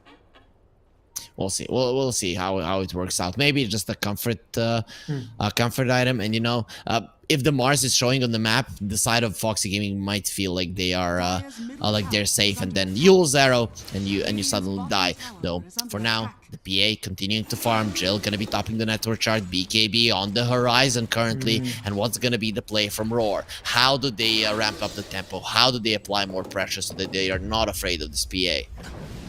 I think what they're doing is okay. Just need to be doing it faster. You know what I mean? Like they have the BKB on the Death Prophet. Can they get the Roshan? Can they go take a tier 2 top to control the outpost? Like we need to see RAWR play with a bit more urgency. They are doing that right now. They're going for this kill on this fight on Roshan. It is in a pit. It is against Enigma. It is against Phoenix. This is scary, but they're going to be pretty fast. I think they're just going to be able to take it in time. We'll see. RAWR, Foxy all the way on the other side. So I like this. Next time they have Exorcism, they might want to go top and get that outpost. Like, you gotta start constricting the map. And they're trying to do it. There's gonna be an Aegis onto the Morphling. Is this the time for Sherry to finally join her team? In the previous game, it took her some time, but when she came, it was so strong. Now, is she gonna be going forward with the first Aegis, or do you still think she needs to have a little bit more alone time in the jungle? I think you really need to get a tier 2 and control the map top, so you might need to do that now. Second Aegis, we are very close to a Black King bar on the Morphling. We are sorry, the Enigma. We're close to a Blink Dagger on Sleepless. We're getting close to these items that we keep saying are a big deal. So second Aegis, yeah, you might have an Aegis, but they might have overwhelming team fight at that point. So gotta shrink the map a little. Map definitely isn't shrinking currently. Everyone on RAWR is farming, but the PA getting bigger and bigger by the second. She's in the woods, just sharpening her blades, sharpening her knives. And RAWR, I mean, I wouldn't want to be on the receiving end of that. No, not at all, right? The sun and the black hole together, like that's like what, an exploding sun and a sun that already exploded some time ago. It is worrisome. NM is getting close to the blink that to the BKB herself. Ooh, Cat Chaser almost going that, and they're gonna be pushing. Are they gonna be the first to take a tier 2 on Foxy Gaming's side? It's looking that way. Okay, the siege creep will fall. With the siege creep, that I guess this one will survive for now. In the meantime, top lane though, they're also doing a significant amount of damage here on this tier 2. But Foxy Gaming ramping up the speed a little bit here. For RAWR's side, we haven't seen this has been a very low kill game. Both teams know if you lose this, you're out of the tournament. You win, you're guaranteed at least top 2, and you get a chance to go to the grand finals against OO tomorrow. Yeah, we can see the nerves. We can literally see the nerves on the field there. The girls are feeling it as well. Adrenaline is striking. You want to go forward, you want to fight, but then again, there is that fear factor that is holding you back. So RAWR, they're allowing this PA to start getting out of control. You know, the BKB is there. What is he gonna be going for next? I guess a Deso, but I'd be okay with the Shard. I'd be okay with the Basher. I'd pretty much be okay with any item on the PA. The only thing she needs in my eyes is level 18. And by the way, yeah, once she has like you said, she has the BKB. By the way, she's got a ton of physical evasion, which there's a lot of things Morphling can build, but building a MKB is not an item that you want to get. So that's the only sort of damage that you have. You have Exorcism that helps, but PA should be, once she pops that BKB, you'll have a very difficult time killing her. Is it gonna be a BKB MKB morph? Do you think that's something that we're gonna see here? And she's already, or no?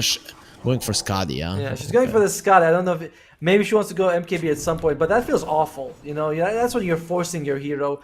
The alternatives that you rely, can you rely on Exo to do the damage? I don't think that Exo is going to do enough damage to bring down the PA before she can lifesteal with a Phantom Strike. If she gets a Satanic herself, like she gets free lifesteal. She's not dying to the exorcism by itself. No, you have to get an MKB at some point. I don't know if the Silver Edge and the Morphling is something that you want. I'd rather see an MKB. A lot of the times I've seen, you know, a PA jumps in and then the Morphling with an MKB just beats her up in a second. So I feel like that's something that Sherry should be gunning for. But speaking about beating up, this port tower, it is taking a beating. Foxy, though, they want to come over, but they're under vision. Okay, now they know they're preparing for a smoke all this time. And RAWR, they can position themselves any way they want, having the Aegis for another minute and 10 seconds. They blink on Sleepless. Can she finally make a play? That is going to be the question. KJ going forward. That Exorcism might be expiring fairly soon. There's going to be a jump. KJ does have a BKB. Will be fine. Avatar's combo onto the Mars. Mars will be completely fine, but he is going to be slowed down. Going into the outpost. The vision will be there. She's gone. Immediate buyback. Wants to come back into this fight. That's going to be a really nice soulbind. Going to be holding their hand. They're really good friends, but here comes the black hole. You will be turned into nothingness. The PA needs to go over Sherry with a triple kill. Where's my Rampage? She already got one. No, they take away the ultra kill, but Sherry still is a non-slider fish. Chase onto the Ember Spirit. I can do that as well. Where's the spear? Where's anything else? Another waveform, and that's just gonna be an amazing fight for RAWR. Cat Chaser getting herself away. That was a cool black hole, but just not enough damage. And then she fought back and still died. Is this gonna be it? This is gonna be the 6th hero dead. The Phoenix does come back so that you can say it is not a full 5-man wipe, but 6 heroes of Foxy have died. Oh, what a huge fight. Sherry bursts down the Phoenix before she can do anything. Yeah, Anem died, but she just bought back straight away, whereas Foxy, they didn't want to use any buybacks for that fight. And Morphling, she just got the Aegis to expire as well, so they were like, let's ignore the Morphling, kill everyone else, but Morphling just shredded the Phoenix. I always say, Morphling versus Phoenix is a nightmare for the Phoenix to play. Like, this Phoenix does nothing. Sorry, who? This Phoenix does nothing to Morphling, and she became.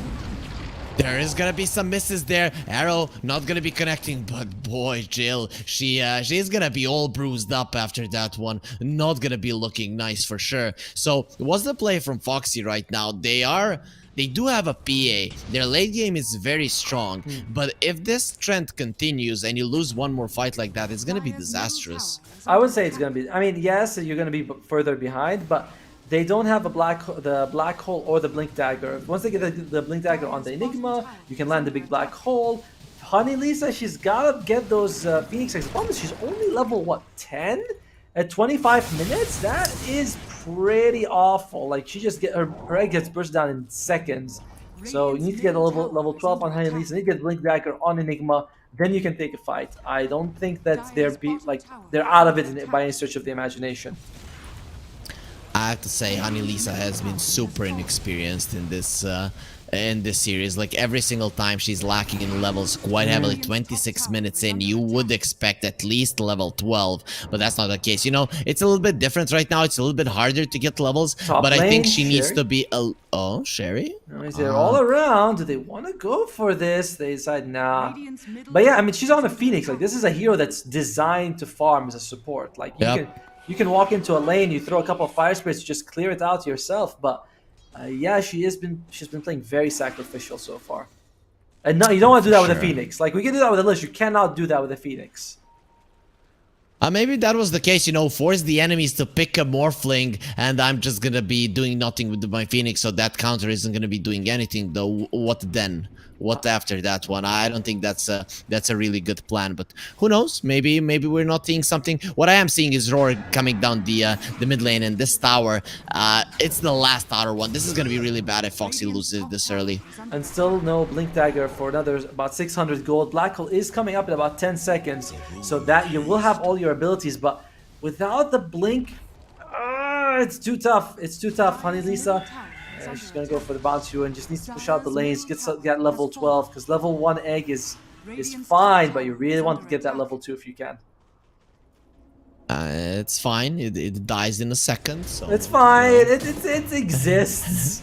To be fair, she does have the Aghanim Shard, so most of your damage is gonna come from the Sun Ray anyway.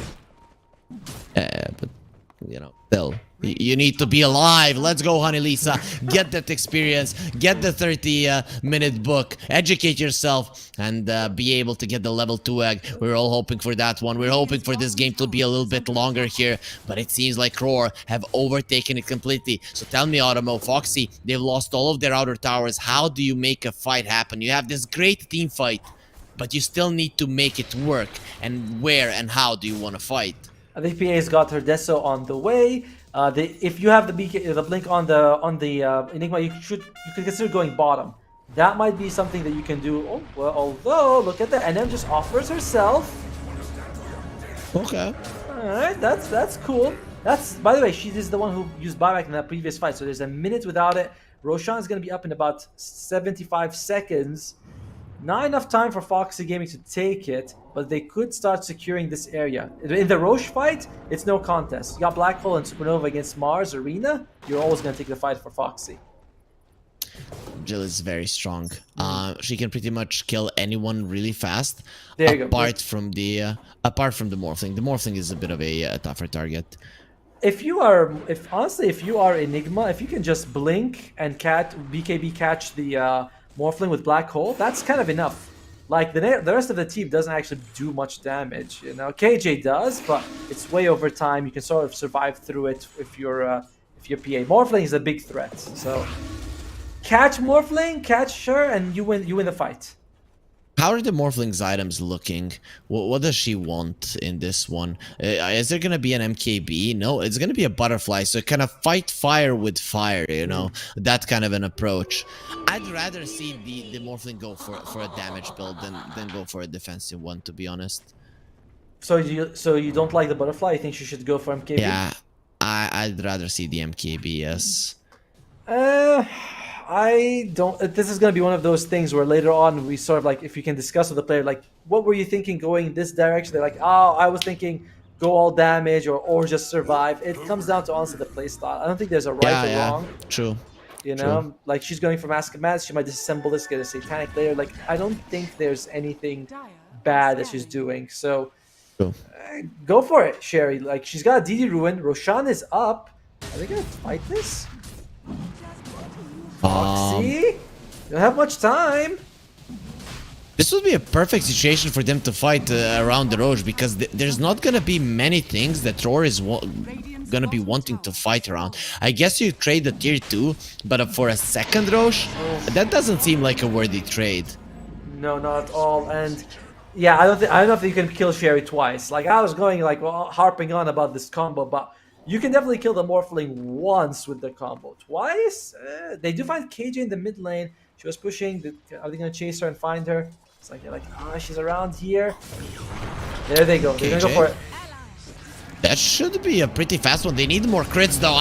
She doesn't know how to crit. This is just insane. People need to learn how to play the PA. You need to crit more. If she had gotten one more crit, KJ might have died and would have been a different scenario. But now they're just going to be losing the Tiny, and it's time for them to bail. They understand they cannot fight. Honey Lisa, still only level 1 in the egg. And look at the chase from NM. Just wants to find someone, a spear into an arrow. Could give them a kill. Spear though, not going to be connecting NM. Look at the damage. The Black Hole only going to be coming out of the support. No one really really cares. They even walk in with the Morphling. Sherry's like, I'm gonna be walking to that one to give you a Buyback. chance. To give you a chance to fight. The buyback from the Grimstroke. Oh, You God. did nothing with that one. Look at the PA. She is no more. She's the one gonna be getting assassinated, even though it's in her name that she should be the one killing others. Let off his chains. Sherry going forward, going for Nin. Nin dropping very low, and the buyback from Jill is gonna be enough for RAWR to pull themselves out. That's really gonna be hindering that item progressions. I mean, they got the exorcism to sort of time out. I thought that, okay, you're just gonna let them have, you know, like push in. That's it. You're not gonna let them take the towers, but you're gonna stand high ground. But they go in for the fight. The black hole only on Naomi. Yes, she uses buyback, but that's your black hole. That's your strongest ability. They still have the egg, but egg without black holes is nothing in this game. All of them have buyback except Jill, who had to use it. So it's not too bad, but it is a little bit worrisome for Fox that you had to use a black hole just for the Grimstroke. What is stopping RAWR right now from just walking up the high ground, really? Like just coming over? They might want to wait for KJ's exorcism just to be on the safe side, get that level 20 talent, give her some health. Like, they are very close to a bit more of a power spike, you know? So even the Heaven's Halberd is very close for the Death Prophet. So a minute and a half, they get so much stronger in that time. So I can understand why they want to wait for it. That might be a bit too late against the Enigma, so you don't want to wait too long. Like a minute, 70 seconds, that's all you can wait for. Then KG has to hit 20 and you go up with the EXO. There is gonna be a shard on Jill that she wants to buy. I guess with the buyback, it's gonna take a little bit longer, but 1,400 gold for a level 19 PA with the Battle Fury is pretty much a minute and a half of farming. So she should be able to get that one going her way. But I'm looking at Foxy and I'm very afraid. Yes. Like, they've given away all of their outer towers, and they've given away Roche. So where are you actually gonna make that fight happen? We see in front of their base, it's just not easy to do. That was because I think that Enigma went a bit too, like, you did not want to go in that situation. And the problem is, it has to be Sleepless who starts the fight. I think Sleepless was dead in that situation. You gotta get the Tiny to jump in, stun someone, then they group up around the Tiny, then you can Black Hole. It cannot be Enigma sort of just jumping in, PA jumping in. That's a bit of an issue with their draft, is that the position 4 Tiny has to do a lot of work. So, tough. But yeah, and I imagine that once the exorcism is up, like they're in like 70 seconds, that would be the time where we want to take a tower. And all right, Sherry's back. Yeah, she's back. She really did destroy this PA. I guess with the waveform attack, can that one miss? Because to me it looked like she just annihilated her, just went through with the waveform, used the adaptive strike, and the PA was dead. So you see Sherry, even without an MKB, she's actually doing massive amounts of damage, and the PA cannot survive. It's actually baffling how much damage she's doing. I know. I'm also actually shocked by this. I didn't think that she would be doing quite as well as she is right now. Either way, she's going to be very happy about it. The game is going to resume. We'll see if RAWR is going to consider going high ground very soon, or if they're going to wait for, like we said, the level 20 on the Death Prophet, the EXO, as well as the Heaven's Halberd. These are all like nice power spikes. It's all going to come down in 1 second, like one time together. Aegis is still up for another 3 minutes Top. and 15 seconds. Top, going for the Ember. Oh. The silence, the arrow in the end, just into the face of the Ember. And she'll be going down. Nin dies once more. Foxy, they're just not looking that great. They have a buyback on the Ember, but Sherry just going forward. It doesn't seem like she wants to stop. Goes in! Okay, that's the Enigma dead. You could buyback, but you don't have a black hole. Is there anything stopping this Morphling? And look at that, the DP, not even in the vicinity. We can push without our mid laner. Sherry thinks about going forward. That Midnight Pulse is doing a solid chunk of damage to the Morphling. But look at this right now. I'm not sure what they're going for. Oh, they want the DP, really? It's gonna cost you your access to the mid lane. KG, she should know that something is happening. Avalanche toss, where are the crits? There's the one. You need more crit. Jill is just not getting them, and in the base, it's just the Morphling slaughtering everyone. TP out right next to the Mars, not gonna be happening. A spear into the mountain. Mountains are not that hard to hit, to be honest, and that will be 4 heroes dead. The Ember will be coming back, but there is nothing in this world that can stop the marching of RAWR towards the grand finals. Foxy, they might have one more fight left in them, but is it even gonna be good enough? Do you know that we haven't even seen a single egg? We haven't actually seen a supernova. We've seen Phoenix die, but we haven't seen a Supernova actually come out this whole 33-minute game. That is gonna be crazy. There's this first Supernova. Is it gonna make a difference? Okay, the Supernova gonna be quite strong. KJ dropping low, doesn't have a BKB, is dead. Morphling dies as well. That's gonna be quite big. Black Hole 30 not seconds. ready just yet. 30 seconds, yeah. He will be able to get out. Sleepless with a nice Ogre Seal Totem. Does get himself onto the high ground. But look at this. Honey Lisa will just be an easy grab. The Phoenix will be extinguished, not even turned into ashes, but it's just gonna be destroyed and will not be coming back anytime soon. There's gonna be an arrow connecting Sleight of Fist chains into an arrow. Sherry, she can make that trick as well. Jill uses the BKB, goes, doesn't even get the kill. Sherry is going for the Black Raxus, hole? is going for the juggler. Wants to finish that one off. Use your black hole, use everything, but we have taken your base. Foxy, they're enjoying their last moments here in the tournament, in the FSL Dota elite. But Sherry, she's just way too good. Toss her into the black hole. We need to use everything to kill this girl, but even everything isn't gonna be enough. Sherry, there's the buybacks. Kill her, murder her, get her away from our base. The second one you'll be able to do, but the kill won't be happening. Sherry is still alive and she is styling on Foxy Gaming. Holy shit! I mean, wow, that was very impressive. The way she was able to dodge the black hole was one thing. Then she used Manta as the Sleight of Fist was landing. I'm not sure if it was landing on her or not, but it looks like she was able to dodge. So Sherry is insane. How they let her have Morphling the game 2 is absolutely baffling. So next fight, Black Hole still down, by the way. They will have the Phoenix like Black Hole another 2 minutes without it. If you are Foxy Gaming, you gotta be praying to whatever gods out there, because you need help. You need a lot of help right now. There is only one God, Lord Gaben, and we know what he wants. He wants your wallet. He wants you to take the battle pass. Foxy Gaming, they're gonna be needing to buy 1 billion levels, and there's not enough money in the world to get them out of this situation. RAWR are just destroying this game. They're destroying the series. They lost the first game, but they are not gonna be losing the series. Is there a chance for Foxy Gaming to come back? Talk to me, Otomo. Give me something. Give me something. Come on, a hope. Well, I mean, honestly, Sherry's got satanic. I don't know. One waveform puts her at full health, but there is no Aegis. The Black Holes needs 80 seconds though. If they can hold on for that long, then you have a hope. If Sleepless can jump and catch someone, that's another option. She does have a Glimmer Cape, which might allow her to come in close to someone. So there are a couple of options here. A lot of them do rely on delaying people. And remember, there is percentage damage coming out from the Phoenix, which could be enough to kill. Although, here we go, KJ, with the Exorcism, goes straight. The fabled Morphling counter. Yes! They don't need a Glimmer Cape. They need a glimmer of hope.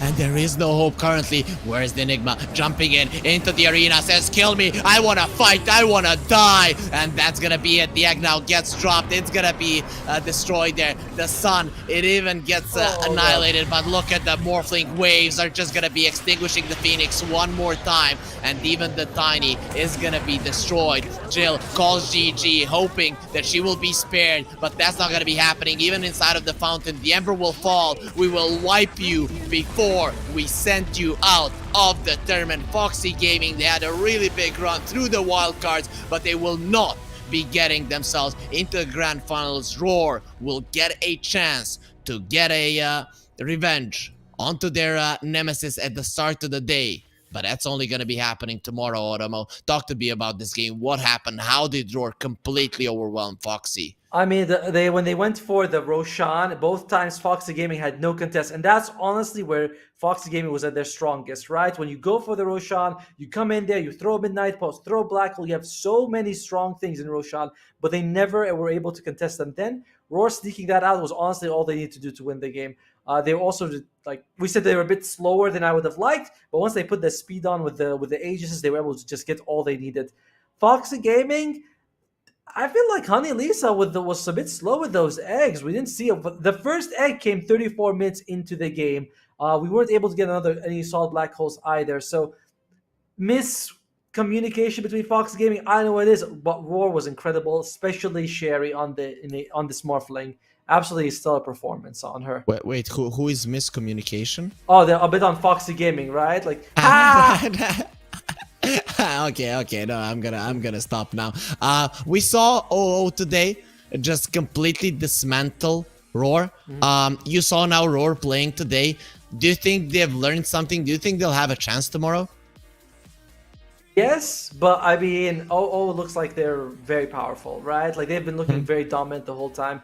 Roar, I don't know if that's like if it's enough, but you know they showed today they could take very strong team fights. Like they could go against the enemy team who has a better, like not better, but like a bit different strategy, just overwhelm them. They could keep that speed up against OO. I think they might be able to take the series tomorrow. Yeah, we'll see if that's gonna be the case, though. Guys, that is it from us for today. We're gonna have to send you back to our lovely panel to give you all the info to analyze this game and, of course, to end the program. Ladies, take it away.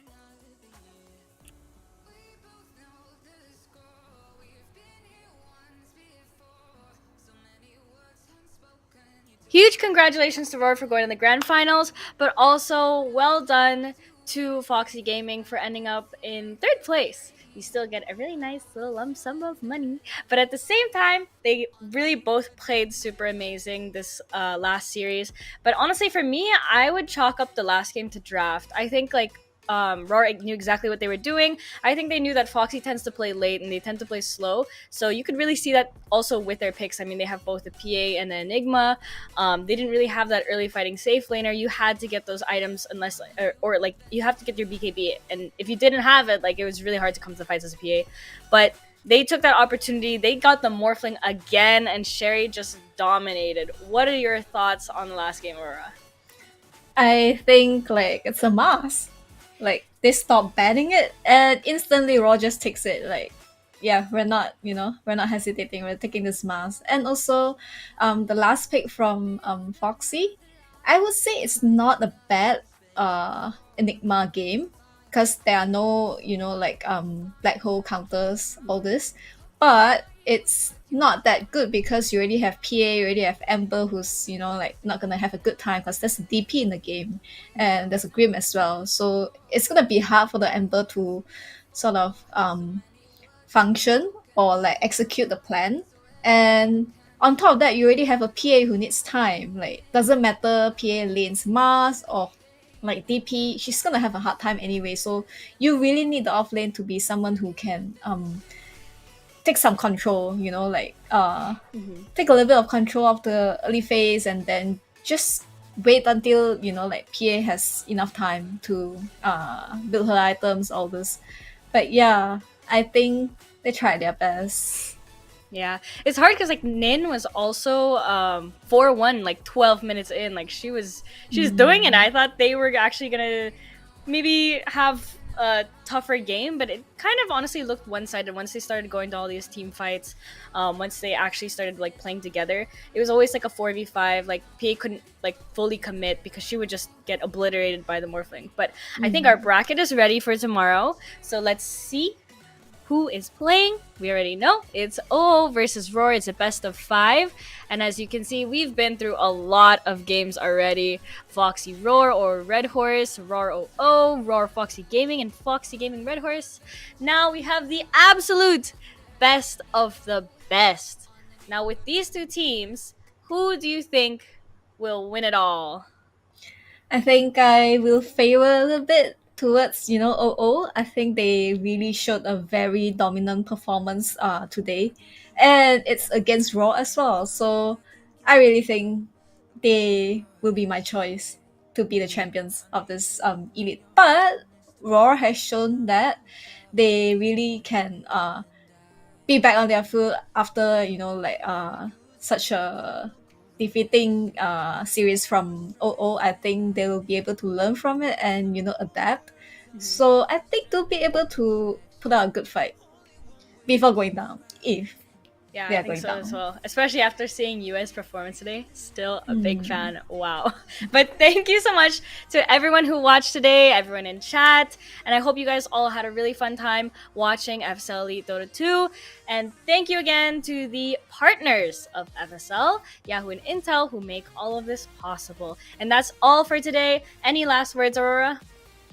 You guys better be here tomorrow because it's like the first grand finals of FSL Elite. So be here with us.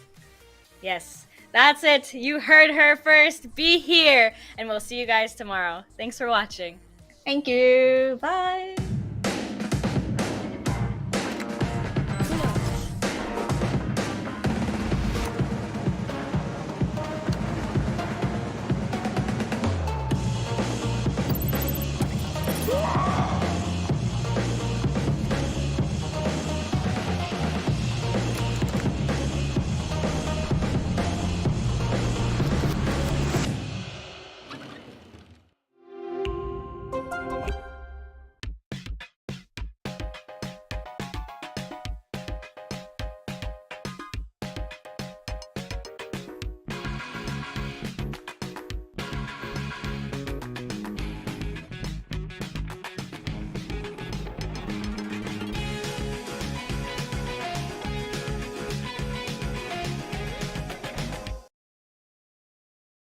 Had me caught up in you since the night on the terrace, yeah.